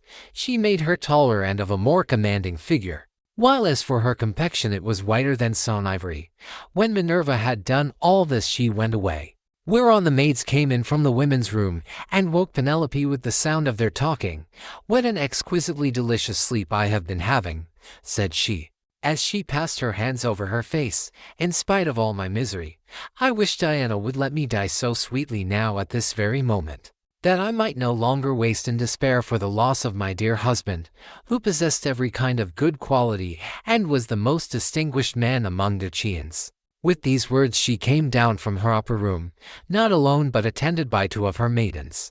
And when she reached the suitors she stood by one of the bearing posts supporting the roof of the cloister, holding a veil before her face, and with a staid maidservant on either side of her. As they beheld her the suitors were so overpowered and became so desperately enamored of her, that each one prayed he might win her for his own bedfellow. "Telemachus," said she, addressing her son, "I fear you are no longer so discreet and well conducted as you used to be. When you were younger you had a greater sense of propriety. Now, however, that you are grown up, though a stranger to look at you would take you for the son of a well-to-do father as far as size and good looks go, your conduct is by no means what it should be. What is all this disturbance that has been going on, and how came you to allow a stranger to be so disgracefully ill-treated? What would have happened if he had suffered serious injury while a suppliant in our house? Surely this would have been very discreditable to you." "I am not surprised, my dear mother, at your displeasure," replied Telemachus. "I understand all about it, and know when things are not as they should be, which I could not do when I was younger. I cannot, however, behave with perfect propriety at all times. First one, and then another of these wicked people here keeps driving me out of my mind, and I have no one to stand by me. After all, however, this fight between Iris and the stranger did not turn out as the suitors meant it to do, for the stranger got the best of it. I wish Father Jove, Minerva, and Apollo would break the neck of every one of these wooers of yours, some inside the house and some out, and I wish they might all be as limp as Iris is over yonder in the gate of the outer court. See how he nods his head like a drunken man. He has had such a thrashing that he cannot stand on his feet nor get back to his home, wherever that may be, for he has no strength left in him." Thus did they converse. Eurymachus then came up and said, "Queen Penelope, daughter of Icarius, if all the Chians and Aeacian Argos could see you at this moment, you would have still more suitors in your house by tomorrow morning, for you are the most admirable woman in the whole world both as regards personal beauty and strength of understanding." To this Penelope replied, "Eurymachus, heaven robbed me of all my beauty whether of face or figure when the Argives set sail for Troy and my dear husband with them. If he were to return and look after my affairs, I should both be more respected and show a better presence to the world. As it is, I am oppressed with care, and with the afflictions which heaven has seen fit to heap upon me. My husband foresaw it all, and when he was leaving home he took my right wrist in his hand. Wife, he said, we shall not all of us come safe home from Troy, for the Trojans fight well both with bow and spear. They are excellent also at fighting from chariots, and nothing decides the issue of a fight sooner than this. I know not, therefore, whether heaven will send me back to you, or whether I may not fall over there at Troy. In the meantime do you look after things here, take care of my father and mother as at present, and even more so during my absence. But when you see our son growing a beard, then marry whom you will, and leave this your present home." This is what he said, and now it is all coming true. And night will come when I shall have to yield myself to a marriage which I detest. For Jove has taken from me all hope of happiness. This further grief, moreover, cuts me to the very heart. You suitors are not wooing me after the custom of my country, when men are courting a woman who they think will be a good wife to them and who is of noble birth, and when they are each trying to win her for himself. They usually bring oxen and sheep to feast the friends of the lady, and they make her magnificent presents, instead of eating up other people's property without paying for it. This was what she said, and Ulysses was glad when he heard her trying to get presents out of the suitors, and flattering them with fair words which he knew she did not mean. Then Antinous said, "Queen Penelope, daughter of Icarius, take as many presents as you please from anyone who will give them to you. It is not well to refuse a present. But we will not go about our business nor stir from where we are, till you have married the best man among us, whoever he may be." The others applauded what Antinous had said, and each one sent his servant to bring his present. Antinous' man returned with a large and lovely dress most exquisitely embroidered. It had 12 beautifully made breech pins of pure gold with which to fasten it. Eurymachus immediately brought her a magnificent chain of gold and amber beads that gleamed like sunlight. Eurydamas's two men returned with some earrings fashioned into 3 brilliant pendants which glistened most beautifully, while King Pisander, son of Polyctor, gave her a necklace of the rarest workmanship, and everyone else brought her a beautiful present of some kind. Then the queen went back to her room upstairs, and her maids brought the presents after her. Meanwhile the suitors took to singing and dancing, and stayed till evening came. They danced and sang till it grew dark. They then brought in 3 braziers 151 to give light, and piled them up with chopped firewood very old and dry, and they lit torches from them, which the maids held up turn and turn about. Then Ulysses said, "Maids, servants of Ulysses who has so long been absent, go to the queen inside the house, sit with her and amuse her, or spin and pick wool. I will hold the light for all these people. They may stay till morning, but shall not beat me, for I can stand a great deal." The maids looked at one another and laughed, while pretty Melantho began to jibe at him contemptuously. She was daughter to Dolius, but had been brought up by Penelope, who used to give her toys to play with, and looked after her when she was a child. But in spite of all this she showed no consideration for the sorrows of her mistress, and used to misconduct herself with Eurymachus, with whom she was in love. "Poor wretch," said she, "are you gone clean out of your mind? Go and sleep in some smithy, or place of public gossips, instead of chattering here. Are you not ashamed of opening your mouth before your betters, so many of them too? Has the wine been getting into your head, or do you always babble in this way? You seem to have lost your wits because you beat the tramp Iris. Take care that a better man than he does not come and cudgel you about the head till he pack you bleeding out of the house." "Vixen," replied Ulysses, scowling at her, "I will go and tell Telemachus what you have been saying, and he will have you torn limb from limb." With these words he scared the women, and they went off into the body of the house. They trembled all over, for they thought he would do as he said. But Ulysses took his stand near the burning braziers, holding up torches and looking at the people, brooding the while on things that should surely come to pass. But Minerva would not let the suitors for one moment cease their insolence, for she wanted Ulysses to become even more bitter against them. She therefore set Eurymachus, son of Polybus, on to jibe at him, which made the others laugh. "Listen to me," said he, "you suitors of Queen Penelope, that I may speak even as I am minded. It is not for nothing that this man has come to the house of Ulysses. I believe the light has not been coming from the torches, but from his own head, for his hair is all gone, every bit of it." Then turning to Ulysses he said, "Stranger, will you work as a servant, if I send you to the wolds and see that you are well paid? Can you build a stone fence, or plant trees? I will have you fed all the year round, and will find you in shoes and clothing. Will you go? Then, not you, for you have got into bad ways, and do not want to work. You had rather fill your belly by going round the country begging." "Eurymachus," answered Ulysses, "if you and I were to work one against the other in early summer, when the days are at their longest, give me a good scythe, and take another yourself, and let us see which will last the longer or mow the stronger, from dawn till dark when the mowing grass is about. Or if you will plow against me, let us each take a yoke of tawny oxen, well mated and of great strength and endurance. Turn me into a 4-acre field, and see whether you or I can drive the straighter furrow. If again war were to break out this day, give me a shield, a couple of spears, and a helmet fitting well upon my temples. You would find me foremost in the fray, and would cease your jibes about my belly. You are insolent and cruel, and think yourself a great man because you live in a little world, and that a bad one. If Ulysses comes to his own again, the doors of his house are wide, but you will find them narrow when you try to fly through them." Eurymachus was furious at all this. He scowled at him and cried, "You wretch! I will soon pay you out for daring to say such things to me, and in public too. Has the wine been getting into your head, or do you always babble in this way? You seem to have lost your wits because you beat the Trampiras." With this he caught hold of a footstool, but Ulysses sought protection at the knees of Amphinomus of Dulichium, for he was afraid. The stool hit the cupbearer on his right hand and knocked him down. The man fell with a cry flat on his back, and his wine jug fell ringing to the ground. The suitors in the covered cloister were now in an uproar, and one would turn towards his neighbor, saying, "I wish the stranger had gone somewhere else. Bad luck to him. For all the trouble he gives us, we cannot permit such disturbance about a beggar. If such ill counsels are to prevail, we shall have no more pleasure at our banquet."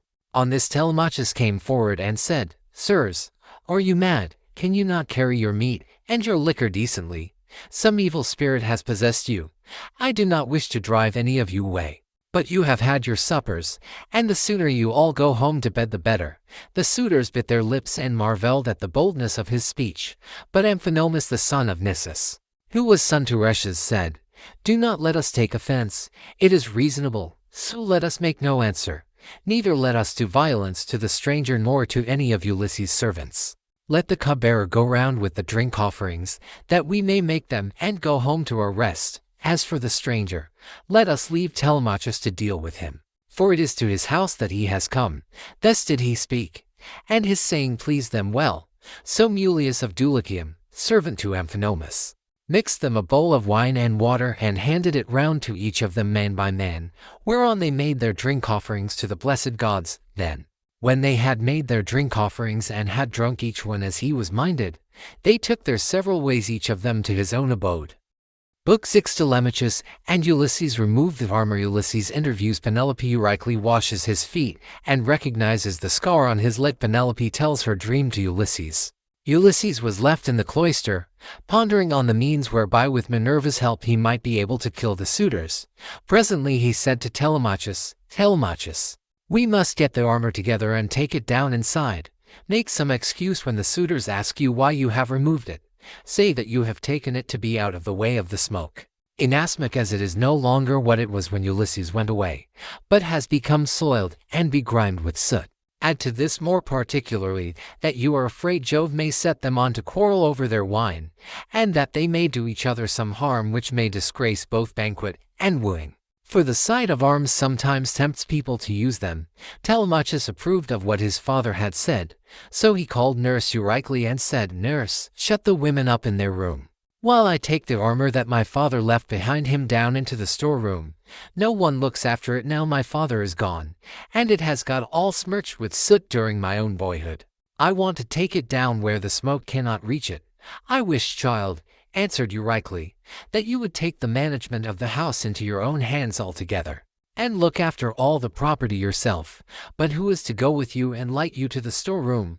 "The maids would have done so, but you would not let them." "The stranger," said Telemachus, "shall show me a light. When people eat my bread they must earn it, no matter where they come from." Eurycle did as she was told, and bolted the women inside their room. Then Ulysses and his son made all haste to take the helmets, shields, and spears inside, and Minerva went before them with a gold lamp in her hand that shed a soft and brilliant radiance. Whereon Telemachus said, "Father, my eyes behold a great marvel. The walls, with the rafters, crossbeams, and the supports on which they rest are all aglow as with a flaming fire. Surely there is some god here who has come down from heaven." "Hush," answered Ulysses. "Hold your peace and ask no questions, for this is the manner of the gods. Get you to your bed, and leave me here to talk with your mother and the maids. Your mother in her grief will ask me all sorts of questions." On this Telemachus went by torchlight to the other side of the inner court, to the room in which he always slept. There he lay in his bed till morning, while Ulysses was left in the cloister pondering on the means whereby with Minerva's help he might be able to kill the suitors. Then Penelope came down from her room looking like Venus or Diana, and they set her a seat inlaid with scrolls of silver and ivory near the fire in her accustomed place. It had been made by Ecmelius and had a footstool all in one piece with the seat itself, and it was covered with a thick fleece. On this she now sat, and the maids came from the women's room to join her. They set about removing the tables at which the wicked suitors had been dining, and took away the bread that was left, with the cups from which they had drunk. They emptied the embers out of the braziers, and heaped much wood upon them to give both light and heat. But Melantho began to rail at Ulysses a second time and said, "Stranger, do you mean to plague us by hanging about the house all night, and spying upon the women? Be off, you wretch, outside, and eat your supper there, or you shall be driven out with a firebrand." Ulysses scowled at her and answered, "My good woman, why should you be so angry with me? Is it because I am not clean, and my clothes are all in rags, and because I am obliged to go begging about after the manner of tramps and beggars generally? I too was a rich man once, and had a fine house of my own. In those days I gave to many a tramp such as I now am, no matter who he might be nor what he wanted. I had any number of servants, and all the other things which people have who live well and are accounted wealthy. But it pleased Jove to take all away from me. Therefore, woman, beware lest you to come to lose that pride and place in which you now want above your fellows. Have a care lest you get out of favor with your mistress, and lest Ulysses should come home, for there is still a chance that he may do so. Moreover, though he be dead as you think he is, yet by Apollo's will he has left a son behind him, Telemachus, who will note anything done amiss by the maids in the house, for he is now no longer in his boyhood." Penelope heard what he was saying and scolded the maid. "Impudent baggage," said she. "I see how abominably you are behaving, and you shall smart for it. You knew perfectly well, for I told you myself, that I was going to see the stranger and ask him about my husband, for whose sake I am in such continual sorrow." Then she said to her head-waiting woman Eurynome, "Bring a seat with a fleece upon it, for the stranger to sit upon while he tells his story, and listens to what I have to say. I wish to ask him some questions." Eurynome brought the seat at once and set a fleece upon it, and as soon as Ulysses had sat down, Penelope began by saying, "Stranger, I shall first ask you who and whence are you?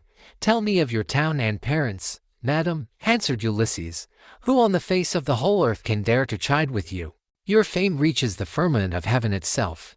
You are like some blameless king, who upholds righteousness, as the monarch over a great and valiant nation. The earth yields its wheat and barley. The trees are loaded with fruit. The ewes bring forth lambs, and the sea abounds with fish by reason of his virtues, and his people do good deeds under him. Nevertheless, as I sit here in your house, ask me some other question and do not seek to know my race and family, or you will recall memories that will yet more increase my sorrow. I am full of happiness, but I ought not to sit weeping and wailing in another person's house, nor is it well to be thus grieving continually. I shall have one of the servants, or even yourself, complaining of me, and saying that my eyes swim with tears because I am heavy with wine." Then Penelope answered, "Stranger, heaven robbed me of all beauty, whether of face or figure, when the Argives set sail for Troy and my dear husband with them. If he were to return and look after my affairs, I should be both more respected and should show a better presence to the world. As it is, I am oppressed with care, and with the afflictions which heaven has seen fit to heap upon me. The chiefs from all our islands, Dulichium, Same, and Zacynthus, as also from Ithaca itself, are wooing me against my will and are wasting my estate. I can therefore show no attention to strangers, nor suppliants, nor to people who say that they are skilled artisans, but am all the time broken-hearted about Ulysses. They want me to marry again at once, and I have to invent stratagems in order to deceive them. In the first place, heaven put it in my mind to set up a great tambour frame in my room, and to begin working upon an enormous piece of fine needlework. And I said to them, 'Sweethearts, Ulysses is indeed dead. Still, do not press me to marry again immediately. Wait, for I would not have my skill in needlework perish unrecorded till I have finished making a pall for the hero Larts, to be ready against the time when death shall take him. He is very rich, and the women of the place will talk if he is laid out without a pall.' This was what I said, and they assented. Whereon I used to keep working at my great web all day long, but at night I would unpick the stitches again by torchlight. I fooled them in this way for 3 years without their finding it out. But as time wore on, and I was now in my 4th year, and the waning of moons, and many days had been accomplished, those good-for-nothing hussies, my maids, betrayed me to the suitors, who broke in upon me and caught me. They were very angry with me, so I was forced to finish my work whether I would or no. And now I do not see how I can find any further shift for getting out of this marriage. My parents are putting great pressure upon me, and my son chafes at the ravages the suitors are making upon his estate, for he is now old enough to understand all about it, and is perfectly able to look after his own affairs. For heaven has blessed him with an excellent disposition. Still, notwithstanding all this, tell me who you are and where you come from, for you must have had father and mother of some sort. You cannot be the son of an oak or of a rock. Then Ulysses answered, Madam, wife of Ulysses, since you persist in asking me about my family, I will answer, no matter what it costs me. People must expect to be pained when they have been exiles as long as I have, and suffered as much among as many peoples. Nevertheless, as regards your question, I will tell you all you ask. There is a fair and fruitful island in mid-ocean called Crete. It is thickly peopled, and there are 90 cities in it. The people speak many different languages which overlap one another. For there are Achaeans, brave Idiocretans, Dorians of threefold race, and noble Pelasgi. There is a great town there, Cenosus, where Minos reigned, who every 9 years had a conference with Jove himself. 150 to Minos was father to Deucalion, whose son I am, for Deucalion had two sons, Idomeneus and myself. Idomeneus sailed for Troy, and I, who am the younger, am called Ethon. My brother, however, was at once the older and the more valiant of the two. Hence it was in Crete that I saw Ulysses and showed him hospitality, for the winds took him there as he was on his way to Troy, carrying him out of his course from Cape Malea and leaving him in Amnisus off the cave of Elythia, where the harbors are difficult to enter, and he could hardly find shelter from the winds that were then raging. As soon as he got there, he went into the town and asked for Idomeneus, claiming to be his old and valued friend. But Idomeneus had already set sail for Troy some 10 or 12 days earlier. So I took him to my own house and showed him every kind of hospitality, for I had abundance of everything. Moreover, I fed the men who were with him with barley meal from the public store, and got subscriptions of wine and oxen for them to sacrifice to their heart's content. They stayed with me 12 days. For there was a gale blowing from the north so strong that one could hardly keep one's feet on land. I suppose some unfriendly god had raised it for them. But on the 13th day the wind dropped, and they got away. Many a plausible tale did Ulysses further tell her, and Penelope wept as she listened, for her heart was melted, as the snow wastes upon the mountain tops when the winds from southeast and west have breathed upon it, and thawed it till the rivers run bank full with water. Even so did her cheeks overflow with tears for the husband who was all the time sitting by her side. Ulysses felt for her and was sorry for her, but he kept his eyes as hard as horn or iron without letting them so much as quiver. So cunningly did he restrain his tears.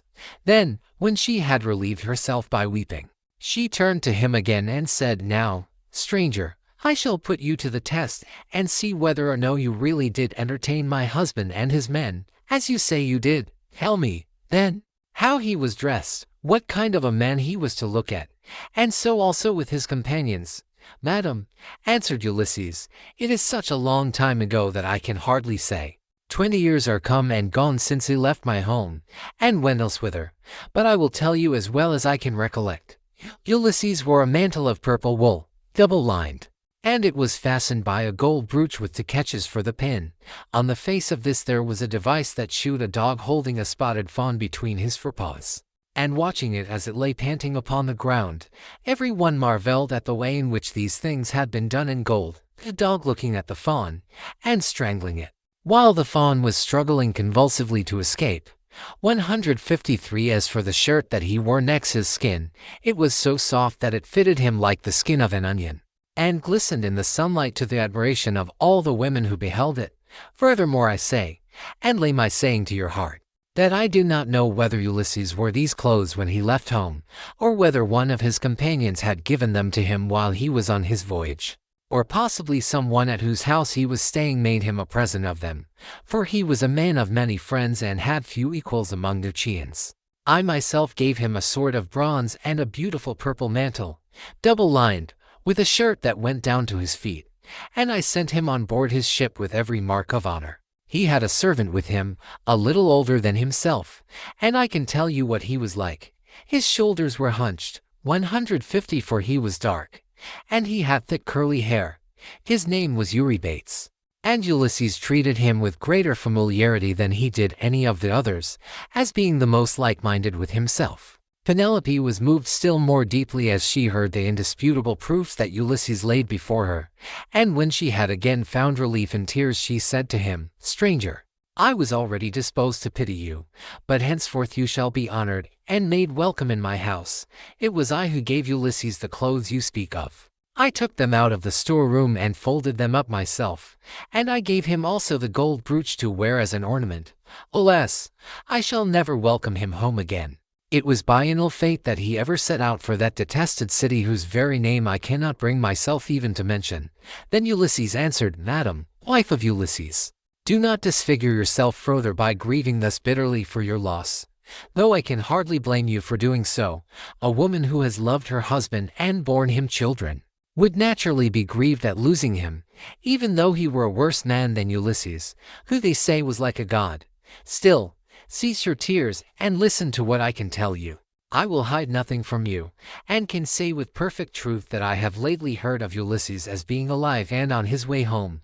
He is among the Thesprotians, and is bringing back much valuable treasure that he has begged from one and another of them, but his ship and all his crew were lost as they were leaving the Thrinacian island. For Jove and the sun god were angry with him because his men had slaughtered the sun god's cattle, and they were all drowned to a man. But Ulysses stuck to the keel of the ship and was drifted onto the land of the Phaeacians, who are near of kin to the immortals, and who treated him as though he had been a god, giving him many presents, and wishing to escort him home safe and sound. In fact, Ulysses would have been here long ago, had he not thought better to go from land to land gathering wealth. For there is no man living who is so wily as he is. There is no one can compare with him. Phaedon, king of the Thesprotians, told me all this. And he swore to me, making drink offerings in his house as he did so, that the ship was by the waterside, and the crew found who would take Ulysses to his own country. He sent me off first, for there happened to be a Thesprotian ship sailing for the wheat-growing island of Dulichium. But he showed me all the treasure Ulysses had got together, and he had enough lying in the house of King Phaedon to keep his family for 10 generations. But the king said Ulysses had gone to Dodona that he might learn Jove's mind from the high oak tree, and know whether after so long an absence he should return to Ithaca openly or in secret. So you may know he is safe and will be here shortly. He is close at hand and cannot remain away from home much longer. Nevertheless, I will confirm my words with an oath, and call Jove, who is the first and mightiest of all gods, to witness, as also that hearth of Ulysses to which I have now come, that all I have spoken shall surely come to pass. Ulysses will return in this self-same year. With the end of this moon and the beginning of the next he will be here. May it be even so, answered Penelope. If your words come true, you shall have such gifts and such goodwill from me that all who see you shall congratulate you. But I know very well how it will be. Ulysses will not return. Neither will you get your escort hence, for so surely as that Ulysses ever was, there are now no longer any such masters in the house as he was, to receive honorable strangers or to further them on their way home. And now, you maids, wash his feet for him, and make him a bed on a couch with rugs and blankets, that he may be warm and quiet till morning. Then, at daybreak, wash him and anoint him again, that he may sit in the cloister and take his meals with Telemachus. It shall be the worse for any one of these hateful people who is uncivil to him. Like it or not, he shall have no more to do in this house. For how, sir, shall you be able to learn whether or no I am superior to others of my sex, both in goodness of heart and understanding, if I let you dine in my cloisters squalid and ill-clad? Men live but for a little season. If they are hard, and deal hardly, people wish them ill so long as they are alive, and speak contemptuously of them when they are dead. But he that is righteous and deals righteously, the people tell of his praise among all lands, and many shall call him blessed. Ulysses answered, Madam, I have forsworn rugs and blankets from the day that I left the snowy ranges of Crete to go on shipboard. I will lie as I have lain on many a sleepless night hitherto. Night after night have I passed in any rough sleeping place, and waited for morning. Nor, again, do I like having my feet washed. I shall not let any of the young hussies about your house touch my feet, but if you have any old and respectable woman who has gone through as much trouble as I have, I will allow her to wash them. To this Penelope said, My dear sir, Of all the guests who ever yet came to my house, there never was one who spoke in all things with such admirable propriety as you do. There happens to be in the house a most respectable old woman, the same who received my poor dear husband in her arms the night he was born, and nursed him in infancy. She is very feeble now, but she shall wash your feet. Come here, said she, heroically, and wash your master's aged mate. I suppose Ulysses' hands and feet are very much the same now as his are, for trouble ages all of us dreadfully fast. On these words the old woman covered her face with her hands. She began to weep and made lamentation, saying, My dear child, I cannot think whatever I am to do with you. I am certain no one was ever more God-fearing than yourself, and yet Jove hates you. No one in the whole world ever burned him more thigh bones, nor gave him finer hecatombs when you prayed you might come to a green old age yourself and see your son grow up to take after you. Yet see how he has prevented you alone from ever getting back to your own home. I have no doubt the women in some foreign palace which Ulysses has got to are gibing at him as all these sluts here have been gibing at you. I do not wonder at your not choosing to let them wash you after the manner in which they have insulted you. I will wash your feet myself gladly enough, as Penelope has said that I am to do so. I will wash them both for Penelope's sake and for your own, for you have raised the most lively feelings of compassion in my mind. And let me say this moreover, which pray attend to. We have had all kinds of strangers in distress come here before now, but I make bold to say that no one ever yet came who was so like Ulysses in figure, voice, and feet as you are. Those who have seen us both, answered Ulysses, have always said we were wonderfully like each other, and now you have noticed it too. Then the old woman took the cauldron in which she was going to wash his feet, and poured plenty of cold water into it, adding hot till the bath was warm enough. Ulysses sat by the fire, but ere long he turned away from the light, for it occurred to him that when the old woman had hold of his lead she would recognize a certain scar which it bore, whereon the whole truth would come out.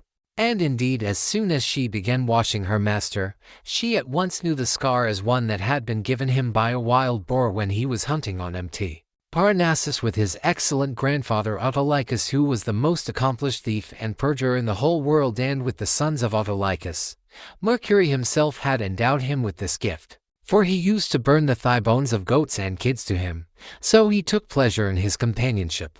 It happened once that Autolycus had gone to Ithaca and had found the child of his daughter just born. As soon as he had done supper, Eurycles set the infant upon his knees and said, Autolycus, you must find a name for your grandson. You greatly wish that you might have one. Son-in-law and daughter, replied Autolycus, call the child thus. I am highly displeased with a large number of people in one place and another, both men and women, so name the child Ulysses, or the child of anger. When he grows up and comes to visit his mother's family on Mt. Parnassus, where my possessions lie, I will make him a present and will send him on his way rejoicing. Ulysses, therefore, went to Parnassus to get the presents from Autolycus, who with his sons shook hands with him and gave him welcome. His grandmother Amphithea threw her arms about him, and kissed his head, and both his beautiful eyes, while Autolycus desired his sons to get dinner ready, and they did as he told them. They brought in a 5-year-old bull, flayed it, made it ready and divided it into joints. These they then cut carefully up into smaller pieces and spitted them. They roasted them sufficiently and served the portions round. Thus through the livelong day to the going down of the sun they feasted, and every man had his full share, so that all were satisfied. But when the sun set and it came on dark, they went to bed and enjoyed the boon of sleep. When the child of morning, rosy-fingered Dawn, appeared, the sons of Autolycus went out with their hounds hunting, and Ulysses went too.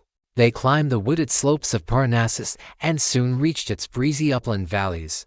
But as the sun was beginning to beat upon the fields, fresh risen from the slow still currents of Oceanus, they came to a mountain dell. The dogs were in front searching for the tracks of the beast they were chasing, and after them came the sons of Autolycus, among whom was Ulysses, close behind the dogs. And he had a long spear in his hand. Here was the lair of a huge boar among some thick brushwood, so dense that the wind and rain could not get through it, nor could the sun's rays pierce it. And the ground underneath lay thick with fallen leaves. The boar heard the noise of the men's feet, and the hounds baying on every side as the huntsman came up to him. So he rushed from his lair, raised the bristles on his neck, and stood at bay with fire flashing from his eyes. Ulysses was the first to raise his spear and try to drive it into the brute, but the boar was too quick for him, and charged him sideways, ripping him above the knee with a gash that tore deep though it did not reach the bone. As for the boar, Ulysses hit him on the right shoulder, and the point of the spear went right through him, so that he fell groaning in the dust until the life went out of him. The sons of Autolycus busied themselves with the carcass of the boar, and bound Ulysses wound. Then, after saying a spell to stop the bleeding, they went home as fast as they could. But when Autolycus and his sons had thoroughly healed Ulysses, they made him some splendid presents, and sent him back to Ithaca with much mutual goodwill. When he got back, his father and mother were rejoiced to see him, and asked him all about it, and how he had hurt himself to get the scar. So he told them how the boar had ripped him when he was out hunting with Autolycus and his sons on Mt. Parnassus.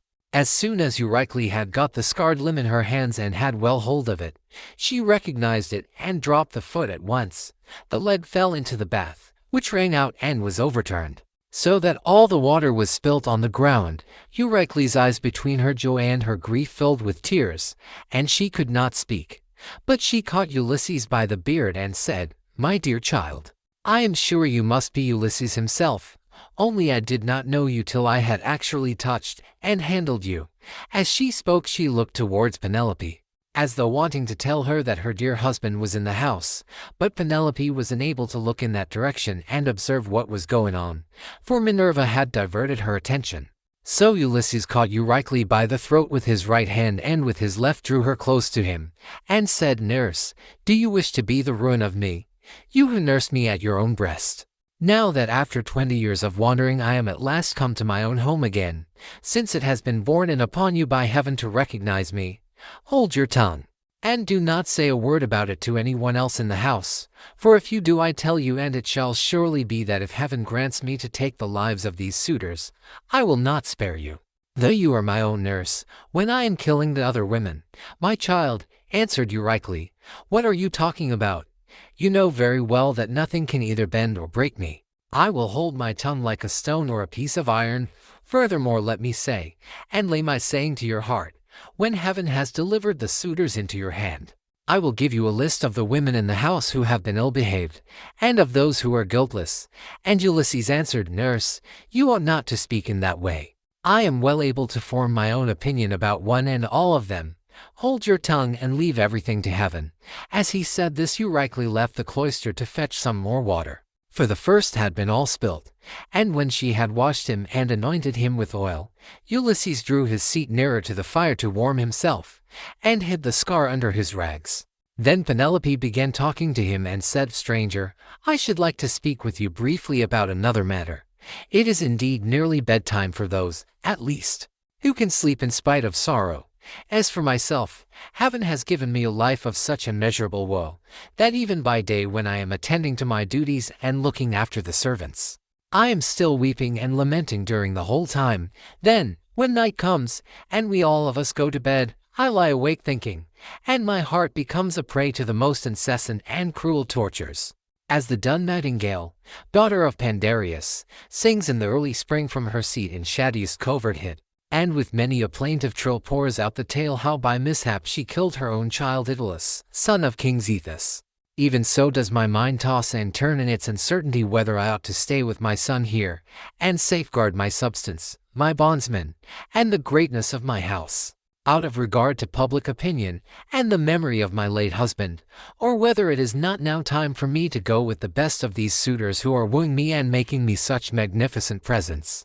As long as my son was still young and unable to understand, he would not hear of my leaving my husband's house, but now that he is full grown he begs and prays me to do so, being incensed at the way in which the suitors are eating up his property. Listen, then, to a dream that I have had and interpret it for me if you can. I have 20 geese about the house that eat mash out of a trough, 155, and of which I am exceedingly fond. I dreamed that a great eagle came swooping down from a mountain, and dug his curved beak into the neck of each of them till he had killed them all. Presently he soared off into the sky, and left them lying dead about the yard. Whereon I wept in my dream till all my maids gathered round me, so piteously was I grieving because the eagle had killed my geese. Then he came back again, and perching on a projecting rafter spoke to me with human voice, and told me to leave off crying.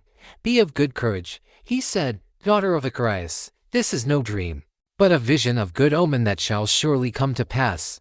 The geese are the suitors, and I am no longer an eagle, but your own husband, who am come back to you, and who will bring these suitors to a disgraceful end.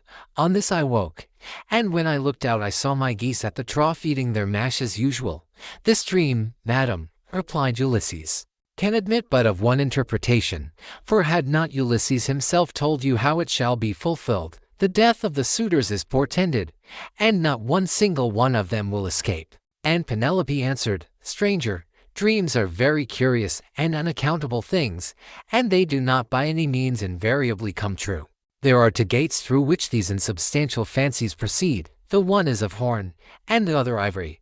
Those that come through the gate of ivory are fatuous, but those from the gate of horn mean something to those that see them. I do not think, however, that my own dream came through the gate of horn, though I and my son should be most thankful if it proves to have done so. Furthermore I say and lay my saying to your heart, the coming dawn will usher in the illumined day that is to sever me from the house of Ulysses, for I am about to hold a tournament of axes.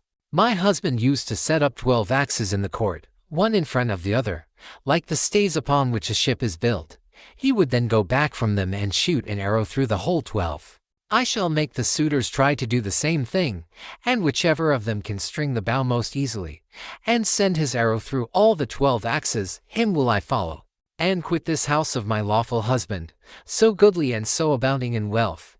But even so, I doubt not that I shall remember it in my dreams. Then Ulysses answered, Madam, wife of Ulysses, you need not defer your tournament, for Ulysses will return ere ever they can string the bow, handle it how they will, and send their arrows through the iron. To this Penelope said, As long, sir, as you will sit here and talk to me, I can have no desire to go to bed. Still, people cannot do permanently without sleep, and heaven has appointed us dwellers on earth a time for all things. I will therefore go upstairs and recline upon that couch which I have never ceased to flood with my tears from the day Ulysses set out for the city with a hateful name. She then went upstairs to her own room, not alone, but attended by her maidens, and when there, she lamented her dear husband till Minerva shed sweet sleep over her eyelids. Book Ulysses cannot sleep. Penelope's prayer to Diana. The two signs from heaven. Eumaeus and Philodius arrive. The suitors dying. Ctesippus throws an ox's foot at Ulysses. Theoclymenus foretells disaster and leaves the house. Ulysses slept in the cloister upon an undressed bullock's hide, on the top of which he threw several skins of the sheep the suitors had eaten. And Eurynom 156 threw a cloak over him after he had laid himself down. There, then, Ulysses lay wakefully brooding upon the way in which he should kill the suitors, and by, the women who had been in the habit of misconducting themselves with them, left the house giggling and laughing with one another. This made Ulysses very angry, and he doubted whether to get up and kill every single one of them then and there, or to let them sleep one more and last time with the suitors.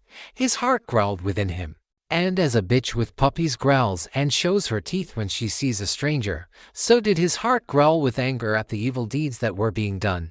But he beat his breast and said, Heart, be still.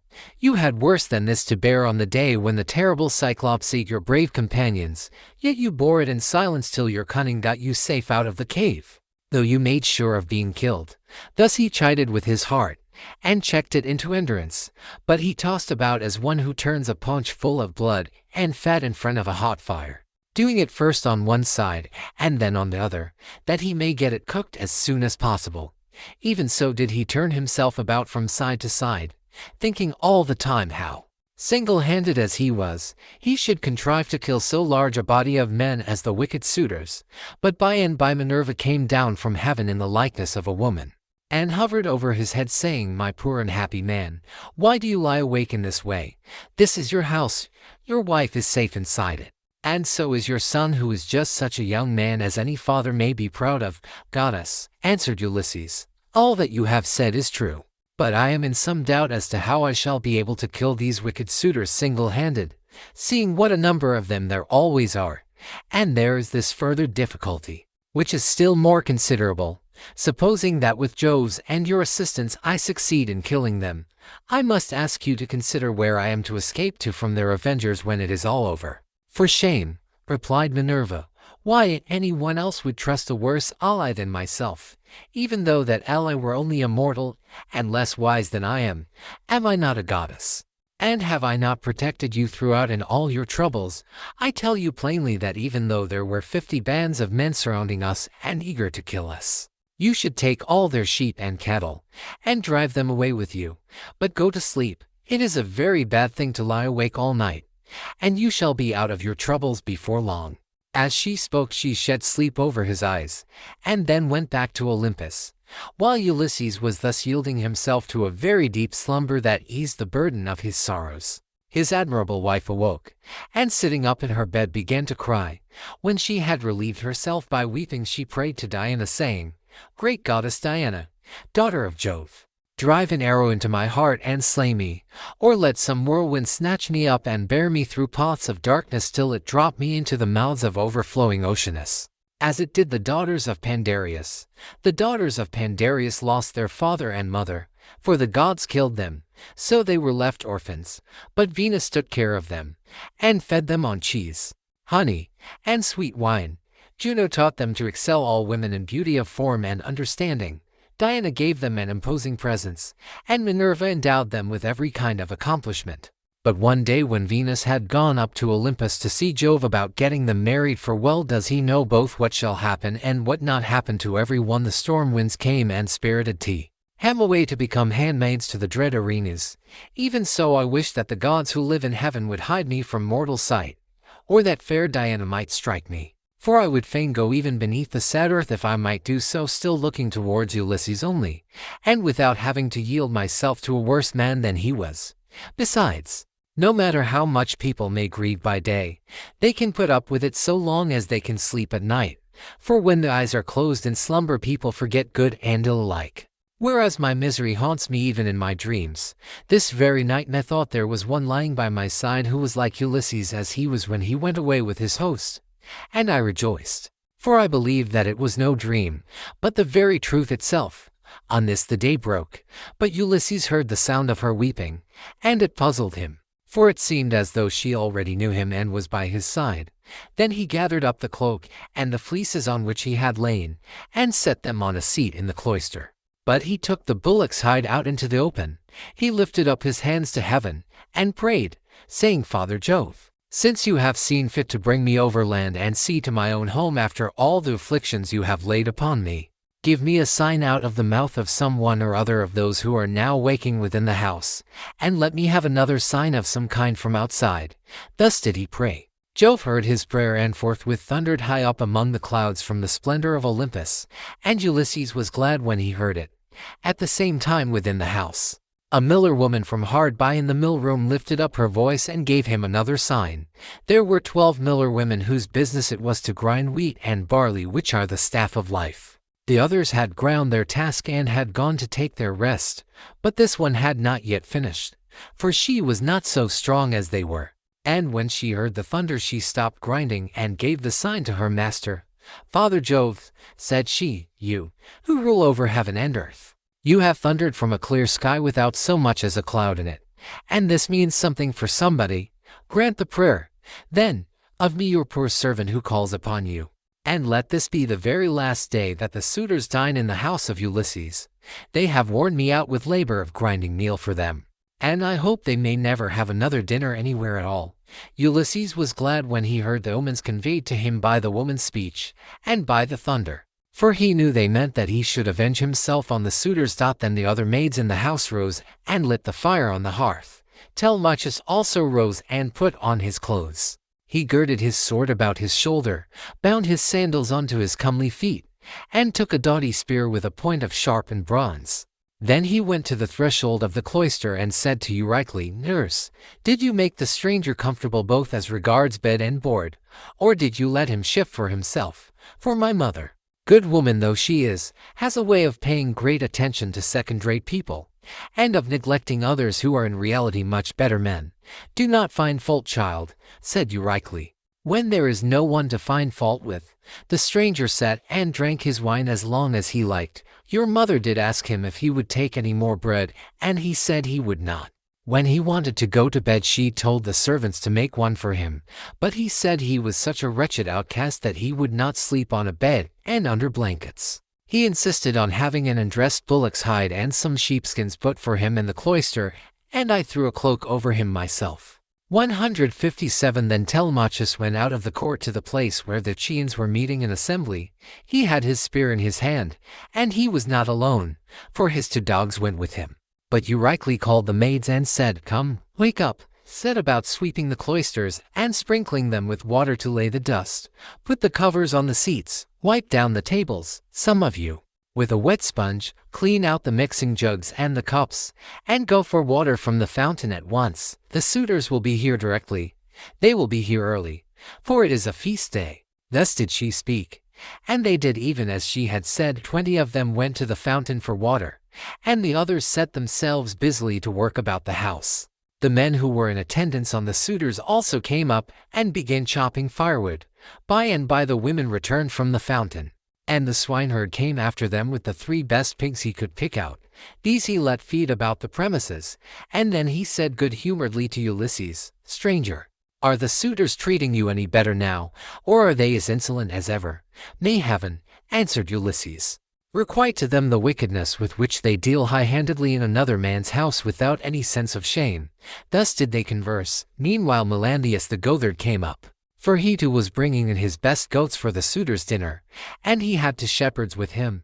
They tied the goats up under the gatehouse, and then Melanthius began gibing at Ulysses. "Are you still here, stranger?" said he, "to pester people by begging about the house? Why can you not go elsewhere? You and I shall not come to an understanding before we have given each other a taste of our fists. You beg without any sense of decency. Are there not feasts elsewhere among the Chians, as well as here?" Ulysses made no answer, but bowed his head and brooded. Then a 3rd man, Philodeus, joined them, who was bringing in a barren heifer and some goats. These were brought over by the boatmen who are there to take people over when anyone comes to them. So Philodeus made his heifer and his goats secure under the gatehouse, and then went up to the swineherd. "Who, swineherd," said he, "is this stranger that is lately come here? Is he one of your men? What is his family? Where does he come from? Poor fellow, he looks as if he had been some great man, but the gods give sorrow to whom they will, even to kings if it so pleases them." As he spoke he went up to Ulysses and saluted him with his right hand. "Good day to you, father stranger," said he. "You seem to be very poorly off now, but I hope you will have better times by and by. Father Jove, of all gods you are the most malicious. We are your own children, yet you show us no mercy in all our misery and afflictions." A sweat came over me when I saw this man, and my eyes filled with tears, for he reminds me of Ulysses, who I fear is going about in just such rags as this man's are, if indeed he is still among the living. If he is already dead and in the house of Hades, then, alas, for my good master, who made me his stockman when I was quite young among the Cephallenians, and now his cattle are countless. No one could have done better with them than I have, for they have bred like ears of corn. Nevertheless I have to keep bringing them in for others to eat, who take no heed to his son though he is in the house, and fear not the wrath of heaven, but are already eager to divide Ulysses' property among them because he has been away so long. I have often thought only it would not be right while his son is living of going off with the cattle to some foreign country. Bad as this would be, it is still harder to stay here and be ill-treated about other people's herds. My position is intolerable, and I should long since have run away and put myself under the protection of some other chief, only that I believe my poor master will yet return, and send all these suitors flying out of the house." "Stockman," answered Ulysses, "you seem to be a very well-disposed person, and I can see that you are a man of sense. Therefore I will tell you, and will confirm my words with an oath. By Jove, the chief of all gods, and by that hearth of Ulysses to which I am now come, Ulysses shall return before you leave this place. And if you are so minded you shall see him killing the suitors who are now masters here." "If Jove were to bring this to pass," replied the stockman, "you should see how I would do my very utmost to help him, and in like manner Eumaeus prayed that Ulysses might return home. Thus did they converse. Meanwhile the suitors were hatching a plot to murder Telemachus, but a bird flew near them on their left hand, an eagle with a dove in its talons. On this Amphinomus said, "My friends, this plot of ours to murder Telemachus will not succeed. Let us go to dinner instead." The others assented, so they went inside and laid their cloaks on the benches and seats. They sacrificed the sheep, goats, pigs, and the heifer, and when the inward meats were cooked they served them round. They mixed the wine in the mixing bowls, and the swineherd gave every man his cup, while Philodius handed round the bread in the bread baskets, and Melanthius poured them out their wine. Then they laid their hands upon the good things that were before them. Telemachus purposely made Ulysses sit in the part of the cloister that was paved with stone. 158 He gave him a shabby-looking seat at a little table to himself, and had his portion of the inward meats brought to him, with his wine in a gold cup. "Sit there," said he, "and drink your wine among the great people. I will put a stop to the gibes and blows of the suitors, for this is no public house, but belongs to Ulysses, and has passed from him to me. Therefore, suitors, keep your hands and your tongues to yourselves, or there will be mischief." The suitors bit their lips, and marveled at the boldness of his speech. Then Antinous said, "We do not like such language, but we will put up with it, for Telemachus is threatening us in good earnest. If Jove had let us, we should have put a stop to his brave talk ere now." Thus spoke Antinous, but Telemachus heeded him not. Meanwhile the heralds were bringing the holy hecatomb through the city, and the Chians gathered under the shady grove of Apollo. Then they roasted the otter meat, drew it off the spits, gave every man his portion, and feasted to their heart's content. Those who waited at table gave Ulysses exactly the same portion as the others had, for Telemachus had told them to do so. But Minerva would not let the suitors for one moment drop their insolence, for she wanted Ulysses to become still more bitter against them. Now there happened to be among them a ribald fellow, whose name was Ctesippus, and who came from Same. This man, confident in his great wealth, was paying court to the wife of Ulysses, and said to the suitors, "Hear what I have to say. The stranger has already had as large a portion as anyone else. This is well, for it is not right nor reasonable to ill-treat any guest of Telemachus who comes here. I will, however, make him a present on my own account, that he may have something to give to the bathwoman, or to some other of Ulysses' servants." As he spoke he picked up a heifer's foot from the meat basket in which it lay, and threw it at Ulysses. But Ulysses turned his head a little aside, and avoided it, smiling grimly Sardinian fashion 159 as he did so, and it hit the wall, not him. On this Telemachus spoke fiercely to Ctesippus. "It is a good thing for you," said he, "that the stranger turned his head so that you missed him. If you had hit him I should have run you through with my spear, and your father would have had to see about getting you buried rather than married in this house.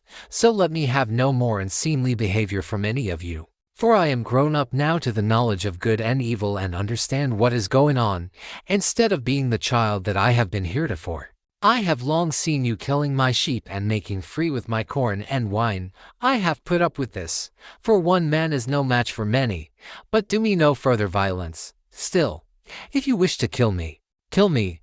I would far rather die than see such disgraceful scenes day after day, guests insulted, and men dragging the women servants about the house in an unseemly way." They all held their peace till at last Agelaus son of Damastor said, "No one should take offense at what has just been said, nor gainsay it, for it is quite reasonable. Leave off, therefore, ill-treating the stranger, or any one else of the servants who are about the house. I would say, however, a friendly word to Telemachus and his mother, which I trust may commend itself to both. As long, I would say, as you had ground for hoping that Ulysses would one day come home, no one could complain of your waiting and suffering 160 the suitors to be in your house. It would have been better that he should have returned, but it is now sufficiently clear that he will never do so. Therefore talk all this quietly over with your mother, and tell her to marry the best man, and the one who makes her the most advantageous offer. Thus you will yourself be able to manage your own inheritance, and to eat and drink in peace, while your mother will look after some other man's house, not yours." To this Telemachus answered, "By Jove, Agelaus, and by the sorrows of my unhappy father, who has either perished far from Ithaca, or is wandering in some distant land, I throw no obstacles in the way of my mother's marriage. On the contrary, I urge her to choose whomsoever she will, and I will give her numberless gifts into the bargain, but I dare not insist point blank that she shall leave the house against her own wishes. Heaven forbid that I should do this." Minerva now made the suitors fall to laughing immoderately, and set their wits wandering. But they were laughing with a forced laughter. Their meat became smeared with blood, their eyes filled with tears, and their hearts were heavy with forebodings. Theoclymenus saw this and said, "Unhappy men, what is it that ails you?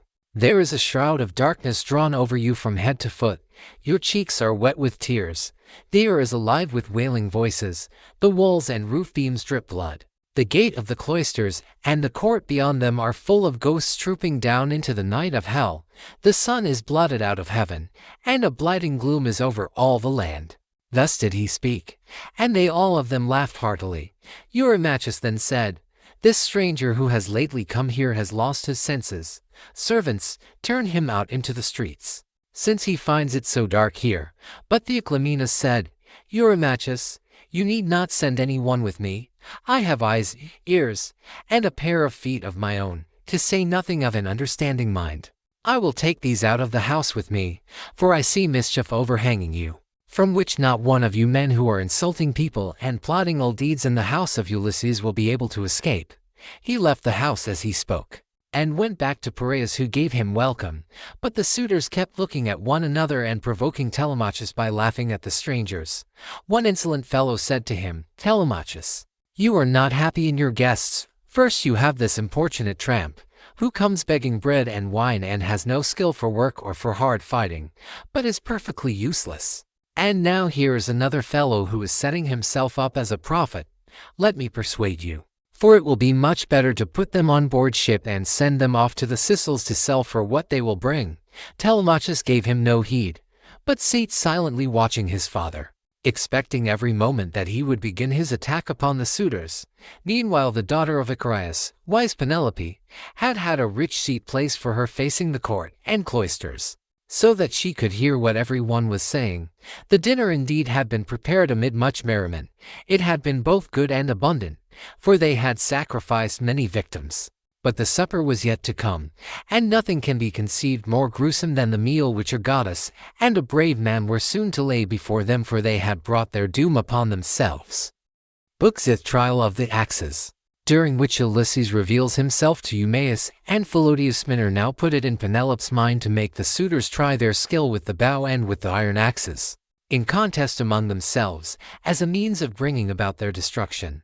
She went upstairs and got the storeroom key, which was made of bronze and had a handle of ivory. She then went with her maidens into the storeroom at the end of the house, where her husband's treasures of gold, bronze, and wrought iron were kept, and where was also his bow, and the quiver full of deadly arrows that had been given him by a friend whom he had met in Lacedaemon, Iphitus the son of Eurytus. The two fell in with one another in Messene at the house of Ortilochus, where Ulysses was staying in order to recover a debt that was owing from the whole people. For the Messenians had carried off 300 sheep from Ithaca, and had sailed away with them and with their shepherds.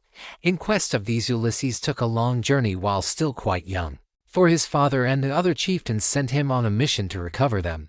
Iphitus had gone there also to try and get back 12 brood mares that he had lost, and the mule foals that were running with them. These mares were the death of him in the end, for when he went to the house of Jove's son, mighty Hercules, who performed such prodigies of valor, Hercules to his shame killed him, though he was his guest, for he feared not heaven's vengeance, nor yet respected his own table which he had set before Iphitus, but killed him in spite of everything, and kept the mares himself. It was when claiming these that Iphitus met Ulysses, and gave him the bow which mighty Eurytus had been used to carry, and which on his death had been left by him to his son. Ulysses gave him in return a sword and a spear, and this was the beginning of a fast friendship, although they never visited at one another's houses, for Jove's son Hercules killed Iphitus ere they could do so. This bow then, given him by Iphitus, had not been taken with him by Ulysses when he sailed for Troy. He had used it so long as he had been at home, but had left it behind as having been a keepsake from a valued friend. Penelope presently reached the oak threshold of the storeroom. The carpenter had planed this duly, and had drawn a line on it so as to get it quite straight. He had then set the door-posts into it, and hung the doors. She loosed the strap from the handle of the door, put in the key, and drove it straight home to shoot back the bolts that held the doors. 161 These flew open with a noise like a bull bellowing in a meadow, and Penelope stepped upon the raised platform, where the chest stood in which the fair linen and clothes were laid by along with fragrant herbs. Reaching thence, she took down the bow with its bow case from the peg on which it hung.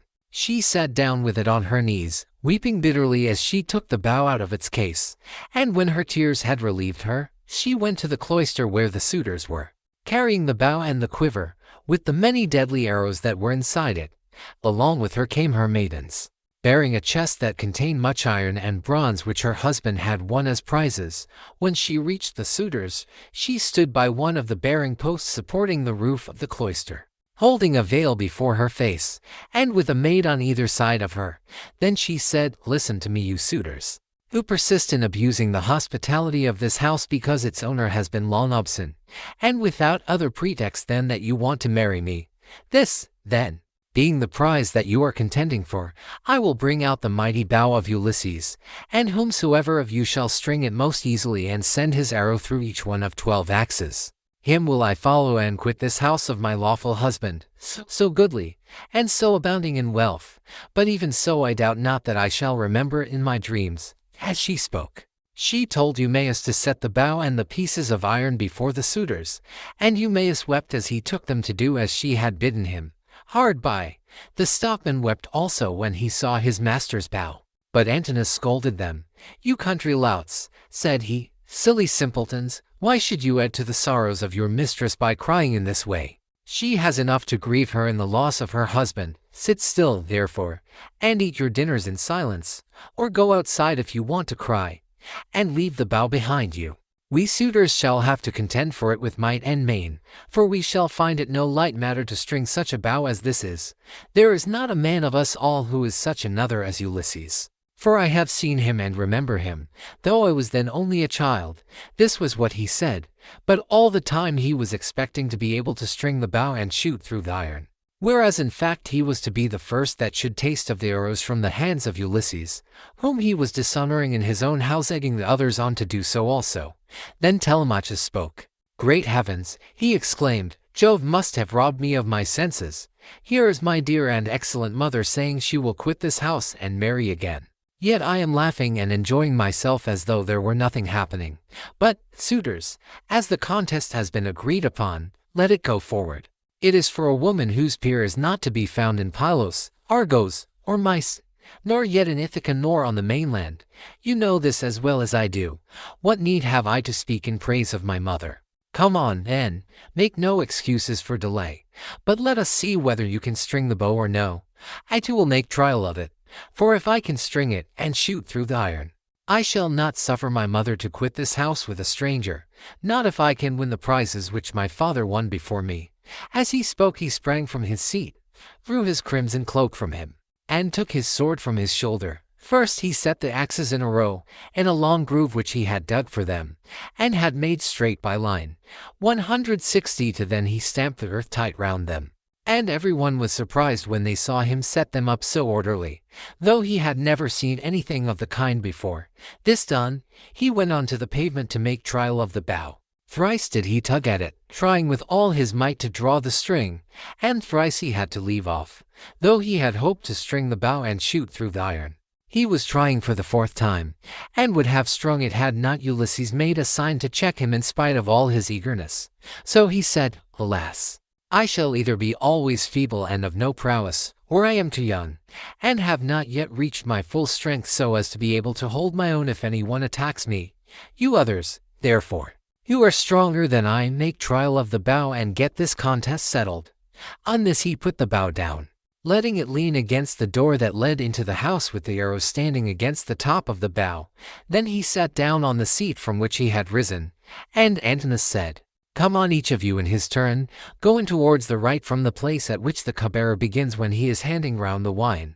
The rest agreed, and Leod son of Enops was the first to rise. He was sacrificial priest to the suitors, and sat in the corner near the mixing bowl. 163 He was the only man who hated their evil deeds and was indignant with the others. He was now the first to take the bow and arrow, So he went on to the pavement to make his trial. But he could not string the bow, for his hands were weak and unused to hard work.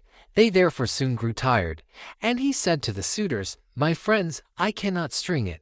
Let another have it. This bow shall take the life and soul out of many a chief among us, for it is better to die than to live after having missed the prize that we have so long striven for, and which has brought us so long together. Some one of us is even now hoping and praying that he may marry Penelope, but when he has seen this bow and tried it, let him woo and make bridal offerings to some other woman, and let Penelope marry whoever makes her the best offer and whose lot it is to win her." On this he put the bow down, letting it lean against the door, 164 with the arrow standing against the tip of the bow. Then he took his seat again on the seat from which he had risen, and Antinous rebuked him, saying, "Leods, what are you talking about? Your words are monstrous and intolerable.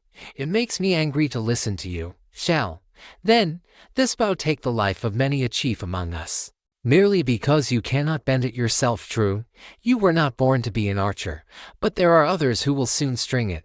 Then he said to Melanthius the Goatherd, "Look sharp, light a fire in the court, and set a seat hard by with a sheepskin on it. Bring us also a large ball of lard, from what they have in the house. Let us warm the bow and grease it. We will then make trial of it again, and bring the contest to an end." Melanthius lit the fire, and set a seat covered with sheepskins beside it. He also brought a great ball of lard from what they had in the house, and the suitors warmed the bow and again made trial of it, but they were none of them nearly strong enough to string it. Nevertheless there still remained Antinous and Eurymachus, who were the ringleaders among the suitors and much the foremost among them all. Then the swineherd and the stockman left the cloisters together, and Ulysses followed them. When they had got outside the gates and the outer yard, Ulysses said to them quietly, "Stockman, and you swineherd, I have something in my mind which I am in doubt whether to say or no, but I think I will say it. What manner of men would you be to stand by Ulysses? If some god should bring him back here all of a sudden, say which you are disposed to do, to side with the suitors, or with Ulysses?" "Father Jove," answered the stockman, "would indeed that you might so ordain it. If some god were but to bring Ulysses back, you should see with what might and main I would fight for him." In like words Eumaeus prayed to all the gods that Ulysses might return. When, therefore, he saw for certain what mind they were of, Ulysses said, "It is I, Ulysses, who am here. I have suffered much, but at last, in the 20th year, I am come back to my own country. I find that you two alone of all my servants are glad that I should do so, for I have not heard any of the others praying for my return. To you too, therefore, will I unfold the truth as it shall be. If heaven shall deliver the suitors into my hands, I will find wives for both of you, will give you house and holding close to my own, and you shall be to me as though you were brothers and friends of Telemachus. I will now give you convincing proofs that you may know me and be assured. See, here is the scar from the boar's tooth that ripped me when I was out hunting on Mt. Parnassus with the sons of Autolycus." As he spoke he drew his rags aside from the great scar, and when they had examined it thoroughly, they both of them wept about Ulysses, threw their arms round him, and kissed his head and shoulders, while Ulysses kissed their hands and faces in return. The sun would have gone down upon their mourning if Ulysses had not checked them, and said, "Cease your weeping, lest someone should come outside and see us, and tell those who are within. When you go in, do so separately, not both together. I will go first, and do you follow afterwards. Let this moreover be the token between us. The suitors will all of them try to prevent me from getting hold of the bow and quiver. Do you, therefore, Eumaeus, place it in my hands when you are carrying it about, and tell the women to close the doors of their apartment. If they hear any groaning or uproar as of men fighting about the house, they must not come out. They must keep quiet, and stay where they are at their work. And I charge you, Philodius, to make fast the doors of the outer court, and to bind them securely at once." When he had thus spoken, he went back to the house and took the seat that he had left. Presently, his two servants followed him inside. At this moment the bow was in the hands of Eurymachus, who was warming it by the fire. But even so he could not string it, and he was greatly grieved. He heaved a deep sigh and said, "I grieve for myself and for us all. I grieve that I shall have to forego the marriage. But I do not care nearly so much about this, for there are plenty of other women in Ithaca and elsewhere. What I feel most is the fact of our being so inferior to Ulysses in strength that we cannot string his bow. This will disgrace us in the eyes of those who are yet unborn. It shall not be so. Eurymachus, said Antinous, and you know it yourself. Today is the feast of Apollo throughout all the land. Who can string a bow on such a day as this? Put it on one side. As for the axes, they can stay where they are, for no one is likely to come to the house and take them away. Let the cupbearer go round with his cups, that we may make our drink offerings and drop this matter of the bow. We will tell Melanius to bring us in some goats tomorrow, the best he has. We can then offer thigh bones to Apollo the mighty archer, and again make trial of the bow, so as to bring the contest to an end. The rest approved his words. And thereon men's servants poured water over the hands of the guests, while pages filled the mixing bowls with wine and water, and handed it round after giving every man his drink offering. Then, when they had made their offerings and had drunk each as much as he desired, Ulysses craftily said, Suitors of the illustrious queen, listen that I may speak even as I am minded. I appeal more especially to Eurymachus, and to Antinous, who has just spoken with so much reason. Cease shooting for the present, and leave the matter to the gods. But in the morning let heaven give victory to whom it will. For the moment, however, give me the bow that I may prove the power of my hands among you all, and see whether I still have as much strength as I used to have, or whether travel and neglect have made an end of it. This made them all very angry, for they feared he might string the bow. Antinous therefore rebuked him fiercely, saying, Wretched creature, you have not so much as a grain of sense in your whole body. You ought to think yourself lucky in being allowed to dine unharmed among your betters, without having any smaller portion served you than we others have had, and in being allowed to hear our conversation. No other beggar or stranger has been allowed to hear what we say among ourselves. The wine must have been doing you a mischief, as it does with all those who drink immoderately. It was wine that inflamed the centaur Eurytion when he was staying with Pirithous among the Lapithae.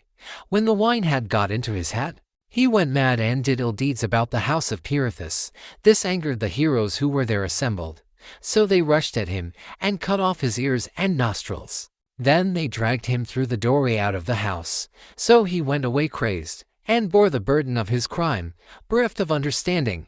Henceforth, therefore, there was war between mankind and the centaurs, but he brought it upon himself through his own drunkenness. In like manner I can tell you that it will go hardly with you if you string the bow. You will find no mercy from any one here, for we shall at once ship you off to King Echetus, who kills every one that comes near him. You will never get away alive. So drink, and keep quiet without getting into a quarrel with men younger than yourself. Penelope then spoke to him. Antinous, said she, it is not right that you should ill-treat any guest of Telemachus who comes to this house. If the stranger should prove strong enough to string the mighty bow of Ulysses, can you suppose that he would take me home with him and make me his wife? Even the man himself can have no such idea in his mind.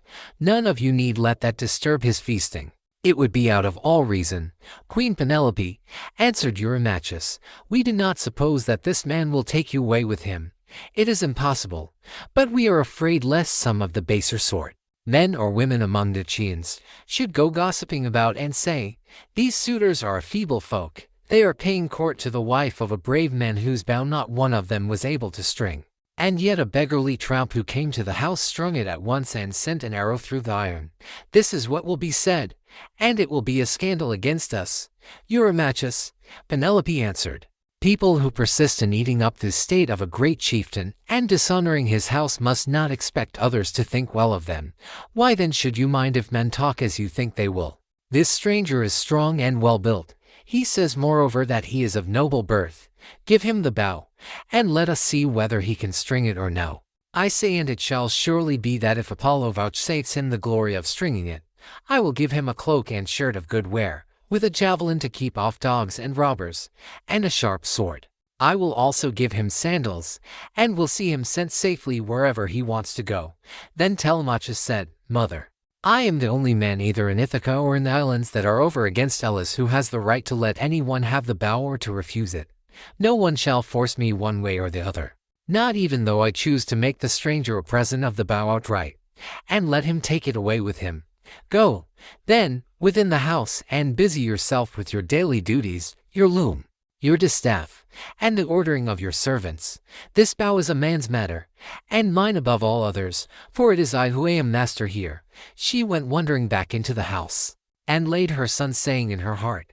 Then going upstairs with her handmaids into her room, she mourned her dear husband till Minerva sent sweet sleep over her eyelids.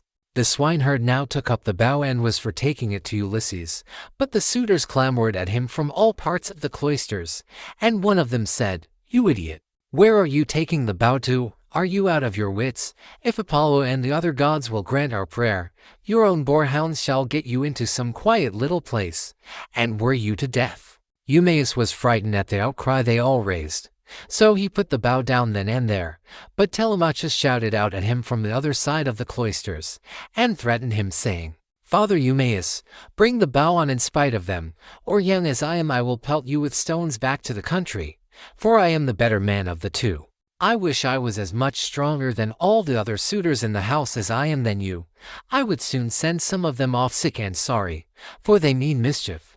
Thus did he speak, and they all of them laughed heartily, which put them in a better humor with Telemachus. So Eumaeus brought the bow on and placed it in the hands of Ulysses. When he had done this, he called Eurycle apart and said to her, "Eurycle, Telemachus says you are to close the doors of the women's apartments. If they hear any groaning or uproar as of men fighting about the house, they are not to come out, but are to keep quiet and stay where they are at their work." Eurycle did as she was told and closed the doors of the women's apartments. Meanwhile Philodius slipped quietly out and made fast the gates of the outer court. There was a ship's cable of bybelous fiber lying in the gatehouse, so he made the gates fast with it, and then came in again, resuming the seat that he had left, and keeping an eye on Ulysses, who had now got the bow in his hands, and was turning it every way about, and proving it all over to see whether the worms had been eating into its two horns during his absence. Then would one turn towards his neighbor, saying, "This is some tricky old bow fancier. Either he has got one like it at home, or he wants to make one. In such workmanlike style does the old vagabond handle it." And others said, "I hope he may be no more successful in other things than he is likely to be in stringing this bow." But Ulysses, when he had taken it up and examined it all over, strung it as easily as a skilled bard strings a new peg of his lyre and makes the twisted gut fast at both ends. Then he took it in his right hand to prove the string, and it sang sweetly under his touch like the twittering of a swallow. The suitors were dismayed, and turned color as they heard it. At that moment, moreover, Jove thundered loudly as a sign, and the heart of Ulysses rejoiced as he heard the omen that the son of scheming Saturn had sent him. He took an arrow that was lying upon the table 165, for those which the Chians were so shortly about to taste were all inside the quiver. He laid it on the centerpiece of the bow, and drew the notch of the arrow and the string toward him, still seated on his seat. When he had taken aim he let fly, and his arrow pierced every one of the handle holes of the axes from the first onwards till it had gone right through them, and into the outer courtyard. Then he said to Telemachus, "Your guest has not disgraced you, Telemachus. I did not miss what I aimed at, and I was not long in stringing my bow. I am still strong, and not as the suitors twit me with being. Now, however, it is time for the Chians to prepare supper while there is still daylight, and then otherwise to disport themselves with song and dance, which are the crowning ornaments of a banquet." As he spoke he made a sign with his eyebrows, and Telemachus girded on his sword, grasped his spear, and stood armed beside his father's seat. Book Z. Killing of the suitors. The maids who have misconducted themselves are made to cleanse the cloisters, and are then hanged. Then Ulysses tore off his rags, and sprang onto the broad pavement with his bow and his quiver full of arrows. He shed the arrows onto the ground at his feet, and said, "The mighty contest is at an end. I will now see whether Apollo will vouchsafe it to me to hit another mark which no man has yet hit." On this he aimed a deadly arrow at Antinous, who was about to take up a two-handled gold cup to drink his wine, and already had it in his hands. He had no thought of death, who amongst all the revelers would think that one man, however brave, would stand alone among so many and kill him. The arrow struck Antinous in the throat, and the point went clean through his neck, so that he fell over and the cup dropped from his hand, while a thick stream of blood gushed from his nostrils. He kicked the table from him and upset the things on it, so that the bread and roasted meats were all soiled as they fell over onto the ground. 166 The suitors were in an uproar when they saw that a man had been hit. They sprang in dismay, one and all of them, from their seats and looked everywhere towards the walls. But there was neither shield nor spear, and they rebuked Ulysses very angrily. "Stranger," said they, "you shall pay for shooting people in this way. You shall see no other contest. You are a doomed man. He whom you have slain was the foremost youth in Ithaca, and the vultures shall devour you for having killed him." Thus they spoke, for they thought that he had killed Antinous by mistake, and did not perceive that death was hanging over the head of every one of them. But Ulysses glared at them, and said, "Dogs, did you think that I should not come back from Troy? You have wasted my substance. 167 Have forced my women servants to lie with you, and have wooed my wife while I was still living. You have feared neither God nor man, and now you shall die." They turned pale with fear as he spoke, and every man looked round about to see whither he might fly for safety. But Eurymachus alone spoke. "If you are Ulysses," said he, "then what you have said is just. We have done much wrong on your lands and in your house." But Antinous, who was the head and front of the offending, lies low already. It was all his doing. It was not that he wanted to marry Penelope. He did not so much care about that. What he wanted was something quite different, and Jove has not vouchsafed it to him. He wanted to kill your son and to be chief man in Ithaca. Now, therefore, that he has met the death which was his due, spare the lives of your people. We will make everything good among ourselves, and pay you in full for all that we have eaten and drunk. Each one of us shall pay you a fine worth 20 oxen, and we will keep on giving you gold and bronze till your heart is softened. Until we have done this, no one can complain of your being enraged against us." Ulysses again glared at him and said, "Though you should give me all that you have in the world, both now and all that you ever shall have, I will not stay my hand till I have paid all of you in full. You must fight, or fly for your lives. And fly not a man of you shall." Their hearts sank as they heard him. But Eurymachus again spoke, saying, "My friends, this man will give us no quarter. He will stand where he is and shoot us down till he has killed every man among us. Let us then show fight. Draw your swords, and hold up the tables to shield you from his arrows. Let us have at him with a rush, to drive him from the pavement and doorway. We can then get through into the town, and raise such an alarm as shall soon stay his shooting." As he spoke, he drew his keen blade of bronze, sharpened on both sides, and with a loud cry sprang towards Ulysses. But Ulysses instantly shot an arrow into his breast that caught him by the nipple and fixed itself in his liver. He dropped his sword, and fell doubled up over his table. The cup and all the meats went over onto the ground as he smote the earth with his forehead in the agonies of death, and he kicked the stool with his feet until his eyes were closed in darkness. Then Amphinomus drew his sword and made straight at Ulysses to try and get him away from the door, but Telemachus was too quick for him, and struck him from behind. The spear caught him between the shoulders and went right through his chest, so that he fell heavily to the ground and struck the earth with his forehead. Then Telemachus sprang away from him, leaving his spear still in the body, for he feared that if he stayed to draw it out, some one of the Chians might come up and hack at him with his sword, or knock him down. So he set off at a run, and immediately was at his father's side. Then he said, "Father, let me bring you a shield, 2 spears, and a brass helmet for your temples. I will arm myself as well, and will bring other armor for the swineherd and the stockman, for we had better be armed." "Run and fetch them," answered Ulysses, "while my arrows hold out, or when I am alone they may get me away from the door." Telemachus did as his father said, and went off to the storeroom where the armor was kept. He chose for shields 8 spears, and for brass helmets with horsehair plumes. He brought them with all speed to his father, and armed himself first, while the stockman and the swineherd also put on their armor, and took their places near Ulysses. Meanwhile Ulysses, as long as his arrows lasted, had been shooting the suitors one by one, and they fell thick on one another. When his arrows gave out, he set the bow to stand against the end wall of the house by the doorpost, and hung a shield for hides thick about his shoulders. On his comely head he set his helmet, well wrought with a crest of horsehair that nodded menacingly above it. 168 And he grasped 2 redoubtable bronze-shod spears.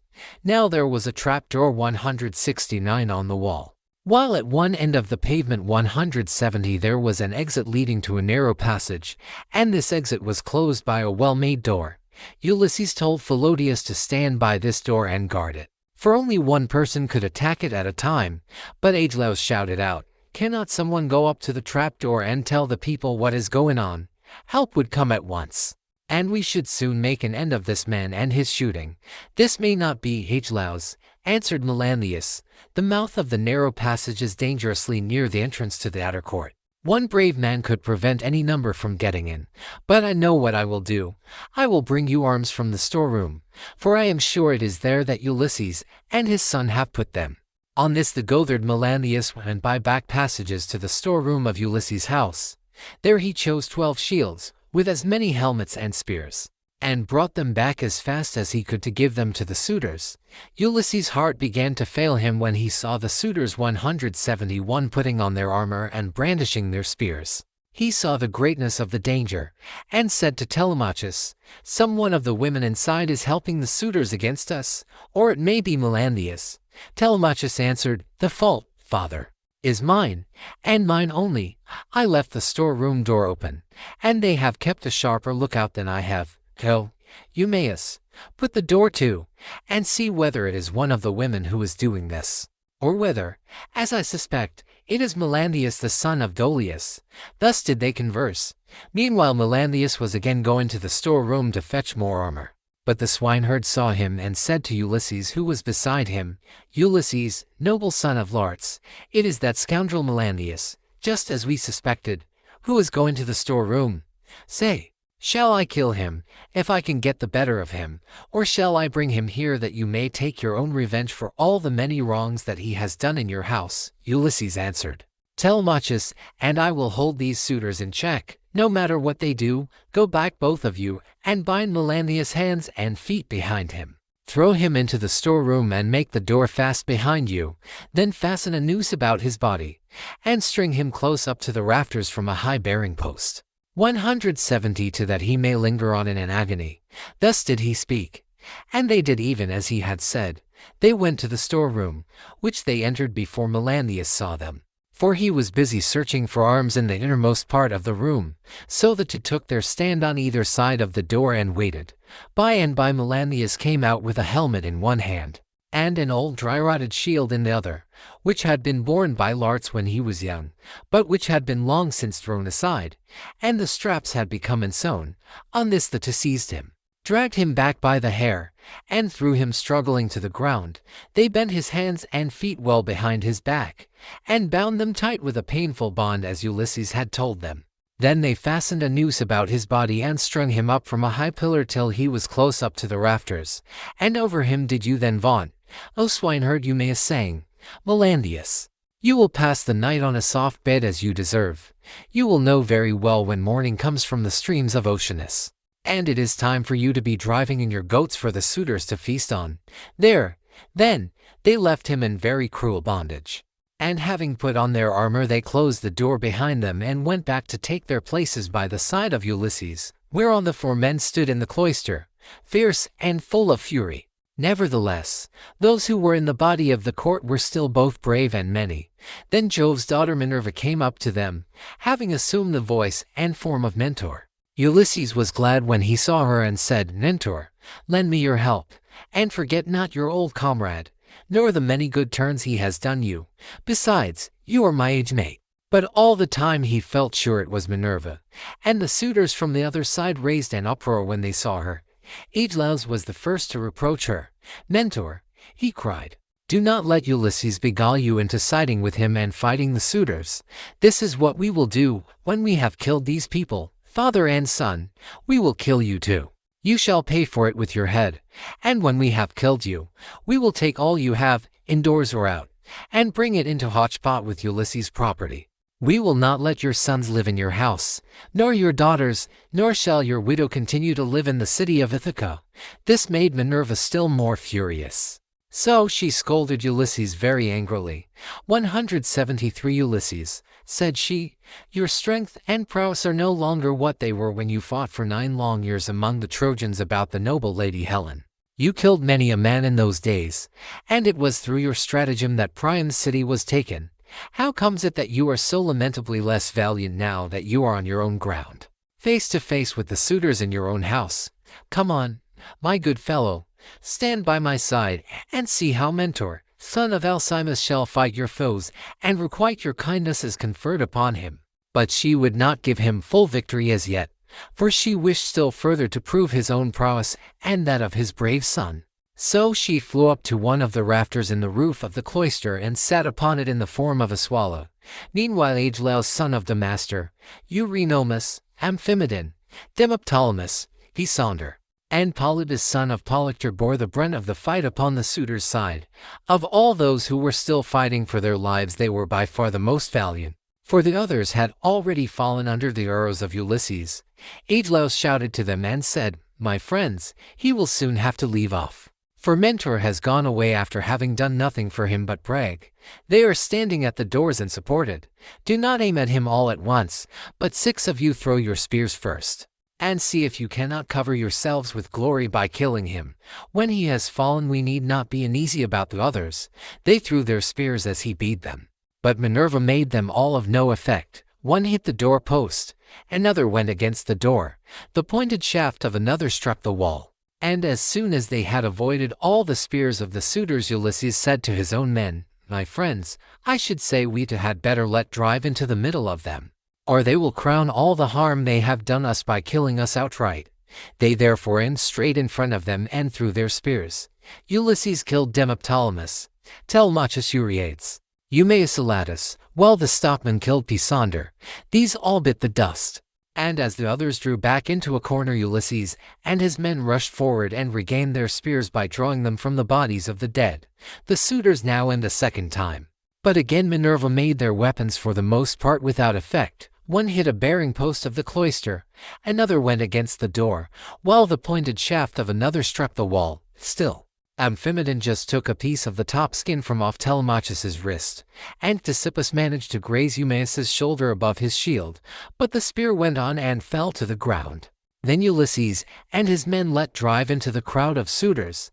Ulysses hit Eurydamas, Telemachus, Amphimedon, and Eumaeus Polybus. After this the stockman hit Ctesippus in the breast, and taunted him, saying, "Foul-mouthed son of Polytherses, do not be so foolish as to talk wickedly another time, but let heaven direct your speech, for the gods are far stronger than men. I make you a present of this advice to repay you for the foot which you gave Ulysses when he was begging about in his own house." Thus spoke the stockman, and Ulysses struck the son of Damastor with a spear in close fight, while Telemachus hit Leocritus, son of Evenor, in the belly, and the dart went clean through him, so that he fell forward full on his face upon the ground. Then Minerva from her seat on the rafter held up her deadly aegis, and the hearts of the suitors quailed. They fled to the other end of the court like a herd of cattle maddened by the gadfly in early summer when the days are at their longest. As eagle-beaked, crook-taloned vultures from the mountains swoop down on the smaller birds that cower in flocks upon the ground, and kill them, for they cannot either fight or fly. And lookers on enjoy the sport. Even so did Ulysses and his men fall upon the suitors and smite them on every side. They made a horrible groaning as their brains were being battered in, and the ground seethed with their blood. Leides then caught the knees of Ulysses and said, "Ulysses, I beseech you, have mercy upon me and spare me. I never wronged any of the women in your house either in word or deed, and I tried to stop the others. I saw them, but they would not listen, and now they are paying for their folly. I was their sacrificing priest. If you kill me, I shall die without having done anything to deserve it, and shall have got no thanks for all the good that I did." Ulysses looked sternly at him and answered, "If you were their sacrificing priest, you must have prayed many a time that it might be long before I got home again, and that you might marry my wife and have children by her. Therefore you shall die." With these words he picked up the sword that Agelaus had dropped when he was being killed, and which was lying upon the ground. Then he struck Leides on the back of his neck, so that his head fell rolling in the dust while he was yet speaking. The minstrel Phemius, son of Terpes, he who had been forced by the suitors to sing to them, now tried to save his life. He was standing near towards the trapdoor, 174, and held his lyre in his hand. He did not know whether to fly out of the cloister and sit down by the altar of Jove that was in the outer court, and on which both Laertes and Ulysses had offered up the thigh bones of many an ox, or whether to go straight up to Ulysses and embrace his knees, but in the end he deemed it best to embrace Ulysses' knees. So he laid his lyre on the ground between the mixing bowl 175 and the silver-studded seat. Then going up to Ulysses he caught hold of his knees and said, "Ulysses, I beseech you have mercy on me and spare me. You will be sorry for it afterwards if you kill a bard who can sing both for gods and men as I can. I make all my lays myself, and heaven visits me with every kind of inspiration. I would sing to you as though you were a god.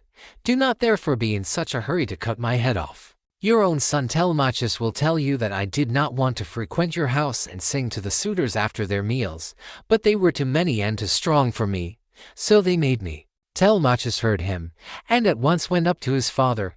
"Hold," he cried, "the man is guiltless. Do him no hurt, and we will spare Medon too, who was always good to me when I was a boy. Unless Philodius or Eumaeus has already killed him, or he has fallen in your way when you were raging about the court." Medon caught these words of Telemachus, for he was crouching under a seat beneath which he had hidden by covering himself up with a freshly flayed heifer's hide. So he threw off the hide, went up to Telemachus, and laid hold of his knees. "Here I am, my dear sir," said he, "stay your hand therefore, and tell your father, or he will kill me in his rage against the suitors for having wasted his substance and been so foolishly disrespectful to yourself." Ulysses smiled at him and answered, "Fear not. Telemachus has saved your life, that you may know in future, and tell other people, how greatly better good deeds prosper than evil ones. Go, therefore, outside the cloisters into the outer court, and be out of the way of the slaughter you and the bard while I finish my work here inside." The pair went into the outer court as fast as they could, and sat down by Jove's great altar, looking fearfully round, and still expecting that they would be killed. Then Ulysses searched the whole court carefully over, to see if anyone had managed to hide himself and was still living. But he found them all lying in the dust and weltering in their blood. They were like fishes which fishermen have netted out of the sea, and thrown upon the beach to lie gasping for water till the heat of the sun makes an end of them. Even so were the suitors lying all huddled up one against the other. Then Ulysses said to Telemachus, "Call nurse Eurycle. I have something to say to her." Telemachus went and knocked at the door of the women's room. "Make haste," said he. "You old woman who have been set over all the other women in the house, come outside. My father wishes to speak to you." When Eurycle heard this, she unfastened the door of the women's room and came out, following Telemachus. She found Ulysses among the corpses bespattered with blood and filth like a lion that has just been devouring an ox, and his breast and both his cheeks are all bloody, so that he is a fearful sight. Even so was Ulysses besmirched from head to foot with gore. When she saw all the corpses and such a quantity of blood, she was beginning to cry out for joy, for she saw that a great deed had been done. But Ulysses checked her. "Old woman," said he, "rejoice in silence, restrain yourself, and do not make any noise about it. It is an unholy thing to vaunt over dead men.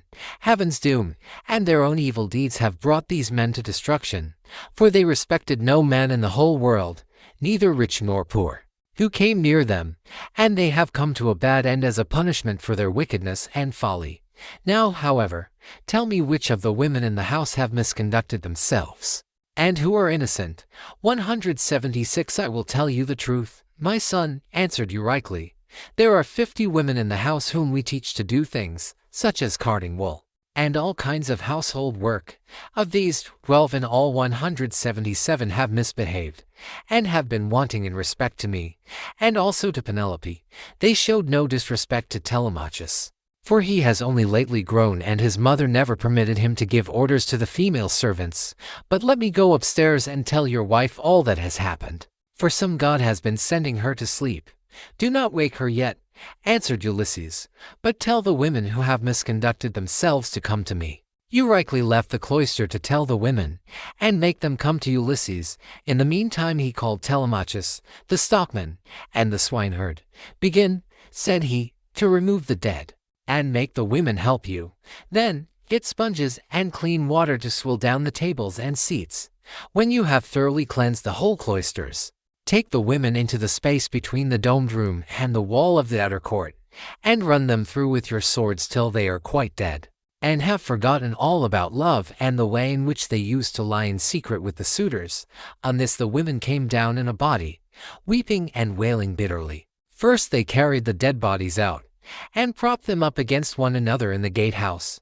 Ulysses ordered them about and made them do their work quickly, so they had to carry the bodies out. When they had done this, they cleaned all the tables and seats with sponges and water, while Telemachus and the two others shoveled up the blood and dirt from the ground. And the women carried it all away and put it out of doors. Then when they had made the whole place quite clean and orderly, they took the women out and hemmed them in the narrow space between the wall of the domed room and that of the yard, so that they could not get away. And Telemachus said to the other two, "I shall not let these women die a clean death, for they were insolent to me and my mother, and used to sleep with the suitors." So saying, he made a ship's cable fast to one of the bearing posts that supported the roof of the domed room, and secured it all round the building at a good height, lest any of the women's feet should touch the ground, and as thrushes or doves beat against a net that has been set for them in a thicket just as they were getting to their nest, and a terrible fate awaits them. Even so did the women have to put their heads in nooses one after the other and die most miserably. 178 Their feet moved convulsively for a while, but not for very long. As for Melanthius, they took him through the cloister into the inner court. There they cut off his nose and his ears. They drew out his vitals and gave them to the dogs raw. And then in their fury they cut off his hands and his feet. When they had done this, they washed their hands and feet and went back into the house, for all was now over. And Ulysses said to the dear old nurse Euryclea, "Bring me sulfur, which cleanses all pollution, and fetch fire also that I may burn it, and purify the cloisters. Go, moreover, and tell Penelope to come here with her attendants, and also all the maidservants that are in the house." "All that you have said is true," answered Euryclea, "but let me bring you some clean clothes, a shirt and cloak. Do not keep these rags on your back any longer. It is not right." "First light me a fire," replied Ulysses. She brought the fire and sulfur, as he had bidden her, and Ulysses thoroughly purified the cloisters and both the inner and outer courts. Then she went inside to call the women and tell them what had happened, whereon they came from their apartment with torches in their hands, and pressed round Ulysses to embrace him, kissing his head and shoulders and taking hold of his hands. It made him feel as if he should like to weep, for he remembered every one of them. 179. Book 6. Penelope eventually recognizes her husband early in the morning. Ulysses, Telemachus, Eumaeus, and Philodius leave the town. Euryclea now went upstairs laughing to tell her mistress that her dear husband had come home. Her aged knees became young again and her feet were nimble for joy as she went up to her mistress and bent over her head to speak to her. "Wake up, Penelope, my dear child," she exclaimed, "and see with your own eyes something that you have been wanting this long time past. Ulysses has at last indeed come home again, and has killed the suitors who were giving so much trouble in his house, eating up his estate and ill-treating his son." "My good nurse," answered Penelope, "you must be mad. The gods sometimes send some very sensible people out of their minds and make foolish people become sensible. This is what they must have been doing to you, for you always used to be a reasonable person. Why should you thus mock me when I have trouble enough already, talking such nonsense, and waking me up out of a sweet sleep that had taken possession of my eyes and closed them? I have never slept so soundly from the day my poor husband went to that city with the Loman name. Go back again into the women's room. If it had been any one else who had woke me up to bring me such absurd news, I should have sent her away with a severe scolding. As it is, your age shall protect you." "My dear child," answered Euryclea, "I am not mocking you. It is quite true as I tell you that Ulysses is come home again. He was the stranger whom they all kept on treating so badly in the cloister. Telemachus knew all the time that he was come back, but kept his father's secret that he might have his revenge on all these wicked people." Then Penelope sprang up from her couch, threw her arms round Euryclea, and wept for joy. "But my dear nurse," said she, "explain this to me. If he has really come home as you say, how did he manage to overcome the wicked suitors single-handed, seeing what a number of them there always were?" "I was not there," answered Euryclea, "and do not know. I only heard them groaning while they were being killed. We sat crouching and huddled up in a corner of the women's room with the doors closed, till your son came to fetch me because his father sent him. Then I found Ulysses standing over the corpses that were lying on the ground all round him, one on top of the other. You would have enjoyed it if you could have seen him standing there all bespattered with blood and filth, and looking just like a lion. But the corpses are now all piled up in the gatehouse that is in the outer court, and Ulysses has lit a great fire to purify the house with sulfur. He has sent me to call you. So come with me that you may both be happy together after all. For now at last the desire of your heart has been fulfilled. Your husband is come home to find both wife and son alive and well, and to take his revenge in his own house on the suitors who behaved so badly to him.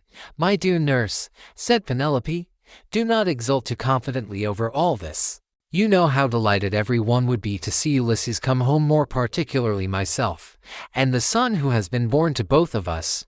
But what you tell me cannot be really true. It is some god who is angry with the suitors for their great wickedness, and has made an end of them, for they respected no man in the whole world, neither rich nor poor, who came near them, and they have come to a bad end in consequence of their iniquity. Ulysses is dead far away from the Chian land. He will never return home again. Then Nurse Eurycles said, My child, what are you talking about? But you were all hard of belief, and have made up your mind that your husband is never coming, although he is in the house and by his own fireside at this very moment. Besides, I can give you another proof. When I was washing him I perceived the scar which the wild boar gave him, and I wanted to tell you about it, but in his wisdom he would not let me, and clapped his hands over my mouth. So come with me and I will make this bargain with you. If I am deceiving you, you may have me killed by the most cruel death you can think of. My dear nurse, said Penelope, however wise you may be, you can hardly fathom the counsels of the gods. Nevertheless, we will go in search of my son, that I may see the corpses of the suitors, and the man who has killed them. On this she came down from her upper room, and while doing so she considered whether she should keep at a distance from her husband and question him, or whether she should at once go up to him and embrace him.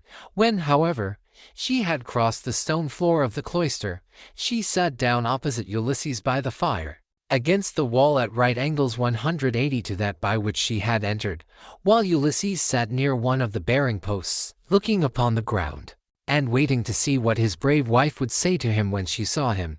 For a long time she sat silent and as one lost in amazement. At one moment she looked him full in the face, but then again directly she was misled by his shabby clothes and failed to recognize him. 181 Till Telemachus began to reproach her and said, Mother, but you are so hard that I cannot call you by such a name. Why do you keep away from my father in this way? Why do you not sit by his side and begin talking to him and asking him questions? No other woman could bear to keep away from her husband when he had come back to her after 20 years of absence, and after having gone through so much, but your heart always was as hard as a stone. Penelope answered, My son, I am so lost in astonishment that I can find no words in which either to ask questions or to answer them. I cannot even look him straight in the face. Still, if he really is Ulysses come back to his own home again, we shall get to understand one another better by and by, for there are tokens with which we two are alone acquainted, and which are hidden from all others. Ulysses smiled at this, and said to Telemachus, Let your mother put me to any proof she likes. She will make up her mind about it presently. She rejects me for the moment, and believes me to be somebody else, because I am covered with dirt and have such bad clothes on. Let us, however, consider what we had better do next. When one man has killed another, even though he was not one who would leave many friends to take up his quarrel, the man who has killed him must still say goodbye to his friends and fly the country. Whereas we have been killing the stay of a whole town, and all the picked youth of Ithaca. I would have you consider this matter. Look to it yourself, father, answered Telemachus. For they say you are the wisest counselor in the world, and that there is no other mortal man who can compare with you. We will follow you with right goodwill, nor shall you find us fail you in so far as our strength holds out. I will say what I think will be best, answered Ulysses. First wash and put your shirts on. Tell the maids also to go to their own room and dress. Phineus shall then strike up a dance tune on his lyre, so that if people outside hear, or any of the neighbors, or someone going along the street happens to notice it, they may think there is a wedding in the house, and no rumors about the death of the suitors will get about in the town. Before we can escape to the woods upon my own land, once there, we will settle which of the courses heaven vouchsafes us shall seem wisest.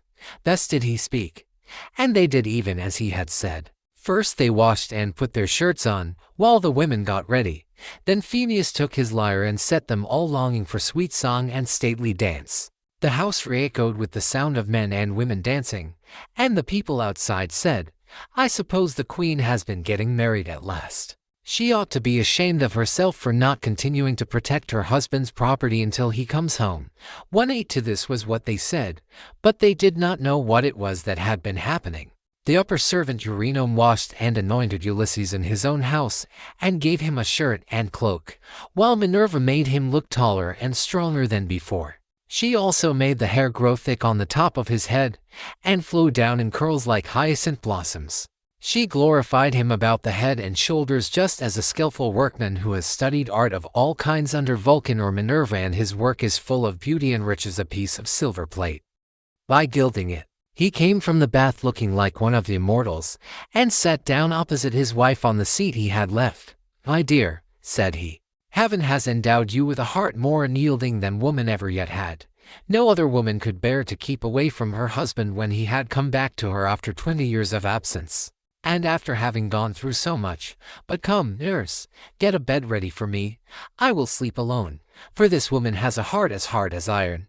"My dear," answered Penelope, "I have no wish to set myself up, nor to depreciate you, but I am not struck by your appearance, for I very well remember what kind of a man you were when you set sail from Ithaca. Nevertheless, Eurycles, take his bed outside the bedchamber that he himself built. Bring the bed outside this room, and put bedding upon it with fleeces, good coverlets, and blankets." She said this to try him.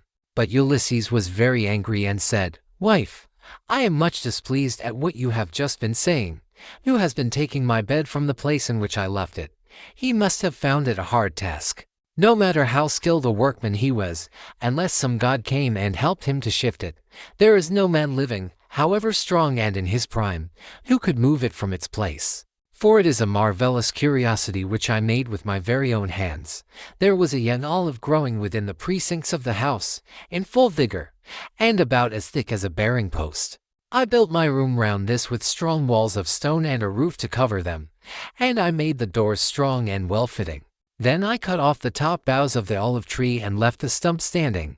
This I dressed roughly from the root upwards, and then worked with carpenter's tools well and skillfully, straightening my work by drawing a line on the wood, and making it into a bed prop.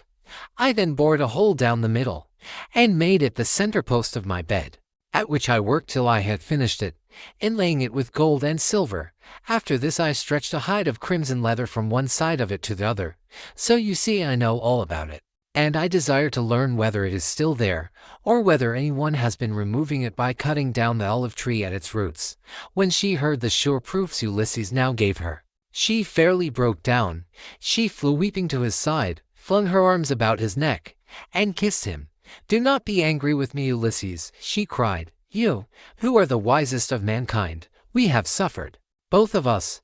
Heaven has denied us the happiness of spending our youth, and of growing old together. Do not then be aggrieved or take it amiss that I did not embrace you thus as soon as I saw you. I have been shuddering all the time through fear that someone might come here and deceive me with a lying story, for there are many very wicked people going about.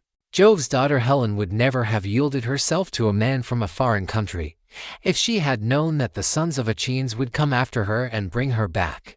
Heaven put it in her heart to do wrong, and she gave no thought to that sin, which has been the source of all our sorrows. Now, however, that you have convinced me by showing that you know all about our bed which no human being has ever seen but you and I and a single maidservant, the daughter of Actor, who was given me by my father on my marriage, and who keeps the doors of our room hard of belief though I have been, I can mistrust no longer." Then Ulysses in his turn melted, and wept as he clasped his dear and faithful wife to his bosom, as the sight of land is welcome to men who are swimming towards the shore. When Neptune has wrecked their ship with the fury of his winds and waves, a few alone reach the land, and these, covered with brine, are thankful when they find themselves on firm ground and out of danger. Even so was her husband welcome to her as she looked upon him, and she could not tear her to fair arms from about his neck. Indeed, they would have gone on indulging their sorrow till rosy-fingered morn appeared, had not Minerva determined otherwise, and held night back in the far west. while she would not suffer dawn to leave Oceanus, nor to yoke the two steeds Lampus and Phaethon that bear her onward to break the day upon mankind. At last, however, Ulysses said, "Wife, we have not yet reached the end of our troubles. I have an unknown amount of toil still to undergo. It is long and difficult, but I must go through with it. For thus the shade of Tiresias prophesied concerning me, on the day when I went down into Hades to ask about my return and that of my companions.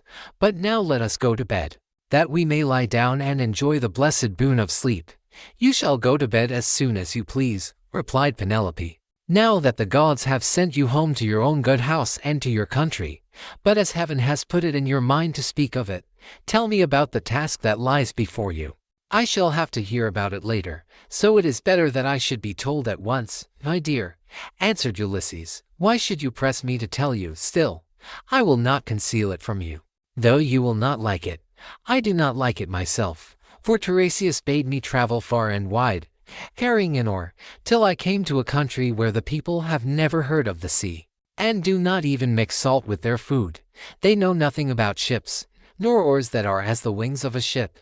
He gave me this certain token which I will not hide from you. He said that a wayfarer should meet me and ask me whether it was a winnowing shovel that I had on my shoulder. On this, I was to fix my oar in the ground and sacrifice a ram, bull, and a boar to Neptune, after which I was to go home and offer hecatombs to all the gods in heaven, one after the other. As for myself, he said that death should come to me from the sea, and that my life should ebb away very gently when I was full of years and peace of mind, and my people should bless me. All this, he said, should surely come to pass." And Penelope said, "If the gods are going to vouchsafe you a happier time in your old age, you may hope then to have some respite from misfortune." Thus did they converse. Meanwhile Eurynome and the nurse took torches and made the bed ready with soft coverlets. As soon as they had laid them, the nurse went back into the house to go to her rest, leaving the bedchamber woman Eurynome 183 to show Ulysses and Penelope to bed by torchlight. When she had conducted them to their room she went back, and they then came joyfully to the rights of their own old bed. Telemachus, Philodius, and the swineherd now left off dancing, and made the women leave off also. They then laid themselves down to sleep in the cloisters. When Ulysses and Penelope had had their fill of love, they fell talking with one another. She told him how much she had had to bear in seeing the house filled with a crowd of wicked suitors who had killed so many sheep and oxen on her account, and had drunk so many casks of wine. Ulysses in his turn told her what he had suffered, and how much trouble he had himself given to other people. He told her everything, and she was so delighted to listen that she never went to sleep till he had ended his whole story. He began with his victory over the Cicons, and how he thence reached the fertile land of the Lotus Eaters. He told her all about the Cyclops, and how he had punished him for having so ruthlessly eaten his brave comrades. How he then went on to Aulus, who received him hospitably and furthered him on his way. But even so he was not to reach home, for to his great grief a hurricane carried him out to sea again. How he went on to the Laestrygonian city Telepylos, where the people destroyed all his ships with their crews, save himself and his own ship only. Then he told of cunning Circe and her craft, and how he sailed to the chill house of Hades to consult the ghost of the Theban prophet Tiresias, and how he saw his old comrades in arms, and his mother who bore him and brought him up when he was a child. How he then heard the wondrous singing of the sirens, and went on to the wandering rocks and terrible Charybdis and to Scylla, whom no man had ever yet passed in safety. How his men then ate the cattle of the sun god, and how Jove therefore struck the ship with his thunderbolts, so that all his men perished together, himself alone being left alive. How at last he reached the Ogygian island, and the nymph Calypso, who kept him there in a cave, and fed him, and wanted him to marry her, in which case she intended making him immortal so that he should never grow old, but she could not persuade him to let her do so. And how after much suffering he had found his way to the Phaeacians, who had treated him as though he had been a god, and sent him back in a ship to his own country after having given him gold, bronze, and raiment in great abundance. This was the last thing about which he told her, for here a deep sleep took hold upon him and eased the burden of his sorrows. Then Minerva bethought her of another matter. When she deemed that Ulysses had had both of his wife and of repose, she bade gold-enthroned Dawn rise out of Oceanus that she might shed light upon mankind. On this, Ulysses rose from his comfortable bed and said to Penelope, "Wife, we have both of us had our full share of troubles, you, here, in lamenting my absence, and I in being prevented from getting home, though I was longing all the time to do so. Now, however, that we have at last come together, take care of the property that is in the house. As for the sheep and goats which the wicked suitors have eaten, I will take many myself by force from other people, and will compel the Chians to make good the rest till they shall have filled all my yards. I am now going to the wooded lands out in the country to see my father, who has so long been grieved on my account, and to yourself I will give these instructions, though you have little need of them. At sunrise it will at once get abroad that I have been killing the suitors. Go upstairs, therefore, 184, and stay there with your women. See nobody and ask no questions."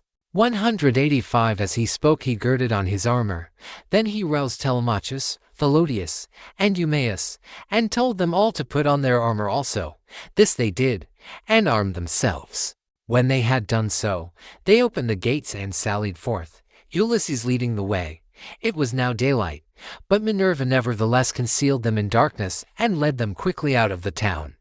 Book 6 of Ghosts of the Suitors in Hades. Ulysses and his men go to the house of Larts. The people of Ithaca come out to attack Ulysses, but Minerva concludes a peace. Then Mercury of Cyllene summoned the ghosts of the suitors, and in his hand he held the fair golden wand with which he seals men's eyes in sleep or wakes them just as he pleases. With this he roused the ghosts and led them, while they followed whining and gibbering behind him, as bats fly squealing in the hollow of some great cave. When one of them has fallen out of the cluster in which they hang, even so did the ghosts whine and squeal as Mercury the healer of sorrow led them down into the dark abode of death. When they had passed the waters of Oceanus and the rock Lucas, they came to the gates of the sun and the land of dreams, whereon they reached the meadow of Asphodel, where dwell the souls and shadows of them that can labor no more.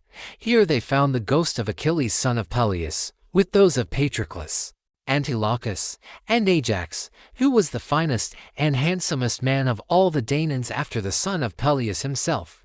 They gathered round the ghost of the son of Peleus, and the ghost of Agamemnon joined them, sorrowing bitterly.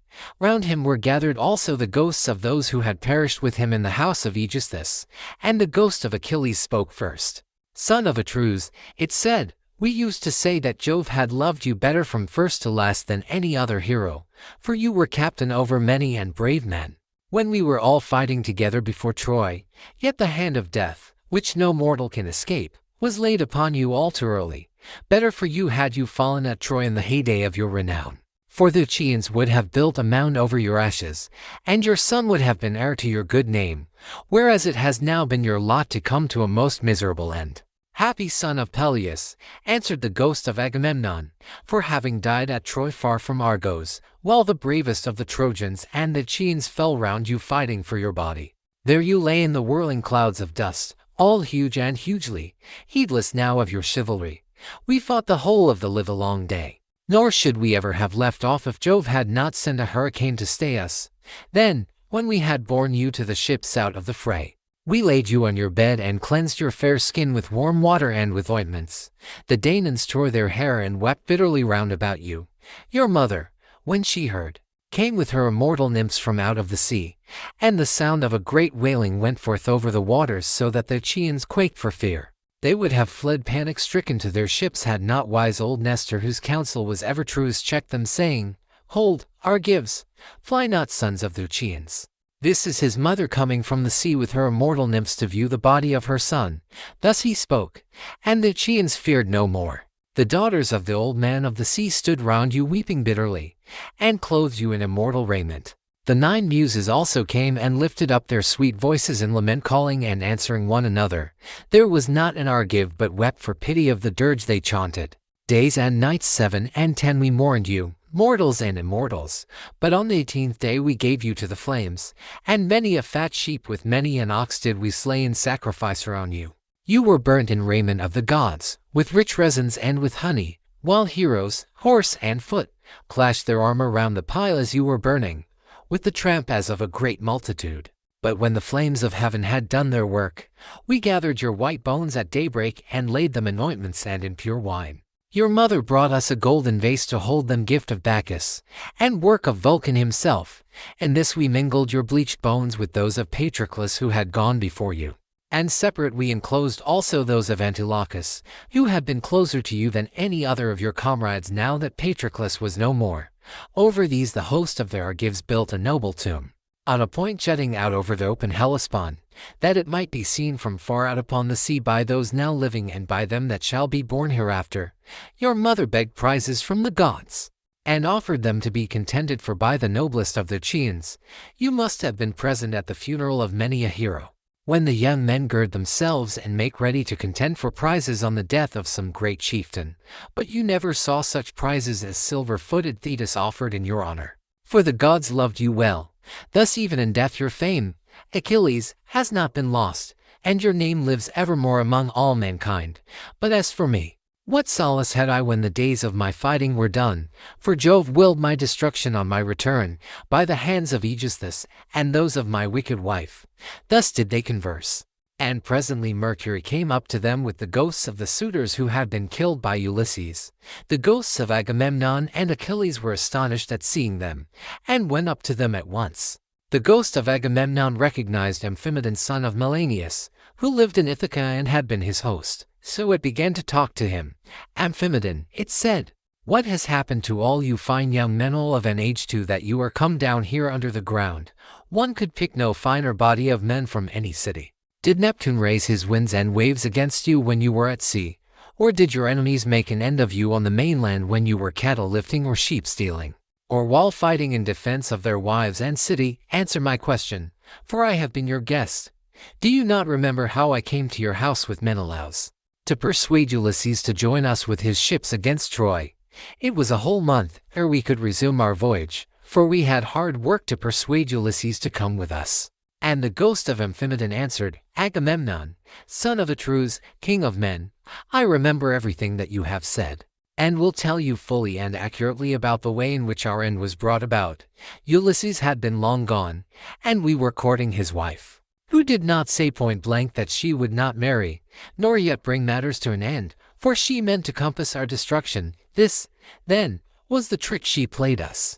She set up a great tambour frame in her room and began to work on an enormous piece of fine needlework. Sweethearts, said she, Ulysses is indeed dead. Still, do not press me to marry again immediately.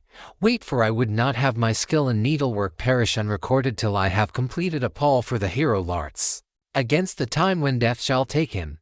He is very rich, and the women of the place will talk if he is laid out without a pall. This is what she said, and we assented. Whereupon we could see her working upon her great web all day long, but at night she would unpick the stitches again by torchlight. She fooled us in this way for 3 years without our finding it out.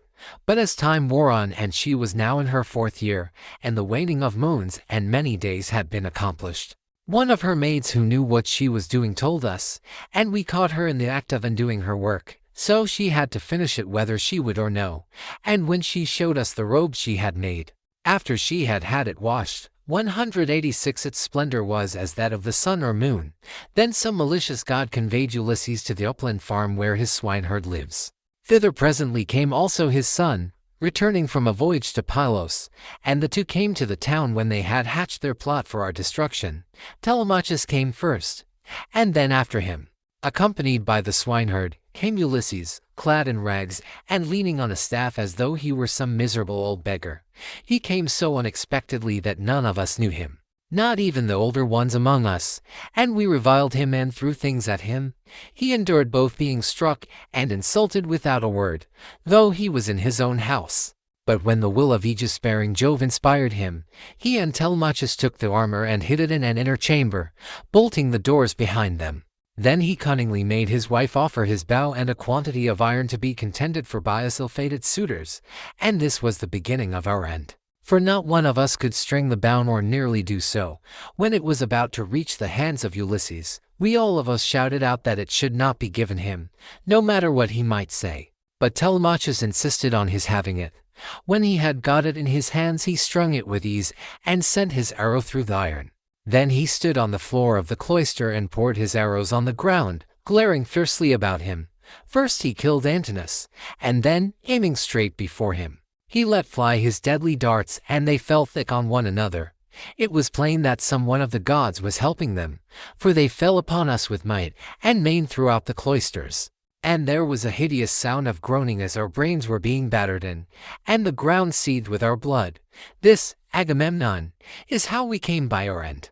And our bodies are lying still and cared for in the house of Ulysses, for our friends at home do not yet know what has happened, so that they cannot lay us out and wash the black blood from our wounds, making moan over us according to the offices due to the departed. Happy Ulysses, son of Laertes, replied the ghost of Agamemnon.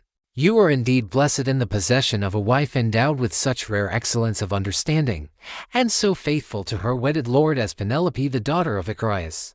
The fame, therefore, of her virtue shall never die, and the immortals shall compose a song that shall be welcome to all mankind in honor of the constancy of Penelope. How far otherwise was the wickedness of the daughter of Tyndareus who killed her lawful husband? Her song shall be hateful among men, for she has brought disgrace on all womankind, even on the good ones.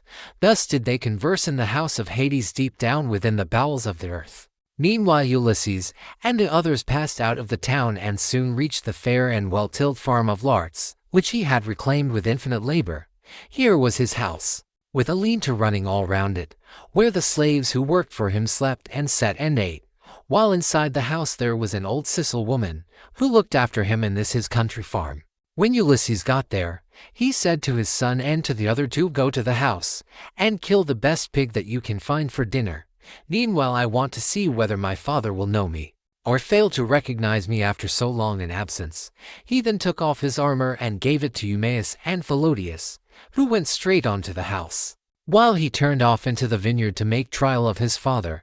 As he went down into the great orchard, he did not see Dolius, nor any of his sons, nor of the other bondsmen, for they were all gathering thorns to make a fence for the vineyard, at the place where the old man had told them. He therefore found his father alone, hoeing a vine. He had on a dirty old shirt, patched and very shabby. His legs were bound round with thongs of oxhide to save him from the brambles, and he also wore sleeves of leather. He had a goatskin cap on his head, and was looking very woebegone. When Ulysses saw him so worn, so old and full of sorrow, he stood still under a tall pear tree and began to weep. He doubted whether to embrace him, kiss him, and tell him all about his having come home, or whether he should first question him and see what he would say. In the end he deemed it best to be crafty with him. So in this mind he went up to his father, who was bending down and digging about a plant. "I see, sir," said Ulysses, "that you are an excellent gardener. What pains you take with it, to be sure. There is not a single plant, not a fig tree, vine, olive, pear, nor flower bed, but bears the trace of your attention. I trust, however, that you will not be offended if I say that you take better care of your garden than of yourself. You are old and savory, and very meanly clad. It cannot be because you are idle that your master takes such poor care of you. Indeed, your face and figure have nothing of the slave about them, and proclaim you of noble birth. I should have said that you were one of those who should wash well, eat well, and lie soft at night as old men have a right to do. But tell me, and tell me true, whose bondman are you? And in whose garden are you working? Tell me also about another matter. Is this place that I have come to really Ithaca? I met a man just now who said so, but he was a dull fellow, and had not the patience to hear my story out when I was asking him about an old friend of mine, whether he was still living, or was already dead and in the house of Hades. Believe me when I tell you that this man came to my house once when I was in my own country, and never yet did any stranger come to me whom I liked better. He said that his family came from Ithaca and that his father was Laertes, son of Arsacius. I received him hospitably, making him welcome to all the abundance of my house. And when he went away I gave him all customary presents. I gave him 7 talents of fine gold, and a cup of solid silver with flowers chased upon it.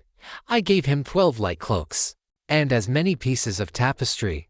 I also gave him 12 cloaks of single fold, 12 rugs, 12 fair mantles, and an equal number of shirts. To all this I added for good-looking women skilled in all useful arts, and I let him take his choice. His father shed tears and answered, "Sir, you have indeed come to the country that you have named, but it has fallen into the hands of wicked people. All this wealth of presents has been given to no purpose. If you could have found your friend here alive in Ithaca, he would have entertained you hospitably and would have requited your presence amply when you left him, as would have been only right considering what you had already given him. But tell me, and tell me true, how many years is it since you entertained this guest, my unhappy son, as ever was? Alas, he has perished far from his own country. The fishes of the sea have eaten him, or he has fallen a prey to the birds and wild beasts of some continent. Neither his mother, nor I his father, who were his parents, could throw our arms about him and wrap him in his shroud. Nor could his excellent and richly dowered wife Penelope bewail her husband as was natural upon his deathbed, and close his eyes according to the offices due to the departed. But now, tell me truly, for I want to know, who and whence are you? Tell me of your town and parents. Where is the ship lying that has brought you and your men to Ithaca? Or were you a passenger on some other man's ship, and those who brought you here have gone on their way and left you? I will tell you everything, answered Ulysses, quite truly. I come from Olympus, where I have a fine house. I am son of King Aphidas, who is the son of Polypemon. My own name is Eperitus. Heaven drove me off my course as I was leaving Sicania, and I have been carried here against my will. As for my ship, it is lying over yonder, off the open country outside the town, and this is the 5th year since Ulysses left my country. Poor fellow! Yet the omens were good for him when he left me. The birds all flew on our right hands, and both he and I rejoiced to see them as we parted, for we had every hope that we should have another friendly meeting and exchange presents. A dark cloud of sorrow fell upon Laertes as he listened. He filled both hands with the dust from off the ground and poured it over his gray head, groaning heavily as he did so. The heart of Ulysses was touched, and his nostrils quivered as he looked upon his father. Then he sprang towards him, flung his arms about him and kissed him, saying, I am he, father, about whom you are asking. I have returned after having been away for 20 years. But cease your sighing and lamentation, we have no time to lose.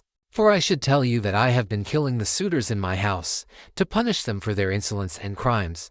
If you really are my son Ulysses, replied Laertes, and have come back again, you must give me such manifest proof of your identity as shall convince me. First observe this scar, answered Ulysses, which I got from a boar's tusk when I was hunting on Mt. Parnassus.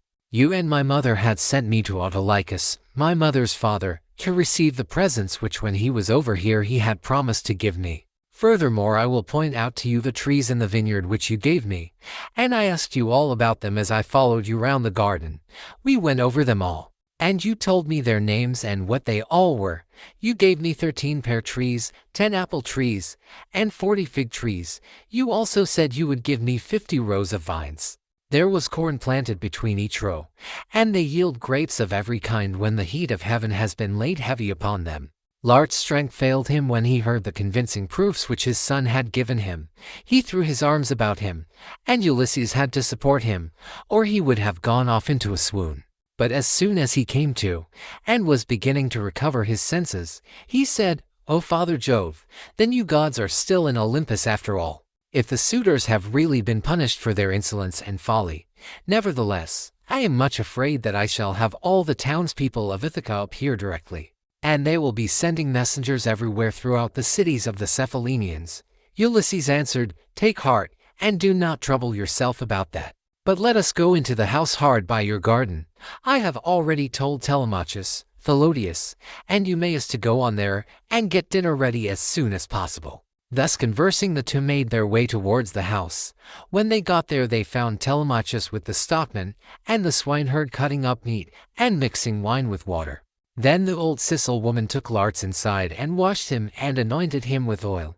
She put him on a good cloak, and Minerva came up to him and gave him a more imposing presence, making him taller and stouter than before. When he came back his son was surprised to see him looking so like an immortal, and said to him, My dear father, some one of the gods has been making you much taller and better looking. Laertes answered, Would, by Father Jove, Minerva, and Apollo, that the first were the man I was when I ruled among the Cephallenians, and took Nericum, that strong fortress on the foreland. If I were still what I then was and had been in our house yesterday with my armor on, I should have been able to stand by you and help you against the suitors. I should have killed a great many of them, and you would have rejoiced to see it. Thus did they converse, but the others, When they had finished their work and the feast was ready, left off working, and took each his proper place on the benches and seats. Then they began eating. By and by old Dolius and his sons left their work and came up for their mother. The Sicel woman who looked after Larts now that he was growing old had been to fetch them. When they saw Ulysses and were certain it was he, they stood there lost in astonishment. But Ulysses scolded them good-naturedly and said, "Sit down to your dinner, old man, and never mind about your surprise. We have been wanting to begin for some time and have been waiting for you." Then Dolius put out both his hands and went up to Ulysses. "Sir," said he, seizing his master's hand and kissing it at the wrist, "we have long been wishing you home, and now heaven has restored you to us after we had given up hoping. All hail, therefore, and may the gods prosper you." 187 But tell me, does Penelope already know of your return? Or shall we send someone to tell her? "Old man," answered Ulysses, "she knows already, so you need not trouble about that." On this he took his seat, and the sons of Dolius gathered round Ulysses to give him greeting and embrace him one after the other. Then they took their seats in due order near Dolius their father. While they were thus busy getting their dinner ready, rumor went round the town, and noised abroad the terrible fate that had befallen the suitors. As soon, therefore, as the people heard of it, they gathered from every quarter, groaning and hooting before the house of Ulysses. They took the dead away, buried every man his own, and put the bodies of those who came from elsewhere on board the fishing vessels, for the fishermen to take each of them to his own place. They then met angrily in the place of assembly. And when they were got together, Eupedes rose to speak. He was overwhelmed with grief for the death of his son Antinous, who had been the first man killed by Ulysses. So he said, weeping bitterly, "My friends, this man has done the Chians great wrong. He took many of our best men away with him in his fleet, and he has lost both ships and men. Now, moreover, on his return he has been killing all the foremost men among the Cephallenians. Let us be up and doing before he can get away to Pylos or to Aulis where the Paeans rule, or we shall be ashamed of ourselves forever afterwards. It will be an everlasting disgrace to us if we do not avenge the murder of our sons and brothers. For my own part, I should have no more pleasure in life, but had rather die at once. Let us be up, then, and after them, before they can cross over to the mainland." He wept as he spoke, and every one pitied him. But Medon and the bard Phemius had now woke up, and came to them from the house of Ulysses. Every one was astonished at seeing them, but they stood in the middle of the assembly, and Medon said, "Hear me, men of Ithaca. Ulysses did not do these things against the will of heaven. I myself saw an immortal god take the form of Mentor and stand beside him. This god appeared, now in front of him encouraging him, and now going furiously about the court and attacking the suitors, whereon they fell thick on one another. On this pale fair laid hold of them, and old Halitherses, son of Master, rose to speak, for he was the only man among them who knew both past and future. So he spoke to them plainly and in all honesty, saying, "Men of Ithaca, it is all your own fault that things have turned out as they have. You would not listen to me, nor yet to Mentor, when we bade you check the folly of your sons, who were doing much wrong in the wantonness of their hearts, wasting the substance and dishonoring the wife of a chieftain, who they thought would not return. Now, however, let it be as I say, and do as I tell you. Do not go out against Ulysses, or you may find that you have been drawing down evil on your own heads." This was what he said, and more than half raised a loud shout, and at once left the assembly, but the rest stayed where they were, for the speech of Halitherses displeased them, and they sided with Eupedes. They therefore hurried off for their armor, and when they had armed themselves, they met together in front of the city, and Eupedes led them on in their folly. He thought he was going to avenge the murder of his son, whereas in truth he was never to return, but was himself to perish in his attempt. Then Minerva said to Jove, "Father, son of Saturn, King of kings, answer me this question: what do you propose to do? Will you set them fighting still further, or will you make peace between them?" And Jove answered, "My child, why should you ask me? Was it not by your own arrangement that Ulysses came home and took his revenge upon the suitors? Do whatever you like, but I will tell you what I think will be most reasonable arrangement. Now that Ulysses is revenged, let them swear to a solemn covenant, in virtue of which he shall continue to rule. while we cause the others to forgive and forget the massacre of their sons and brothers. Let them then all become friends as heretofore, and let peace and plenty reign." This was what Minerva was already eager to bring about. So down she darted from off the topmost summits of Olympus. Now when Laertes and the others had done dinner, Ulysses began by saying, "Some of you go out and see if they are not getting close up to us." So one of Dolius's sons went as he was bid. Standing on the threshold he could see them all quite near, and said to Ulysses, "Here they are, let us put on our armor at once." They put on their armor as fast as they could, that is to say Ulysses, his 3 men, and the 6 sons of Dolius. Laertes also and Dolius did the same, warriors by necessity in spite of their gray hair. When they had all put on their armor, they opened the gate and sallied forth, Ulysses leading the way. Then Jove's daughter Minerva came up to them, having assumed the form and voice of Mentor. Ulysses was glad when he saw her, and said to his son Telemachus, "Telemachus, now that you are about to fight in an engagement, which will show every man's mettle, be sure not to disgrace your ancestors, who were eminent for their strength and courage all the world over." "You say truly, my dear father," answered Telemachus, "and you shall see, if you will, that I am in no mind to disgrace your family."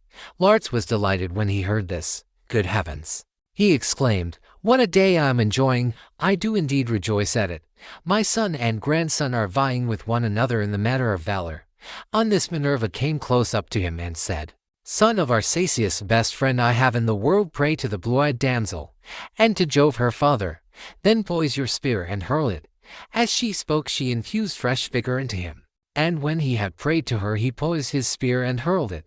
He hit Eupedes' helmet, and the spear went right through it, for the helmet stayed it not, and his armor rang rattling round him as he fell heavily to the ground. Meantime Ulysses and his son fell upon the front line of the foe and smote them with their swords and spears. Indeed, they would have killed every one of them, and prevented them from ever getting home again, only Minerva raised her voice aloud, and made every one pause. "Men of Ithaca," she cried, "cease this dreadful war, and settle the matter at once without further bloodshed." On this pale fear seized every one. They were so frightened that their arms dropped from their hands and fell upon the ground at the sound of the goddess' voice, and they fled back to the city for their lives. But Ulysses gave a great cry, and gathering himself together swooped down like a soaring eagle. Then the son of Saturn sent a thunderbolt of fire that fell just in front of Minerva. So she said to Ulysses, "Ulysses, noble son of Laertes, stop this warful strife, or Jove will be angry with you." Thus spoke Minerva, and Ulysses obeyed her gladly. Then Minerva assumed the form and voice of Mentor, and presently made a covenant of peace between the 2 contending parties. Indeed,